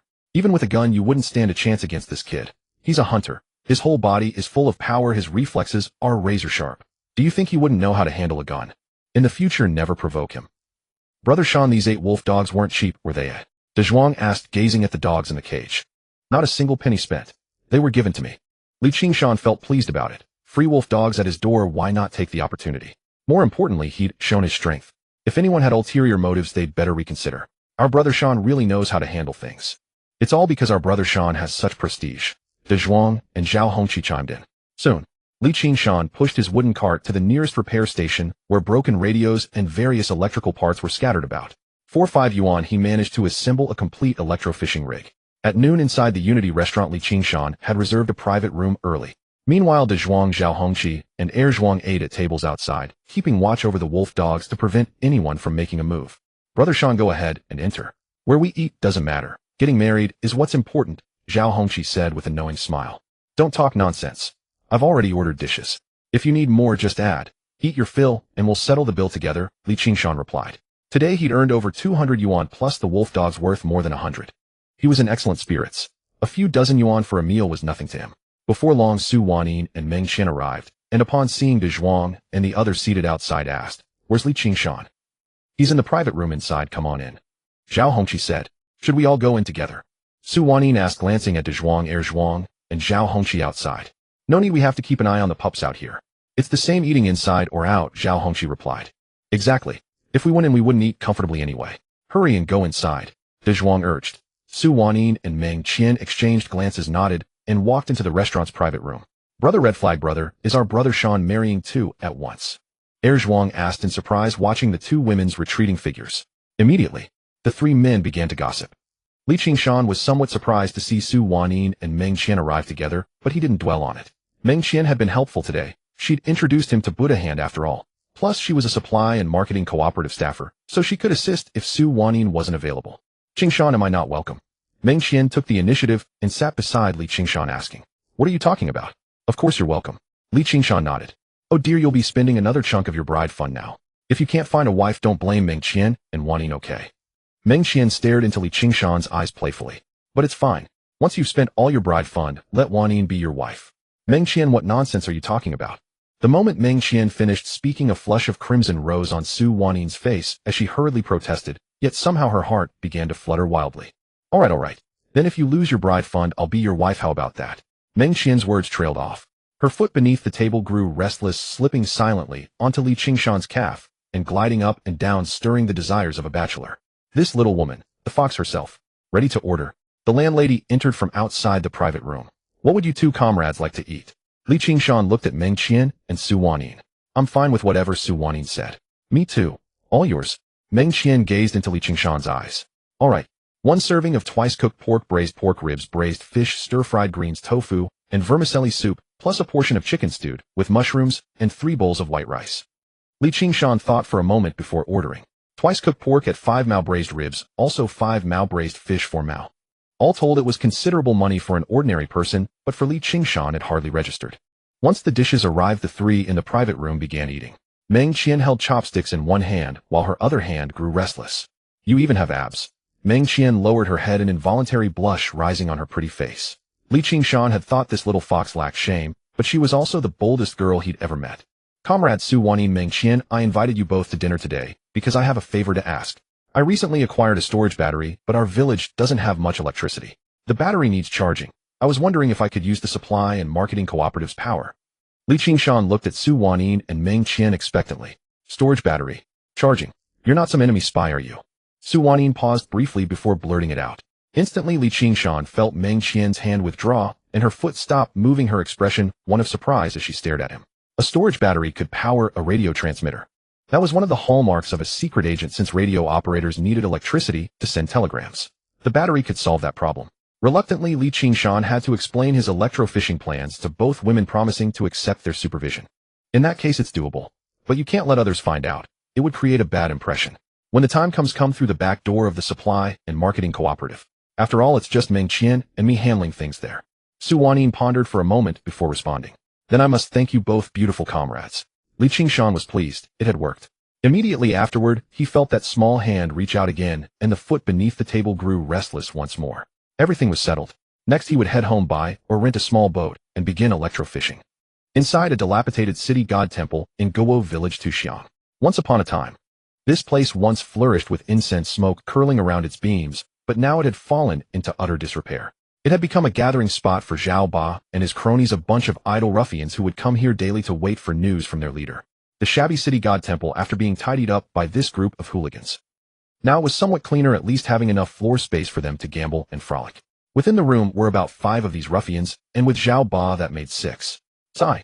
Our boss hasn't shown up again today. Looks like we're out of work for these couple of days. One of the men gazed out at the darkening sky and sighed wearily. Hey, second brother, why are you walking with a limp? What, did you take a fall? Just then one of the men spotted Zhao Ba entering and wore an expression of confusion. You bastards, what the hell are you talking about? Cut the crap. Grab your weapons, and let's go beat someone up. Zhao Ba's face was twisted with malice as he declared. All right, second brother, who pissed you off? Daring to beat our second brother like this? You got a death wish or something? The 5 hooligans tossed aside their cards, grabbed their weapons, and followed Zhao Ba racing towards Shirshi village. They arrived at Shirshi village rather quickly. On this sweltering day, few lingered at the village entrance. Most had retreated indoors to escape the heat. But Zhao Ba's group came charging through with such urgency that villagers couldn't help but step outside to see what trouble they were causing. Get lost. However, when Zhao Ba pointed his staff at the onlookers, the villagers jumped in fright and scattered. Some bolted back inside, only to peek out again once he'd moved farther away. Soon a crowd of nosy villagers trailed behind Zhao Ba and his gang, eager to see the spectacle unfold. Zhao Ba's bunch of hooligans are coming at us with such force. What do they intend to do? With this kind of commotion, what else could it be? They're definitely heading to Li Qingshan's place to cause trouble. Haven't you heard? Last night, Zhao Ba beat up Wang Shui's entire family just because he overheard rumors about Wang Chunxiao and Li Qingshan being involved. No doubt they're going after Li Qingshan now. What? He actually went after his future father-in-law. Is there anything Zhao Ba wouldn't do? After he finished beating them, wasn't the Wang Shui family completely submissive, not daring to utter a single word of protest? Tisk, what kind of world is this? Someone like Zhao Ba, who knows how long he'll continue tormenting our village. Now Li Qingshan's whole family is in for a terrible time. Zhao Ba and his crew don't hold back when they attack, and they've bullied plenty of people before. That sniveling bastard Li Qingshan hunted so much game, but never shared a single piece with us. Completely selfish. If Zhao Ba broke his legs, it'd be for the best. He wouldn't be able to venture into the old forest anymore, meaning more game would breed and multiply. Maybe someday a blind boar would charge right into our walls. Aunt Ma was hurrying along in her small steps, dragging her grandson Nichio behind her to watch the spectacle, muttering curses under her breath. Outside Li Qingshan's residence, a heavy thud echoed as Zhao Ba kicked the door wide open, shouting furiously, "Where's that bastard Li Qingshan? Get your ass out here now." Neighbors, drawn by the commotion, stepped outside to watch. Soon a crowd had gathered beyond Li Qingshan's doorway, pointing and gossiping, some sympathetic, others cruel. The old Li family lived close by, so when they heard the disturbance at Li Qingshan's place, they came over to see what was happening. The elder Li family members, the three of them bearing injuries that made them walk with limps, harbored deep hatred for Li Qingshan, wishing they could tear him apart limb from limb. Now seeing Zhao Ba and his gang shouting insults outside Li Qingshan's door, their faces lit up with delight. This kid Li Qingshan has offended Secretary Zhao, and now his sons come to cause trouble. This should make for an excellent show. Li Dekue pushed through the crowd, eyes bright with excitement as he watched the arrogant Zhao Ba and his companions. Not only did this little wolf cub offend Secretary Zhao, but he also cuckolded Zhao Ba, offending both father and son.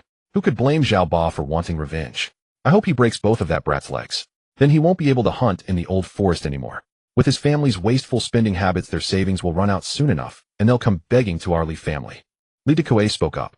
When that time comes, sell the house, find someone to marry off Lu Guoxiang, and we'll get another sum of money. And those two little bastards, youngest thirds boys, will be our servants for life. That wouldn't be bad at all. Li Laoduan's expression darkened. No sooner had he finished speaking than Li Sankue, his wife Lu Guoxiang, and Wang Naixiang emerged from the backyard wooden enclosure into the front yard. The moment they saw Zhao Ba, the village secretary's son, standing outside the door, an ominous feeling settled over them. But with the main door already kicked in, they had no choice but to face him head on.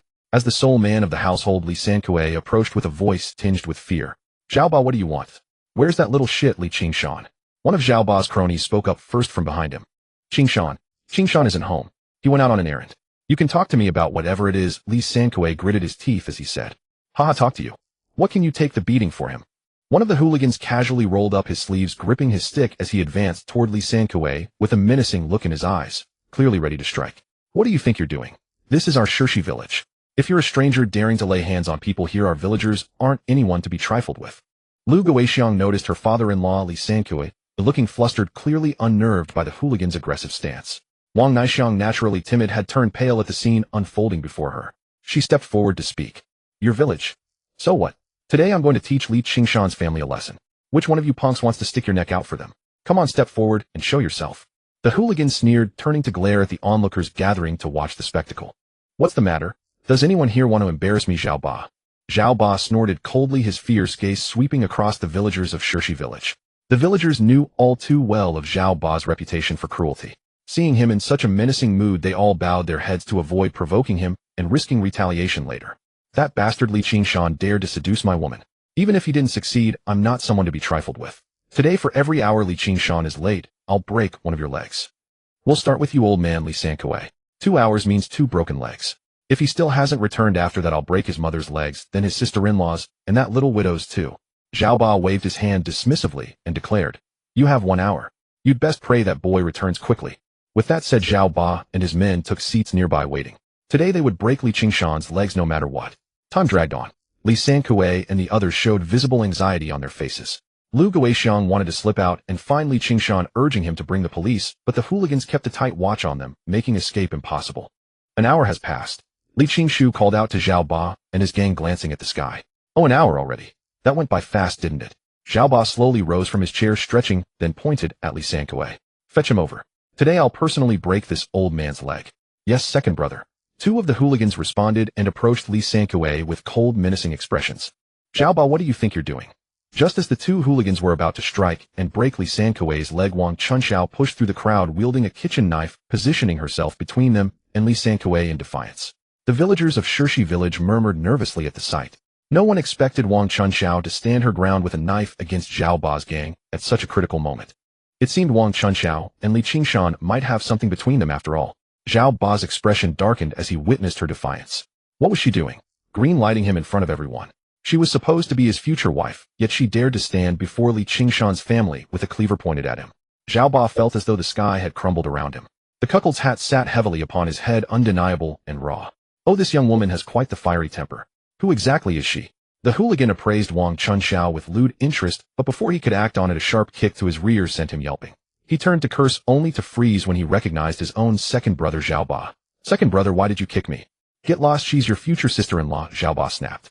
A second brother, she's the one who cuckolded you. The hooligan was startled, then quickly realized his blunder. Second brother, that's not what I meant. I just meant. Shut up and get lost, or I'll slap you. Zhao Ba warned, and the hooligan scrambled aside in silence. Zhao Ba, if you dare lay a finger on Li Qingshan's family today, I'll fight you to the death. We'll all perish together if it comes to that. Wang Chunxiao declared, gripping her kitchen knife with fierce determination. Chunxiao, what's so good about that bastardly Qingshan? He spends all his time with that widow. Do you really think his feelings for you are genuine? Only Zhao Ba, truly care for you, Zhao Ba declared, his blood surging with rising anger. Zhao Ba, don't spout nonsense. There's nothing between Li Qingshan and me, nor between him and that widow. Stop spreading falsehoods, Wang Chunxiao retorted, standing her ground without yielding an inch. Chunxiao, if there's nothing between you and Li Qingshan, why are you blocking me from teaching him a lesson? Zhao Ba paused, momentarily taken aback. Because this situation originated from my actions, I must take responsibility for Li Qingshan's family. If you dare harm any of them today, you'll have to kill me first, Wang Chunxiao stated resolutely. Second brother, should we pull second sister-in-law aside? One hooligan approached with a suggestion. Damn it, I'll handle her. You lot go ahead and break that old dog's leg. Zhao Ba clenched his jaw, furious at the thought of another man touching what he considered his wife. Rolling up his sleeves, he marched toward Wang Chunxiao. Zhao Ba, don't think I want, Wang Chunxiao declared, steeling herself as she raised her cleaver ready to strike. Zhao Ba hadn't anticipated that Wang Chunxiao, a young woman, would actually follow through. He was startled. One strike to the head would split it open, a blocking with his arm would cost him that limb entirely. Both the villagers and the hooligans watched in shock. They'd assumed she was merely bluffing with the knife, never expecting her to actually strike. Should she succeed in killing Zhao Ba, Wang Chunxiao would face execution herself. What's going on at my place? At that moment, a familiar voice caused Wang Chunxiao's descending hand to freeze midair. Qingshan. It's Li Qingshan. All eyes turned toward the voice. Li Qingshan approached with a furrowed brow. Zhao Ba, you bastard. Haven't you been beaten enough? You dare cause trouble at my home again. Brother Shan, you want to fight? De Zhuang Zhuang and Zhao Hongqi rushed over after setting down their cart, each gripping wooden sticks. Li Qingshan, you dare return.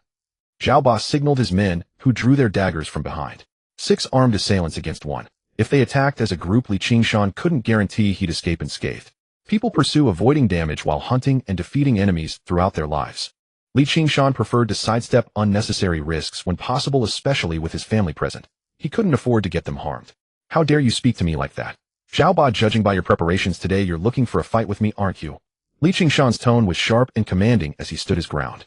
A spineless coward I've beaten since you were a child, dares to speak to me like this today. Come then, shall we settle this? Zhao Ba drew his dagger, his gaze locked onto Li Qingshan with murderous intent. Zhao Ba, you've come fully prepared to cause trouble for me today. Have you no shame? Tomorrow by the old locust tree near the river. Bring your crew, and I'll bring my friends from Qingshan. Dare to settle this. If I lose, I'll break my own leg. Li Qingshan spoke with grim seriousness. Hep. Zhao Ba sneered and said, when the time comes, if you go back on your word, what then? Since I dared to arrange a fight with you, I never planned to lose. If I lose, I'll break my own leg. Zhao Ba, what if you lose? Li Qingshan asked. Kid, this is interesting. If I Zhao Ba lose, then I won't marry Wang Chunxiao. Let's go. Zhao Ba waved his hand grandly and turned to leave, his voice full of threat. Li Qingshan, you'd better show up on time tomorrow. When tomorrow comes, if Li Qingshan loses a leg, it would be his own willing choice, and Chunxiao couldn't blame him for it. A cripple. How could Chunxiao still fancy him? As for himself losing, ridiculous. How could he lose to a weakling he had bullied since childhood? Zhao Ba. Tomorrow my friends from Earth Village, and I will definitely be there. No more talk, we'll go straight to fighting. Whoever is all knocked down loses. Li Qingshan suppressed his inner laughter and spoke. Qingshan, how could you arrange a fight with that rascal Zhao Ba? They have numbers. Can you beat them? Blacksmith Li walked in from outside, his face full of worry. In my opinion, we should report this to the government and let them discipline Zhao Ba. Li Kai also entered from outside looking worried. Besides worrying about Li Qingshan, he was also worried about his 2 sons. If Li Qingshan called his 2 sons to join the fight, could they refuse? He only had these 2 sons. Qingshan, you can't go. Zhao Ba's gang is ruthless, and they have backing. Li Sankue, his mother sister-in-law, and Wang Naixiang also spoke with concern. Brother Shan, no matter how tough Zhao Ba is, he's just one head. If you go, I Dazhuang will follow you. Brother Shan, I Erzwang will too. Qingshan, I'll definitely be there tomorrow. Dazhuang, Erzwang, and Zhao Hongqi exchanged glances, their eyes showing determination and trust. They didn't know why they had this thought. Even though it was a very dangerous thing, they were willing to follow Li Qingshan into this fight. Perhaps this was the charisma of a strong man. You kid, what nonsense are you talking? Fighting. Li Kai kicked his 2 sons. Qingshan, I'm sorry. If it weren't for me, none of this would have happened. Wang Chunxiao lowered her head, her face showing sorrow and shame. Haha, silly girl, weren't you just fierce just now? Why are you scared now? Li Qingshan reached out and patted Wang Chunxiao's head. Don't worry, tomorrow I won't go fight him. What? Not going? How can that be? Zhao Ba will definitely come looking for trouble, Dazhuang said. Blacksmith Li Sankue, Li Kai, and others all looked at Li Qingshan with confusion, wondering what scheme he was brewing. You'll know tomorrow. Zhao Ba is just a small matter. Don't worry. Let's take care of the real business first. Dad, Uncle Li Kai, Uncle Blacksmith, since you're all here, I need your help later. Li Qingshan didn't dwell on Xiao Ba's matter. He would teach Xiao Ba a lesson tomorrow. What is it? Uncle Li Kai asked. I brought back some dogs from Earth Village and bought some things. Help me unload them, but we don't have a doghouse. Later help build a few doghouses. Dinner's on me tonight. How about it? Li Qingshan said. Dinner. Sounds good. I've heard your family's meals are great. Today I'll have a taste. Blacksmith Li suddenly became interested. All right, no problem. Dad, slaughter that river deer in the backyard later, but bring it to the front. Don't let the blood smell disturb the musk deer. Li Qingshan continued to instruct. All right. Li Sankuei nodded. The matter with Xiao Ba still left him shaken, more worried about his son. Dad, keep a few of the good friends outside to help. Also start expanding the wooden enclosure today. Pay the helpers 3 mao per day. After speaking, Li Qingshan pulled out a stack of money from his pocket. Blacksmith Zhao Li Kai and others' eyes lit up. Good heavens, so much money. Must be over 200. Their entire savings weren't even that much. Actually, excluding real estate, it was probably only a tenth of that. This kid Qingshan really knows how to make money. The two men started racking their brains thinking of any relatives with eligible daughters for marriage. Dad, take this 30 yuan. It's for paying the workers later. We'll not only build doghouses and expand the wooden enclosure, but there will definitely be other things. Mom, take this 20 yuan. It's for daily household expenses, oil, salt, soy sauce, and such. You'll be in charge. Ask me for more when it runs out. Sister-in-law Naixiang, take this 20 yuan. 10 each. If anything comes up, you can use it for emergencies. Li Qingshan took out 70 yuan and distributed it to his parents Lu Goshawks and Wang Naixiang. Qingshan, this is too much. I have food and drink at home. Why do I need so much money? Lu Goshawks refused. Qingshan, it's not right for me to take this money. Wang Naixiang frowned, worried. What right did she have to take this money? It felt too inappropriate. But holding the 10 yuan Li Qingshan handed her, a warmth filled her heart. This was 10 yuan. Many families' entire savings were just this much, some even less. Qingshan was so good to her. Just take it when you're told. Chuanxiao, come here. Li Qingshan said, taking Wang Chuanxiao's hand and leading her to a secluded corner. Her wrist was soft and slender, easily grasped by his large hand.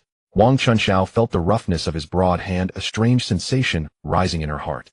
Her face flushed, and she followed behind him, still holding the kitchen knife, not daring to lift her head to show her shyness. Carpenter Stone or Gunzi. Wait a moment, I have something to tell you. Li Sankuei called over a few friends he usually got along with, explained the expansion of the wooden enclosure and building doghouses, promised 3 mao per day dinner with meat, and that they would slaughter the river deer. In these times, a worker earned only 2 mao a day, and there was little work. Li Qingshan's family offering 3 mao was already a high price. Most importantly, the food at Li Qingshan's was excellent. Meat. They hadn't had any in a long time. Sankuei, rest assured. My craftsmanship is top-notch. You can trust me with any woodwork. Carpenter Zhao said excitedly. By the way, I'll bring my 2 apprentices. Don't worry, no need to pay them or feed them. They can go home to eat. Come on, help unload the dogs and cages first. Zhao Hongqi called out. Look, what's this? In a secluded corner, Li Qingshan looked at Wang Chuanxiao, who had been fierce just moments ago, but was now demure, and pulled something out from his clothes. What is this? Wang Chuanxiao gazed at the object Li Qingshan had taken out, momentarily stunned, then a flicker of curiosity and delight crossed her face. It was only natural that Wang Chuanxiao did not recognize this item. After all, how could a rural child in this era have ever tasted such a thing? Sakama cost 1 yuan per jean at the supply and marketing cooperative, and it also required pastry coupons. Su Wanin had specifically told Li Qingshan this today. The planned economy had already spread to Tuxiang. From now on, items like flour, rice, and pork would require grain and meat coupons, but soy sauce, vinegar, salt, and the like were exempt. Money alone sufficed. We were still in a transitional period. In 2 or 3 days at most, everyone would need coupons to buy anything. The planned economy with grain coupons had actually begun as early as last year, but for reasons unknown, it had only now reached the townships in Tuxiang. Li Qingshan had a few conjectures, but he wasn't certain. Once the planned economy started, workers, the supply and marketing cooperative and state-owned units would receive grain and meat coupons on a monthly basis.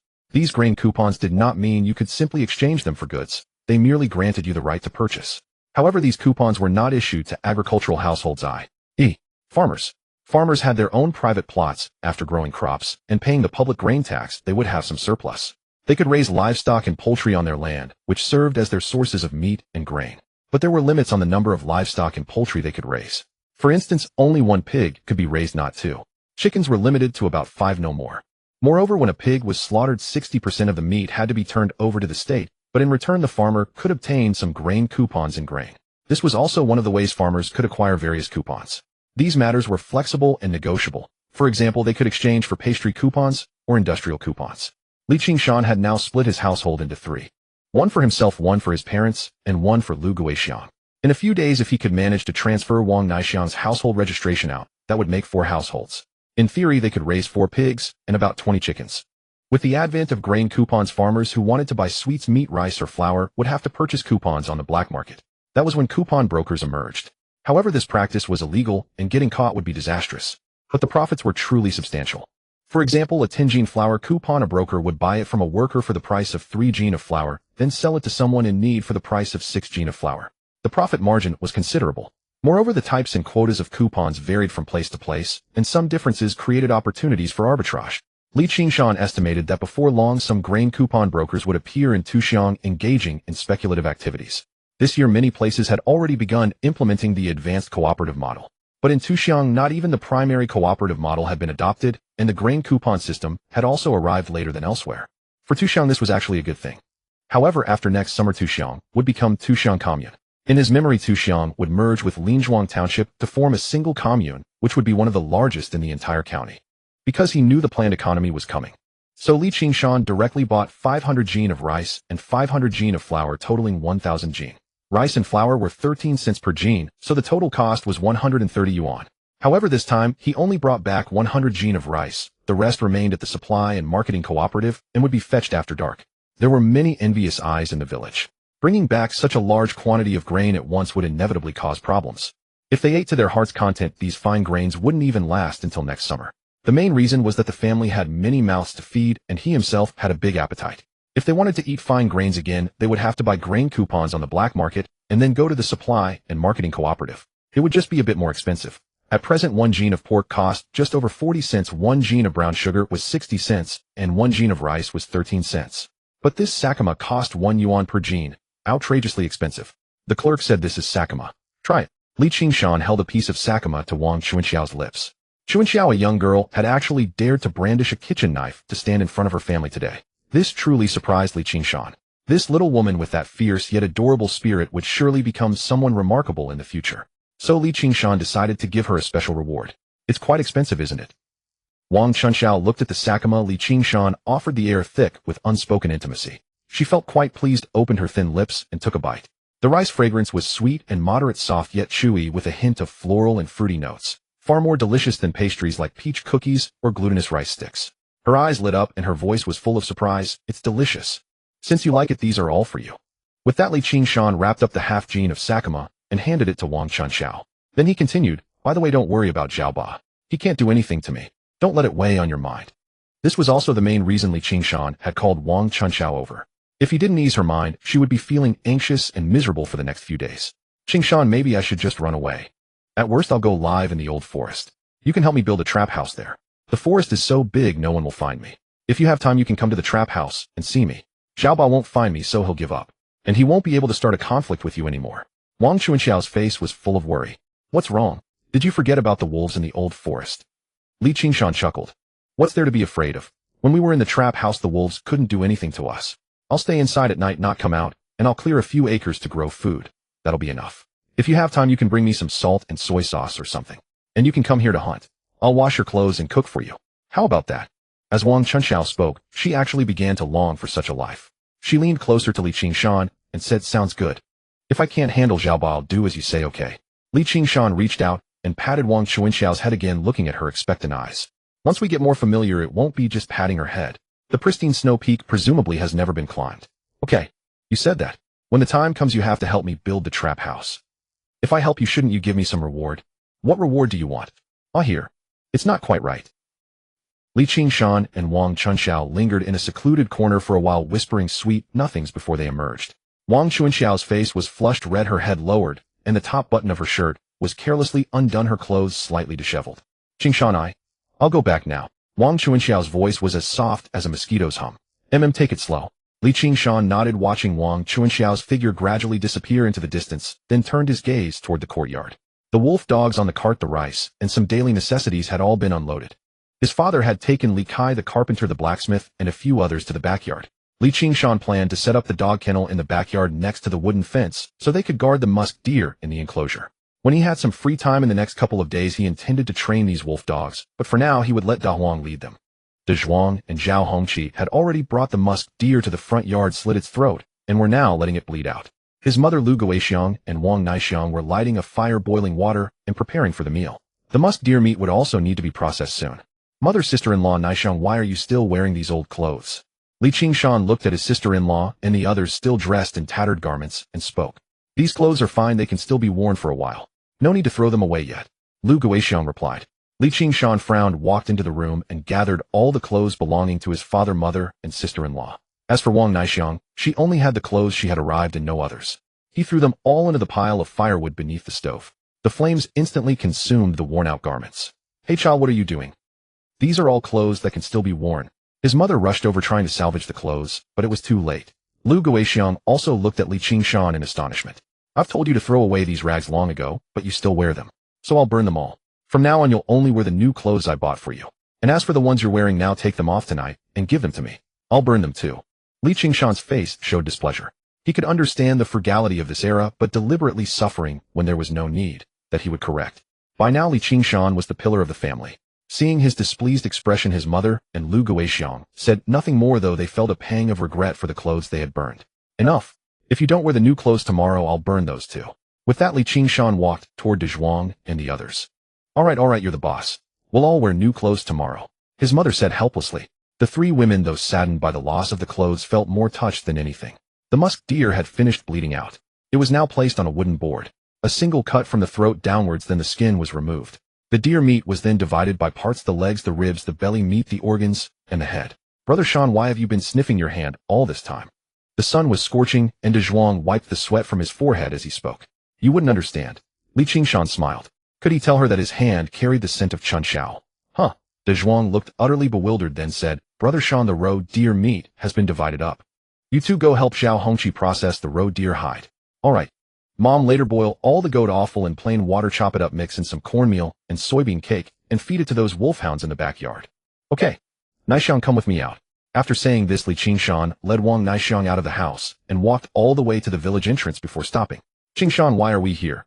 Wang Naixiang glanced at the thatched cottage at the village entrance, a trace of fear showing on her face. You'll find out in a moment. Qingshan had barely finished speaking when Zhao Gui and his wife, who had been inside the thatched cottage, heard the commotion outside. They stepped out, and upon seeing Qingshan, their eyes revealed a mixture of wrath and fear. They hated him. Oh, how they hated him. Their hatred for Qingshan came straight from the depths of their hearts. But they were also afraid, truly afraid. The young man before them was capable of violence, and he was remarkably eloquent, able to twist any situation into one where he appeared justified. The old couple could not help but feel a sense of foreboding. What are you doing here? Zhao Gui scrutinized Qingshan from head to toe, unable to help but swallow hard. Haha, don't worry. I've come today with good news. I heard your son, Zhao Chong, broke his leg. Is that true or false? Qingshan asked. Qingshan, what exactly do you want from my house? Zhao Gui was startled inwardly and quickly positioned himself in front of his son's thatched cottage, fearing Qingshan might go after his son. I'm the village doctor. What's the matter? Have you forgotten? Move aside. I'm here to check your son's injury. After saying this, Qingshan walked toward Zhao Gui. His wife quickly pulled her husband aside and whispered, how about we let him take a look? Qingshan paid no attention to the murmurs of the old couple. He opened the door and saw Zhao Chong lying inside. A few days had passed, and Zhao Chong looked listless and defeated. Having lost a leg in a rural village back then was equivalent to being disabled. Most critically, they had no money for treatment. No one knew when his leg would heal. It had been swollen to an enormous size for several days, sending waves of pain through his body at all times. Zhao Gui had already grown numb to his own wails of agony. Qingshan, you damn punk, how dare you come here too? Slap. Before Zhao Chong could finish his curse, Qingshan had already delivered a sharp slap across his face. Shut up. Zhao Chong, who had been about to continue his tirade, instantly clamped his mouth shut. He glared at Qingshan with terrified eyes, daring not to move. He behaved. Oh, the bone is broken. Good news, it's treatable. Qingshan examined Zhao Chong's leg, then called out to Zhao Gui outside. Zhao Gui, I can treat your son's leg. What? Really? Qingshan, are you truly willing to treat my son's leg?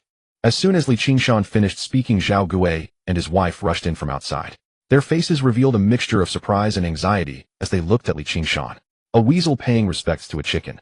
Could there really be good intentions? But Zhao Chong was their only son. If they could save his leg, they were willing to pay some price. At worst, let his wife accompany this brat for 2 days. Anyway, she had already been violated once by that blind Zhao. Your son's leg is simply broken. Set it, apply herbal compresses, and fix it in place. After 3 to 4 months it will heal. But if you continue to delay treatment, Within 2 or 3 days I'm afraid this leg of your son's will be beyond saving. It may even require amputation. Qingshan issued a threat. Amputation? What? Amputation? Good lord, that won't do at all. Qingshan, please save my son, save my son. Qingshan, as long as you can save my son, I'll let your aunt do anything you say. Zhao Gui and his wife fell to their knees at once, their faces filled with pleading. They suppressed the resentment and hatred in their hearts. I've come today specifically to save your son. However, it's not proper for Naixiang's household registration to remain under your name. Since I have time today, let's go to the township office to separate her registration, and then I'll treat your son's leg. But let me set my terms up front. Your son's leg has been injured for too long, without timely treatment. Although it won't be lost entirely, he will walk with a limp. Are you willing to let me treat it? Qingshan spoke in a calm tone. In truth, with enough effort, he could have completely healed Zhao Chong, so that he would not limp at all. But Qingshan had no spare time to perform daily acupuncture and apply herbs. A limp is better than losing the leg. Zhao Gui looked at his son's swollen leg and gritted his teeth. As for separating Wang Naixiang's household registration, did he still have the luxury of choice? At that moment, Qingshan, Wang Naixiang, and Zhao Gui stepped out of the house and hurried all the way to the township office. They successfully separated Wang Naixiang's household registration.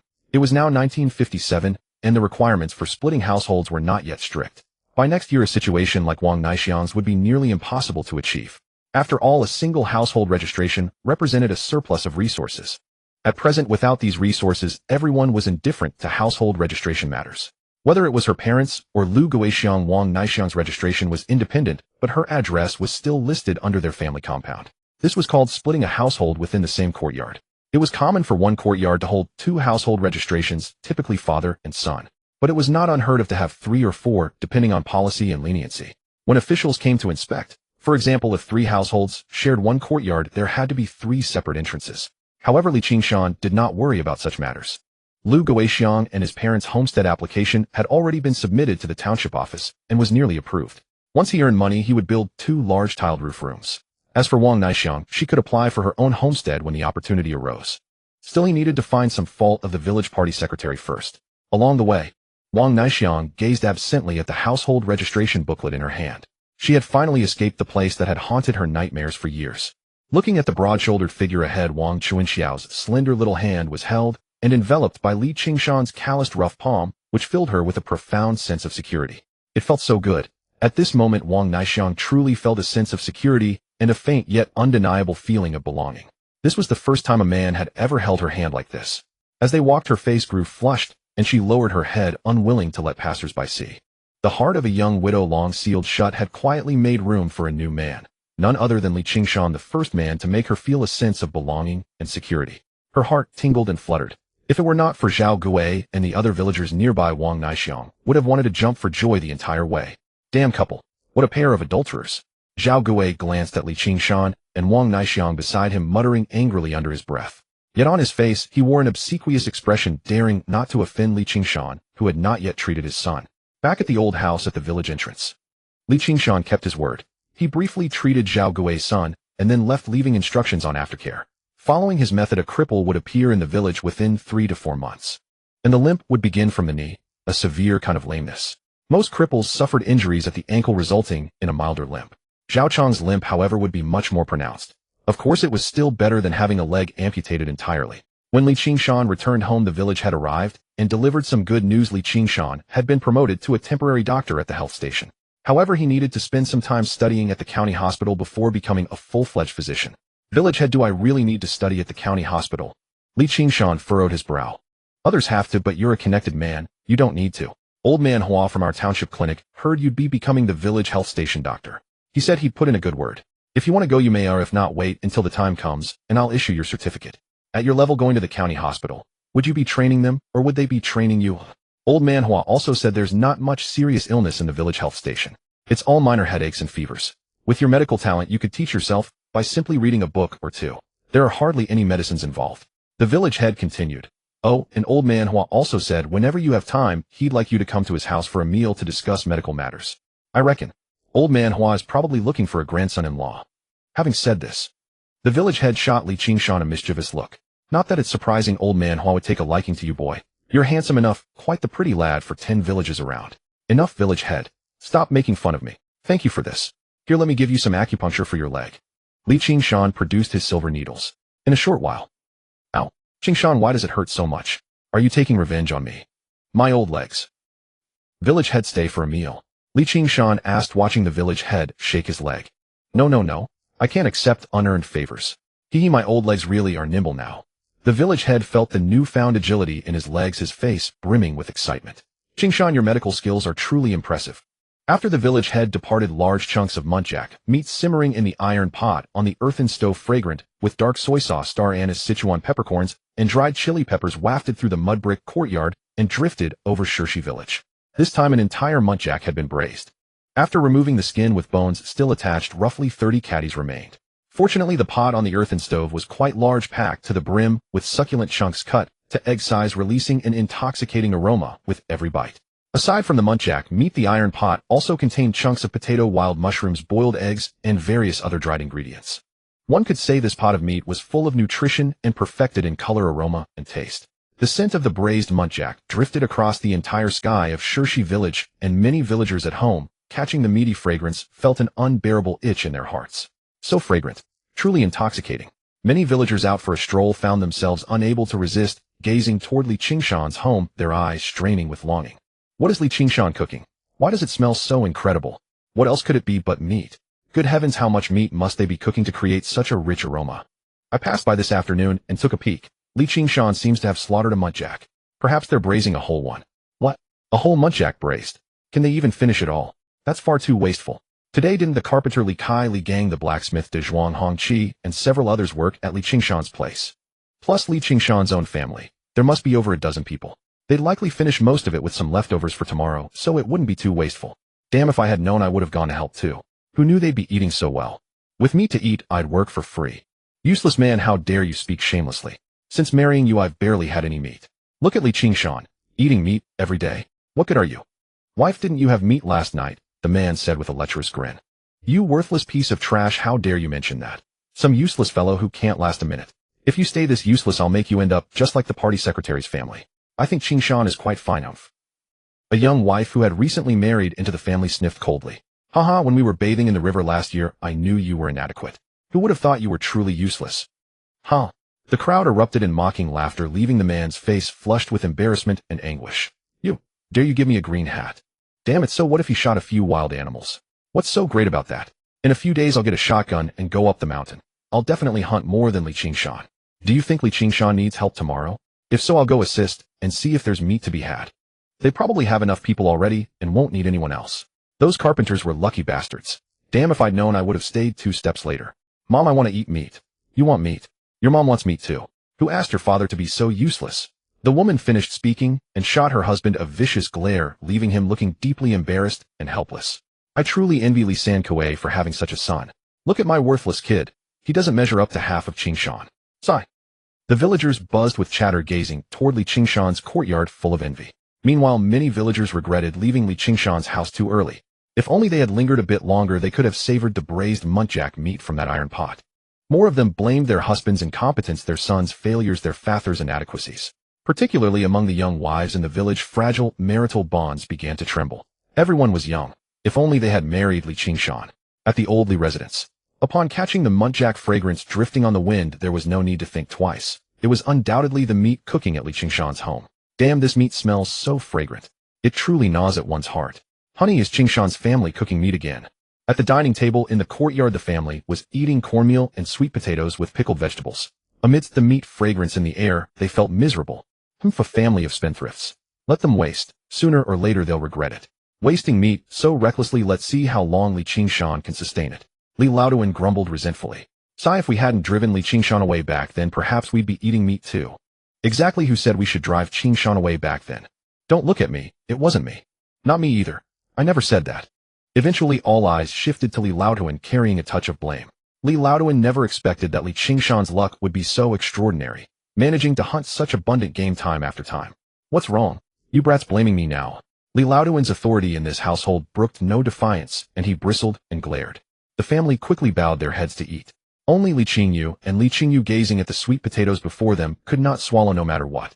Glancing at the cornmeal eaten by their uncle's family and the meager fare of their own second branch, their hearts grew even more troubled. Then they recalled the braised muntjac meat simmering in the great iron pot at Qingshan's home. Good heavens, just thinking about it made their mouths water endlessly. Egg-sized chunks of meat bubbling in the broth alongside mushrooms, potatoes, tofu. The star anise, Sichuan pepper, and dried chili peppers harmonizing with the savory umami of soy sauce elevated the entire pot of braised meat to perfection. A true feast for the senses. Having witnessed the stew firsthand, the two brothers found the sweet potatoes before them far more tormenting than anyone else at Li Laoduan's home. Grandfather, we just returned from Qingshan's. The meat was truly fragrant. Indeed, grandfather, it nearly drove us mad with craving. Why don't we buy some meat too? Li Qingyu looked hopefully toward Li Laoduan. Meat? You two whelps want meat too. Qingshu, who has an education, isn't even thinking of eating. What business is it of yours? Li Laoduan growled. Father, my son is your grandson too. Li Erkuei's wife, seeing Li Erkuei bow his head in silence, gritted her teeth and spoke. Over the years, aside from the eldest branch's wife living comfortably, the second branch's wife also endured hardship. Now that the third branch's wife had passed, the entire household fell upon her shoulders, making things even more burdensome. These past days she handled every household chore herself, and resentment long accumulated within her heart, which is why she finally dared to speak out. My grandson, that good-for-nothing Li Qingshan, is my grandson. If he can climb the mountain and hunt wild game, why can't your two sons do it? Li Laoduan bellowed in anger. How dare you speak to your father like that? Apologize. Seeing this, Li Erkuei also turned to scold his own wife. The wife of the Erkuei family felt a wave of grievance rise within her, lowered her head, sat back on her chair, and kept silent.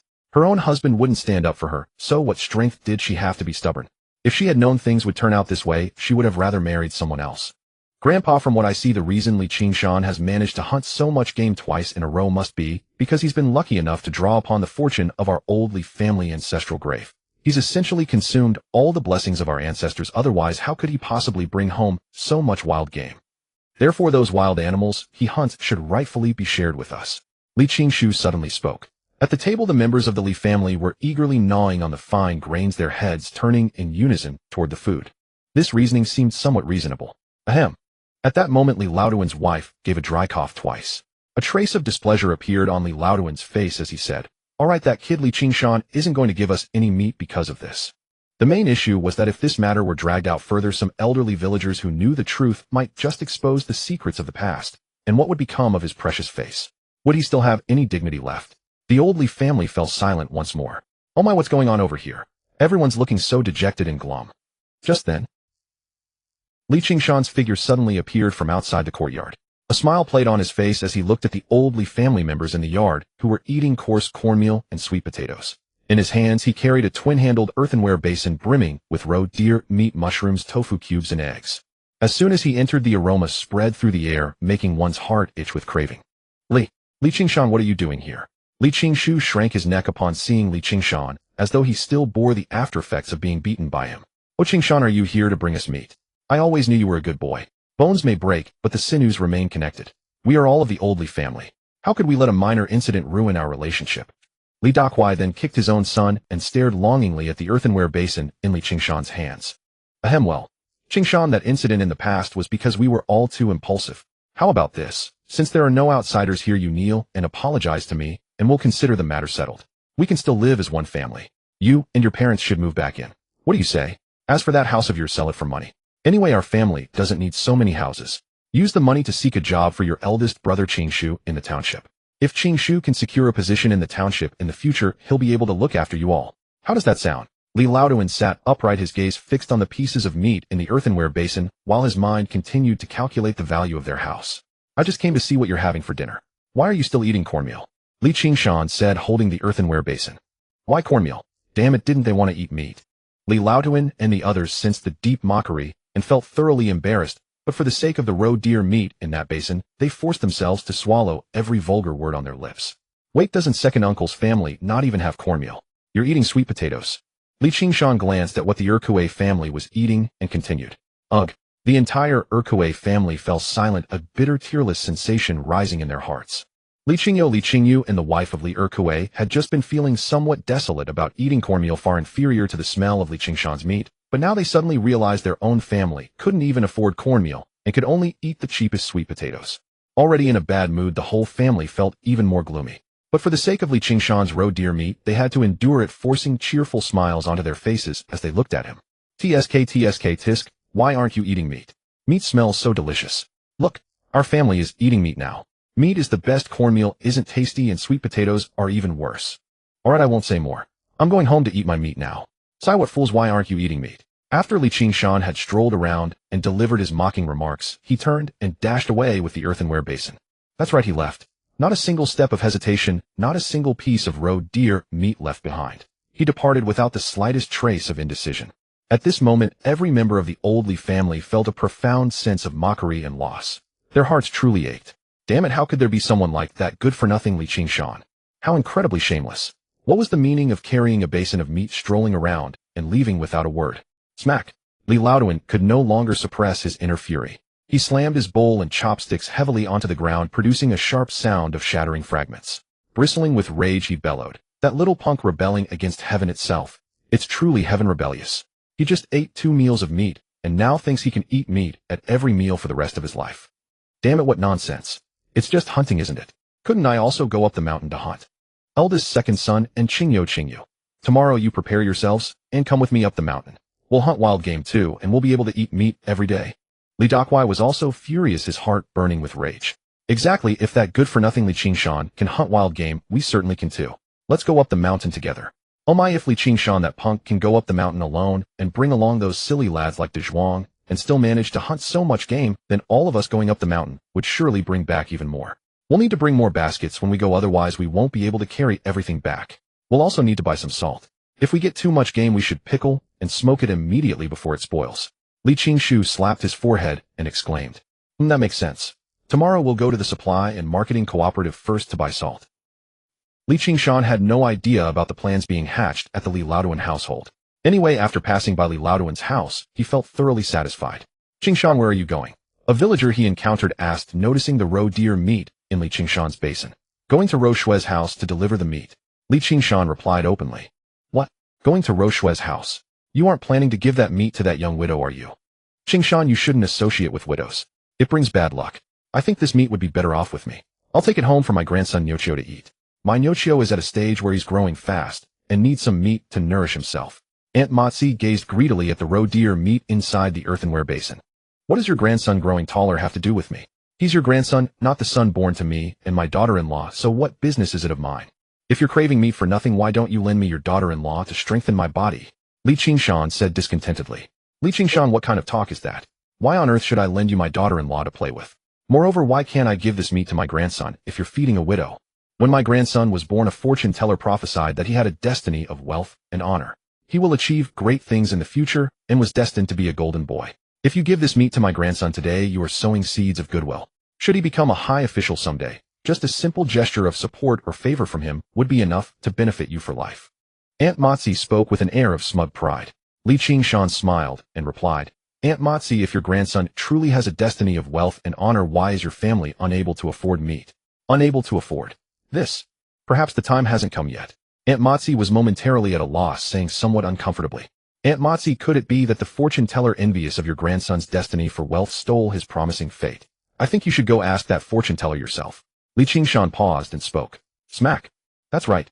Aunt Motsi suddenly slapped her thigh and declared, "Why didn't I think of that? My grandson's destiny for wealth. Others would surely be envious. That damn blind Lu, I'm going to confront him right now." Li Qingshan watched her retreating figure and couldn't help but laugh aloud. Villains would be dealt with by other villains. Let Aunt Motsi go spar with that charlatan. He guessed she'd ultimately be conned by the fortune teller anyway. "Li Qingshan, aren't you hooking up with that widow Ro Shue? You're even willing to give away meat." Zhao Tai Dan, the village idler, picked at the matter. At once, the surrounding villagers turned their gazes toward Li Qingshan. There was some truth to his words. Why give away meat for nothing? This was meat. Nobody could afford meat during festivals, yet he was giving it away to a widow. Don't just talk about giving meat. A few days ago, I even gave Ro Shue some new clothes. As for why I give her meat and clothes, it's because one should know how to repay kindness. That hunting rifle of mine wasn't picked up for nothing. By the way, I, Li Qingshan, am making this clear today. From now on, Ro Shue is the woman I protect. Whoever dares to harbor wicked thoughts or designs against Ro Shue, don't blame me for being ruthless." With that, Li Qingshan paid no mind to the villagers' reactions and, carrying the earthenware basin, made his way all the way to Ro Shue's home. The dilapidated mud brick house had been in disrepair for years. With any heavy rain, it would likely leak. Having someone repair it would cost money, so Ro Shue had to fix it herself in a half-hearted manner. But what could a woman know about such work? Her patching skills were poor, so it would probably still leak when it rained. Apart from working in the fields, Rou Shui rarely went out. It couldn't be helped. A widow without a fierce personality was always easy to bully outside. Uncle Qingshan, you're here. As Qingshan stepped into the yard with the earthenware basin, he saw Xia Chao running toward him. With her ponytail bouncing, she had inherited her mother's gentle features, though her personality was far from gentle. Her big bright eyes full of smiles, she followed behind Qingshan and called out, "Mom, Uncle Qingshan is here." Hearing this, Rou Shui hurried out of the room. "Rou Shui, what is this?" Rou Shui asked, gazing at the earthenware basin in Qingshan's hands.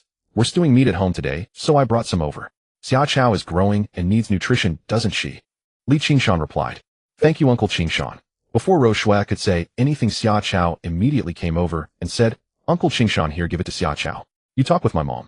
With that, she took the earthenware basin from Qingshan and hurried into the main room, then fell silent and didn't come out again, as if she were really creating a private space for her mother and Qingshan. "Xia Chao, does she know?" Qingshan approached Rou Shui and whispered, "This child is very clever. We've been so careful, but I think she probably figured it out." Rou Shui nodded and continued, "But from what I've seen, this child seems to quite like you. She was very happy after you arrived. I'll come again tonight. If Xia Chao doesn't cause trouble, there'll be no problems between us." Qingshan said. Rou Shui's face flushed red as she nodded and said, "Then come earlier today." "All right, you greedy little widow." Qingshan reached out and patted Rou Shui's head, then turned and headed back home. In the courtyard, his mother was dividing the meat from the pot portion by portion for those who came to work, including De Zhuang and the others. The savory aroma of meat filled the air, and the entire courtyard echoed only with the sounds of eating and drinking with no idle chatter. This wild meat was simply more flavorful than farm-raised. After satisfying his hunger and thirst, Qingshan went to the backyard to take a look. The 8 dog houses were arranged in a row together, with De Huang's doghouse each filled with dry straw, and the wooden enclosure had been expanded, though it was clearly not yet complete and would take a few more days to show results. As soon as the wolfhounds saw Qingshan arrive, they came waddling over, wagging their tails. Qingshan planned that next time, if there was still liquid left in the jade gourd pendant, he could feed some to these wolfhounds to see if it could make them stronger. The musk deer inside the wooden enclosure had already recovered to normal. Here, with food, water, and care, and no danger, it looked to be in excellent condition. Then, Qingshan assembled the battery and the tools he had bought, spending a full half-hour before everything was complete. As long as he flipped the switch, the long landing net in his hand would be electrified for fishing. It was not yet dark. Qingshan, along with De Zhuang, Heir Zhuang, Zhao Hongqi, and Uncle Li Kai, made a trip to the township together, 5 people in all. This time they pulled 2 flatbed carts directly, with 2 people sharing 1 wooden cart. The total remaining grain was less than 1,000 caddies. In fact, 1 cart could have held it all, but they also needed to bring the battery over to charge. Given the bumpy journey, Qingshan worried about finding a suitable place to put the battery if the cart was loaded full of grain.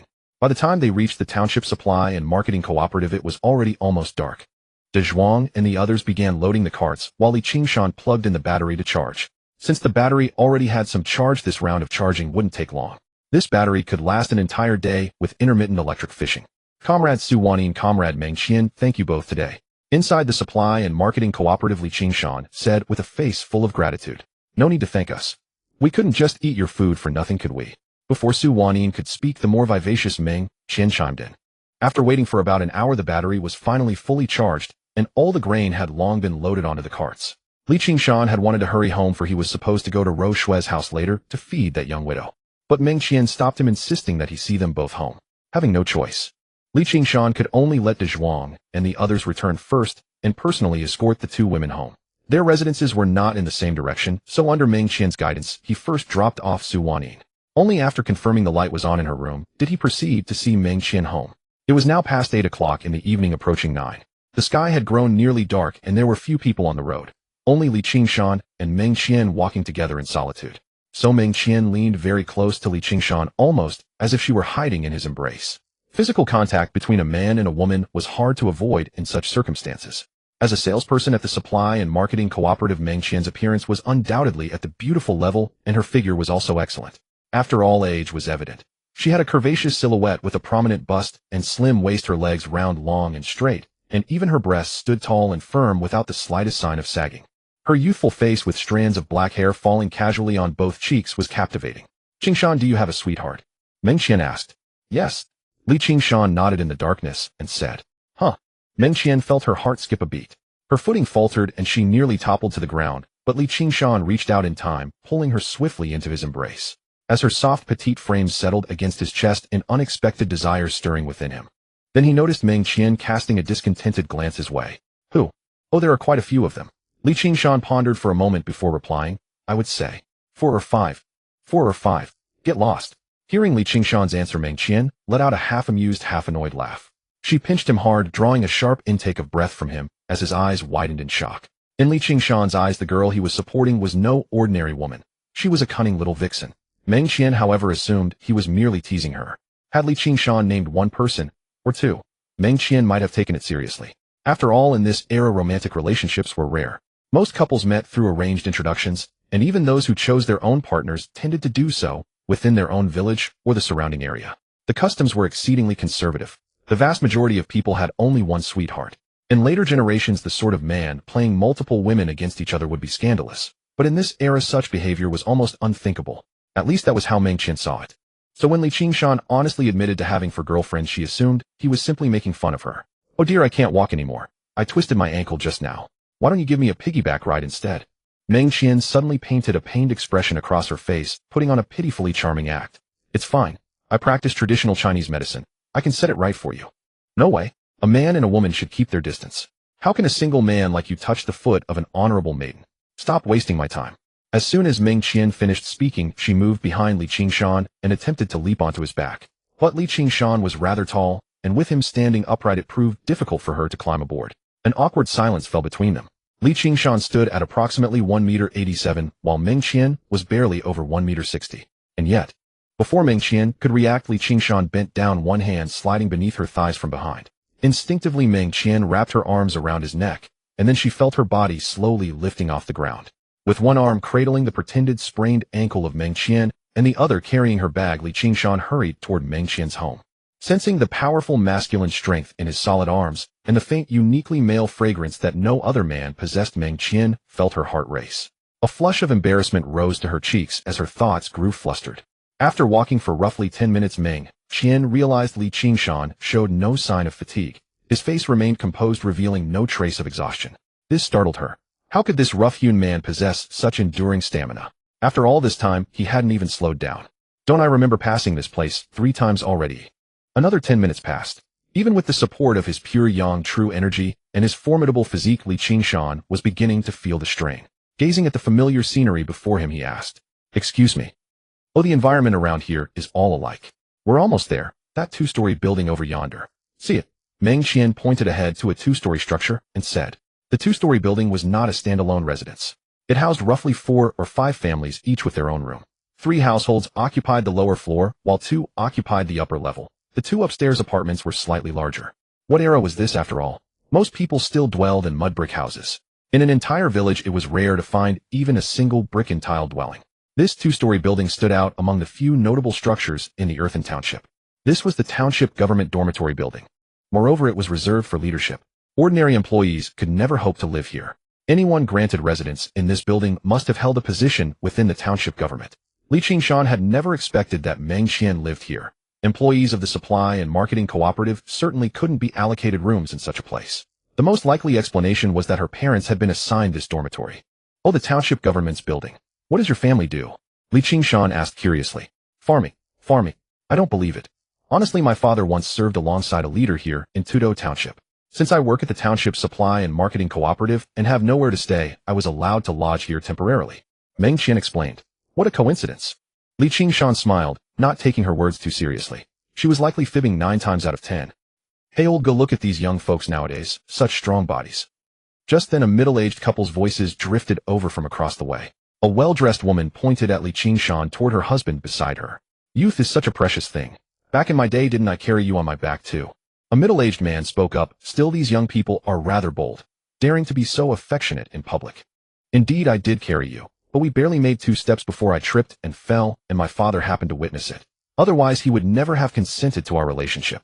My mother even sat me down and counseled me that a man with poor health is not fit for marriage. The middle-aged woman said, Haha, that was just an accident. You twisted your ankle. I truly envy such young lovers. We never dared to be so open back then. We could only steal a handhold or a kiss when no one was around. If we hadn't come downstairs, no one would have seen this.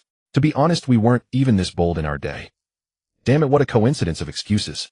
Li Qingshan's lips twitched slightly. He glanced toward Meng Qian. The reasons were strikingly similar. However, at this moment, Meng Qian ducked her head, keeping it lowered, and whispered, hurry up, hurry up. Walk faster. What's wrong? Li Qingshan looked utterly bewildered. Huh. Old Lu, didn't you notice? That young woman who just passed by looks quite a bit like Meng Qian, the middle-aged woman said. You're right, there really is a resemblance. Old Lu nodded, then called out, young man, wait a moment. Oh no, run. Run fast. If they catch us, we're done for. Meng Qian's face changed dramatically. She hurriedly urged Li Qingshan on. What? Li Qingshan was thoroughly confused, but he trusted Meng Qian. Cradling her in his arms, he broke into a sprint, moving at an astonishing pace. This frightened Meng Qian slightly. She worried she might fall, so she clung tightly to Li Qingshan's neck with both arms, their bodies pressed close together. That cunning little vixen could even clearly feel Li Qingshan's heavy warm breath against her skin. For a brief moment, Meng Qian's mind was a tangled mix of tension and daze. The middle-aged couple ultimately failed to catch up, and Li Qingshan successfully left them far behind. How can this young man have such stamina? Lao Lu panted heavily, watching Li Qingshan disappear into the distance. Useless when he was young, still useless when he grows old. The middle-aged woman also jogged over, puffing and angry. Forget it. When Meng Qian returns, let's test her. Maybe it really is her. If it really is her, how will you explain to your brother? Lao Lu spoke. We'll see. Meng Qian, who was that just now? In the dim alley, Li Qingshan gazed at Meng Qian, who was standing right in front of him. Just my dad's comrade in arms. If we're discovered, it'll be disastrous. Never mind, I should head back first. After speaking, Meng Qian stepped back onto solid ground. She quickly scanned the area, confirmed no one was nearby, then beckoned to Li Qingshan. Li Qingshan, come here a moment. What's wrong? Li Qingshan paused slightly and leaned forward. In an instant, he felt a softness brush against his lips like a dragonfly skimming water, carrying the faint sweetness and fragrance of youth. Let's go. Be careful on your way home. Meng Qian waved to Li Qingshan behind her and ran off without looking back. It was late at night, so Li Qingshan grew concerned and followed quietly. He watched her reach the second floor of the small building, wait until the light flicked on in her room, and only then slowly walked away. Behind the second-floor window, Meng Qian's face flushed with warmth and happiness as she watched Li Qingshan's silhouette gradually fade into the darkness. A sweet feeling rose in her heart, and she thought to herself, this rough fellow actually has quite a thoughtful nature. Later that evening, in another home in Tuxiang, Su Wanyin tossed and turned, unable to sleep. She regretted not having Li Qingshan escort Meng Qian home first before returning her own way. Compared to Meng Qian's outgoing nature, Su Wanyin felt her own personality was too passive and lacked initiative. She resolved to work on breaking this habit going forward. I wonder if Meng Qian, that little fox, has let Li Qingshan head home yet. What are they doing right now? By the time Li Qingshan reached home, it was past 11 at night. The village paths had long emptied, leaving only the occasional chirping of crickets and katydids from the roadside grass, along with the calls of nocturnal birds and animals. In rural areas of this era, there was still no industrial pollution. The sky was thick with stars, the moonlight bright and clear, and even without candles, the paths remained visible in the dark. Li Qingshan climbed over the wall into Rikshu's courtyard. Inside the room, a single candle flame still flickered, waiting for him. A sense of warmth filled his heart as he hurried toward the western chamber. Qingshan, why are you so late? Rikshu's drowsiness vanished as she heard movement outside. Startled awake from her position at the table, she looked toward the door with delight. Then let's not waste any more time. The next morning at 3 o'clock, Li Qingshan watched Rikshu fall into exhausted sleep before slipping out. In another half hour or so, dawn would break. The summer sun rises early here. Even in late June, mornings hovered just above 10 degrees, whereas regions like Zhongyuan, Jiangnan, and Lingnan would already be reaching 20. Bang, bang, bang. Dazhuang, I'm heading out. Li Qingshan had barely knocked twice when Dazhuang and Heir Zhuang opened the door. Brother Shan, let's go. We've been waiting for ages. Immediately, Li Qingshan sent Dazhuang to fetch Xiao Hongqi, while Heir Zhuang pulled the cart back to Li Qingshan's home. After securing the battery onto the cart, Li Qingshan checked that the rice and flour stored in the room were properly hidden. Nothing seemed out of place. Neither person had been home these past couple days. Li Sankue had taken up residence beside the wooden fence at the rear since the wolfhounds hadn't finished growing yet. To prevent sabotage, he planned to stay in the backyard for several months. This was where the golden treasures were being laid. Absolutely no accidents could be allowed. As for his mother and Lu Guixiang, they'd moved in with Wang Naixiang at the health station. Actually, those three women seemed quite content sharing quarters, able to gossip late into the evening. Li Qingshan gathered several more bags before heading out with Heir Zhuang. Sha River. This was a wide river flowing through Shirshi village, roughly over 10 meters across, its waters connecting to the Ima River. Tuxiang sat alongside the Ima River, so reaching it by boat would require navigating several waterways, though the journey took considerably longer than hauling the cart overland. During his childhood, Li Qingshan often swam in Sha River with Dazhuang and the others. Now it served as a playground for a new generation of children. On particularly hot days, adults would wade into the water as well, and where there was water, fishermen were always present. In Shirshi village lived an old man everyone called Lao Yuto. A small wooden boat rested at the riverbank, and under Li Qingshan's guidance the group quickly loaded their equipment aboard. Qingshan, when Lao Yuto discovers we're using his boat, do you think he'll scold us? Dazhuang asked with concern. No problem. After we catch some fish we'll take a few over to his place and explain we borrowed it. Shouldn't be an issue. Li Qingshan replied. A standard fishing boat like this, about 5 meters long and 2 meters wide, cost roughly 100 yuan. Second-hand models might be cheaper, but Li Qingshan only had about 60 yuan left, and there simply wasn't time to purchase one now. One had to learn to be resourceful. Regardless, he'd use the boat for now and figure out a solution later if Lao Yuto objected. Once everything was ready, the four climbed aboard. Dazhuang Erzhuang and Zhao Hongqi took turns rowing while Li Qingshan handled the electrofishing equipment. Dawn was breaking, casting a pale light over the river. Aquatic plants were clearly visible beneath the surface. As the small boat drifted forward, Li Qingshan determined the timing was right and flipped on the battery switch. Brother Shan, can this thing really catch fish? Dazhuang eyed the scoop net in Li Qingshan's hands, still struggling to believe it. Exactly, Brother Shan. I've never seen this method of catching fish before, Erzhuang agreed, nodding. Buzz, buzz, buzz. In the next moment, Li Qingshan lowered the net into the water, and a buzzing sound resonated, a vibration from the electrical components discharging current. 5 seconds later, Li Qingshan lifted the net. Empty. Dazhuang Erzhuang and Zhao Hongqi exchanged glances, their optimism fading. Move closer to the aquatic plants. Li Qingshan directed Dazhuang and Erzhuang. Once the boat drifted near the vegetation, he submerged the net again. Buzz, buzz, buzzed. A deep hum echoed through the water, and suddenly silver bellies of fish broke the surface. Success! Li Qingshan's heart leaped with delight. Working with practiced efficiency, he scooped large carp from the vegetation and transferred them directly into the boat's hold. Slap, slap, slap. Through the early morning hours, heavy carp landed in the boat with dull thuds, their golden scales gleaming as they thrashed within, each one impressively large. The small boat drifting across the vast river carried the rich scent of a bountiful catch. My heavens, it really works. Brother Shan, this is incredible. Just dipping it into the water, and fish come out. Dazhuang and Erzhuang exclaimed, their faces brimming with shock and delight. All common carp, but it seems there's a small fish nest here. Quite a lot of them. Li Qingshan said as he flipped the carp from the net into the boat's hold. He had no interest in scooping up carp weighing less than 2 jin. The fishery resources were too abundant. He figured they might as well let them grow a bit longer in the river. Fish prices were not high at the moment. Common carp, Crucian carp, and grass carp all sold for just over a dime per jin. Each scoop Li Qingshan brought up was worth over a dime. In the south, carp had a strong muddy taste and were rarely eaten, but in the north the earthy flavor was milder. Of course, it also depended on the river. Muddy bottoms gave a stronger taste typical of the south, while sandy or gravelly riverbeds produced carp with a much lighter muddy flavor. After being caught, if kept in clean water for a day, the muddy taste could be greatly reduced. Here they would stew them with soybean paste, adding some perilla leaves, tofu, Sichuan peppercorns, and chili peppers. That aroma would immediately rise. Oh, and there was a black membrane on the carp that had to be scraped off, otherwise it would be very fishy. In the northeast, carp were also called li guizi. Buzz, buzz, buzzed. The scoop net continued to dip into the water weeds, and large carp turned belly up one after another. Li Qingshan's arms heaved up and down, up and down. Thump, thump, thump. A series of dull sounds echoed in the hold as one golden carp after another landed.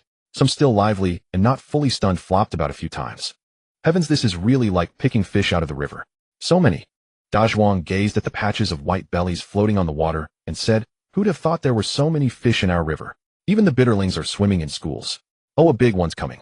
Li Qingshan said, and with a toss of 5 jin heavy carp was flung into the hold, producing the loudest thud. Brother Shan, if we keep catching fish like this, we'll end up catching every last one in the Shay River. Dazhuang said excitedly. We can't catch them all.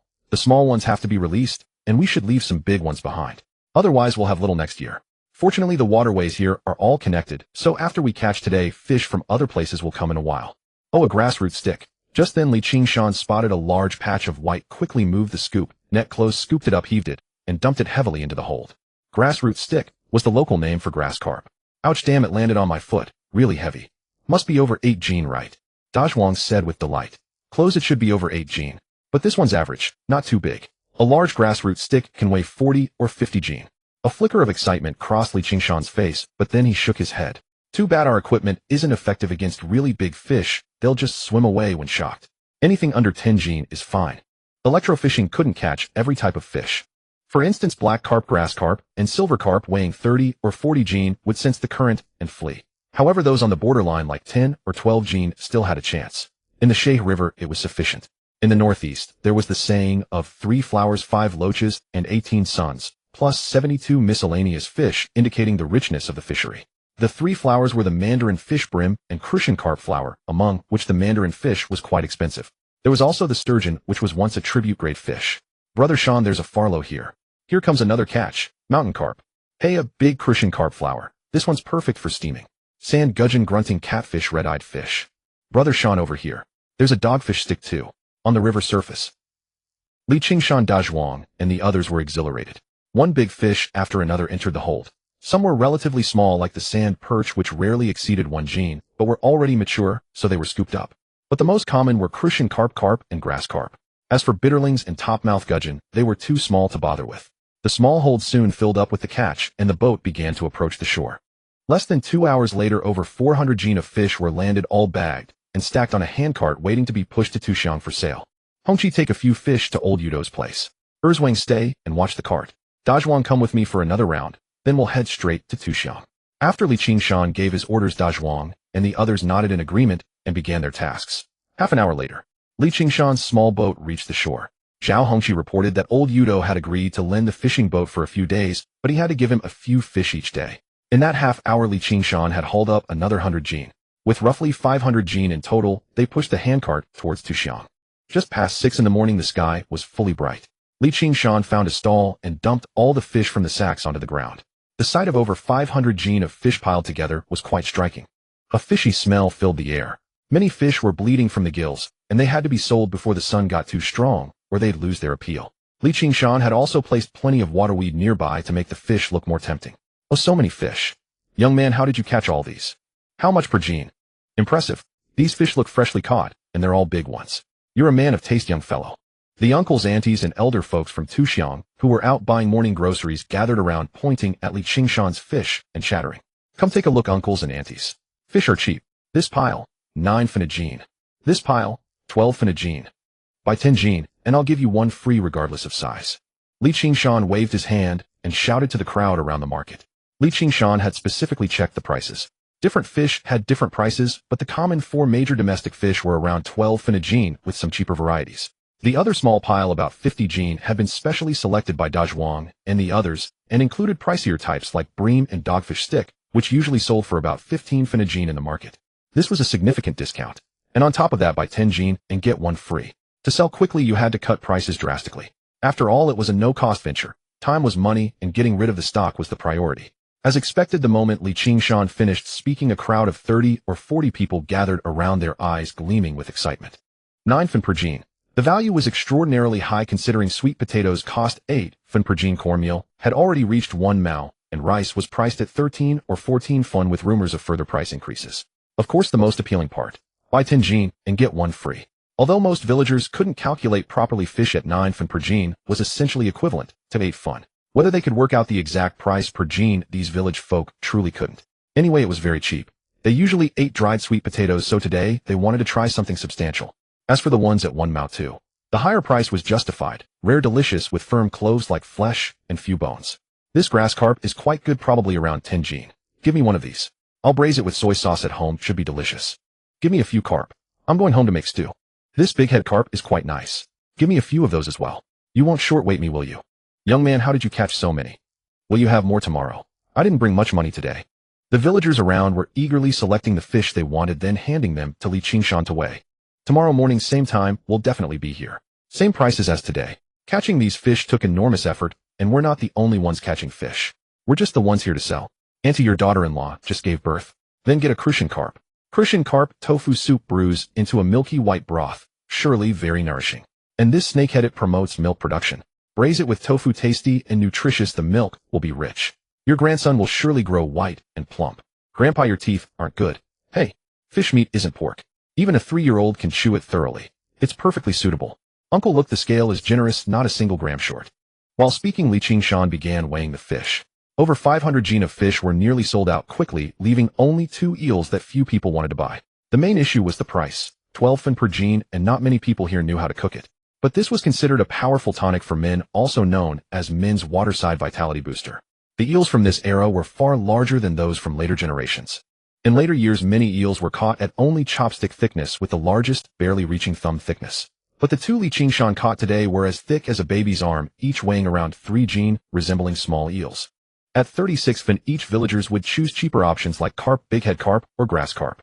Catching these by electrofishing was merely coincidental. Brother Shan, there are still 2 left. What should we do with them? De Zhuang pointed at the 2 eels. Young man, pack these 2 eels for me. Just then a man in his 30s walked over. He was dressed neatly, not appearing to be a farmer. He likely held a respectable position, perhaps even a small leadership role, and pointed at the 2 eels on the ground. All right. De Zhuang hurriedly stepped in to help weighing the 2 eels. 2 eels, 6 jin, in total 72 fun. Young man, is there any chance you could catch some soft-shell turtles? The middle-aged man asked while taking out money. Oh, brother clearly knows how to eat. If there's an opportunity, I'll give it a try, Li Qingshan said. Turtles are different from fish. Their hearts are small, and using electricity would simply drive them straight to the river bottom, making it highly inefficient and completely impractical. To catch turtles, ground traps are the most suitable method. Moreover, there are specialized ground traps for catching turtles, though they haven't been invented yet. But Li Qingshan knew how to make them. Bamboo could be woven directly into traps and placed in shallow mud pits and eddy areas with bloody bait, such as wild animal entrails or fish offal inside. At the entrance, there was a special device in the shape of an inverted funnel. Once a turtle crawled inside, it was nearly impossible to climb back out. To prevent catching small fish, juvenile turtles, and shrimp, the mesh size of the ground trap could be made larger. With so many idle people in Shirshi village, paying them a small wage to operate them would be quite profitable for catching and selling turtles. Consider it a bonus alongside electrofishing. However, copying these traps was relatively easy, and building lasting wealth from this was nearly impossible. At most, it could generate a quick profit. Alright, if you can catch turtles, just come find me at the forestry station. If anyone asks, say my surname is Shan. For ordinary turtles, I'll pay you 5 fin per jin. For older, larger specimens, we can discuss the price, Director Shin said. Alright, Li Qingshan nodded. His guess was correct. The man before him certainly held a respectable position or some kind of leadership role. Indeed, a small leader. The forestry station was subordinate to the County Forestry Bureau. Its main responsibilities were to provide technical support and supervision for forest farms, monitor tree pests and diseases within the jurisdiction, prevent illegal logging, record tree species and quantities, and organize reforestation efforts and related agricultural work. For instance, hunting permits could be issued by the forestry station. Of course, some forestry stations lacked the qualification and required going to the County Forestry Bureau. But in this era, such formalities were generally overlooked.